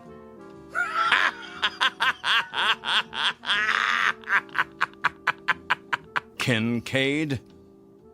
Yes, sir? You're fired. So the judges ruled against me. I don't blame them. You can fix it, can't you? Get out. All I want is a second chance. Is that too much to ask? I can learn. If I don't, what will happen? Humor will die, and comedy, and all the great... I don't know what you're babbling about, Kincaid, but I warn you, if you repeat any of it to the authorities, they'll put you away. Do you understand? One thing I cannot afford to do in my line of work is take chances. And you're not a good enough risk. Do I make myself clear? But, sir... Do I make myself clear?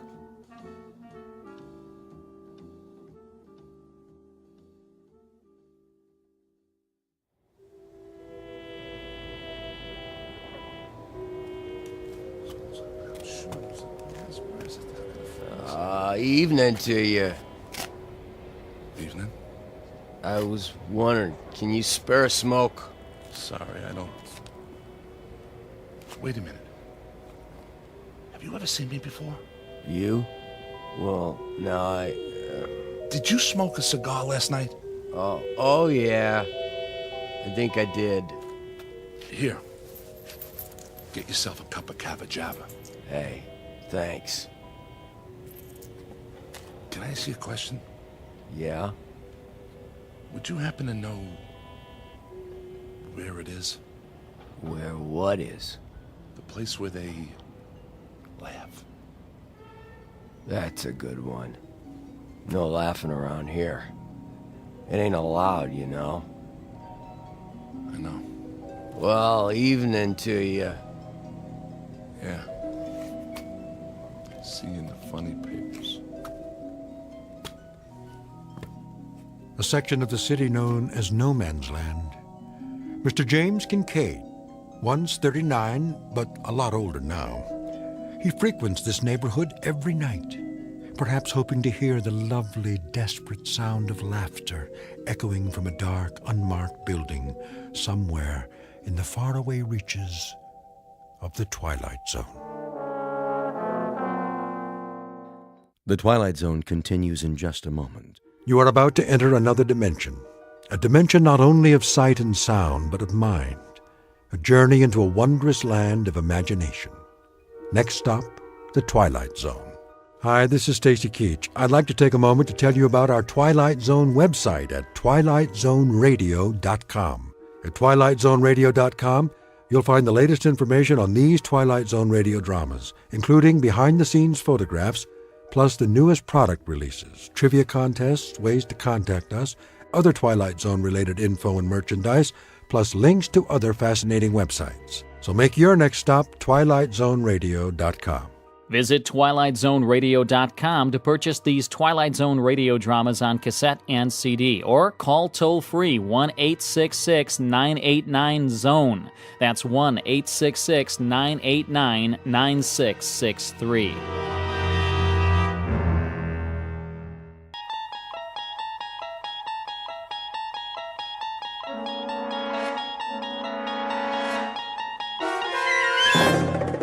You unlock this door with the key of imagination. Beyond it is another dimension, a dimension of sound, a dimension of sight, a dimension of mind. You're moving into a land of both shadow and substance, of things and ideas. You've just crossed over into the Twilight Zone.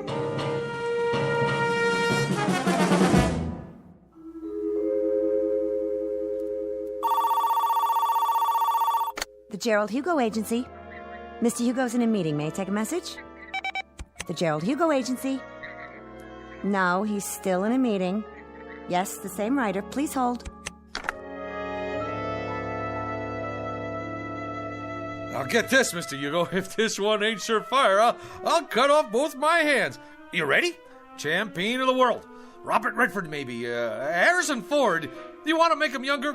I give you Adam Sandler. I appreciate it. So, he's champion of the world, but he promised his girl he'll never fight again. He made a vow, you know, Mr. Hugo, like a promise, real solemn. Here are the network contracts, Mr. Hugo. Thank you. But now, here comes the rub. Get this. The champion's kid brother has like this incurable disease that can't be cured, and he needs an operation like yesterday. Yeah, and the doctor comes to the fighter and he says, "Hey, man, you want like your kid brother should live or what? I mean, that's the conflict.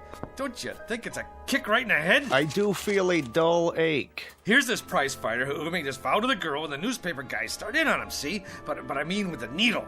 Spider is a cheese champion. Who's Spider? The fighter. And now, here comes the meat. He promised his girl, but when he tells her he's gonna fight, she starts palpitating, and she calls him a filthy, rotten, dirty... Line 1, Mr. Hugo. Excuse me, Julius. See, the beauty of the story is that you can dress it up any way you want. Maybe he ain't a prize fighter. Maybe he's a cowboy, and he promised this girl he'd never shoot a gun again, and it's her kid brother that's got the disease. What's the matter? Don't that grab you? Why don't you go downstairs and cross the street on a red light? How about science fiction?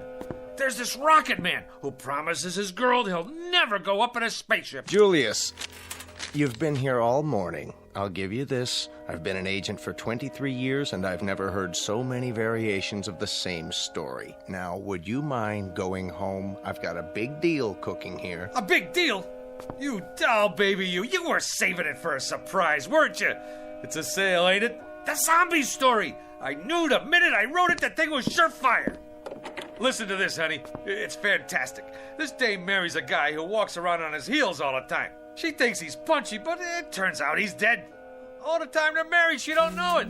Julius, let me put it to you this way. American Zombie didn't sell. The love story where the lady scientist falls for a robot, that didn't sell. Naked Weapons about a gang of topless ninjas, that didn't sell. They laughed me right out of the office. So I put it to you, Julius. Why do you persist? Why don't you go back to doing what you did before? Streetcar conductor, Mr. Hugo, there ain't no more streetcars. And besides, I get motion sickness. Let me put it to you another way. Number 1, you will never make a writer. Number 2, you'll starve to death if you try. And number 3, you're wasting my time, the producer's time, and everybody's time. Helen, phone up Jerry Bradshaw at Paramount. Tell him I've got a series proposal to show him. That's it, a TV series. Oh, Mr. Hugo, don't you get it? This is an absolute bolt from heaven. I got so many television series ideas, I can't sleep at night.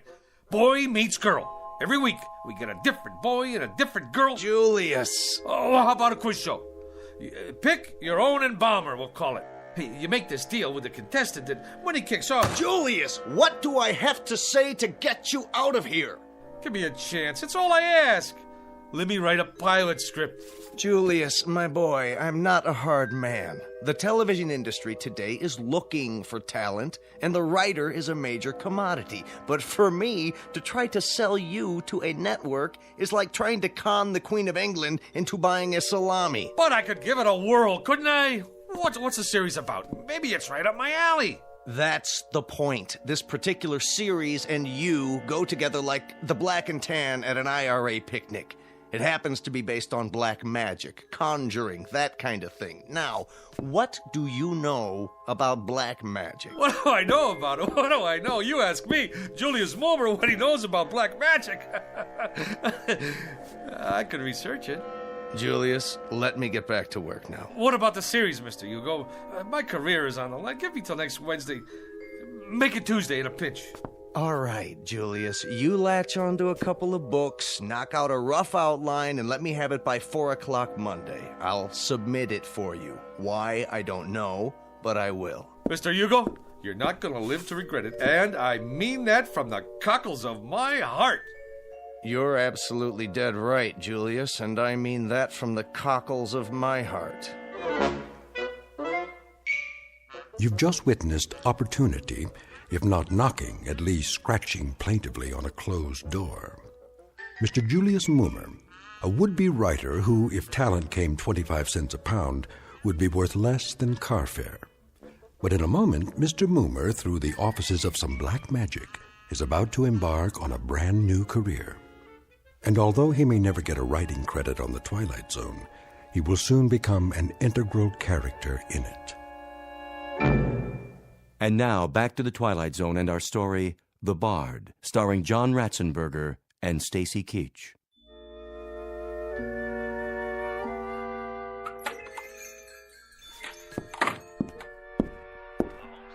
Hello? Anybody here? Yes. Hey, what are you listening to? The ball game. Oh, this is the Minor Arcana bookstore, right? Sure is. What'll it be? I have a special price on first edition Keats. Okay, show me a Keat.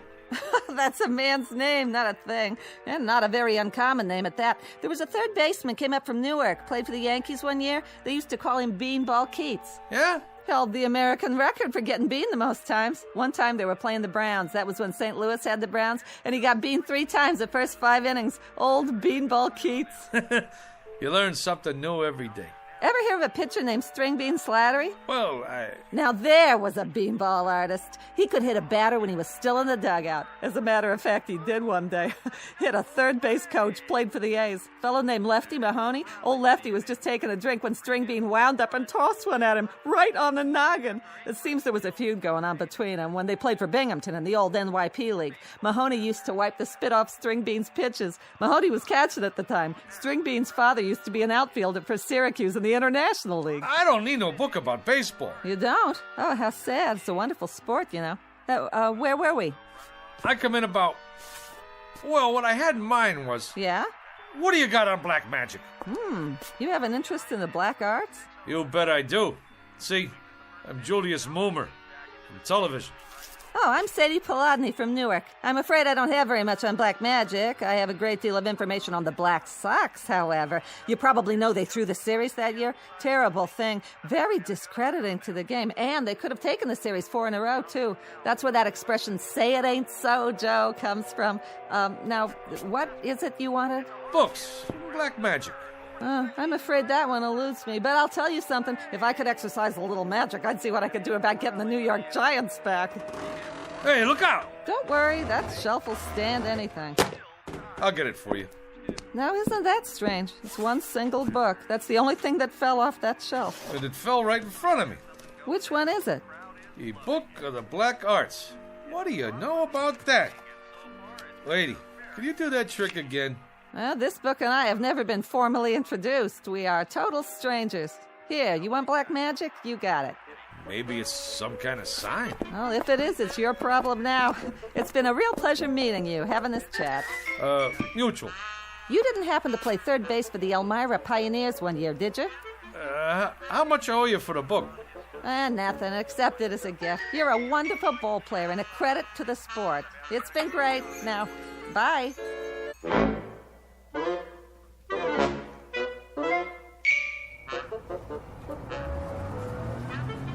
Make the sign of the pentagram and repeat 3 times. Let's see if I got this right here. In the name of the Prince of Darkness and the Black Sabbath, Beelzebub, Beetlejuice, Asmodeus of Astrogoth, Ozzy of Osborne. I can't say all that. Zaza zoom, ba ba boom, ipsy dipsy, ba ba boom. Hey, none of that on this bus. What? All right, buddy. This here is public transportation, and there's rules. Do you mean me, driver? Yeah, you. I don't need no crazies on my bus. But I was only... Out. Hey, you don't have to throw my book. It's a very valuable tome there. I never touched it. It got off with you. But I left it on the back seat there. Get out of here. Oh. What do you know? Just like a puppy dog that follows you around. Looks like this little book in me. We got a thing going on.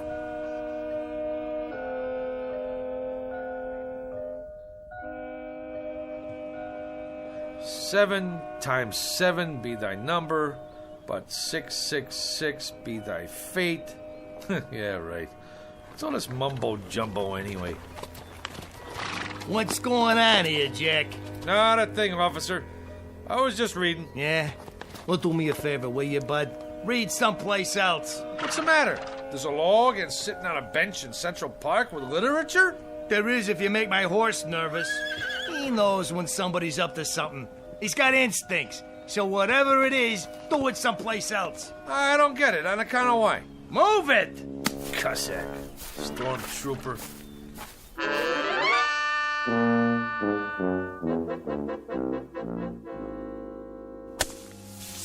There. All right. Now I gotta draw a symbol in this here scene. Hey, Julius. What's the bit? What are you doing? Whatever it is, I wasn't doing it right. Magic schmagic. There's more here than meets the eyeballs. I've done everything it said, and nothing. Ye Book of the Black Art, being a step-by-step education in conjuring. So tell me, Faust, to what end? You don't dig? Cora, I'm standing on the threshold. I mean hovering. The only thing that stands between me and the secrets of the universe is 4 pages of Latin. Listen to this. The black art, consisting of necromancy, turgy, demonology, devilment, hoodoo, voodoo, conjuration, enchantment, spiritualism, manifestation, materialization, astral body and ectoplasm, mesmerizing, magnetizing, and fascinating. Like you name it, I got it. My mother isn't gonna like that sand all over the floor. You tell your mother she should pay me for the privilege of having me in this building. Yeah, you may also tell her that out of 10,000 writers in this town, they pick the absolute cream of the crop. And who's that? Who do they choose to write a big-time television series of black magic? Modesty prohibits. Not Julius Moomer. In the flesh. Big deal. Go ahead and scoff. But one of these days, you're gonna scoff on the other side of your mouth, Tootsie. There's gonna be a big, long limousine parked down below with 2 Lazarian coachmen. Liveried. Huh? Yeah, that's what I mean. In uniform. And they're gonna rap on your door and invite you and your old lady downstairs for a night on the town with their boss. And who will you find in the back seat smoking a Cuban cigar? Modesty prohibits. Just as a point of interest, Julius, what are you doing? I'm conjuring, baby. Conjuring. Conjuring who? Who knows? I just read from this here book and I got all the ingredients. Well, most of them anyhow. 3 tufts of feathers from a falcon. Yeah, I got them from a pigeon. Sand from Egypt. Yeah, I got some of my sneakers from Jones Beach. 3 legs of a spider. I found me an ant. Well, anyway, what with a few improvisations, I got a spell working here. At least I think I do. When my mother finds out what you're doing to the floor, you better conjure up the Marines. You're gonna need them. Anybody ever tell you you're a dirty, rotten teenager? Why don't you go and take a cold shower? Go ahead, get out or I'll turn you into a frog. Man, I don't know what's supposed to happen, but it better happen soon. Za-za-zoom, alikazam, va-va-voom. Nothing. Zizam, ipsy-dipsy, kakazoom. I need some help. By Monday, huh? Who do they think I am? Shakespeare? You called? Where did you come from? You summoned me, good sir. I did? Who are you? The face is sort of familiar, but hey, don't take this personal, pal. A guy should knock when he comes into a room, especially wearing tights and a collar like that. Hey, maybe down in the village, but not around here. Some folks take one look at you and have a coronary. Now me, I can handle this stuff. I'm hip, you know? Splendid. I'm pleased to hear it. Who'd you say you are? William Shakespeare of Stratford-upon-Avon in the flesh. William Shakespeare.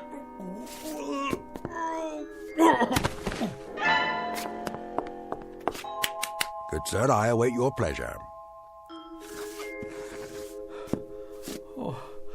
What do you want from me already? Prithee, good sir, ask not what I want of thee, but rather what dost thou ask of the Bard of Avon? Would you try that one more time? It seems I must speak in the parlance of the time. Your time. I simply said, good sir, it was you who conjured me up, and I'm at your service. What would you ask of me? On the level, Pops. You mean to say you're the Shakespeare? Man, you've been dead 1,000 years. 'Tis true, of course, but death be not proud. You required a service of me, hence I am at your disposal. Well, He speaks, yet he says nothing. Romeo and Juliet, Act 2, Scene 2. Quaint surroundings, decidedly so, if squalid. And this, an ancient printing device, perhaps? Yeah, that's my Underwood typewriter. I inherited from my old man. He used to write letters on it. You would ask me to compose a sonnet, perchance, a play? You have but to ask, Mr. Moomer, is it? You mean you could knock me out a couple of pieces? Good sir, you have but to ask. What nature of authorship would you require? Oh, I got me an idea, Will. You don't mind me calling you Will, do you? What's in a name? That which we call a rose by any other name would smell as sweet. Man, what language! Hey, Will, don't let anybody knock your stuff. You got potential. But here's what we'll do. You and me will collaborate. You knock out the rough draft, and I'll do the polish. Yeah. We'll start out slow, see? just to get the feel. Something with star power, like for Julia Roberts. Julia? Never heard of her? Where you been, pal? Never mind. Don't tell me. A comely woman, I take it. One fairer than my love. The all-seeing sun ne'er saw her match since first the world begun. Solid. I love it. Now you start writing. Anything. Maybe a twist on the old Romeo and Juliet thing. Like West Side Story. Oh, swear not by the moon, that crazy, crazy moon. Take it, booby. Right. If you don't object, I prefer my own writing instrument. A feather, huh? A quill pen, actually. Will, baby, I don't care if you write with your feet. Go, man, go. Create. I'll just make us some coffee. Gilbert and Sullivan, Rimsky and Korsakov, Lennon and McCartney, Moomer and Shakespeare. I like it.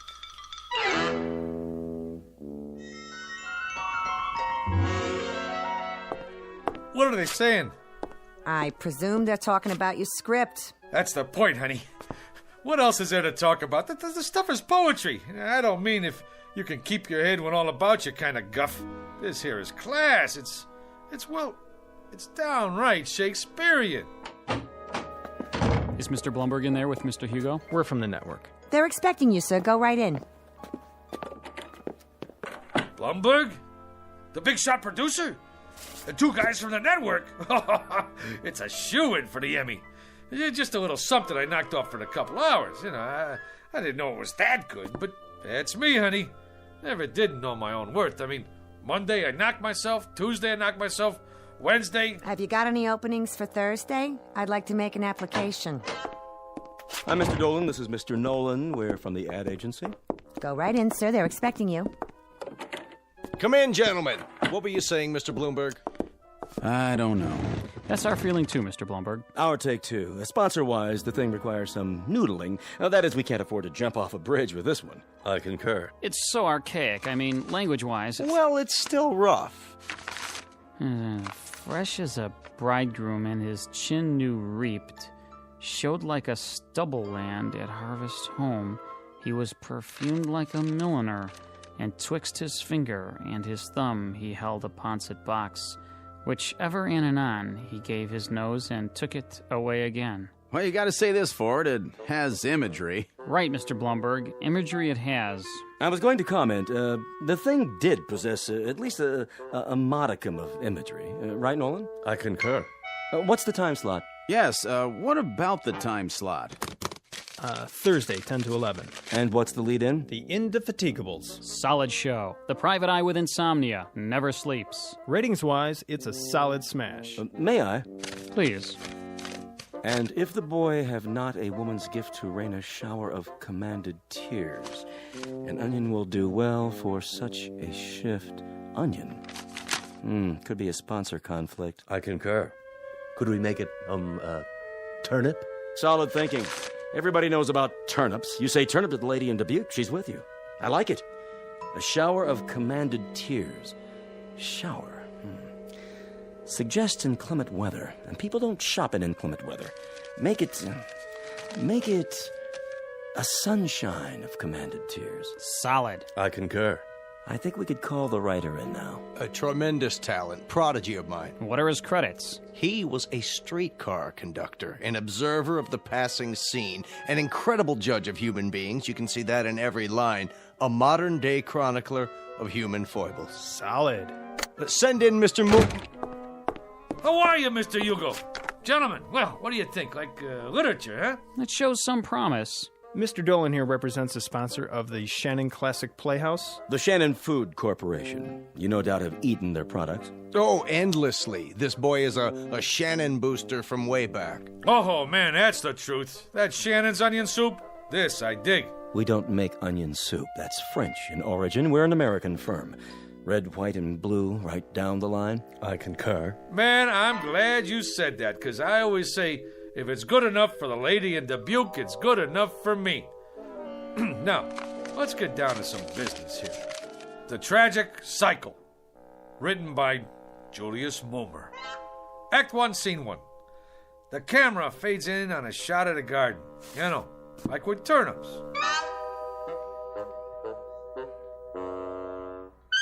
The whole thing about writing is to stay in there and keep punching. It's like Keats said one time. All the time, keep punching, or you're done for. Hey, how about that, Will? Taped this show last night. You like it? Verily, a most impressive performance. Ain't that the truth? Gentlemen, welcome to this week's interview. Our guest tonight, Mr. Julius Moomer, that rising young author whose tragic cycle will be seen next week on this network's Shannon Classic Playhouse. Mr. Moomer, I'm told you've been writing for some time. You've come a long way. Yeah, it's like progress. Wasn't one of your early works in the horror genre a story about a zombie? Yeah, how about that? The fellow with a heart that don't even beat. Did he find love anyway? It was a little too controversial. That's why it didn't get on the air, you know.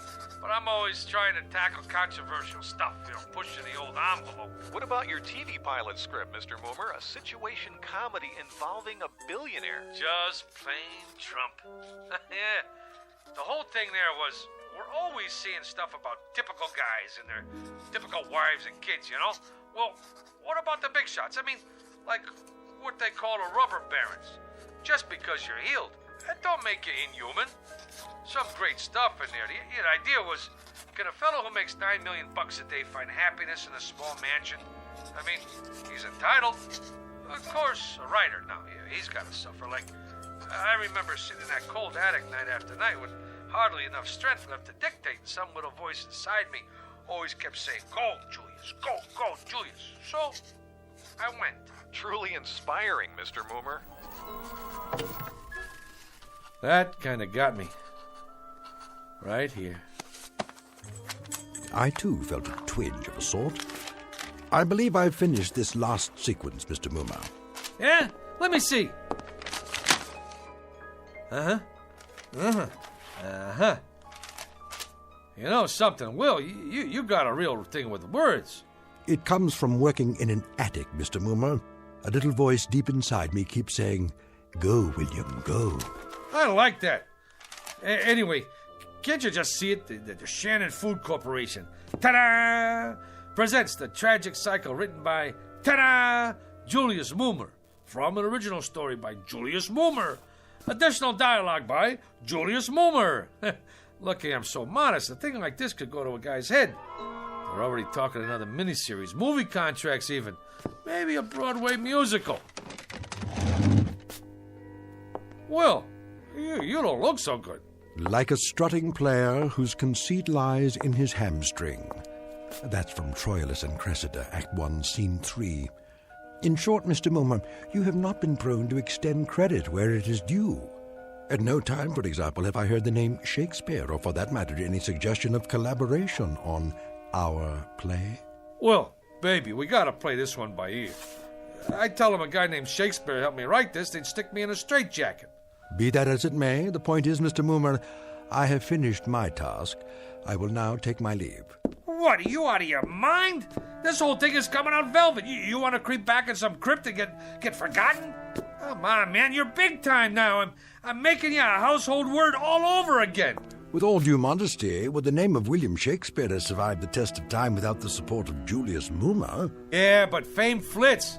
Who remembers yesterday's champions? Sure, Ruth hit a lot of home runs, but who asked him for his autograph now? Nobody. Nijinsky, that's pretty good, but who remembers her last movie? You did some right, but out of sight, out of mind. Shakespeare's dead, long live Mickey Spillane. Get me? My good man. You can't desert the ship. Now, what are people gonna say? That Fink who didn't have no gratitude? We got projects to do. Go out to Hollywood. Hey, the babes go crazy for guys with beards. I shall ponder it, Mr. Moomer. Till when? Till tomorrow. To date, you have not seen fit to invite me to any rehearsals. Tomorrow I shall survey the actors performing in it, and if justice is done to what I have wrought, perhaps I shall remain for a time longer. Now you're talking. Now I shall take a walk. I am that merry wanderer of the night, Midsummer Night's Dream. Act 2, Scene 1. To be or not to be, Mr. Moomer, that is the question. Oh, wait a minute. Rehearsal? How can he go to the rehearsal? Will, do me a favor, please. Don't rock the boat.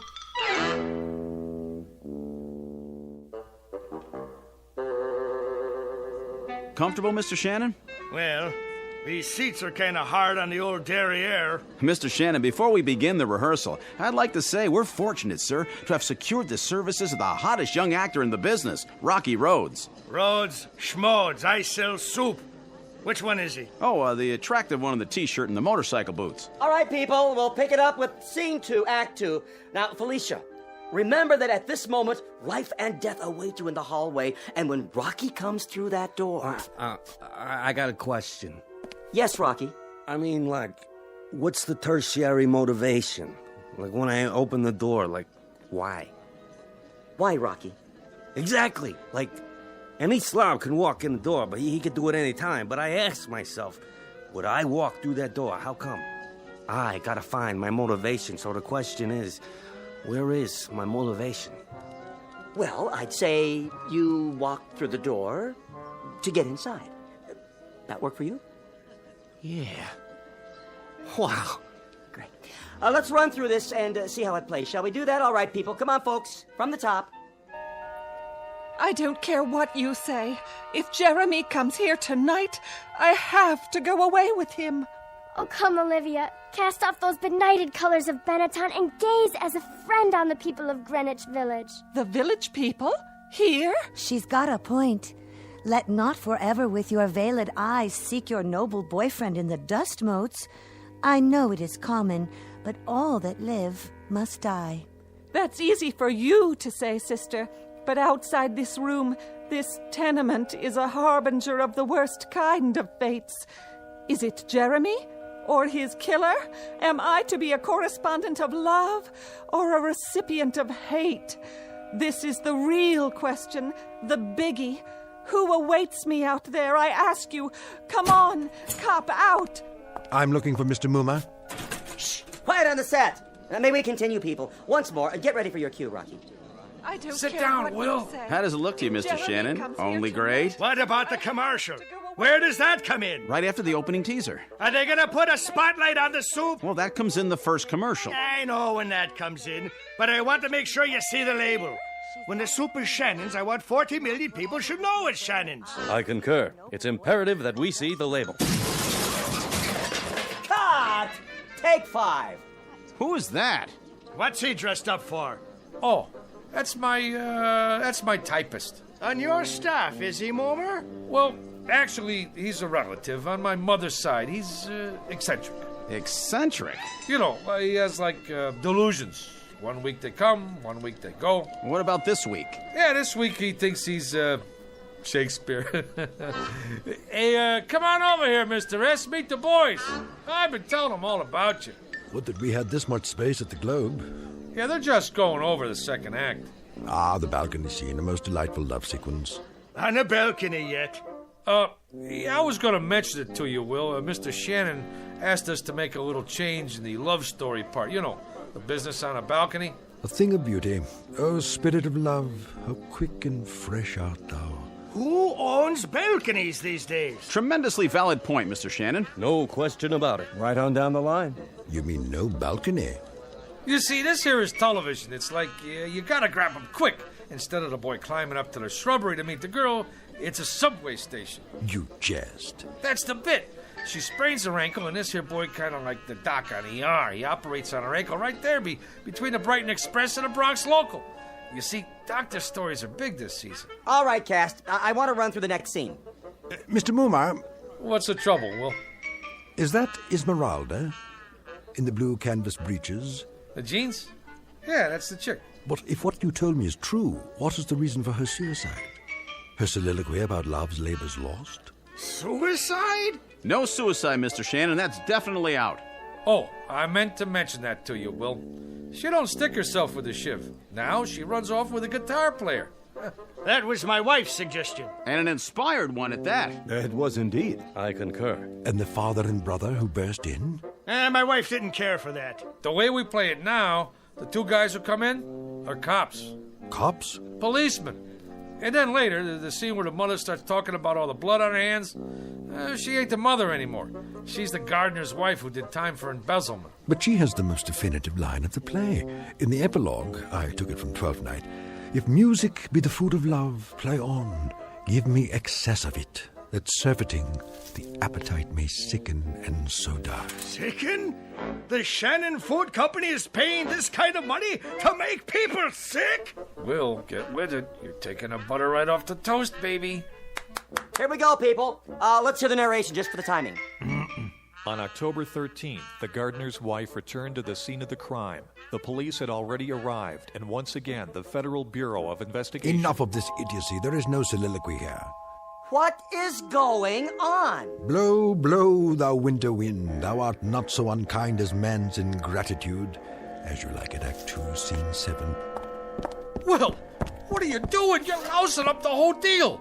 What am I going to tell him? Tell them that foolery, sir, does walk about the orb like the sun. It shines everywhere. Act 3, Scene 1, 12th Night.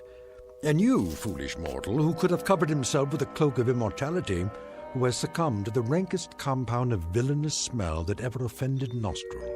To you, Julius Moomer, lots of luck. Hey, Julius, for a week now you look like somebody told you to go out and scrub a lizard. He finked out. The guy finked out. You want some advice? Knock off on the Conjuring. Get yourself a nice, clean, safe job on a streetcar. Whether it is nobler in the mind to suffer the slings and arrows of outrageous fortune, or to take arms against a sea of troubles. Did that boy have talent or what? Man, oh man, I was on my way. They was already talking about my next assignment, a mini-series on American history. What do you know about American history? Eeny, meeny, chili beanie, the spirits are about to appear. Ma, he's doing it again. I'm sorry, Mr. Bloomberg, but writers are temperamental. No, he didn't care about the reviews. As I recall, he said something about foolery walking around the orb like the sun. Who knows what it means? The American history thing? Frankly, Mr. Bloomberg, I haven't been able to reach him. Mr. Hugo, he's outside. Who is? Julius, he's got some people with him. Mr. Bloomberg, he's here. The boy has come back into the fold. I knew we could count on Moomer. I'll get right back to you. Hey, Mr. Hugo. Julius, my boy, where have you been? A whole week. The networks are screaming for you. The agencies are screaming. My clients are screaming. They want that new miniseries. I'm right in the middle of it. Me and my staff been working night and day. Not that person in the knee breeches. Don't worry about him. He's out. This one's about American history, right? Right. You want authentic, right? Authentic above all. Then I'd like you to meet my staff. Send them in, will you? General Robert E. Lee, General Ulysses S. Grant, George Washington, Abe Lincoln, and the little lady here is Pocahontas, in the flesh.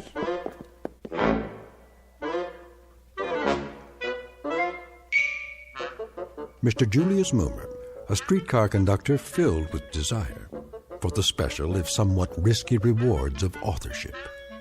And if the tale just told seems a bit tall, remember a thing known as poetic license in a place called the Twilight Zone.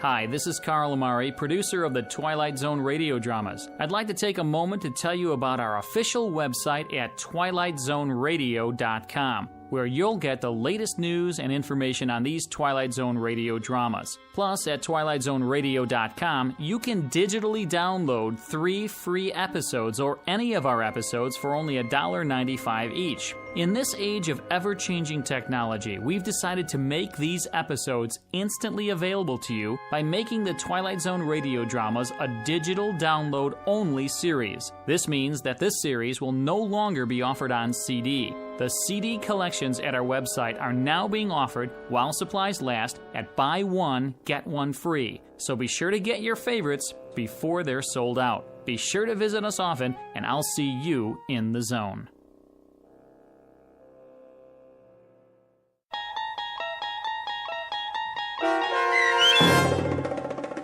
The Bard, starring John Ratzenberger with Stacy Keach as Shakespeare and your narrator, was adapted for radio by Dennis Etchison and based on a script by Rod Serling.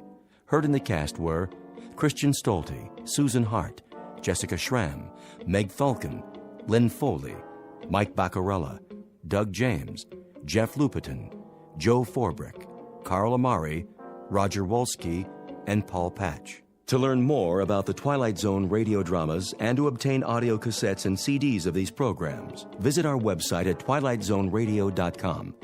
This copyrighted radio series is produced and directed by Carl Amari and Roger Wolski for Falcon Picture Group. Doug James speaking.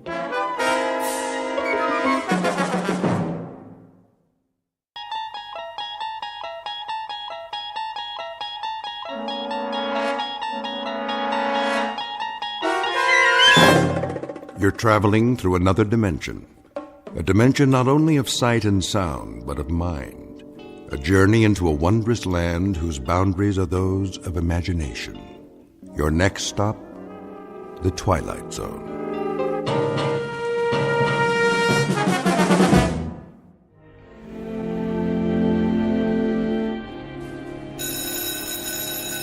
There's the bell. We're gonna be late. So what? Last day before vacation. Yeah, but Fowler doesn't care. He'll mark us absent. Weird old guy, huh? Yeah. How did you do on the test? Me? I aced it. You did? Nah. Did you study? Well, I read all the pages, but I don't know. I don't get this poetry stuff. Why can't they just say what they mean? All right, class, let's begin. I trust you've brought your books and that you have read the assignment. What's that? I can't hear you. Good, that's good. Now then, we've studied a number of poets this term, their themes and their methods, and we've analyzed their works, at least a sampling as time would allow. Is that correct? Got it. Today, I thought I'd talk about one of them, Alfred Edward Houseman. I'm sure you'll recall the name. Born what year? Mr. Graham? What year, sir? Precisely the question. Well, sometime in the last century, I think. Close, Mr. Graham, closer than usual. Mr. Graham's career is laid out for him. After the varsity football team, he will be a second assistant in the information booth at Grand Central Station. In the interest of time, let me refresh your memory. The date of A.E. Houseman's birth, Mr. Graham, and for the benefit of the rest of the class, was 1859, a long time ago. So long ago that it happened before our own Civil War, in fact. I could, of course, ask you to tell me about the war between the states, but I choose not to press my luck any further. In any event, the subject of this class is literature, not history. His death occurred in what year, Mr. Butler? Well, I would say around 1900, sir. Upon my word, young Mr. Butler, it seems that you and Mr. Graham are kindred spirits. You are both masters of inexactitude. So allow me to enlighten you. Alfred Edward Houseman died in the year 1936, but we are concerned here with his achievements rather than the circumstances of his death. And perhaps his best-known work was A Shropshire Lad, which, of course, you know well by now, since it was part of your latest assignment. Nevertheless, I thought I might take it upon myself to read just a bit of it aloud. When I was 21, I heard a wise man say, "Give crowns and pounds and guineas, but not your heart away. Give pearls away and rubies, but keep your fancy free." But I was 21, no use to talk to me. The heart out of the bosom was never given in vain. 'Tis paid with sighs of plenty and sold for endless rue. And I am 22, and oh, 'tis true, 'tis true. This being the last afternoon of the semester, and this also being just 3 days before the Christmas holidays, I thought it might behoove me to show at least a minute degree of compassion and let you out early. I might add here that while your final exam papers are not ready to be returned, you have all, amazingly enough, passed. My delight is surpassed only by my sense of shock. It is rare, young men, that in some 51 years of teaching I have ever encountered such a class of dunderheads. But nice dunderheads, and potentially fine young men who will no doubt make their marks. And leave their marks. God bless you all, and a Merry Christmas.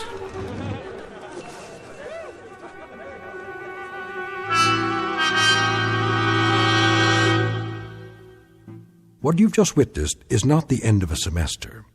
It happens to be the end of an era. Professor Ellis Fowler, a teacher of literature, a gentle, bookish guide to the young, is about to find a package under his Christmas tree, and not a pleasant one.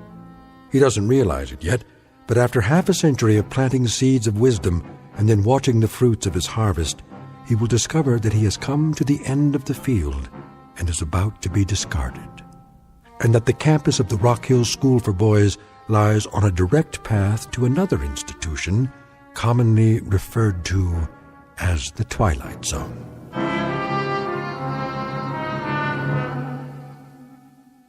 And now, The Twilight Zone and our story, The Changing of the Guard, starring Orson Bean, with Stacy Keach as your narrator.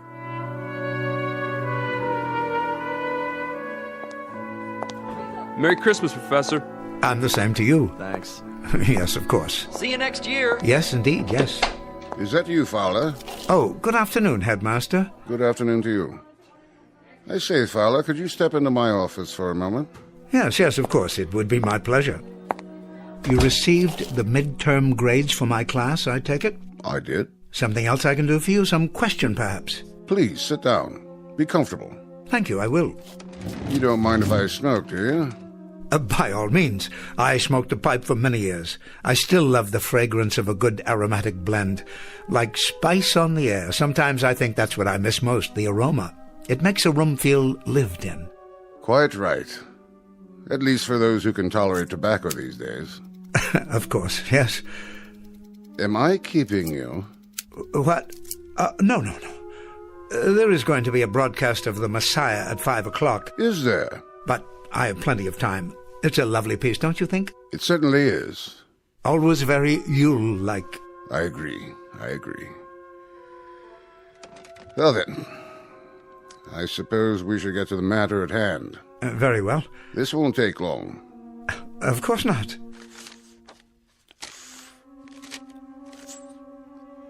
You're looking very well these days. Thank you, sir. I had a bit of a head cold, but it seems to have passed. Happens every winter. And you? What? Oh, the flu bug seems to have passed me by. Knock wood. Well, that's something to be thankful for, isn't it? You didn't respond to the letter. I didn't? The one that the trustee sent you last week. Letter? I'm terribly sorry, Headmaster. It suddenly occurs to me that I haven't opened my mail the last few weeks. No? You know how it is. Final exams, grading, preparation for the holiday, that sort of thing. Though I am rather certain I know the contents of this particular letter. And, your reactions, Professor? Well, naturally, I'll go along. Well, I think that's very perspicacious of you, Professor. Then I'll tell the trustees that you received the communication and agreed to it. Now, as to your replacement... I told my housekeeper not a week ago that I should very likely teach in this place until I'm 100 years old. And with great pleasure, I might add. Professor... Did you know, 2 years ago, I actually taught the grandson of one of my earliest students. Can you imagine the satisfaction that gave me? A sense of, I don't know, not completion exactly, but accomplishment, perhaps, in some small measure. I venture to say that I'll live to teach a great-grandson one of these days. Please, if you'll... It was the Reynolds boy. You know him, I'm sure. His father was Damon Reynolds, and his grandfather, a regular rascal of a boy who persisted in calling me Weirdbeard. Didn't know I knew that's what he was calling me. Oh, a regular rascal of a boy went into the stock market, made himself a fortune, came back for his 20th reunion, shook my hand and actually said to me, "Professor Fowler, please forgive me for calling you Weirdbeard." Isn't that remarkable? Professor Fowler, you'll forgive me, sir, but I think you'd best read the communication that the trustees sent. Oh, indeed I will, though it's really an odd formality, this contract signing year after year. You can tell them for me, Headmaster, old Fowler won't depart the ship. Oh, no, indeed. He'll stand at the wheel through fair weather and foul, and watch the crews come aboard and then depart, come aboard and depart, as they always have. Professor Fowler, please, hear me out. Yes, was there something else?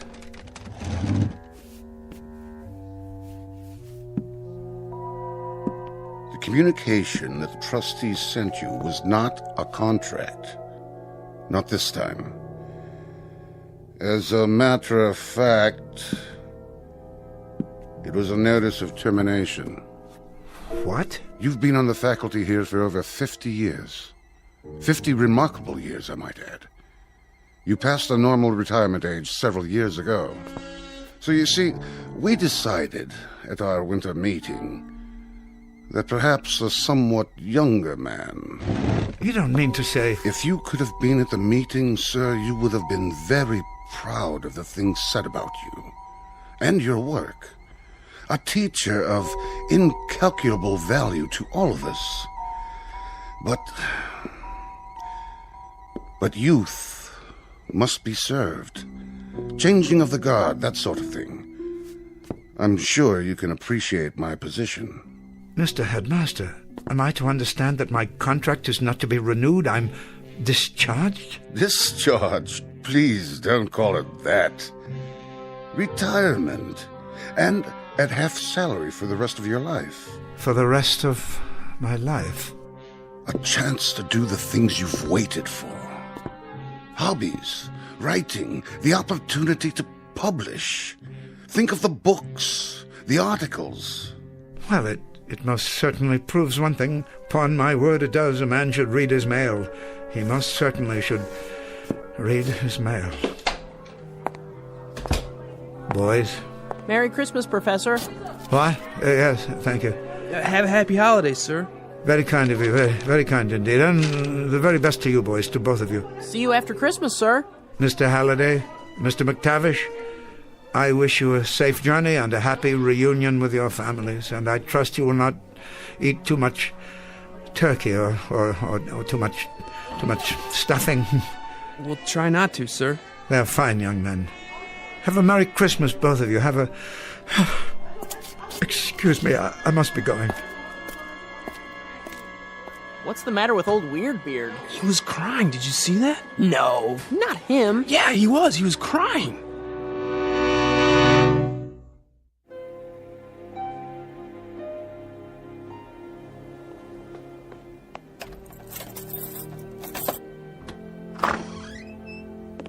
Letter.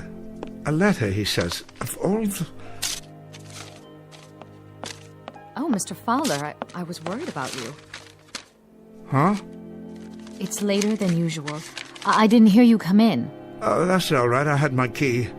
Why have you left the door open? Sorry. Everything all right, Mr. Fowler? Here it is. What, Mrs. Landers, am I all right? I guess that would depend upon the point of view, wouldn't it? If you're a trustee in this institution, anxious to inject new young blood into the faculty, I'm sure you'd think there was nothing wrong at all. What are you talking about? But if you're an old man who has spent the better part of his life inside those walls, those classrooms, then you might be forgiven a degree of consternation. As a matter of fact, everything is not all right. Everything happens to be very wrong. What is it, Professor? What's wrong? See for yourself. Here, I'll read it to you, and So forth, so on, so on. And since it is the policy of the school to ensure our students the most up-to-date educational methods, we think it advisable that you consider this retirement to be a mutually beneficial decision. Please understand the spirit in which this request is made, and understand further that your contributions to Rock Hill School for Boys are a matter of record, as is our appreciation. Oh, my word, Professor, that means... That means, Mrs. Landers, stripped of its sophistry, its subtlety, its effort to break the news gently in so many words, I've been given the sack. But there must be some mistake. None of my boys were here, were they? Your boys? The students. They had a wonderful tradition that went on for many years. On the last afternoon of the winter term, they would gather outside, just there, beyond the window, and sing Christmas carols. I came to expect it after a while. They haven't done that in years, Professor. Not since before the war, as I recall. Of course, I should have remembered. I've become a worshipper of tradition, Mrs. Landers, a worshipper of tradition and a fervent follower of ritual. I know it now. I know it, and I can admit it. I guess that's why this whole thing has taken me by surprise. Can I get you anything? Anything at all? I'm an antique guarding antiques. I am the curator of a museum that houses nothing but some very fragile memories. Professor, you're the finest man. You're absolutely the finest man. And you, Mrs. Landers, have been the most wonderful housekeeper a man could wish for. Now, could you do me one small favor? Anything at all. Could you possibly brew me up a pot of tea? Oh, yes, that's a good idea. Would you mind terribly? Handel's Messiah is on the radio in a few minutes. I'd like to listen to it. I'll bring it right in, sir. Professor? What is it? You'll be all right for a few minutes. Don't be silly. I'm fine. I think I'll sit here and read the rest of my mail until then. It'll be just a moment. I'll be right back. Of course you will. And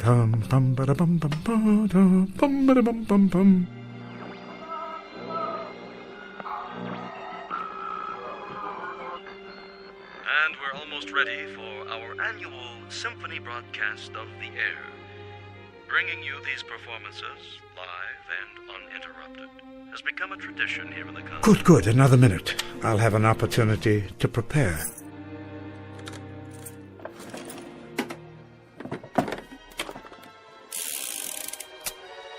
There. Now I believe I'm quite ready.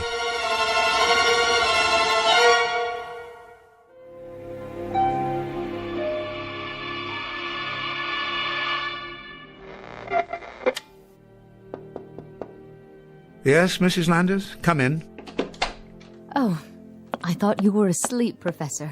Not at all. I was listening to the performance. Magnificent, as always. Would you care for some more tea? Thank you, no. Well, I'll have dinner ready in a half hour. Why don't you take a little nap?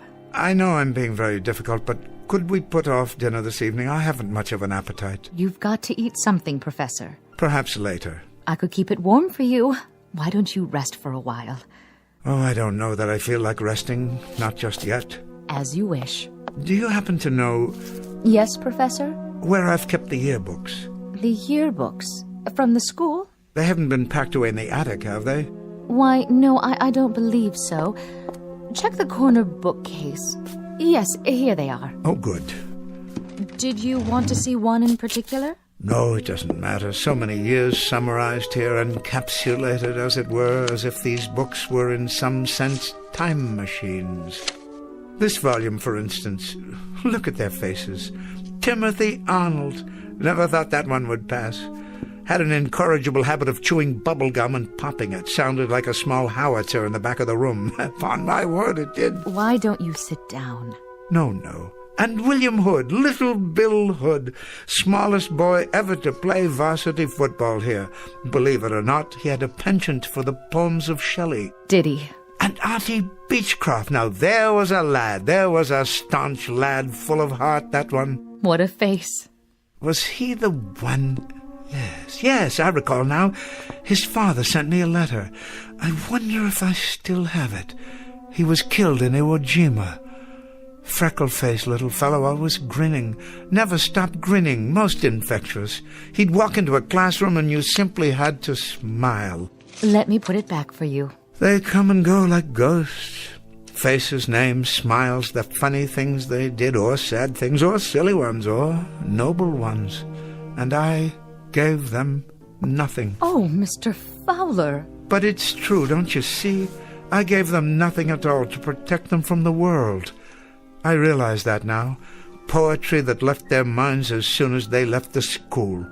Aged slogans and homilies that were already out of date when I repeated them. Quotations so dear to me that were meaningless to them. Surely not. I was a failure, Mrs. Landers.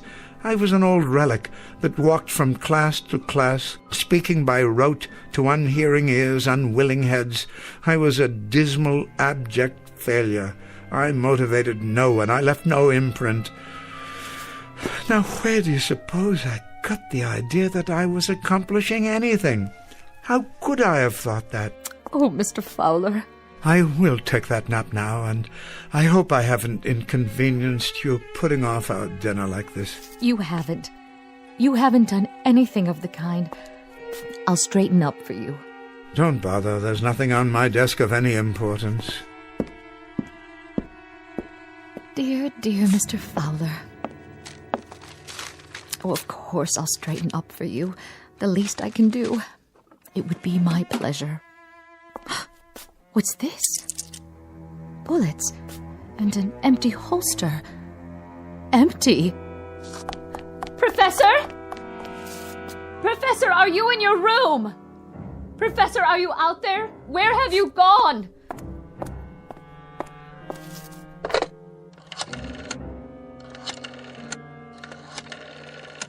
Oh, hello. The headmaster, please. Quickly. It's about Professor Fowler.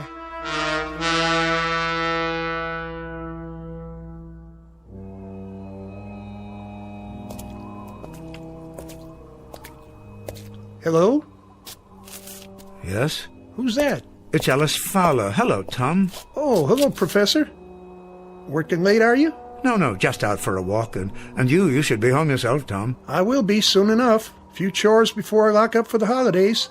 Nothing too serious, I trust? Oh, the door to the main building. The latch is sprung so it won't lock. Can't leave it like that. I suppose not. Can you fix it? Strike plate needs tightening, that's all. I was on my way to get my tools. Well, you shouldn't have much to worry about here. The boys of Rock Hill are hardly vandals. No, but there's the matter of security. Files, records. The real treasures of this school are invisible to the eye. How do you mean? The minds that were formed here, for better or worse, the personalities that grew to maturity and then went out into the world. Well, you're one guy who had a lot to do with that. Precious little, I'm afraid, precious little. But even if the school made little impression on them, they surely left their impression on it. These walls could talk, huh, Professor? Yes, indeed, if these walls could talk. Getting pretty cold. Better button up that coat. Oh, I don't have far to go. Where you headed? To the statue in the courtyard. You can see it just ahead. Oh, yeah. You know, I always wondered who that guy was, anyway. Somebody famous, I bet. It's a bronze of Horace Mann, the educator. The old fellow looks rather foreboding, doesn't he? But, you know, when I first began here as an instructor, I liked to take my lunches in this courtyard, in his shadow, so to speak, as if in some way I might be inspired by him. At least, that was my thought. Well, guess I better get those tools. Yes, of course. This is as far as I go. Take care of yourself, Professor. I will. And Tom? What? I just wanted to say... Yeah? To thank you for taking such good care of the grounds all these years, and for this conversation. I've enjoyed it. Me too, Professor. You take care now. Merry Christmas. Merry Christmas to you, too. Horace Mann, 1796, 1859. I was just wondering, Mr. Mann, I was wondering if you had any self-doubts. I'm sure not. All one had to do was read the inscription, "Be ashamed to die until you have won some victory for humanity." Well said. But, you see, Mr. Mann, I have won no victory. No victory at all. And now, sorry to say, I am ashamed to die. Class bells at this hour? Why would they ring now? There's no special assembly. There's nothing of the sort this evening.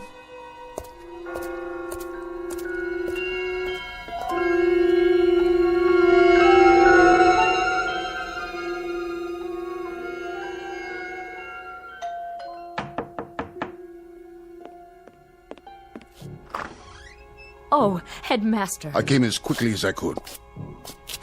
Thank you. Not at all, Mrs. Landis. I didn't know who else to call. Have you found Professor Fowler? Not a word. I'll contact the local authorities. If they see him...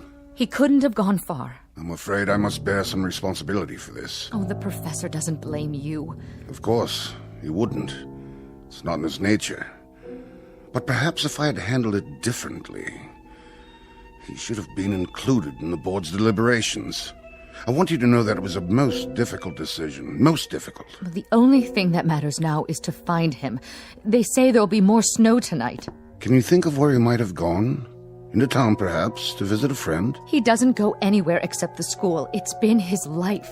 Then I'll alert campus security. Though it's unlikely he's there. Everything will be closed now for the holidays. There's something I haven't told you.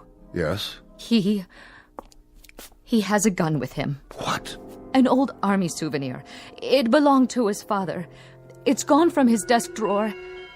And so are the bullets.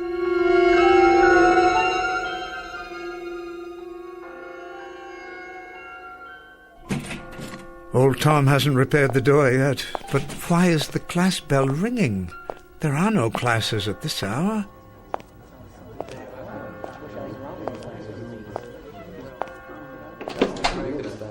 What is the meaning of this? Come in, Professor.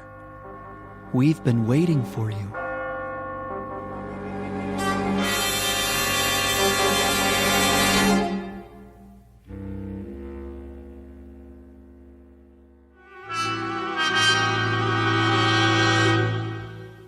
What are you boys doing in my classroom? We're here to see you, sir. I don't quite understand. Forgive me, boys, but I'm not at all sure. What I mean is, I don't recollect how... Artie Beechcroft, sir. Second form, class of 41. How have you been, Professor? How's that? How's that again? You say you're Artie Beechcroft? Yes, sir. Of course you are. I'd recognize you anywhere. And I'd recognize you, sir. You've hardly changed. Why, Artie, I'm delighted to see you. I'm truly delighted to see you. I've thought of you many times over the years, and I've missed your presence. And I've missed you, too. But what are you doing here? Forgive me, but you shouldn't be here at all. If memory serves, weren't you... That's right, Professor. I was killed in the Battle of Iwo Jima. One of this nation's proudest hours. I wanted to show this to you. What do you have there? It's the Congressional Medal of Honor. Splendid. It was given to me posthumously, sir. My father was very proud. Oh, my, and a very prideful thing it is, Mr. Beechcroft, a very prideful thing, and I am indeed proud of you, too. Thank you, sir. That means a great deal to me, more than you know. You were always a fine young man, but I don't understand. How can you be... Professor? What's that? It's Bartlett. Third form. I died in Roanoke, Virginia. I was doing research on X-ray treatment for cancer. You were? I was exposed to an overdose of radioactivity and contracted leukemia myself. Such a sacrifice, Bartlett, a terrible price to pay. But think of how many people have benefited from your efforts, your courage. Perhaps a few, sir. I hope so. I remember, Bartlett. I do remember. I read about it. That was a brave thing you did. An incredibly brave thing. I kept remembering, Professor. Something you'd said to me. A quote from a poet named Walter. Yes, Howard Arnold Walter, wasn't it? He said, I would be true, for there are those who trust me. I would be pure, for there are those who care. I would be strong, for there is much to suffer. I would be brave, for there is much to dare. I never forgot that, Professor. It was something you left me. I never forgot. How very decent of you, Bartlett, to say that. That's why I brought the medal to show you, Professor Fowler. Yes, Mr. Beechcroft? Because it's partly yours. Not at all. It is. You taught me about real courage. You taught me what it meant. Why, how incredible. Professor? Why, it's Weiss, isn't it? Dickie Weiss. You were the first one, Dick, to... The first one to die in World War II, Professor. I was an ensign at Pearl Harbor, on the Arizona. Yes, you were. I remember you, Dick. It was in all the papers and on the radio. You saved a dozen men. I did my best, sir. You certainly did. Got them out of a boiler room after they were trapped and lost your own life doing it. You were at my elbow that day, Professor. What? You may not have known it, but you were. But why? It was a poem you taught me by John Donne. Any man's death diminishes me, because I am involved in mankind, and therefore never send to know for whom the bell tolls. It tolls for thee. Thompson, sir. Second form. Class of 39. I died on New Guinea, but you taught me about patriotism. Rice, sir. Third form. I died in the Battle of the Bulge. You taught me about duty, about never giving up against impossible odds. Hudson, sir. Second form, class of 1951. I did my service in Korea. You taught me about loyalty. Whiting, sir. Fourth form, class of 53. I became a civil rights attorney. You taught me about ethics and honesty. I'm overwhelmed. We have to go back now. So soon, Auntie? I'm sorry, Professor. Go where? To the place where we belong.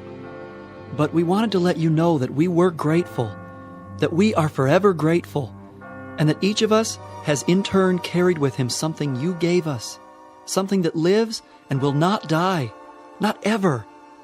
We wanted to thank you, Professor. Yes, thank you. We won't forget. Take care, Professor. Take good care. You don't know how much. Goodbye. Goodbye. Must you go so soon, please? Can't you stay a little bit longer? Artie, I'm reminded of another poem by Shelley, if I can recall. It goes like this. Peace, peace, he is not dead, he does not sleep. He has awakened from the dream of life.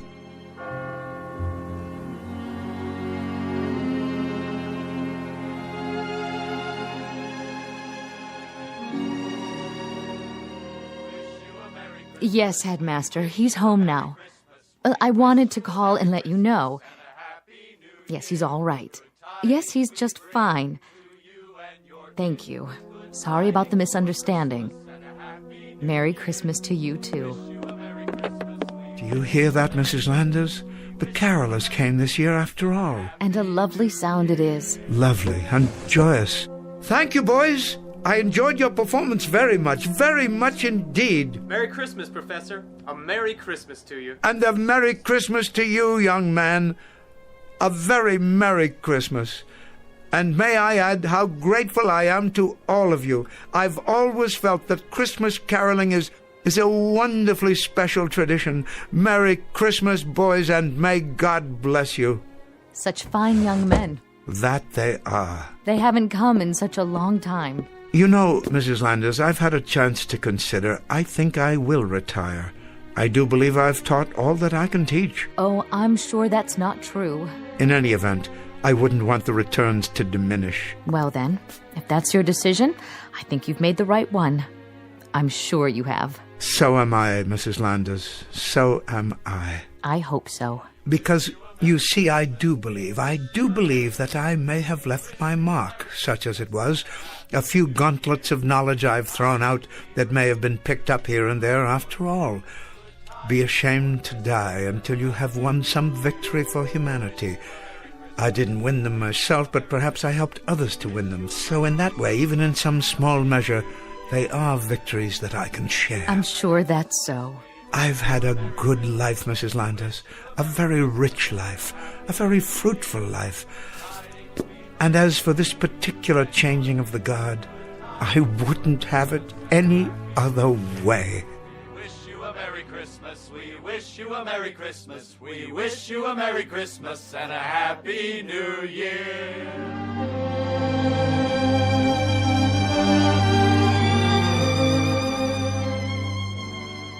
Professor Ellis Fowler, teacher, who discovered, rather belatedly, something of his own value, that the quality of a man's life is not measured by his personal achievements, but rather in the effect he has on the lives he touches and the contribution he makes to humanity. one that lives on long after he reaches the end of his tenure.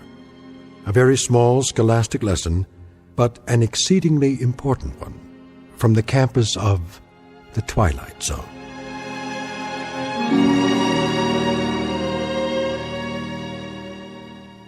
Back to the Twilight Zone after these words.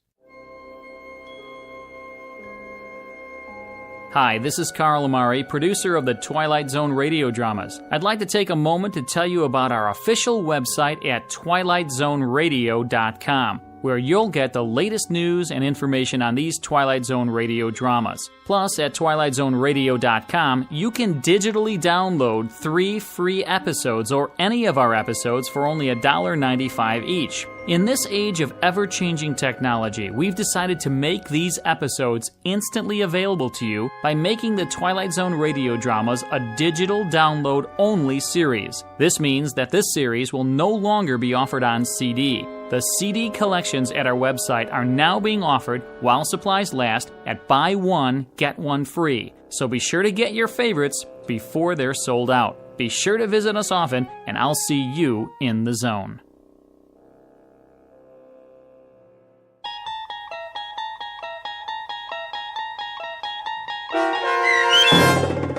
The Changing of the Guard, starring Orson Bean with Stacy Keach as your narrator, was adapted for radio by Dennis Etchison and based on a script by Rod Serling.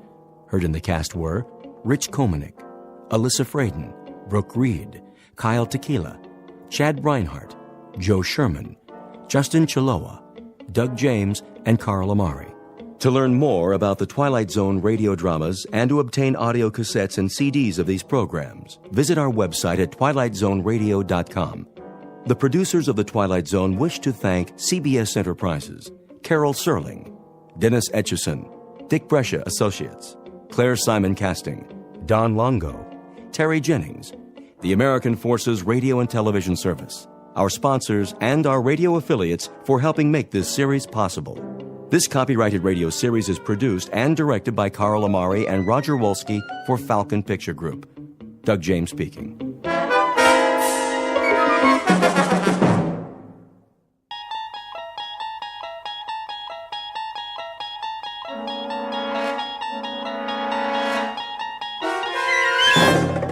You unlock this door with the key of imagination. Beyond it is another dimension, a dimension of sound, a dimension of sight, a dimension of mind. You're moving into a land of both shadow and substance, of things and ideas. You've just crossed over into the Twilight Zone.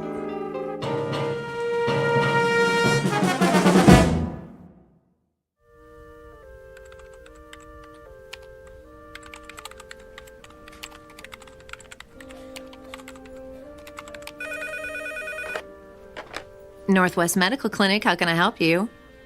I'm sorry, Dr. Matheson is unavailable. He's taken a temporary assignment out of town. Can I make an appointment for you with one of our other physicians? Fine. Okay, let's see. How about next Tuesday at 2:45? Great. You'll be seeing Dr. Kyle Powers. You're welcome. Goodbye. Psst, Dorothy. What is it, Millie? Kyle gets another victim, eh? I know, right? How many of Dr. Matheson's patients is he seeing? Quite a few, which makes sense. He's got the lightest patient load at the clinic. Gee, I wonder why. Shh, Millie, someone will hear you. Well, maybe they should know what they're getting into before they see Dr. Doomagloom. Excuse me. May I help you? I have an appointment with Dr. Kyle Powers at 10:15. Another one bites the dust. Shh. Okay, what is your last name? Callahan. Okay, Callahan, let's see. Ah, yes, you were originally scheduled with Dr. Matheson. Yes, but I guess he's out of town for a while. I'm afraid so. Dr. Matheson accepted a year-long research position at a university on the East Coast. Oh. Kyle is seeing most of his patients. Like lambs to a slaughter. Millie? Mrs. Callahan, why don't you just have a seat over there in the waiting area? The nurse will call your name when the doctor is ready to see you. Thank you. That poor woman. I feel so sorry for her. If she's used to Dr. Matheson, she's in for a real shock. I know. I don't envy anyone facing their first appointment with Dr. Kyle Powers. Mm-mm.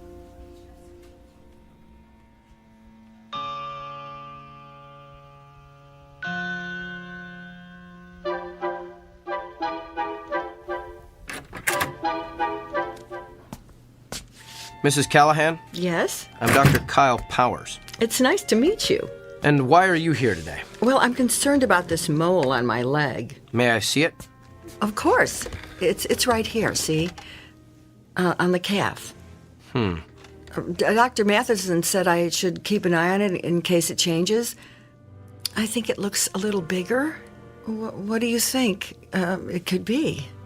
A mole that changes like that is usually melanoma. Oh, melanoma. That's cancer, isn't it? Yes, it is. I'm going to need to ask you some questions. Oh, well, go ahead. When did you first notice the mole had changed? About a week ago. How much bigger is it? I'm not sure. 50%? No. 40%? 30? 10% maybe. Do you spend a lot of time in the sun? No. Has anyone in your family ever had melanoma? No, I don't think so. Did you ever have a severe sunburn as a child? No, not severe, no. Do you have a lot of freckles? No. Are you taking any medication that would weaken your immune system? Oh, I don't think so. What would weaken my immune system? Well, any number of meds.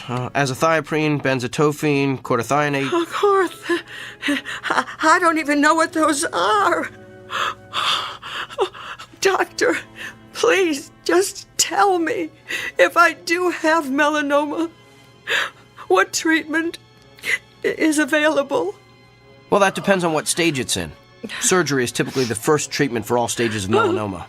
Surgery? And of course, if it spreads to the lymph nodes, those have to be removed. Late-stage melanoma also has to be treated with chemotherapy. Chemotherapy? If it spreads to the organs like the lungs or liver, there's not much that can be done. Nothing. Well, in that case, the focus is on relieving the symptoms and keeping the patient as comfortable as possible. Until what? Well, until the patient expires.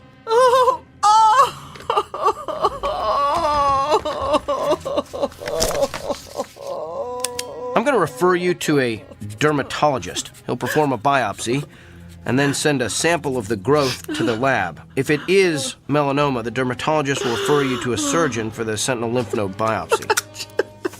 It's all standard procedure. Here's your referral. And Mrs. Callahan? Yes? I know there's something most patients worry about at this point, so let me assure you.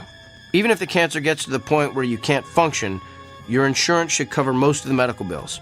Keep in touch.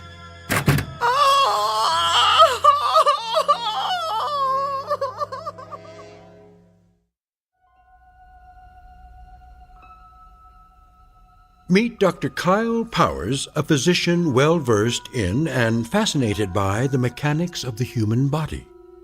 Alas, he is also a man with an unmistakable disconnect between his intellect and his heart. For you see, the good doctor is lacking in one crucial area: the ability to take into account the feelings of his patients. But his next appointment is no ordinary customer with a stuffy nose or gouty foot. Awaiting him in exam room number 6 is a messenger who is prepared to give Dr. Kyle Powers a dose of his own medicine, a prescription that can only be filled in the Twilight Zone.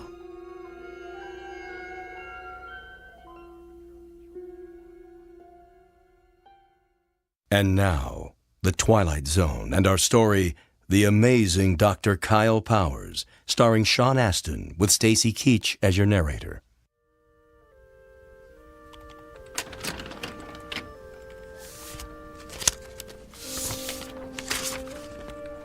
Kyle? Kyle. Yes, Doctor? I told you can call me Bill. Okay. Bill? What is it? You saw Dolores Callahan this morning, right? Yes, the melanoma. No, Mrs. Callahan is not the melanoma. Mrs. Callahan is the widow with 3 children who has a suspicious mole. How do you know what she has? Have you been checking on my patients? Just the ones that have left here in hysterics. She was distraught. That's to be expected when you're facing cancer. Who's to say it's cancer? Why assume the worst and communicate those fears to the patient? Come on, Kyle. You've worked here a few months now. You should know that's not how we roll. I just provided her with all the facts. My guess is she's home right now making an informed, thoughtful decision about how best to address her illness. Really? Because after your interrogation, my guess is she's home right now making out her will. Look, we have a responsibility to make certain our patients leave here with a hopeful outlook. Our responsibility is to diagnose them correctly. What if we treat a patient for something trivial that's really something life-threatening? The golfer who collapses on the 17th hole from the heat, but who really had a stroke. The woman with the annoying little cough that turns out to be emphysema. The list is endless. Thyroid disorders masquerading as psychiatric problems. Lyme disease posing as arthritis. That's why I ask so many questions. The more facts I can get from the patient, the more accurate diagnosis I can make. So you're going to continue cross-examining our patients like it's the Spanish Inquisition? Look, doctor, I realize my technique differs from yours. It may not consist of the sycophantic mollycoddling you prefer, but I think you'll find overall that it gets me closer to the most accurate diagnosis possible. That may not mean anything to you, but it's the reason I get up in the morning. It's how I roll. Now, if you'll excuse me, I have a lot of patients to see. May God help every one of them.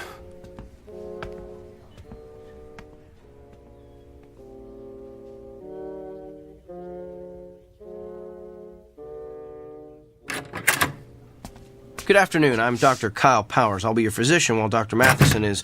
Oh! We are obviously not Eileen Richards. Obviously. The name's Beaumont. I seem to be in the wrong room, Mr. Beaumont. Let me just... You're in the right room, Kyle. You know me? Yes. You're not a quality assurance auditor sent to check up on me, are you? Did Dr. Bill T. Goodwin send you?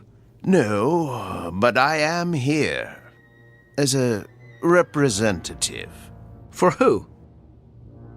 Whom?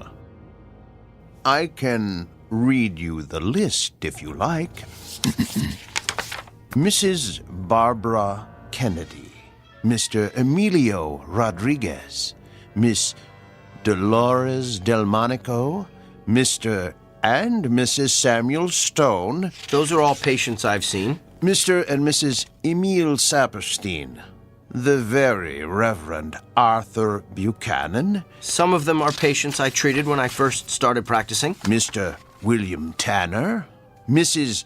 Glynis Peabody. But how would you know I've seen all those people? The Sullivan twins, Katie and Kylie, Rabbi David Weisinger, the Honorable Judge Harrison J. Evans. Okay, I get it.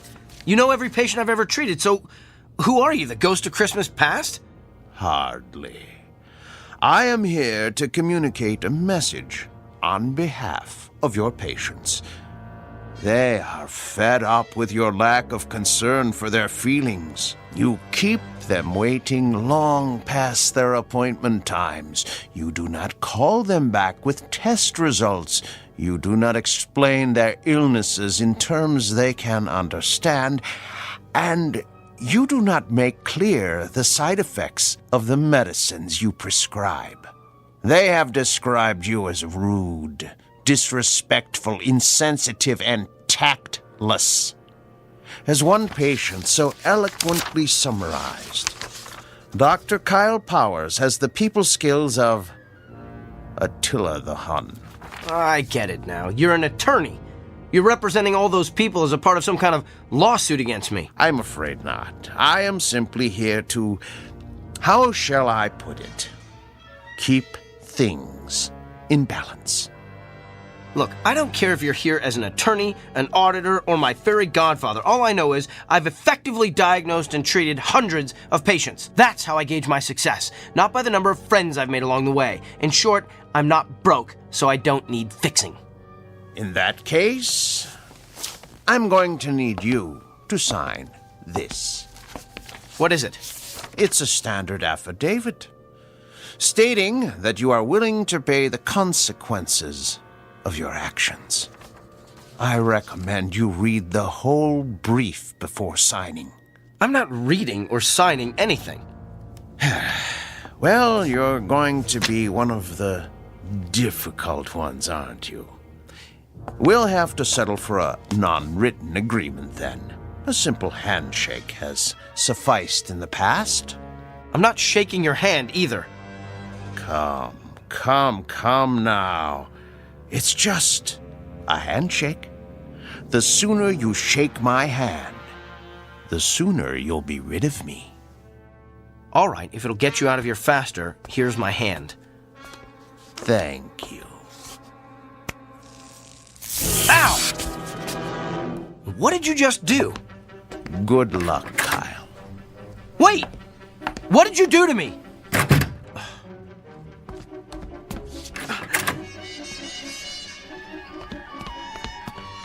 Where did he go? Can I help you, Doctor? The man who just left this room, which way did he go?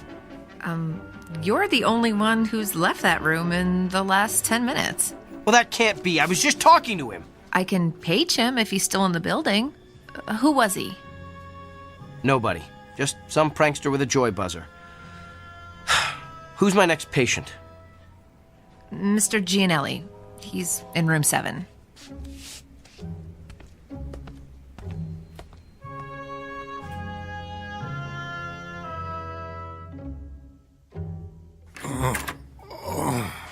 Good afternoon, Mr. Gianelli. I'm Dr. Kyle Powers. I'll be your physician while Dr. Matheson is gone. Are you in pain? Oh, yeah. Where does it hurt? The back. What part of the back? Down low. Did you do anything that might have caused it? Probably. I work on a construction site, see? And I had to move some heavy sheets of plywood by myself. On a scale of 1 to 10, how bad would you say the pain is? About a 7, maybe 8. Seems like it's gotten worse in the last half hour or so. Well, let me take a good look at the area where it hurts. Could you lift your shirt, please? Sure. Lower back, you said? Yeah. All right, I'm going to feel around the area. Hey, you gave me a shack. Doc, you okay? I don't know. I feel, my back suddenly hurts. Yeah, must be going around. It just started out of nowhere. Maybe it's some kind of a kink. Let me see if moving around helps it.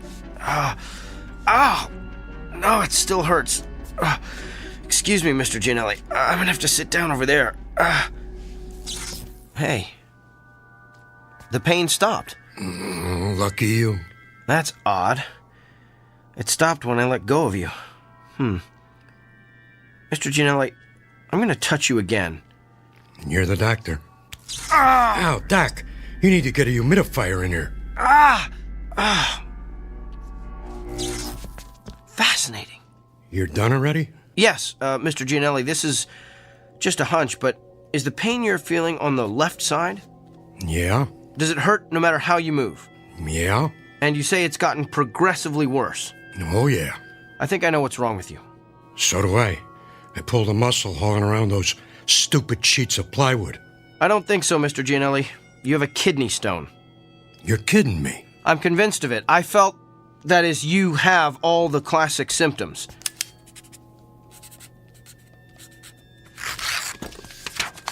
Here, this is an order for you to go up to radiology for an x-ray. That'll tell us exactly where the stone is, and we can figure out what to do about it from there.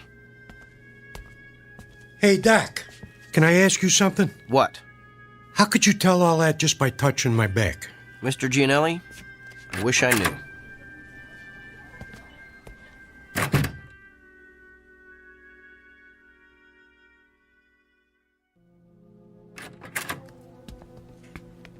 So, now that we can talk privately in my office, let me get this straight. You're telling me that you've been able to tell what your patients are feeling simply by touching them, that you can actually experience the pain they're feeling. That's what I'm telling you. Impossible. It can't be done.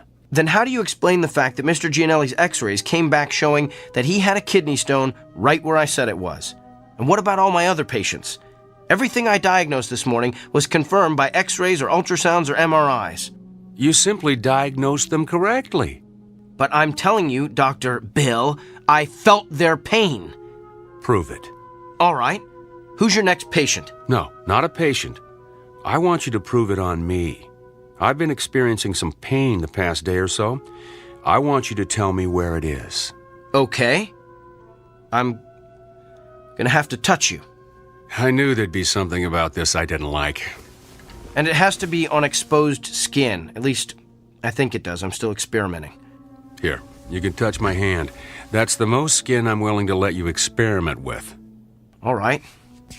Ready? Ready as I'll ever be. Here goes. Hey, you gave me a shock. Yeah, that's what everyone says. Interesting. Well, what's your diagnosis, Dr. Kreskin? Well, I would hasten myself to a dentist if I were you. You've got a toothache. Top row, right side. I'd say second molar from the rear. Well, I don't know what to say. No need to say anything. Your expression says it all. What is it, Dorothy? Mr. Samuels is waiting in room 4. He's getting a little impatient. Tell him I'm on my way. There's got to be some kind of logical explanation for this. Fine, we'll talk later. Oh, by the way, you might want to have that corn looked at. The one on the big toe of your left foot. Feels like it's going to burst right through your shoe. Okay, now you're just showing off.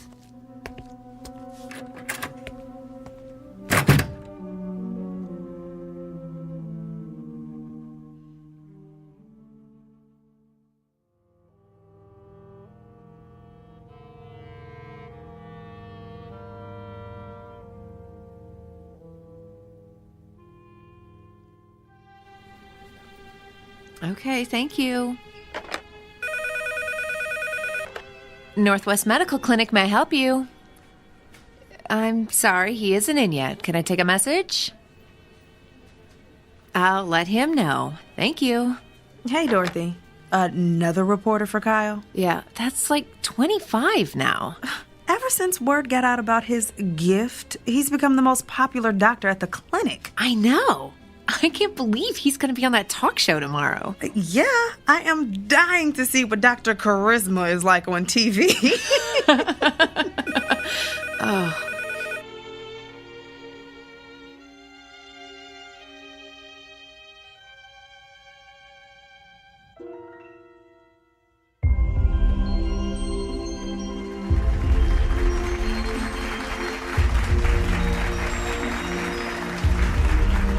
Welcome back to Barbie Porterson's Wake Up Call. I'm Barbie Porterson, and this half hour I'm going to have part 3 in my series on how I've managed to stay young looking the natural way without the use of drugs or surgery. But enough about me. We have a guest with a rather unique gift. His name is Dr. Kyle Powers, and he claims that he can experience the same pain his patients are feeling simply by touching them. Doctor, it's good to have you with us today.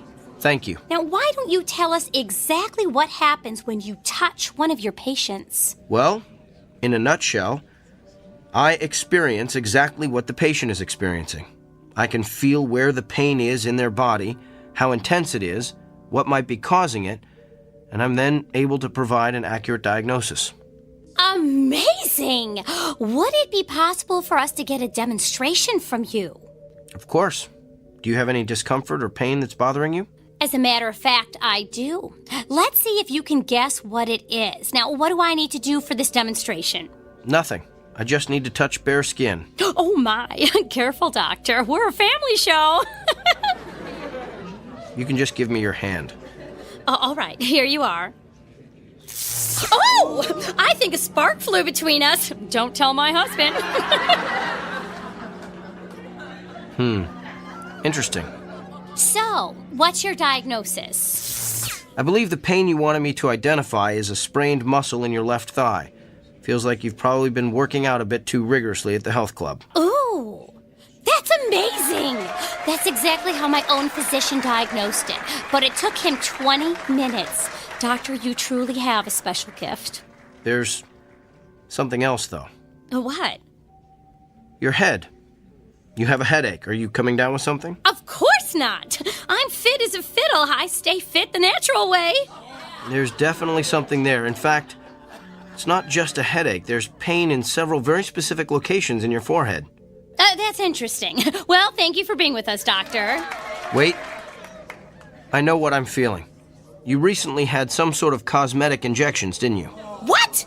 Yes, the type that eliminates frown lines and wrinkles. Me? Cosmetic injections? What a ludicrous suggestion. Well, back with more of our Barbie Porterson's wake-up call after these messages. You know, a simple analgesic will help with that headache. No, I don't need it. Could we cut the audio, please?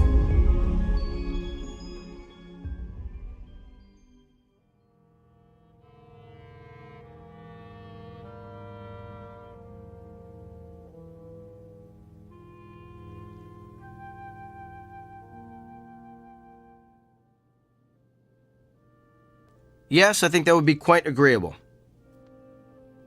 Well, to be honest, I wouldn't mind having a couple of days to think it over. Could you hold on for a moment? Come in. Kyle.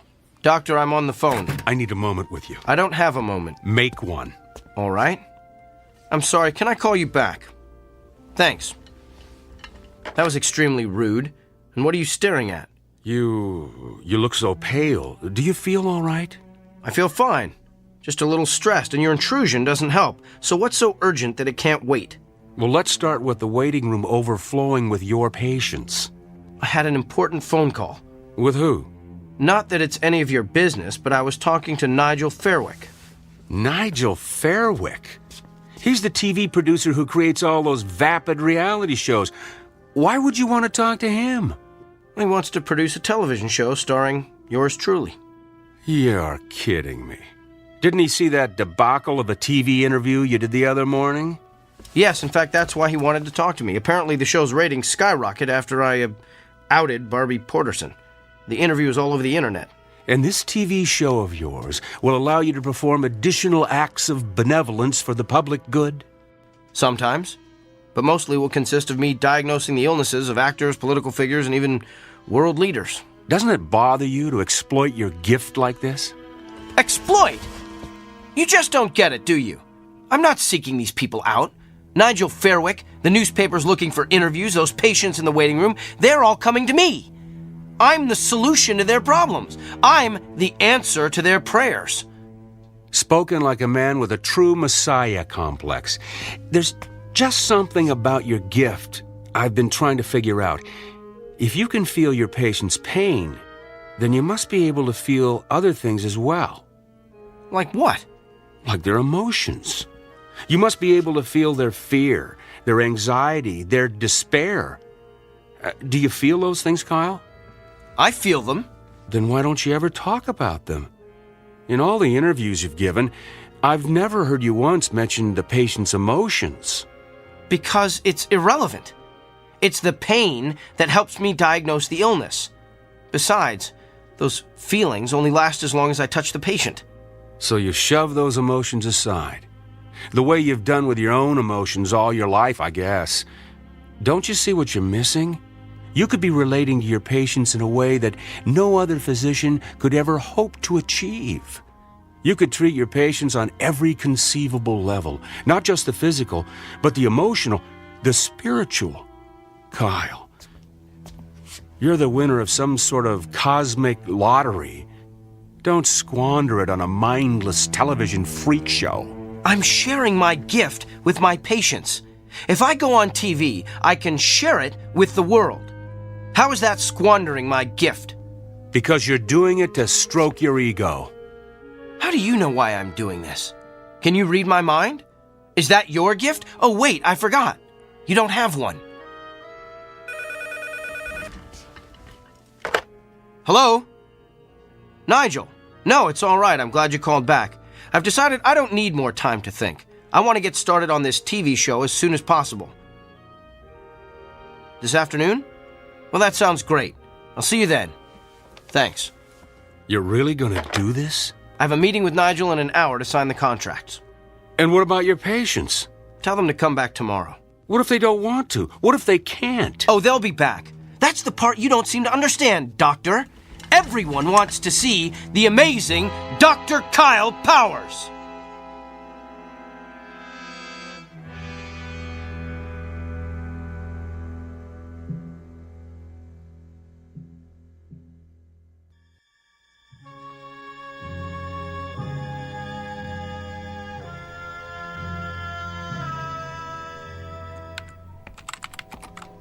Well, Dorothy, my last patient has left the building. Let's start closing up shop. Way ahead of you, Doctor. Hey, I put the TV on in the waiting area. Kyle's TV show is about to start. Oh, I don't want to miss this. Oh, yes. We shouldn't miss the circus when it comes to town. Come on, Doctor, it started. I'm coming.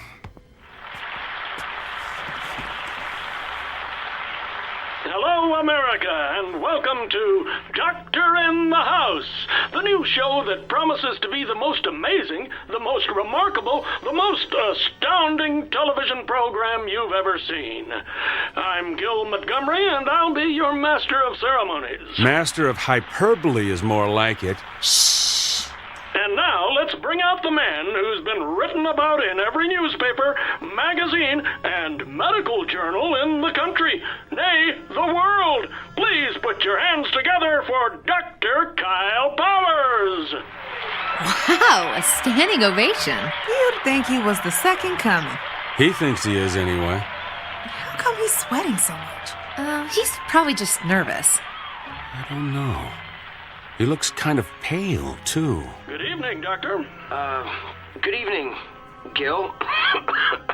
Are you feeling okay, Doctor? I'm not sure. I've been feeling a bit lightheaded today. Well, physician, perhaps we'll give you a chance to heal thyself later in the show.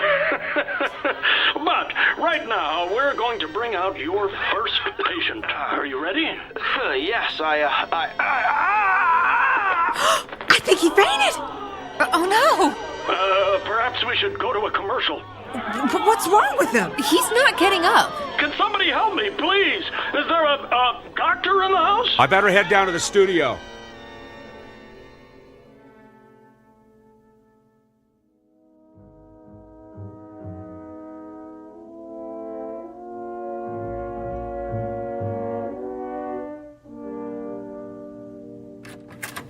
Kyle, I've got the results of your tests. They're pretty extensive. Tell me. Well, simply put, your autoimmune system has completely broken down. Can you tell why? No, I can't find anything that would cause it. There was something about your results, though, that looked familiar. I'd seen this pattern before, but I couldn't remember where. You've seen this pattern. You've seen this pattern in another person? Not one person. Many people. I went back through your files of all your patients. Kyle, what you're experiencing is the affliction of every person you've treated in the past 3 weeks. Think about it. You've got emphysema like Mrs. Crandall. You've got stomach cancer like Mr. Drummond. Even have a kidney stone like Mr. Gianelli.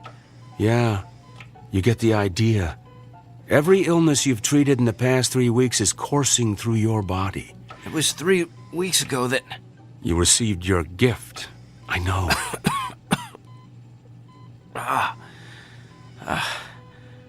How long do I have?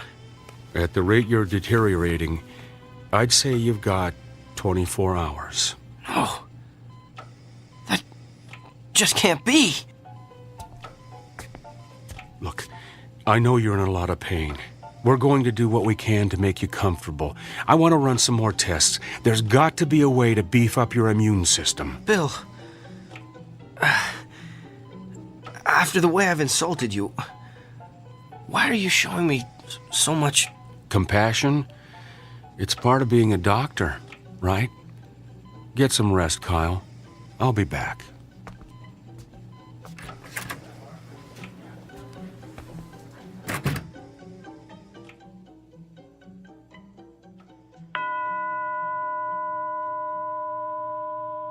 The time is now 9 p.m. Visiting hours have ended.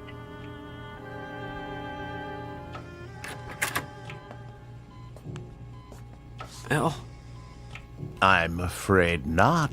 You. What are you doing here? I wanted to see how you're feeling. By the looks of you, I'd say you're knocking at death's door.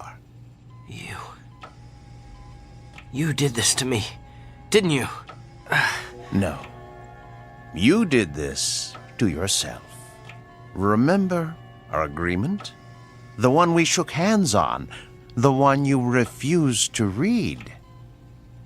You violated, let's see, Section 3, Paragraph 9, which states, the party in question will refrain from using his gift to advance, hasten, or otherwise promote his own personal agenda.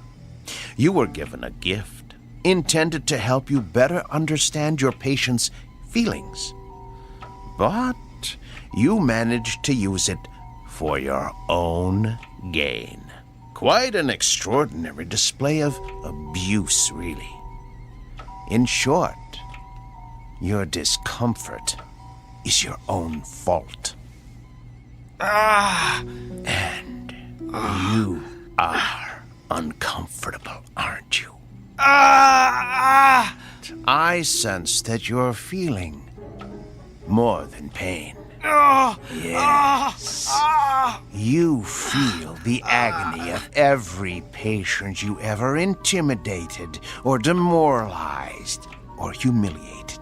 You feel their despair. Tell me about them, Doctor. Tell me about Mrs. Fitzsimmons. I believe you told her last week she has a spot on her lung. Can you tell me what she's feeling right now? She's afraid she'll die without seeing her grandchildren. And what about Katie Morgan, that college student who's been having dizzy spells? You sent her for a brain scan yesterday. She's afraid she won't be able to marry her fiancé, have children, grow old with a loving husband. And what about Mr. Hamner? You sent him for chemotherapy 2 weeks ago. He's... Yes? He's filled with the terror of not knowing what lies beyond death. It must be hard to carry the burden of all that despair. And what's worse, you're feeling it all at once, aren't you? It's worse than the pain. I can imagine. It must be unbearable. So tell me, Doctor, on a scale of 1 to 10, how bad is the despair? What? How much worse has the hopelessness become in the past hour? Don't! 40%? 30? Stop! Is there a history of anguish or misery in your family? Please stop!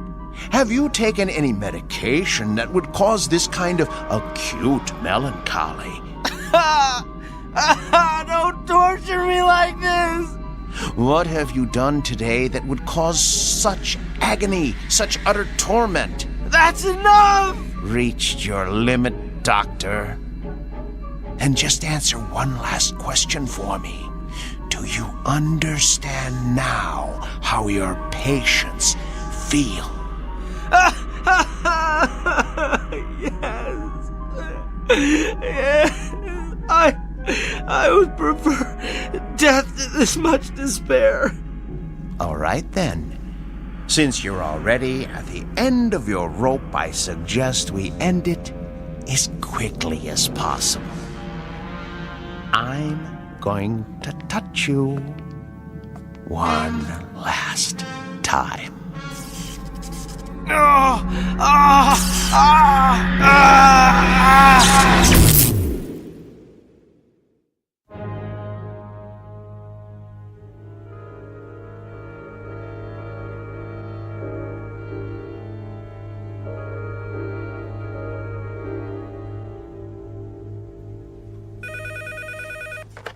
Northwest Medical Clinic, may I help you?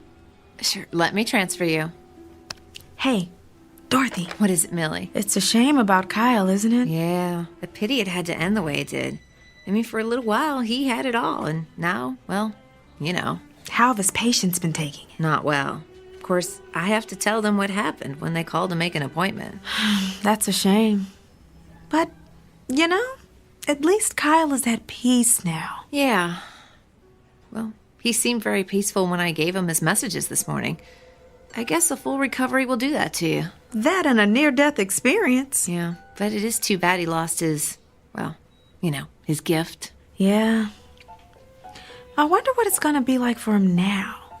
Just seeing patients as plain old Dr. Kyle Powers.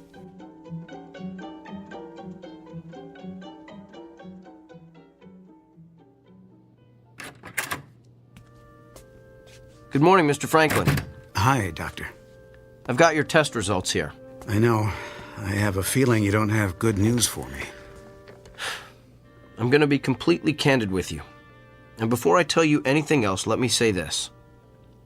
What you've got is treatable. And we're going to exhaust every option available to get you well. So why don't we get out of this sterile examination room, go down to my office and have a cup of coffee, and work out the details. Sounds like a plan.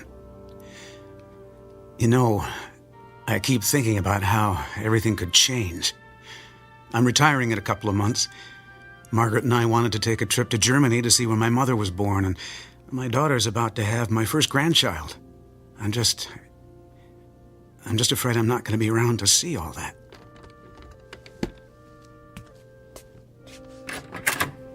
Mr. Franklin, I know exactly how you feel.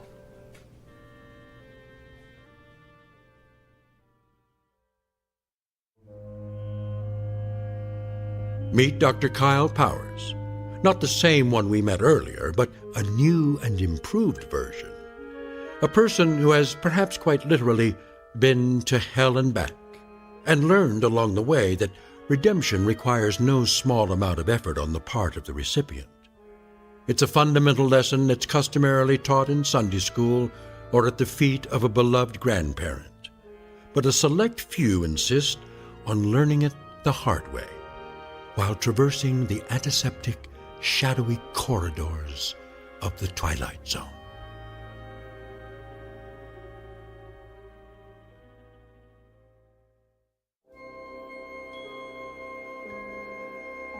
Hi, this is Carl Amari, producer of the Twilight Zone Radio Dramas. I'd like to take a moment to tell you about our official website at twilightzoneradio.com, where you'll get the latest news and information on these Twilight Zone radio dramas. Plus, at twilightzoneradio.com, you can digitally download 3 free episodes or any of our episodes for only $1.95 each. In this age of ever-changing technology, we've decided to make these episodes instantly available to you by making the Twilight Zone radio dramas a digital download-only series. This means that this series will no longer be offered on CD. The CD collections at our website are now being offered while supplies last at buy one, get one free. So be sure to get your favorites before they're sold out. Be sure to visit us often, and I'll see you in the zone.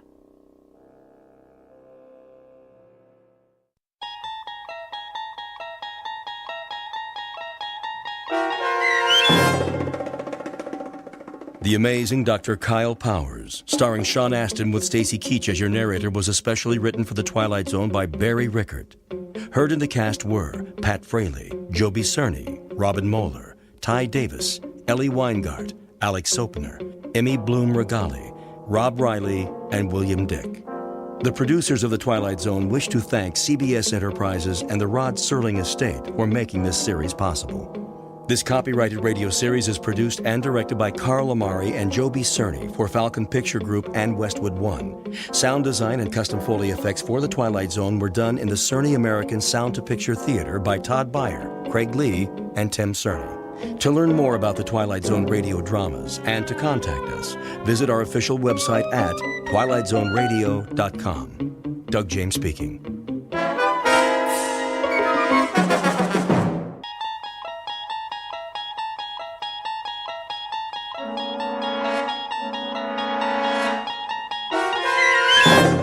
There is a fifth dimension beyond that which is known to man. It is a dimension as vast as space and as timeless as infinity. It is the middle ground between light and shadow, and it lies between the pit of man's fears and the summit of his knowledge. This is the dimension of imagination. It is an area which we call the Twilight Zone.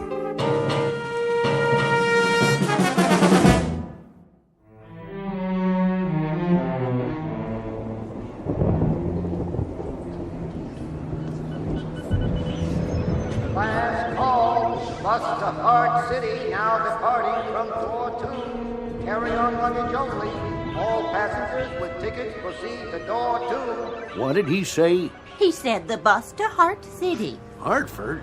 That us? No, dear. When's our bus? I don't know, Edward. Why don't you ask? Ask who? The nice man at the ticket window. I want a window seat. Yes, dear. If they don't give me a window seat, I'm not going. I'll stay right here on this bench all night if I have to. You can't do that. They won't let you. Won't let me sit by the window? Then you go on without me, Eleanor.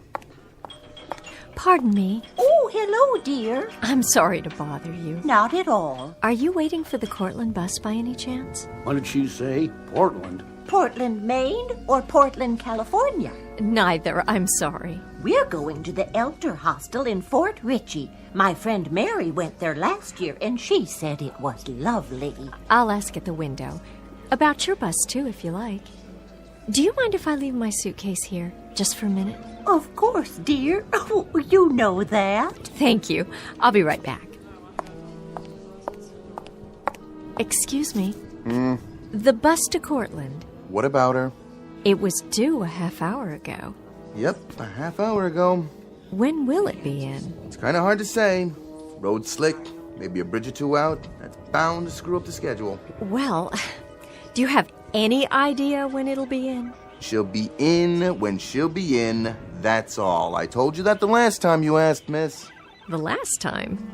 The last time I asked you was right now. Look, all I want is a civil answer from you. You're getting a civil answer, miss. Trouble is, every 10 minutes, you're up here requiring one. The situation just doesn't change that rapidly. You want to know about the Cortland bus? It's late. It was late when you first asked me a half hour ago, late when you came back 15 minutes later, and it's late now. All the asking in the world ain't gonna push it none. This is the first time I've been at this window to ask. Either your eyes are bad, mister, or... My eyes are fine. I don't have any trouble reading the timetables, now do I? Maybe you're the one with the problem. Maybe you don't hear very well. Or maybe you don't remember things. Maybe you'd best see a doctor about that memory of yours. I don't need to see any doctor. Now, I've had just about enough of this conversation. Goodbye. And you needn't worry, I won't bother you any further. Here she comes again. Are you all right, dear? Yes, I'm fine. Oh, I forgot to ask for you. Ask about what? Your bus. You wanted to know about the one to Fort Ritchie. Oh, we don't need to know. You don't? I found that schedule you brought us before. That's nice. I'm glad, but I didn't bring it to you. What did she say? Oh, but you did. The first time you came over. You didn't ask us to watch your bag then. My bag? Yes, here it is. You were going to the window, but you didn't want to leave your bag here. Not the first time. And you're saying I spoke to you on 2 different occasions? That's right. About your bus. Is something the matter? No, nothing's the matter.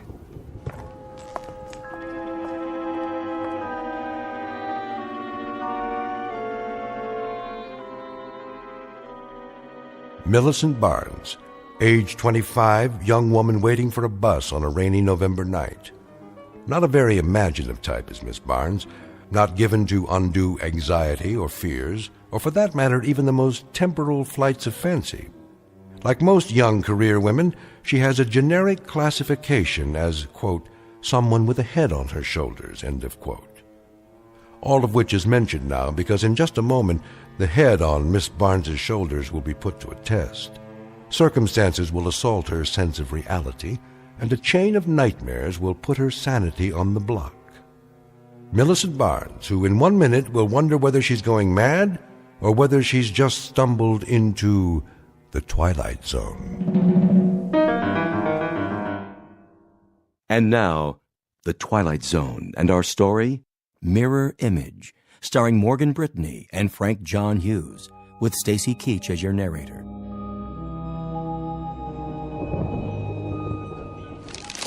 Well, shall we run through it again?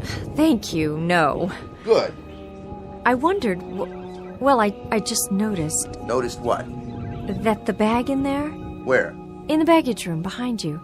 That bag, the one on the floor in front of the others. What about it? Well, I'd like to see it. You would? Yes, it looks familiar. What is this? Some kind of game? No game, honestly. It looks just like mine. It's identical, even to the handle being torn, the red name tag, the sticker on the side. Lady, that is your bag. You checked it.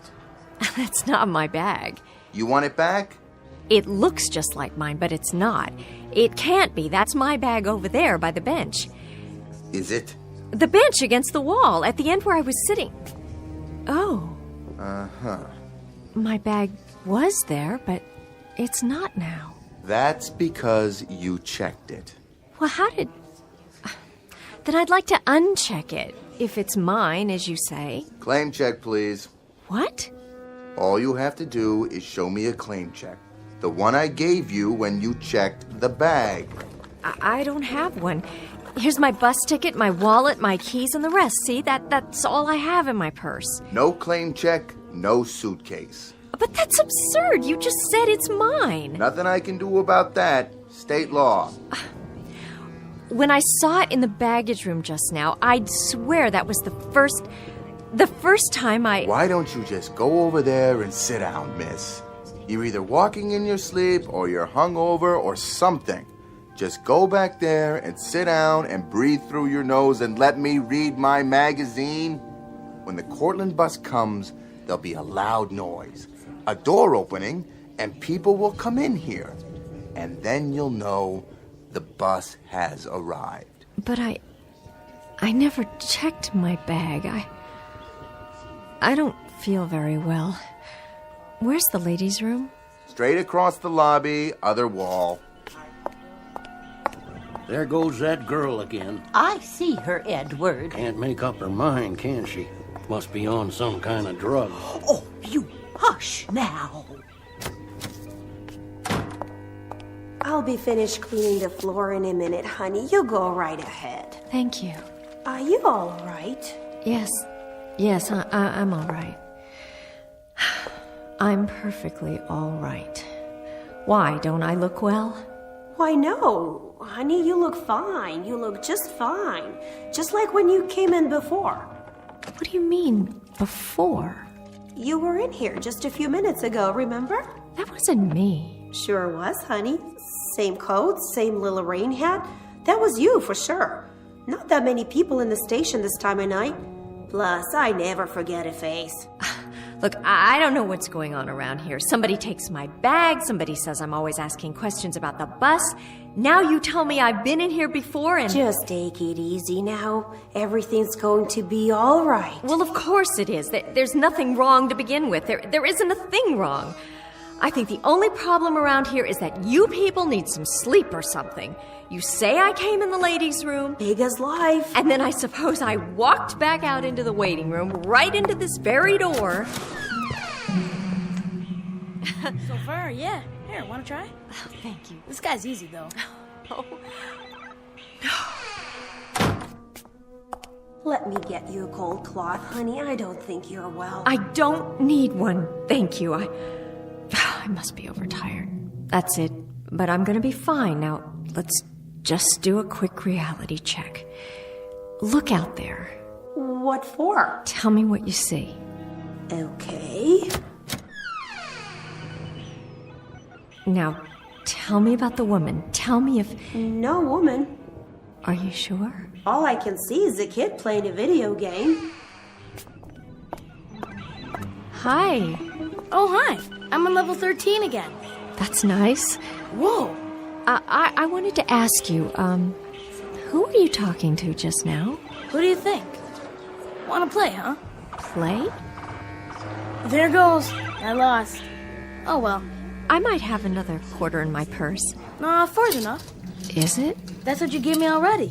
I still got 2 left. Of course.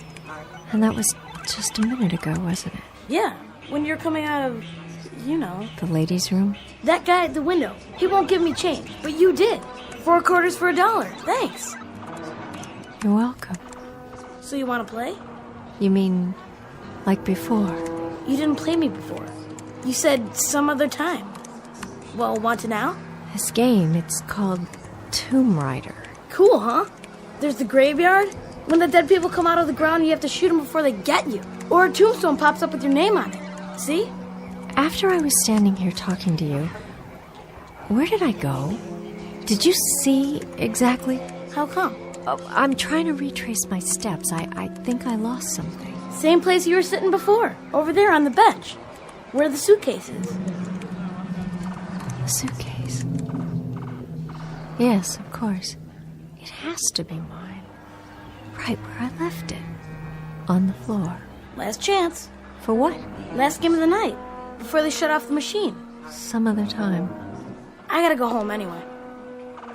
Home. Yes, you do that. Time to go home. Here. Right here. And the tag with my name on it. How can that be? Miss? Yes, what do you want? Your wallet. I think it fell out of your purse.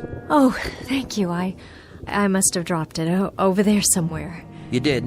I saw it, so I brought it over. Person can't get very far without a wallet now, can they? Thank you again. Thank you. You mind if I share your bench? No, I don't mind. Bus is late, isn't it?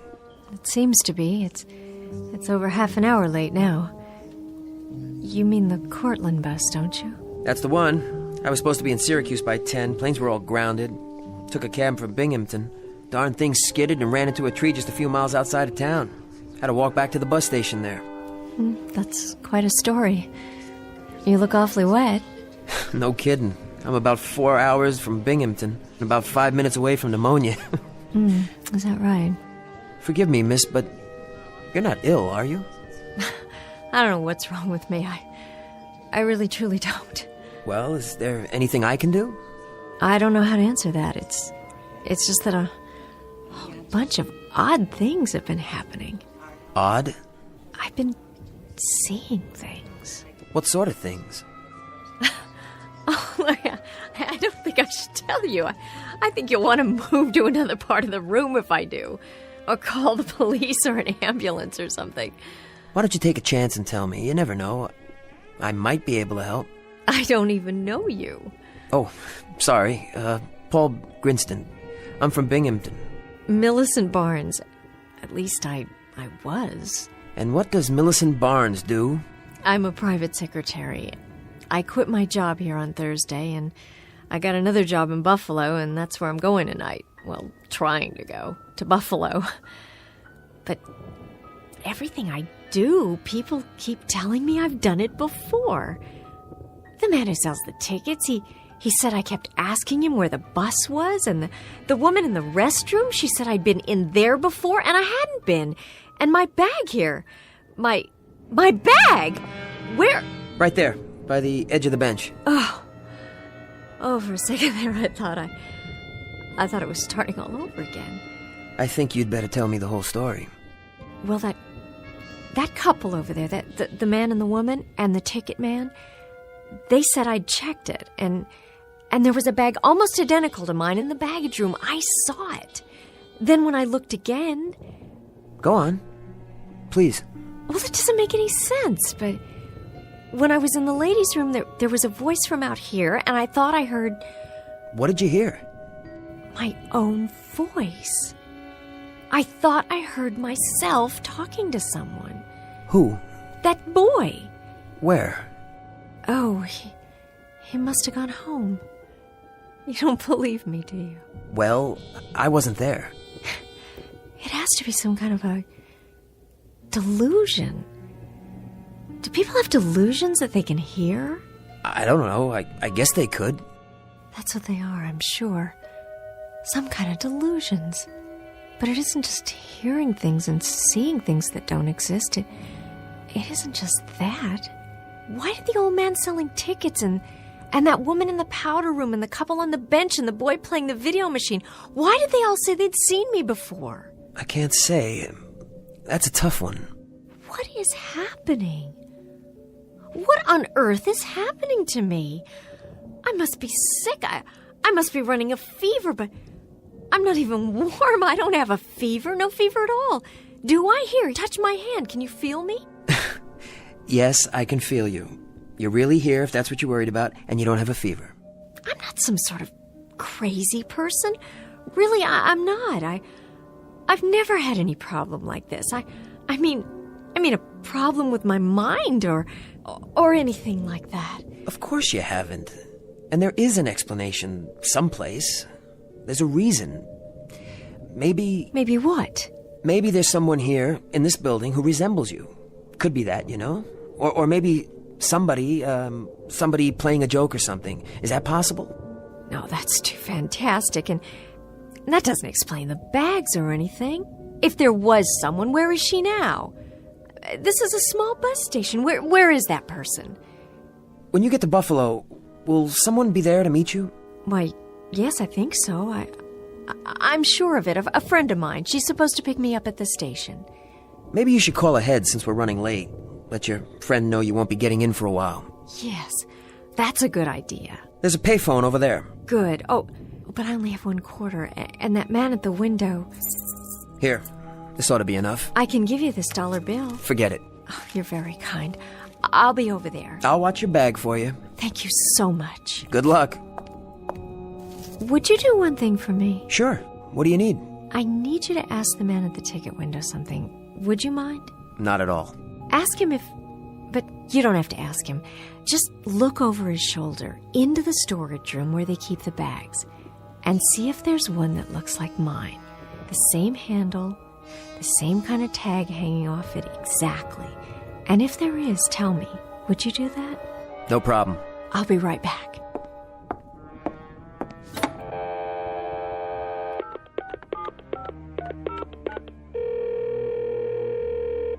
Please deposit $1.70 for the first 3 minutes. $150, $160. Oh, I don't have that much. Would you like to call collect? Yes, that would be wonderful. One moment, please, while I get your party on the line. Hello? Judy? It's me. Where are you? Did you make your bus all right? Yes, I made it, but now the connection is late, the one to Cortland. Good thing you caught me. I was just on my way out the door. It'll be a while yet. I guess it's the rain. So when should I meet you? That's just it. I don't know. Tell you what, I'll call the bus station here and ask them what time it's due. As soon as I find out, I'll get in the car. I'm so sorry to do this to you. It's not your fault. Don't worry about it. I'll be there. Thank you so much. See you in a little bit. Number 17 to Cortland, Syracuse, and Buffalo. Now arriving at Gate 2. All passengers, Gate 2. That's it. Judy, are you still there? Judy?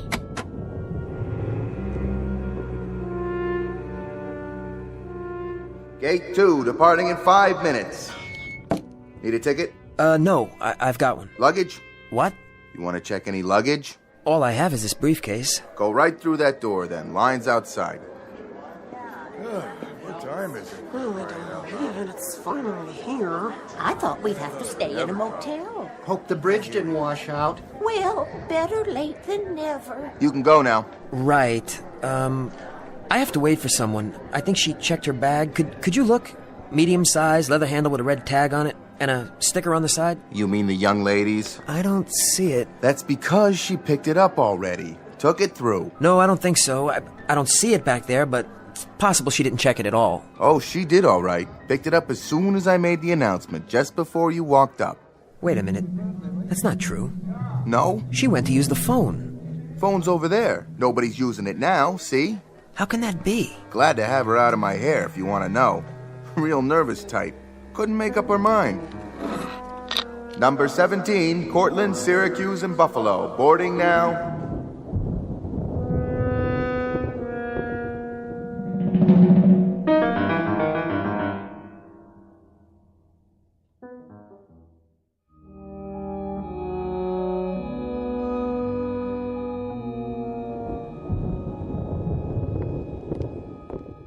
Hi. Oh, you are here. Where did you think I'd gone? To make a phone call, but... I did, and now the bus is here, at last. I guess we better get going. Let me get my bag. You're... Right here where I left it. Thanks for watching over it for me. Let me get that for you. Looks heavy. Oh, thank you. You're very nice. No problem. Really, you're being very kind to me. Oh, forget it. You're easy to be kind to. More than just kind. I mean... Come on. We don't want to miss it. Just set her down right there, ma'am. I'll put her in with the rest. Be careful now. It's got all my prescriptions. Don't you lose it. I won't lose it, ma'am. What goes in comes out. I'll even give you a claim check for it, okay? There you go. What did he say? Come along, Edward. Hello, sir. Hi. Want that in here? Yes, just this suitcase. Give the claim tag to the young lady. Oh, Something the matter, miss? look! What? That's my bag. He's got it. Not that one, the other one. The one that looks just like it. Where? In the luggage compartment, you see it? It's already been loaded on the bus. Who gave you that suitcase? Which one? With the red name tag on the handle, right there. Some woman? I don't remember. Try. What did she look like? Well, it's hard to say. Half a dozen people lined up all at once. Miss Barnes! Millicent, wait!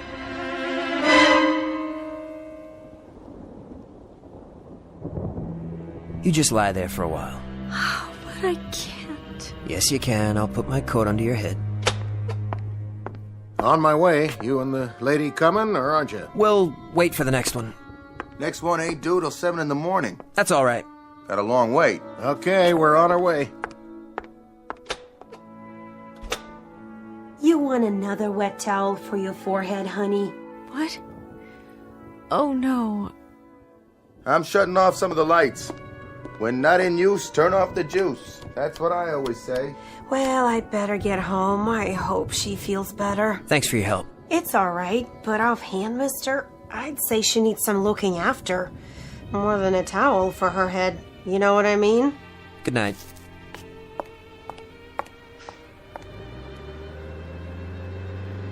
How are you doing? The bus. It couldn't wait, but there'll be another one. You didn't get on. I don't care. I'm this late already. A few more hours won't make any difference. It's quiet now. Nice and restful. So you can just take it easy on this bench here. Keep your feet up. Where are you going? Nowhere. I'll sit on the other end. Stay here. I wanted to tell you Yes? what I've been thinking about. Go ahead. Something.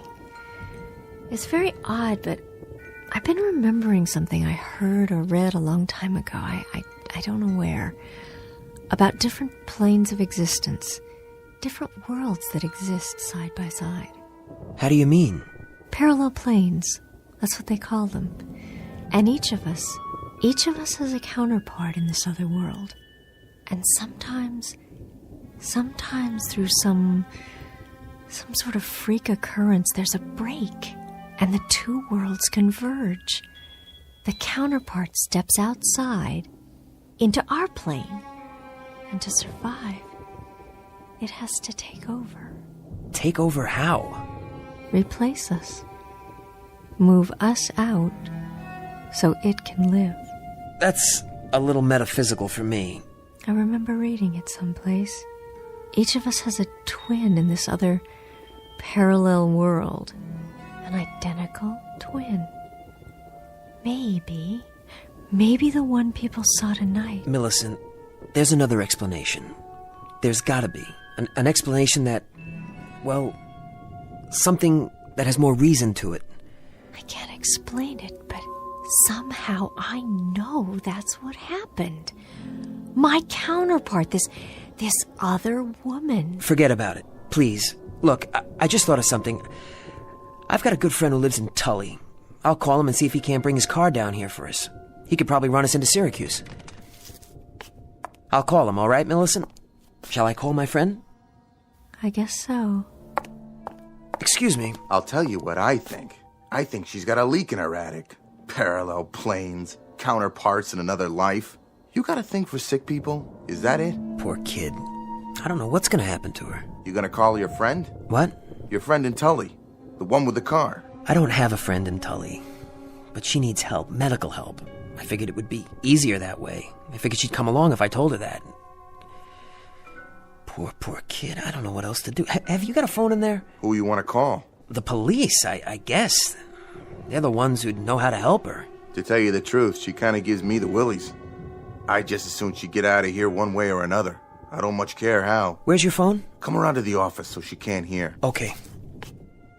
Say, where'd she go? What? Take a look. She ain't on that bench no more.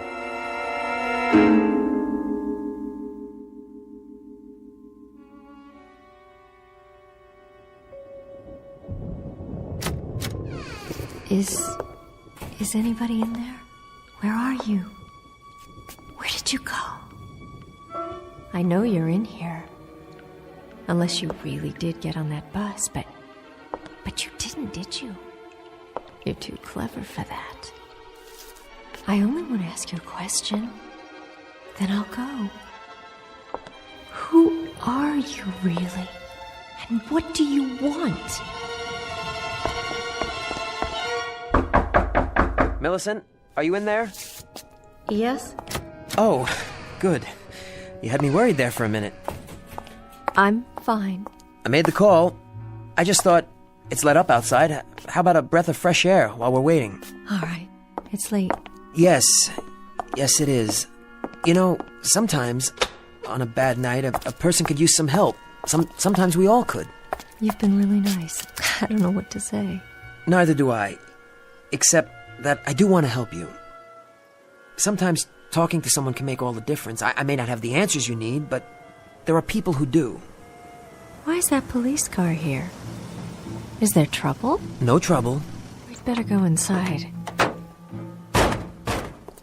Mr. Grinstead. Yes. You the one who called? No, he didn't call you. Why would he call you? Easy now, miss. What are you doing? Get your hands off of me! You know a place to take her? Paul? I think it's best if you go with them. No one's going to hurt you. Paul! Relax, lady. Come over to the car. No! No, I won't! What are you doing? Be careful with her. She's kind of fragile, a little confused, that's all. Paul, don't let them take me! Why are you doing this? I told you, be careful with her. She's not a criminal or anything. Don't worry, Mr. Grinstead. We'll hold her for observation, get her some help. You did the right thing. Stop! Let me go! All right, come on. Get right. Okay, here we go.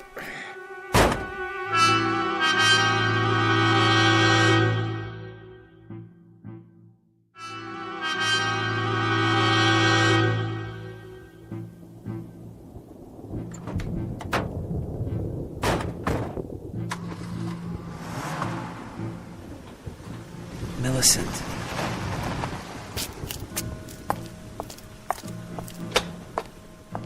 Get it all squared away? Yeah, they're gonna take her to the hospital for observation. What was she talking about anyway? All that business about another life? I don't know. Part of her illness, I guess. We've been driving for quite a while. Miss? Where are you taking me?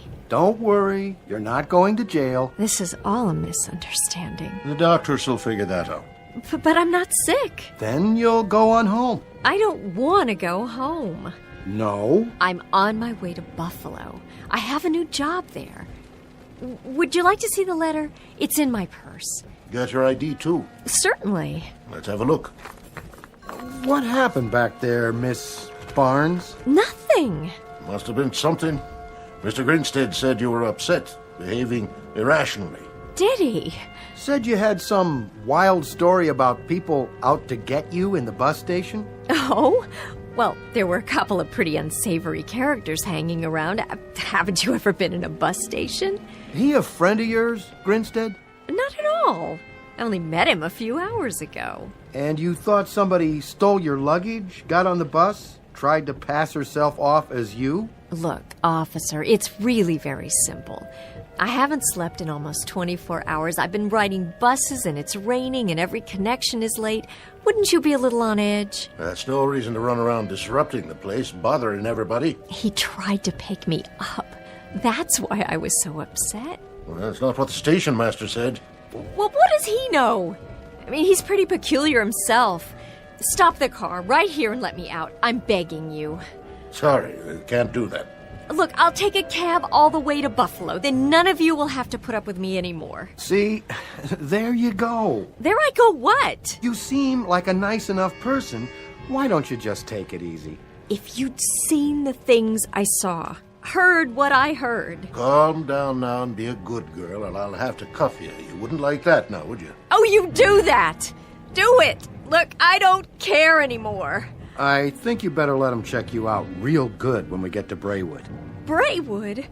What is that, a loony farm? Emergency medical facility. They'll run some tests, see if you need any medication. But my friend's waiting for me. What will she think if I'm not on the bus? Your friend have a name? Yes, of course she does. It's Judy Jensen. We've known each other since we were in school. In Buffalo. That's where the bus is going. I'm supposed to be on it. She was going to pick me up. We'll get word to her. Yes, do that. She'll tell you there's nothing wrong with me. One call, that's all I ask. All units, possible robbery on Elm Street. This is Unit 4. South 2000 block at Mayfair. Are you in the area? Negative. Well, boys, somebody better roger me fast, because I need a unit out there right now. Why are you wasting your time like this when there's a crime going on? Look, I'm not violent. I've never been arrested in my life. And now you're probably going to cost me my job, when all you have to do is call my friend. Do you really want to drive around for another hour with someone in the backseat who's broken no laws while real criminals are running around on the streets? We'd have to fill out a report. A lot of paperwork. Be at the hospital till dawn. We already have to fill out a report. We could release her OR. Then she goes right back to what she was doing, hurt herself or someone else. Oh, in the friend's custody, I mean. Your friend. She willing to drive out here and sign an affidavit? Oh, I'm sure she would if you'd ask. We could at least make the call. This is Unit 4. Kelly, we're heading over to South Elm. Meanwhile, do me a favor. Patch me through to a Judy Jensen in Cortland. I have your call, Unit 4. Hello? Miss Jensen? She's gone to bed. Who's calling? This is the Tully Police Department. Do you know a Millicent Barnes? Yes, I'd say I do. We have Miss Barnes here, and we were wondering... Is this a crank call? This is Lieutenant Anderson of the Tully PD. Miss Barnes says... Oh, she does. Well, it just so happens that this is Millie Barnes, and I don't appreciate crank calls in the middle of the night, and neither does Judy. We just got in from the bus station, and if you don't mind, I'd very much like to take a hot shower and get some sleep. Is that all right with you? Good night. No. No. No. No.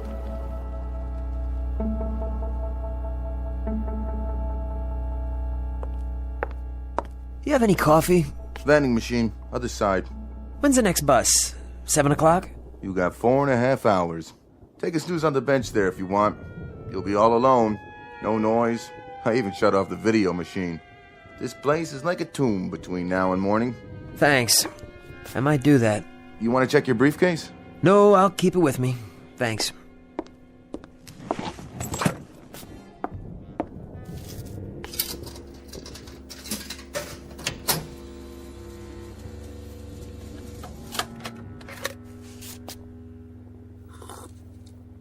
What the... Hey! What's going on? Nothing's going on. Thought you were going to take a nap. I was about to, but I walk a few feet to the machine, turn around, and my briefcase is gone. Well, sure it is. What does that mean? Oh, dear Lord, she was right. And you're the one. It was you all along. Hey, simmer down. You're playing tricks, aren't you? Stupid, hick-town tricks. Does that keep you from getting bored? Stealing people's luggage, moving it around, putting it back when they're looking the other way? Is that what all this is about? The briefcase isn't there because you picked it up and brought it over here and walked out onto the platform. I did that? You saw me? Sure did. Same coat, same shoes, same everything. Didn't say a word. Only question is, how did you get back through that door without me seeing you? Of course, I was reading my magazine, so I guess I wouldn't have noticed. Hey, who's out there? Hey, that's my briefcase! You! Stop! Who are you? Where are you going? Please! What are you doing here? Tell me, I have to know! What do you want?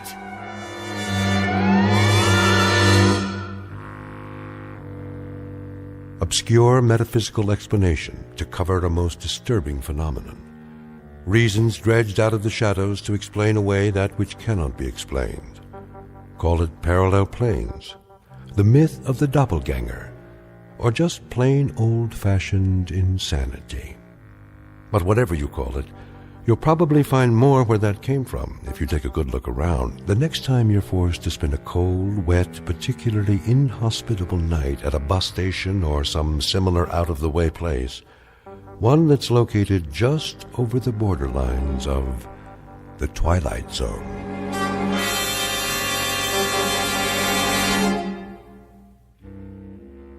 We'll be back to the Twilight Zone in a moment. Hi, this is Carl Amari, producer of the Twilight Zone Radio Dramas. I'd like to take a moment to tell you about our official website at twilightzoneradio.com, where you'll get the latest news and information on these Twilight Zone radio dramas. Plus, at twilightzoneradio.com, you can digitally download 3 free episodes or any of our episodes for only $1.95 each. In this age of ever-changing technology, we've decided to make these episodes instantly available to you by making the Twilight Zone radio dramas a digital download-only series. This means that this series will no longer be offered on CD. The CD collections at our website are now being offered, while supplies last, at buy one, get one free. So be sure to get your favorites before they're sold out. Be sure to visit us often, and I'll see you in the zone.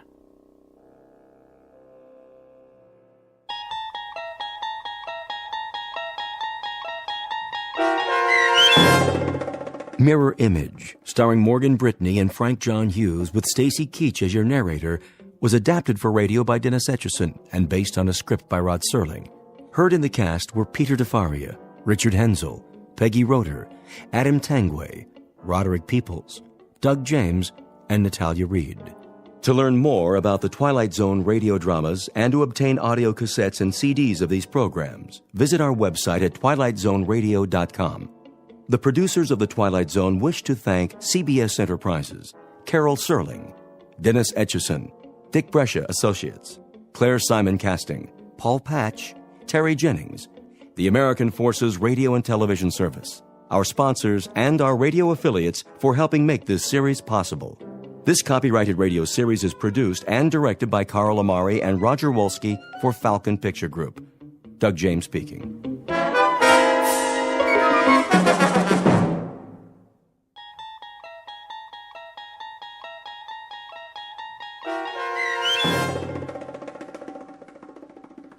Miniature, starring Lou Diamond Phillips with Stacy Keach as your narrator, was adapted for radio by Dennis Etchison and written for The Twilight Zone by Charles Beaumont. Heard in the cast were Ellie Weingart, Alyssa Fraden, Jeff Lupetin, Joby Cerny, Roger Mueller, Elizabeth Lido, Christian Stolte, Doug James, Kurt Nabig, and C.J. Amari.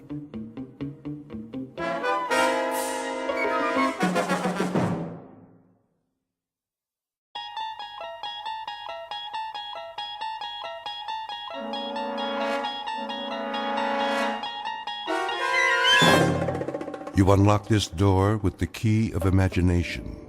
Beyond it is another dimension, a dimension of sound, a dimension of sight, a dimension of mind. You're moving into a land of both shadow and substance, of things and ideas. You've just crossed over into the Twilight Zone.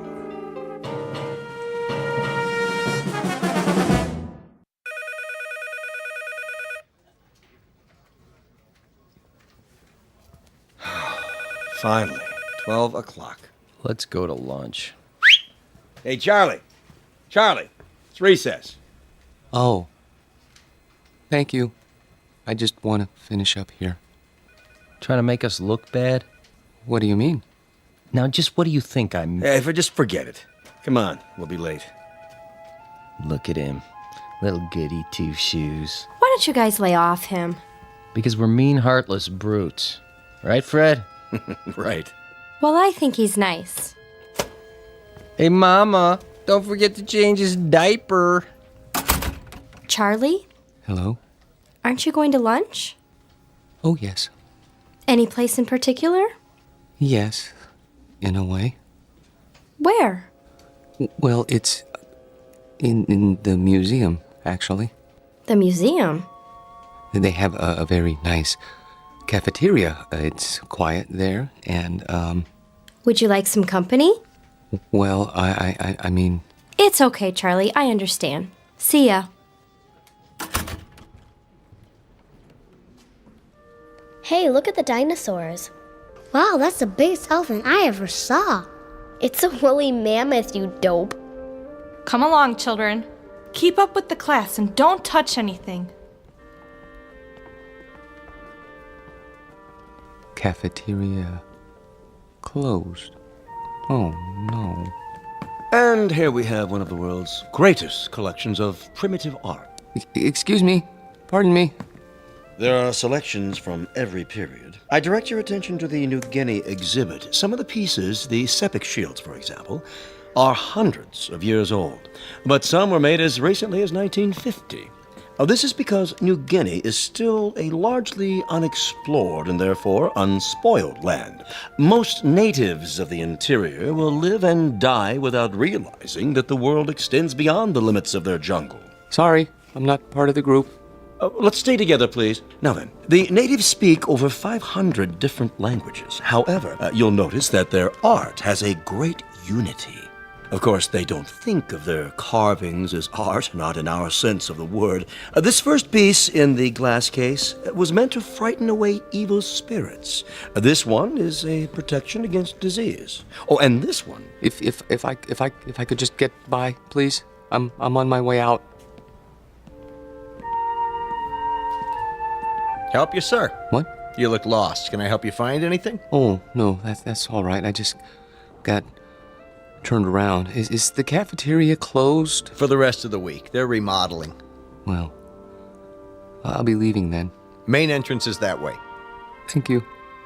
Have you seen the Egyptian wing? Pardon? Egyptology. They have a nice exhibit. Is that right? Just downstairs, next to the Hall of Miniatures. Miniatures? You know, the model houses. They have the palace at Versailles, a log cabin, a New England church, a whole room full of them, all made by hand, with little dolls inside that look just like real people. Pretty amazing. Have you been there yet? No, I only come here for lunch, you see. Well, you might as well take it in now that you're here. Not many people go there, but it's really something. All right. I think I will. Turn left at the bottom of the stairs. You can't miss it. Thank you for the suggestion. I'll have a look.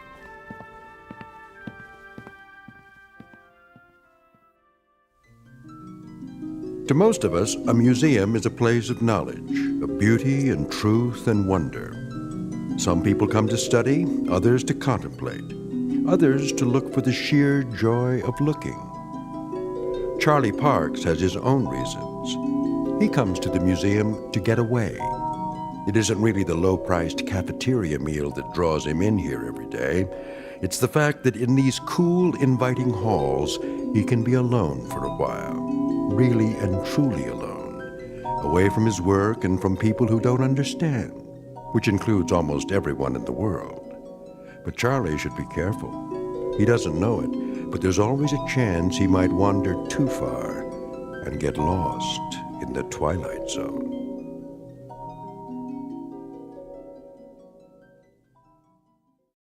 And now, The Twilight Zone and our story, Miniature, starring Lou Diamond Phillips, with Stacy Keach as your narrator. 19th century townhouse, home of Boston residents Mr. and Mrs. Copley Summers. The figure represents their daughter, Alice, and was carved in wood taken from the original balcony. Will you look at that? What in the... Found it okay, huh? Excuse me, but... Yes, sir? I guess this will sound silly to you, but how do they manage that? How do they manage what? In there, in the glass case? Oh, well, I couldn't say exactly. I know they use magnifying glasses, little tiny tools, single hair brushes, that kind of thing. Must go blind making them so small. But the girl... She's so realistic. Isn't she, though? Long black hair, lace dress. Look at her fingers. They didn't miss a thing. Little rug, chair's got teeny tiny doilies on it. But how do they get the girl to move? Servo motors? Microchips? How's that? The girl playing the piano, it's stopped now. I don't think I... There, see her sitting at the piano? She was playing just a few seconds ago. It was, I don't know, something like this?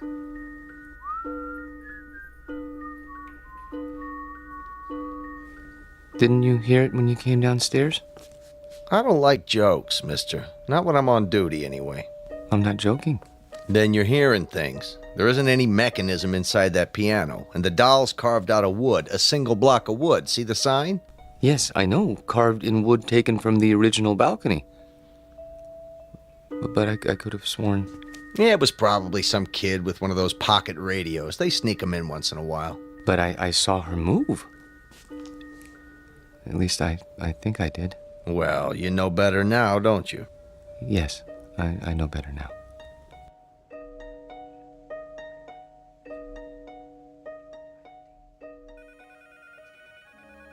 Here he comes. Finally. Where do you think he's been? At the zoo. Visiting his relatives. Charlie? Yes? There's a note on your desk. Mr. Demo wants to see you. How do you do, Mr. Dimmel? Yeah, sit down, Parks. I'm sorry I'm late getting back from lunch, sir. Well, I'm sure you have a good excuse. No, sir, I don't. I just let the time slip away. I don't know how it happened. You know, Parks, that's the first sign of humanity you've shown in almost 4 years. I beg pardon? Up to now, you've come and gone like some kind of wind-up toy. Never early, never late, always keeping to yourself. What, don't you like us, Parks? I've never thought about it, sir. Well, think about it now. Do you like your co-workers? I suppose so. Oh, you suppose so? I mean, that is, I don't dislike them.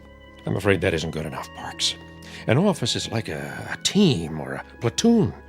Either it works together or it doesn't. And here, it doesn't. And the reason is you. I knew you were a square peg when I hired you, but you were bright, and well, I thought we'd wear those edges off. We haven't. No, not at all. You're still a square peg. You understand me? Yes, sir. I think I do. I'm going to use the excuse of your being late, but I can't. The fact is, I'm letting you go because you just don't fit in. I understand, sir. Parks. Yes, sir? No, this isn't any of my business, but how old are you now? 37, 38? 35. 35. Don't you think it's about time you gave up living with your mother? She needs me. Oh, why? Is she ill? Not actually ill, but my father died some time ago, and my sister is married, and, well, she needs me. I see. Look, you're welcome to stay on a few weeks if... No. That's very nice of you, sir, but I'll manage. Well, you can pick up your check tomorrow. Thank you.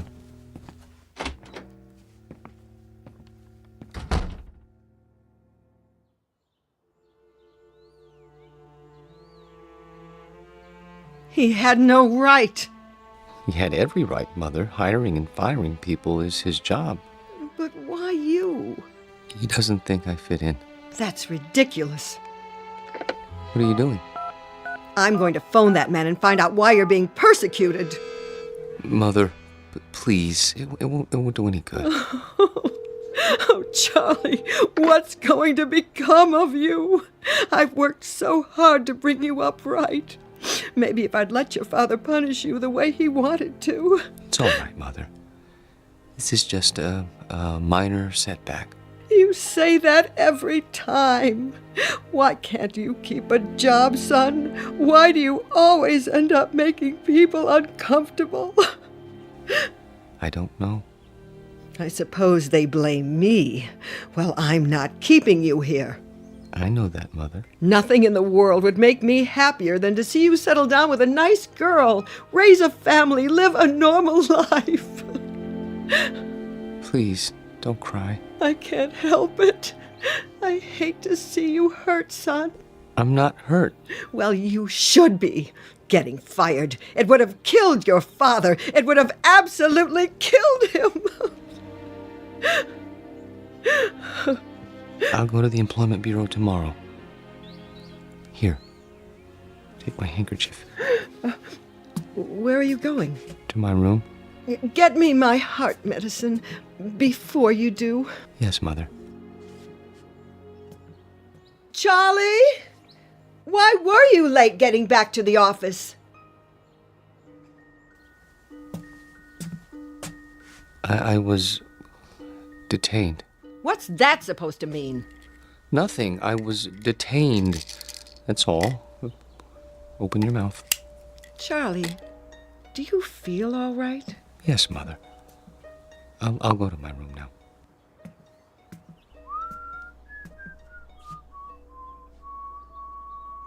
What's that you're whistling? Pardon? You were whistling. I don't remember. You should lie down, Charlie. Take a little nap. Mother, please, I can take off my shoes. I'm only trying to help. I know, but I'd prefer to untie my own shoelaces. Very well. I'll bring you some cocoa. Not now. Why? You always have your cocoa. I think I'll go out. At this time of day, we'll be having dinner soon. I want to get a head start with the Employment Bureau, see if there are any jobs. But they must be closed by now. There's still time. I think I'll walk over. It isn't far. Are you sure you should? Why not wait till tomorrow? Get a fresh start. Do you want anything at the store? Not that I can think of. But... Sit in your chair in the living room. Put your feet up. Are you sure? Try not to worry, Mother. I'll be back in an hour.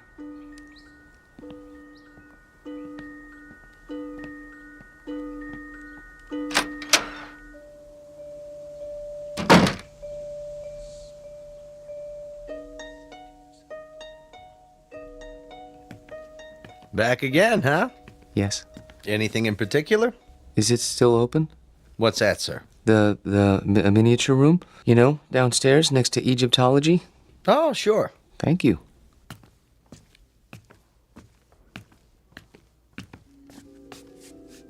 I came back. Wait. Where? Hello? Hello? There. I was afraid you wouldn't be here. Oh, no, you've changed your dress. That's a lovely gown. Very lovely. Are you going out? Who's that? Oh, you are going out. That's why he's wearing a cape and a top hat. Your gentleman caller. Oh. Does he have a carriage waiting? I hope so. I wonder where you're going. To dinner? No, something grand. The opera, that must be it. Hi. Oh, hi. Be closing soon. I see. What time do you open in the morning? 9 o'clock, Monday through Saturday. I'll be here. What's that? Nothing. I'll be along in a moment. I want to study this dollhouse a while longer, if you don't mind. Okay, sir. Just a few minutes, though. It's almost time. I see. Thank you. Have a nice evening. I have to go now. I won't be here when you come back.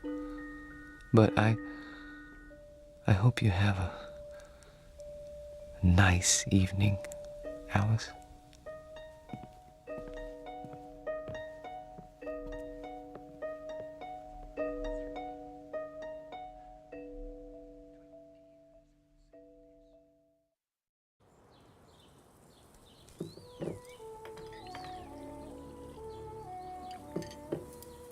Hey, where's old Charlie this morning? Don't worry about him, buddy. My brother never misses breakfast. Charlie, your breakfast is getting cold. You see, late for his meals, awake every night, tossing and turning. I tell you, I'm half dead with worry. Mother. He's sick. I know he is. Sounds to me like he's got a girl. Don't be silly. What's silly about it? He's not a bad-looking guy. A little peculiar, maybe, but, he's not... If he had a girlfriend, he'd tell me. He hasn't told me, so it isn't possible. Okay. Nothing would make me happier than to see Charlie settle down. He knows that. I'm not one of those mothers who won't let go of their children. Ask Myra. Pass the butter. Charlie! I'm here. Your breakfast is on the table. Sorry. Hey, Charlie boy. Hello, buddy. How are you? Couldn't be better, Charlie boy. Couldn't be better. Good morning, Myra. You're looking nice. I wish I could say the same for you. I haven't been sleeping very well. Because of the job? Yes, I suppose so. It's been terribly hard on him, pounding the pavement every day. Boy, that can get you down. Charlie. Yes? We've got a surprise for you. Tell him, bud. Well, it's like this.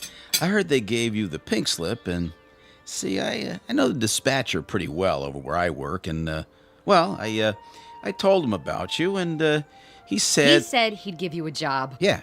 Isn't that wonderful? Oh. Yes, I guess so. Charlie! It's very nice of you, buddy. Really. You have experience in billing, don't you? Yes. Then what? Well, you see, I don't know if I'd want to travel that far. It's out of the city, isn't it? Buddy could pick you up. Sure, till you get yourself a car. Charlie, for heaven's sake, Buddy's offering you a job. I'm sorry. I appreciate it, really. But I'm afraid. You got something better, Charlie? Excuse me, I have an appointment. Charlie! Charlie! Oh, I don't recognize him anymore. My own son. Does he have something better, Mother? No, he doesn't have anything. He isn't even looking. How do you know? The employment agency called. They sent him on 2 interviews, and he never showed up. Well, then where does he go? I don't know. Like I said, he's got himself a girl. Oh, shut up, will you?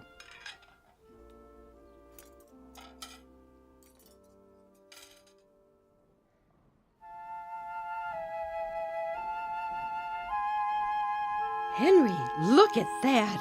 A real log cabin. Isn't it wonderful? Uh-huh. See, there's a little spinning wheel. Your grandmother had one of those, remember? How did they make it so small? Uh-huh. Oh, 19th century townhouse, Boston. Isn't that something? I've never seen anything so perfect, have you? Just look at the miniature piano and the doll there in her little handmade dress. Come on, let's go. Oh, I'd love to live in a house like that. Sure you would. No air conditioning, no central heating, no television, no phone. Sure you would. Excuse me? Are you finished here? I mean... Yep, on our way to see the mummies. Come along, May. If we must. Oh, I'm sorry. I didn't know you were still in bed. I wouldn't be here so early, but my sister and her husband came over and... Oh, I understand. Of course you need to get dressed. I'll turn my eyes away so you can have your privacy.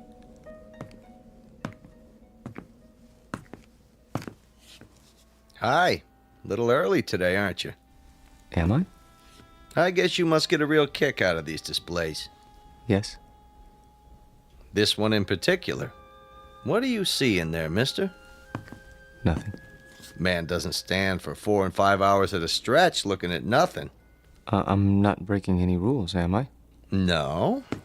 Then leave me alone, please. Suit yourself. Forgive me, it won't happen again.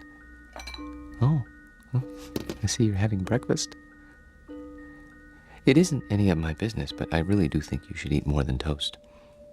Mother says breakfast is the most important meal of the day. Have I told you about my mother? She's very nice. Of course, she still treats me like a child, but you can't blame her. I'm all she has. I suppose that isn't very much. I have a sister about your age. Her name is Myra. She's nice too, but she's not as pretty as you are. I think you're about the prettiest girl in the world. I don't mind saying that because I know you can't hear me through the glass.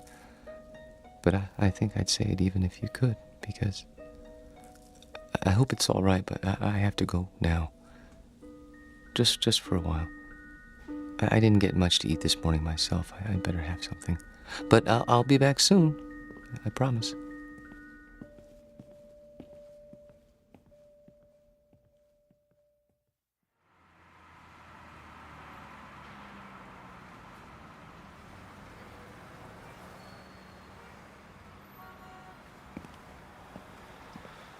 Charlie? Hello, Myra. What are you doing here? Oh, I was driving by. Saw you come out of the museum. That's nice. Well, Buy me a cup of coffee? the cafeteria's closed. Then we'll go somewhere else. All right.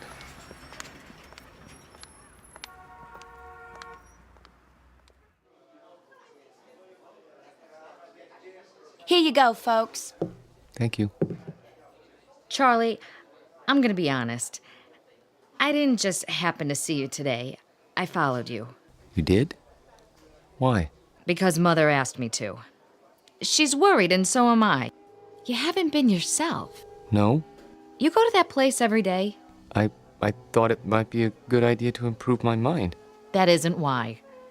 I'm your sister, Charlie. I grew up with you, and I know you. You go there because it gives you a chance to be alone. And you want to be alone because you're scared. Myra? Listen to me. This is important. You're over 30 years old, Charlie, but you're living the same way you did when you were 14.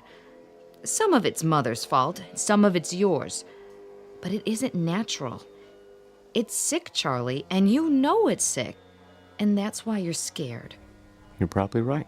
Stop agreeing with me. I could say you were a blue monkey and you'd agree. But Look, I don't know about psychology or anything like that, but I think I know what's wrong with you. You need a girl, Charlie. You're at that time in your life. You know what I mean? Not exactly. Well, it's hard to explain, but you've never had a girl, have you? Not as such? That's what I thought. Well, we're gonna change that. How? I'll introduce you to Harriet Gunderson. She works at my office, and she's a lot of fun. You'll like her. Myra, please. Charlie, please. This one time, try. For me. If you do, I promise I won't bother you anymore. All right. Here's her address. You don't even have to phone. Just stop by, say around 7. And you don't have to buy her dinner. Take her for a walk in the park. She'll like that, okay? Okay. Word of honor? Word of honor.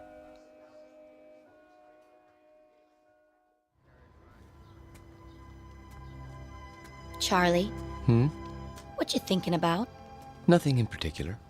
You sure are quiet. That means you're the dangerous kind. You can't trust the quiet ones. You can trust me. Who said I wanted to? I only meant... Look, why don't you relax? Come on, let's sit on the bench. If you like. Lean back. Take it easy. There. That's better. You like me, Charlie? Very much. Then why don't you show it? How? Well, you could try kissing me.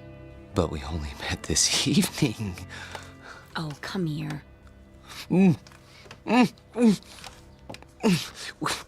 We hardly know each other. Quiet, you man, you. Oh! I didn't mean to push you off the bench. It's just that you surprised me. Sorry, I'll help you up. Forget it, Buster. Just forget it. Tell your sister you don't need a girl.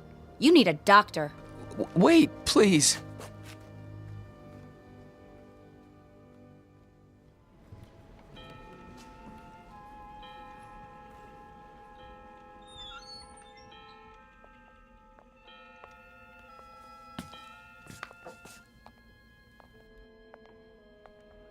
Of course, I realized she was doing it as a favor to Myra, but even so, I didn't mean to be rude to her.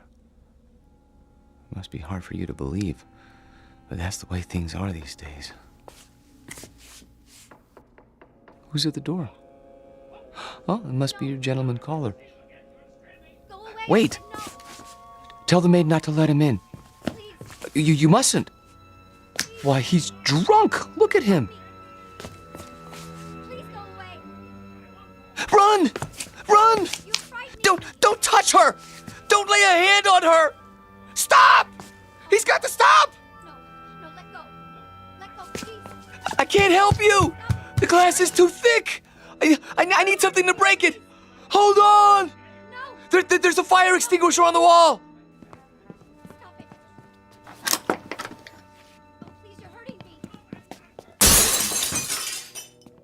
What are you doing? I had to. He was trying to harm her. Hold it right there. He tried to kiss her last night, but she wouldn't let him, so he came back. Don't move. I'm calling for backup. But I had to.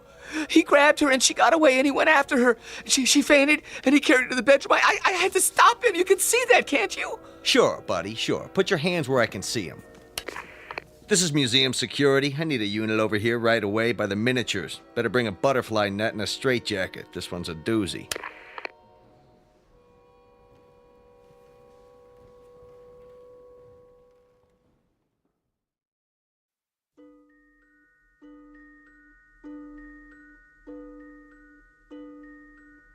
Now, Mr. Parks, I want you to understand that no one is saying you didn't see these things.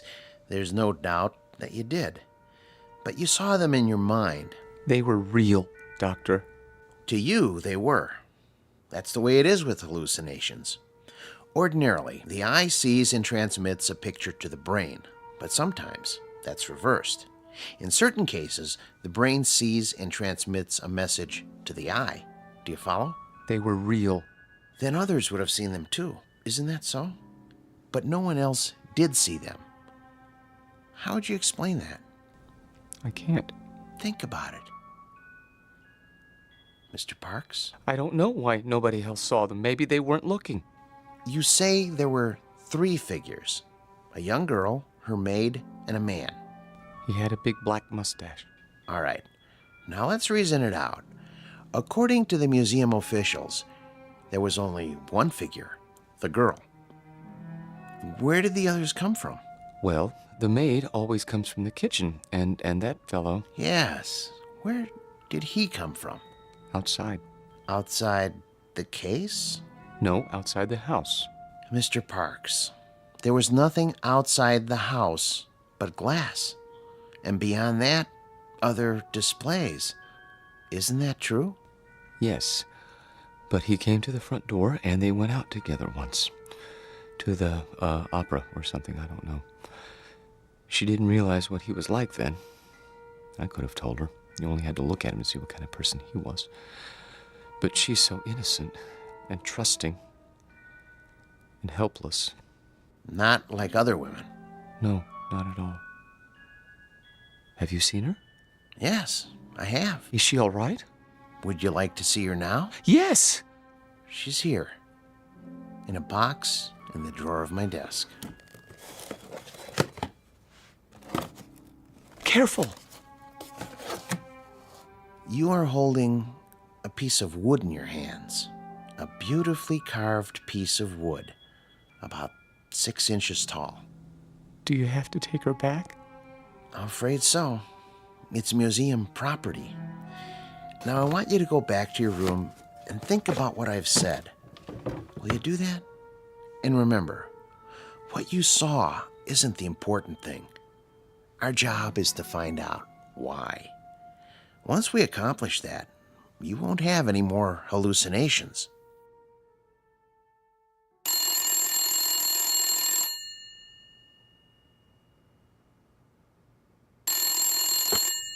Yes? Oh, yes. Send them in. And ask Dr. Geisner to prepare the patient for checkout. Nice to see you, Mrs. Parks. You remember my daughter, Myra.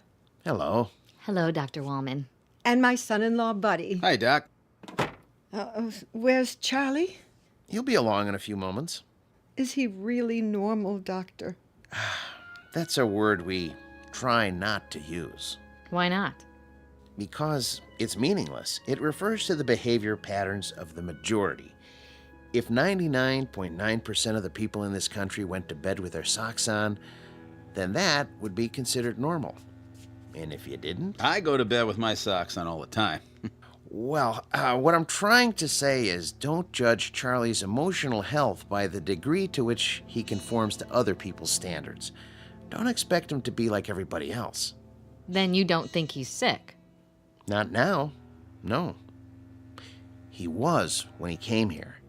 The constant pressure to be something he wasn't, to act and think and feel the way you wanted him to, instead of the way he wanted to, he was unable to cope with this world. So he created another world. But he knew it was false, so he destroyed it, and with that act, he made his first step toward mental health.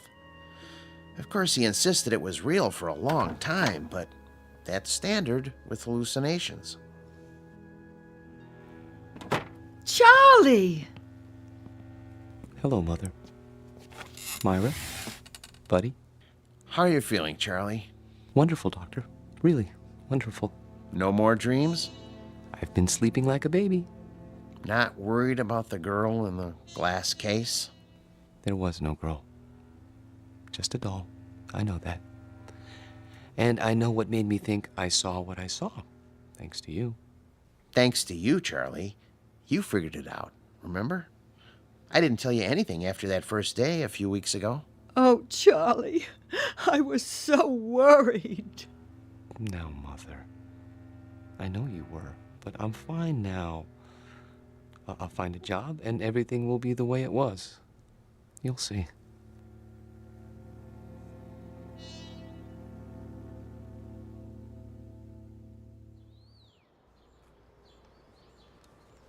I've sure missed this. Did they hurt you, Charlie? Well, they were going to use shock treatment, but they decided not to when I got well. A lot of nuts in that place, I bet. Buddy. It's all right. I don't mind. May I have some more cocoa? Charlie, we have a couple of surprises for you. Oh?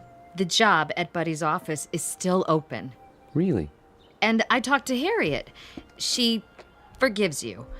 But she can tell you herself. She's coming over tonight. That's great. Thank you, Myra. And thank you, Buddy. Well, it took some doing, let me tell you, after where you've been and all. Well, I'm sure it did. But you won't be sorry. I intend to work very hard. Now, if I'm going to be ready for tonight, I'd better get a little rest. You'll excuse me? Have a good nap, Charlie. Thank you. Would you like to fix my bed, Mother? I turned it down and fluffed up your pillow. It's all ready. That's great. Just great. See you all later. If you need anything, just holler. I will.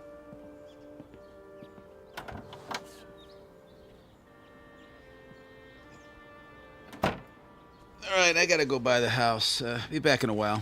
Okay, honey. You want me to pick up some chow? That's not necessary. We're all going out tonight. We are. Okay, then. See ya. Take your time. Drive carefully, Buddy. Sure. No problem.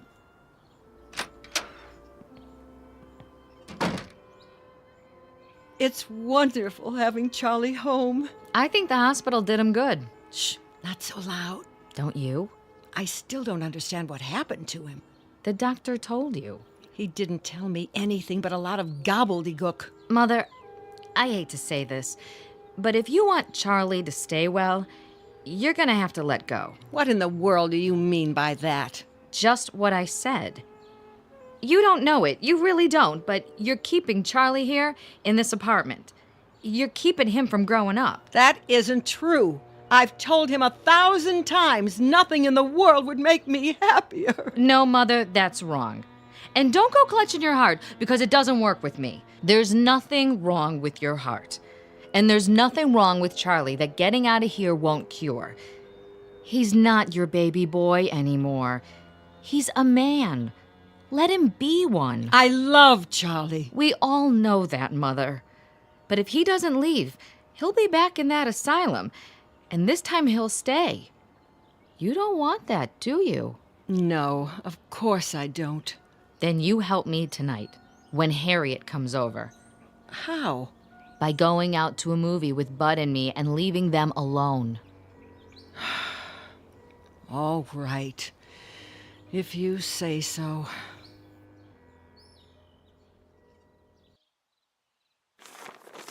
Pass the sports page, would you? Here. You should check the movies. Oh, yeah, sure. There's Harriet. Already? You better tell Charlie to get ready. Charlie? Hi, I made it. Ooh, new dress? Yeah, cost me something too. Hi, Bud. Hey, Harriet. Charlie, your company is here. Charlie? Charlie! What's the matter? Can't wake him up? He must be tired. It's locked. Charlie never locks his door. Hey, Charlie boy. Up and at him, pal. Maybe he doesn't want to be disturbed. Nobody could sleep through that. Break it down, Bud. Gee, I don't know. Break it down. Okay. The window's open! Take it easy, Mother. He must have crawled out. Why would he do a thing like that? I don't know. He's your son. Oh, what did I ever do? Mother, be quiet. Hello, operator? Could you give me the number of the City Museum? The main one downtown. Thank you. He couldn't have gone there. The doctor said he was well. Hello? Yes, could you tell me, please, are you open tonight? I see. Thank you. Well? Well, they close earlier tonight. Thank God. But they were open until a little while ago.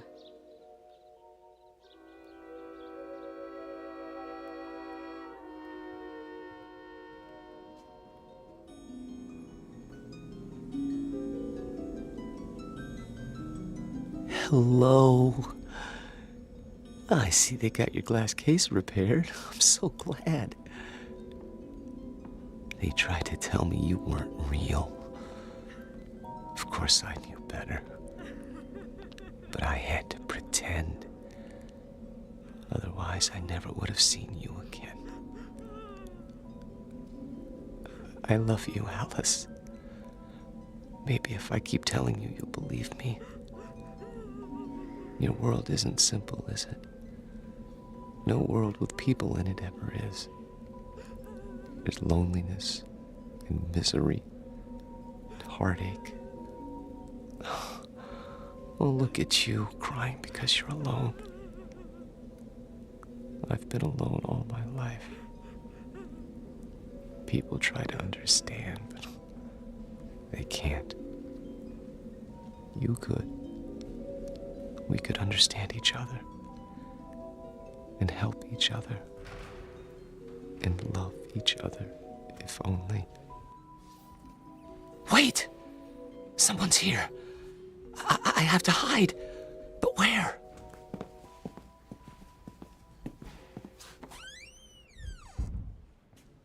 This is where he always went, every day.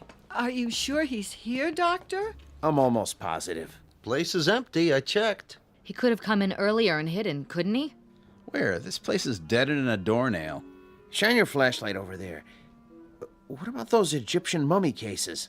Say, that one isn't supposed to be open. Could a man hide in there? I guess.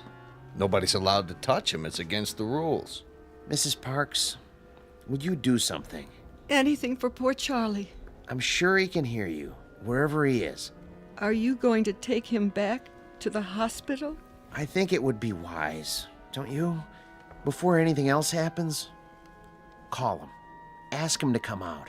Charlie? Louder. Command him.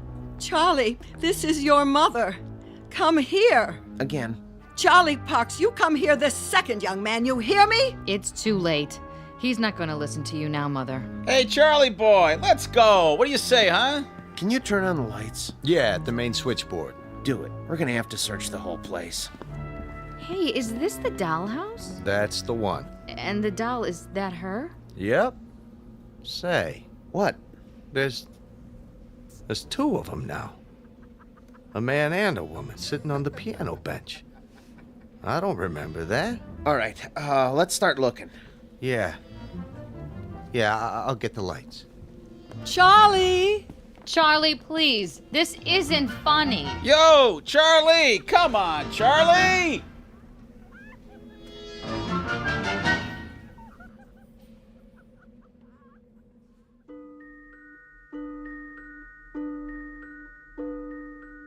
They never found Charlie Parks because they didn't look closely enough at the house in the glass case. The guard didn't say anything more about what he saw. He knew what they'd think, and he knew they'd be right, because seeing is not always believing. Especially if what you see happens to be on display in an odd corner of the Twilight Zone.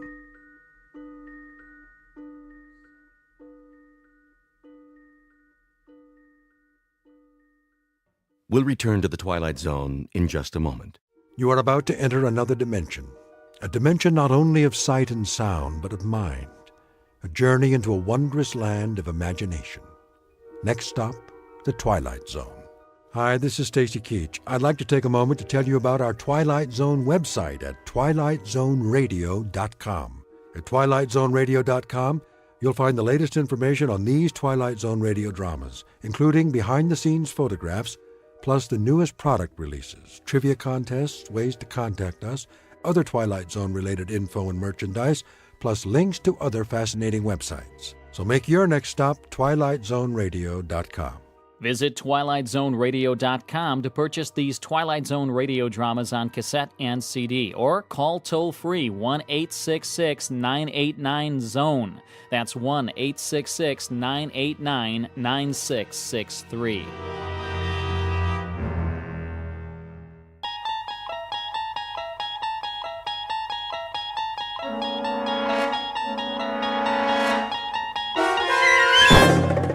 There is a fifth dimension beyond that which is known to man. It is a dimension as vast as space and as timeless as infinity. It is the middle ground between light and shadow, and it lies between the pit of man's fears and the summit of his knowledge. This is the dimension of imagination. It is an area which we call the Twilight Zone.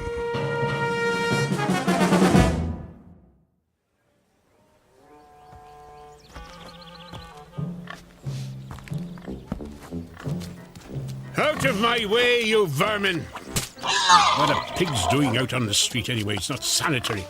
You should be in a sty or a sandwich. Good morning, friend Woodrow. What's so good about it? Oh, that's the spirit. Keep your chin up. What'll it be this morning? Daily Courier. Daily Courier. That'll be 2 cents, Mr. Mulligan? 2 cents? 2 cents. Same as always. Seems more expensive. Thank you very much, sir. Now, let's take a look. Government surplus. Can you believe it? Believe what, Mr. Mulligan? Government only earns $1.5 million more than it spends. First thing you know, they'll owe money. Then everything will collapse. Inventory predicts every 100th man will own a horseless carriage someday. Oh, that's all we need. I already know what the newspaper says, Mr. Mulligan. You don't have to read it back to me. You read it? Of course. My copy? Not your copy, Mr. Mulligan. My copy. I wouldn't dream of tampering with your Daily Courier. I can assure you no human hands have touched that newspaper. Well, except for the printers, of course. I should think not. At least some people still have standards. Not like Mr. Beaumont, the butcher. You know how much he's charging for steak? Well, why don't you tell me, like you do every morning round about this time? 17 cents a pound! What do they think we are? Millionaires?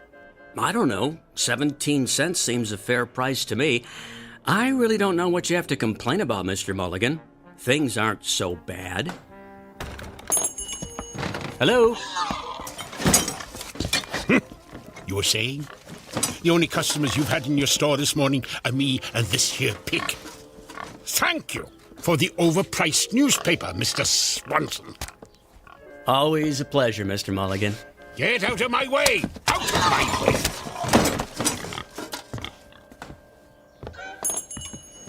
What is this country coming to? It's a madhouse, I say. Hey! Something the matter, officer? Something's the matter, all right. Don't you ever look where you cross the road, Mulligan? Look! What are you talking about? Can't you see that horse and carriage coming? Where? There! Oh, yes, I see it. Damn nuisance if you ask me. Well, I didn't ask you. No one's asking you. I ought to run you into the station house. That's what I ought to do. What did I ever do to you, O'Flanagan? It's Officer O'Flanagan. And why don't we start with causing a public nuisance by standing in the middle of the street, waiting to frighten the horses? Just watch your step, Mulligan. You watch your step.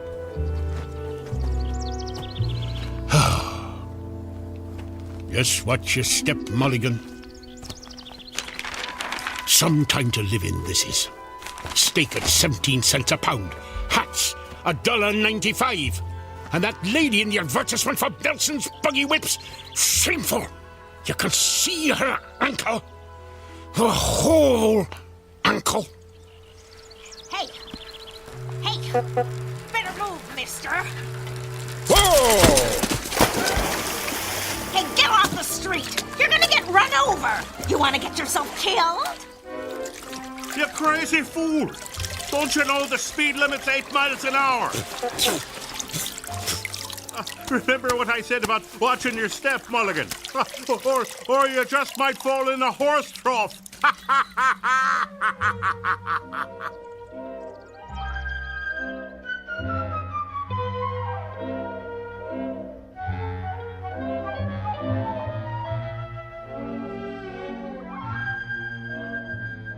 Or you might just fall in a horse trough.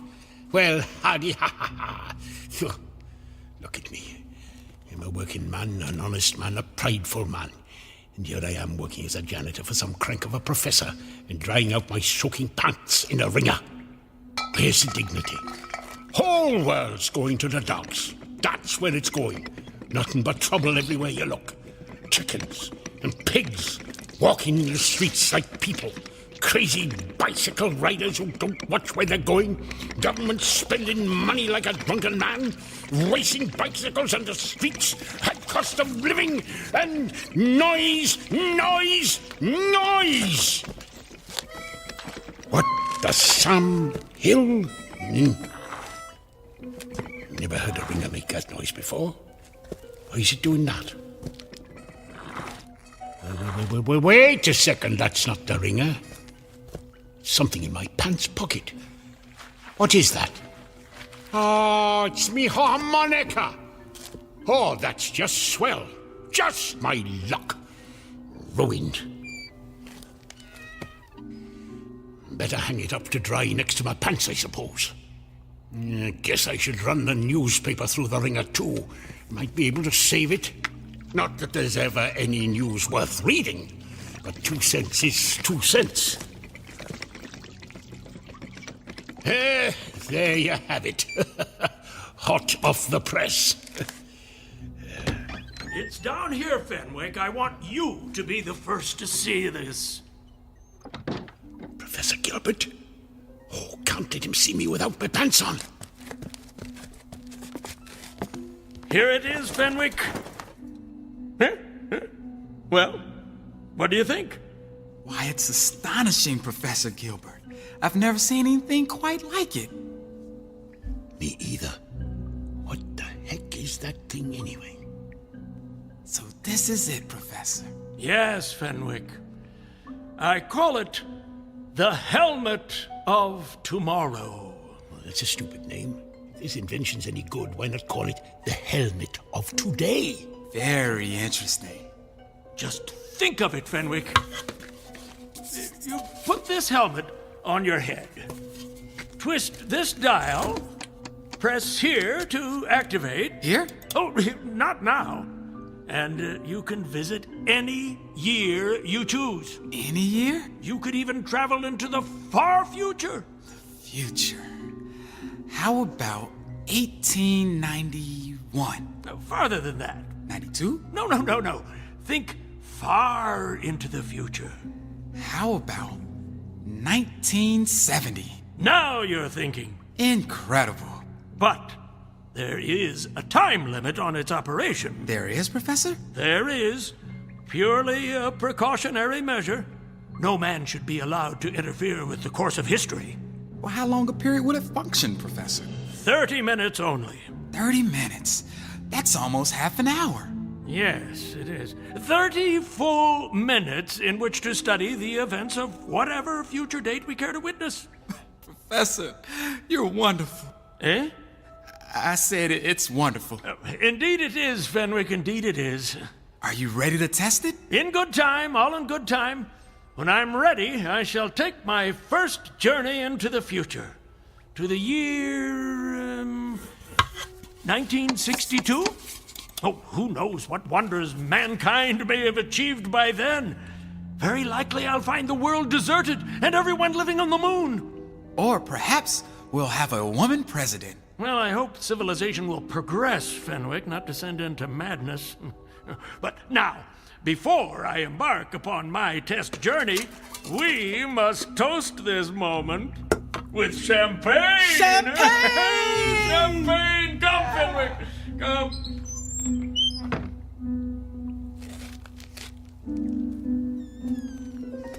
A time helmet. Now that makes sense. A device that gives you a chance to find a time where there's a little peace and quiet. Oh, let's take a look at this thing. How did the professor set the date? This dial thingamajig here. Now, what year did he say he wanted to visit? 1962? No, that's still too close. Only 72 years off. And a man might live 72 years if he doesn't get hit by a bicycle. Now, me, I want to go beyond a man's lifetime. How about 2000?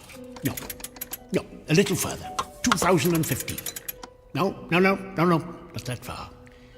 Maybe a few years earlier. Now, it's called the helmet of tomorrow, so I suppose I wear it on my head like this. What's that? What did I do? Hey! What the heck? I'm on fire! I'm on fire! Water! Got to find some water! Help! Water! Water! Help! Water! Help! Help! Mulligan? All of you. In the name of all that's decent, put some pants on! Help! Help! Help! Mulligan! Mulligan? Hey, where'd he go?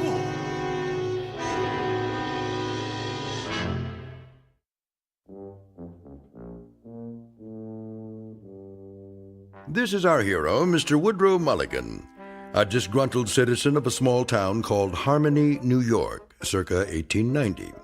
Complete with the high cost of living, bicycles that exceed the speed limit, and horses pulling carriages with reckless abandon, not to mention an oink-oink here and a cluck-cluck there.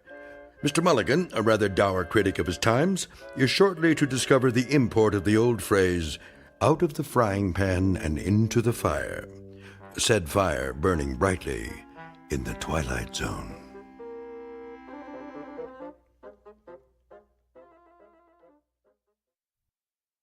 And now, The Twilight Zone and our story, Once Upon a Time, starring John Rhys Davies, with Stacy Keach as your narrator.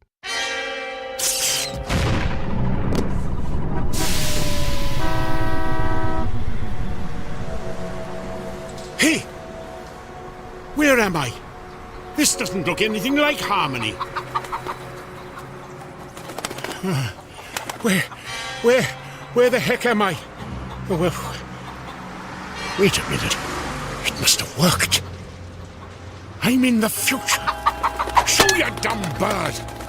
Now, what time is it? It's 10 o'clock. 10 o'clock. I've got half an hour to take a look around.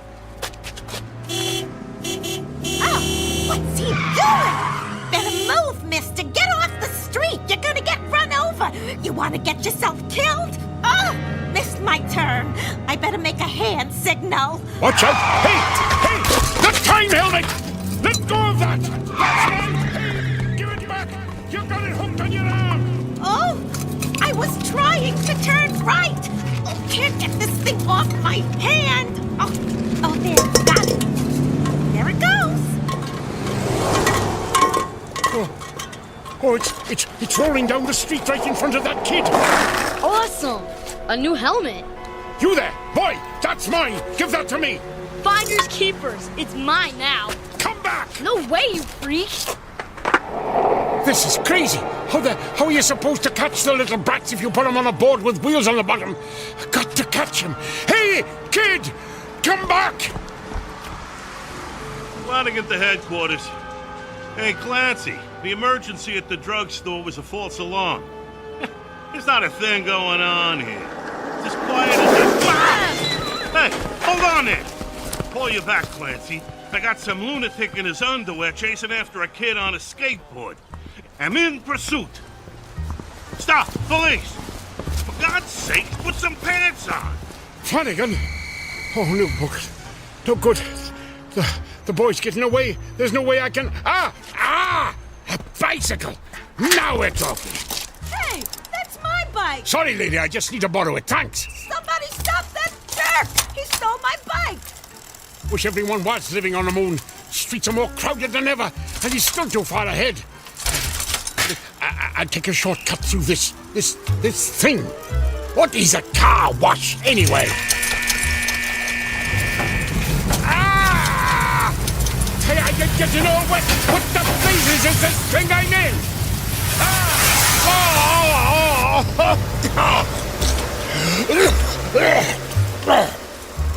What kind of infernal contraption was that? Come out of there. Oh, not again. That's the boy. He's going inside that store. At least the sign says it's a store. It's more like a palace than any store I ever saw. Oh, look out, you people! Here I come! Hey, watch out! Hey! Who closed the doors? Somebody help! I'm gonna crash! I'm gonna crash! I got through. Do they have invisible doormen in this century or something?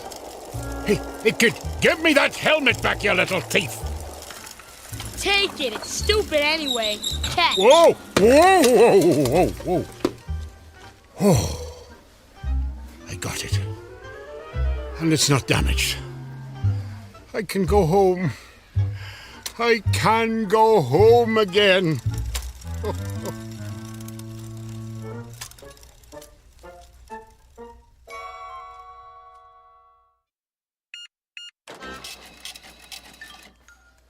$6 for a pound of steak? Madam, do I look to you like a millionaire? Look out! Look out!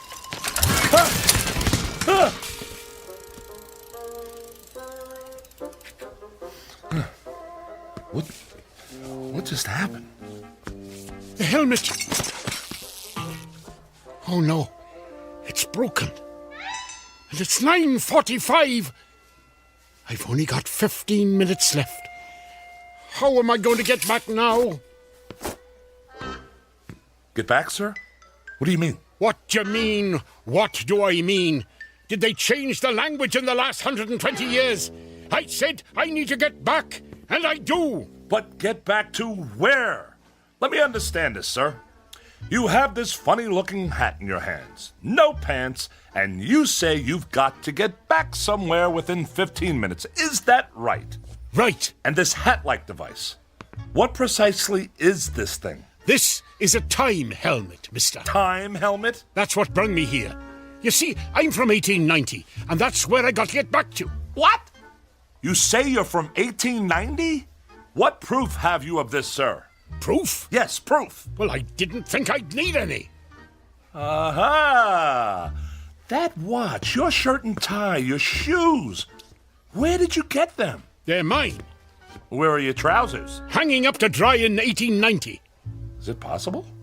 Quickly, who is the president? What? The president! You mean Benjamin Harrison? Look, mister, I haven't got time. Benjamin Harrison? And before him? Grover Cleveland, of course, but what's that got to do with... I believe you. By George, I believe you.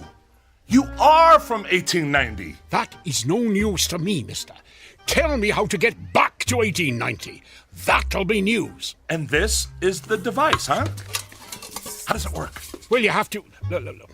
I don't know how it works. I'm only the janitor. Janitor, eh? Then how does it happen that you came to be in possession of this technological wonder? Why do you talk like that? Never mind. Now, permit me to examine your time helmet. Yes. Yes. Primitive but functional, yes. Fascinating. Remarkable for its time, really. Or for any time. Ooh, that's curious. What's curious? These look a little like the components you'd find in a digital television. I don't know what that means, mister, but if you think you can fix it, you better hurry. Time limit on it, huh? 30 minutes. And there's only 14 of them left.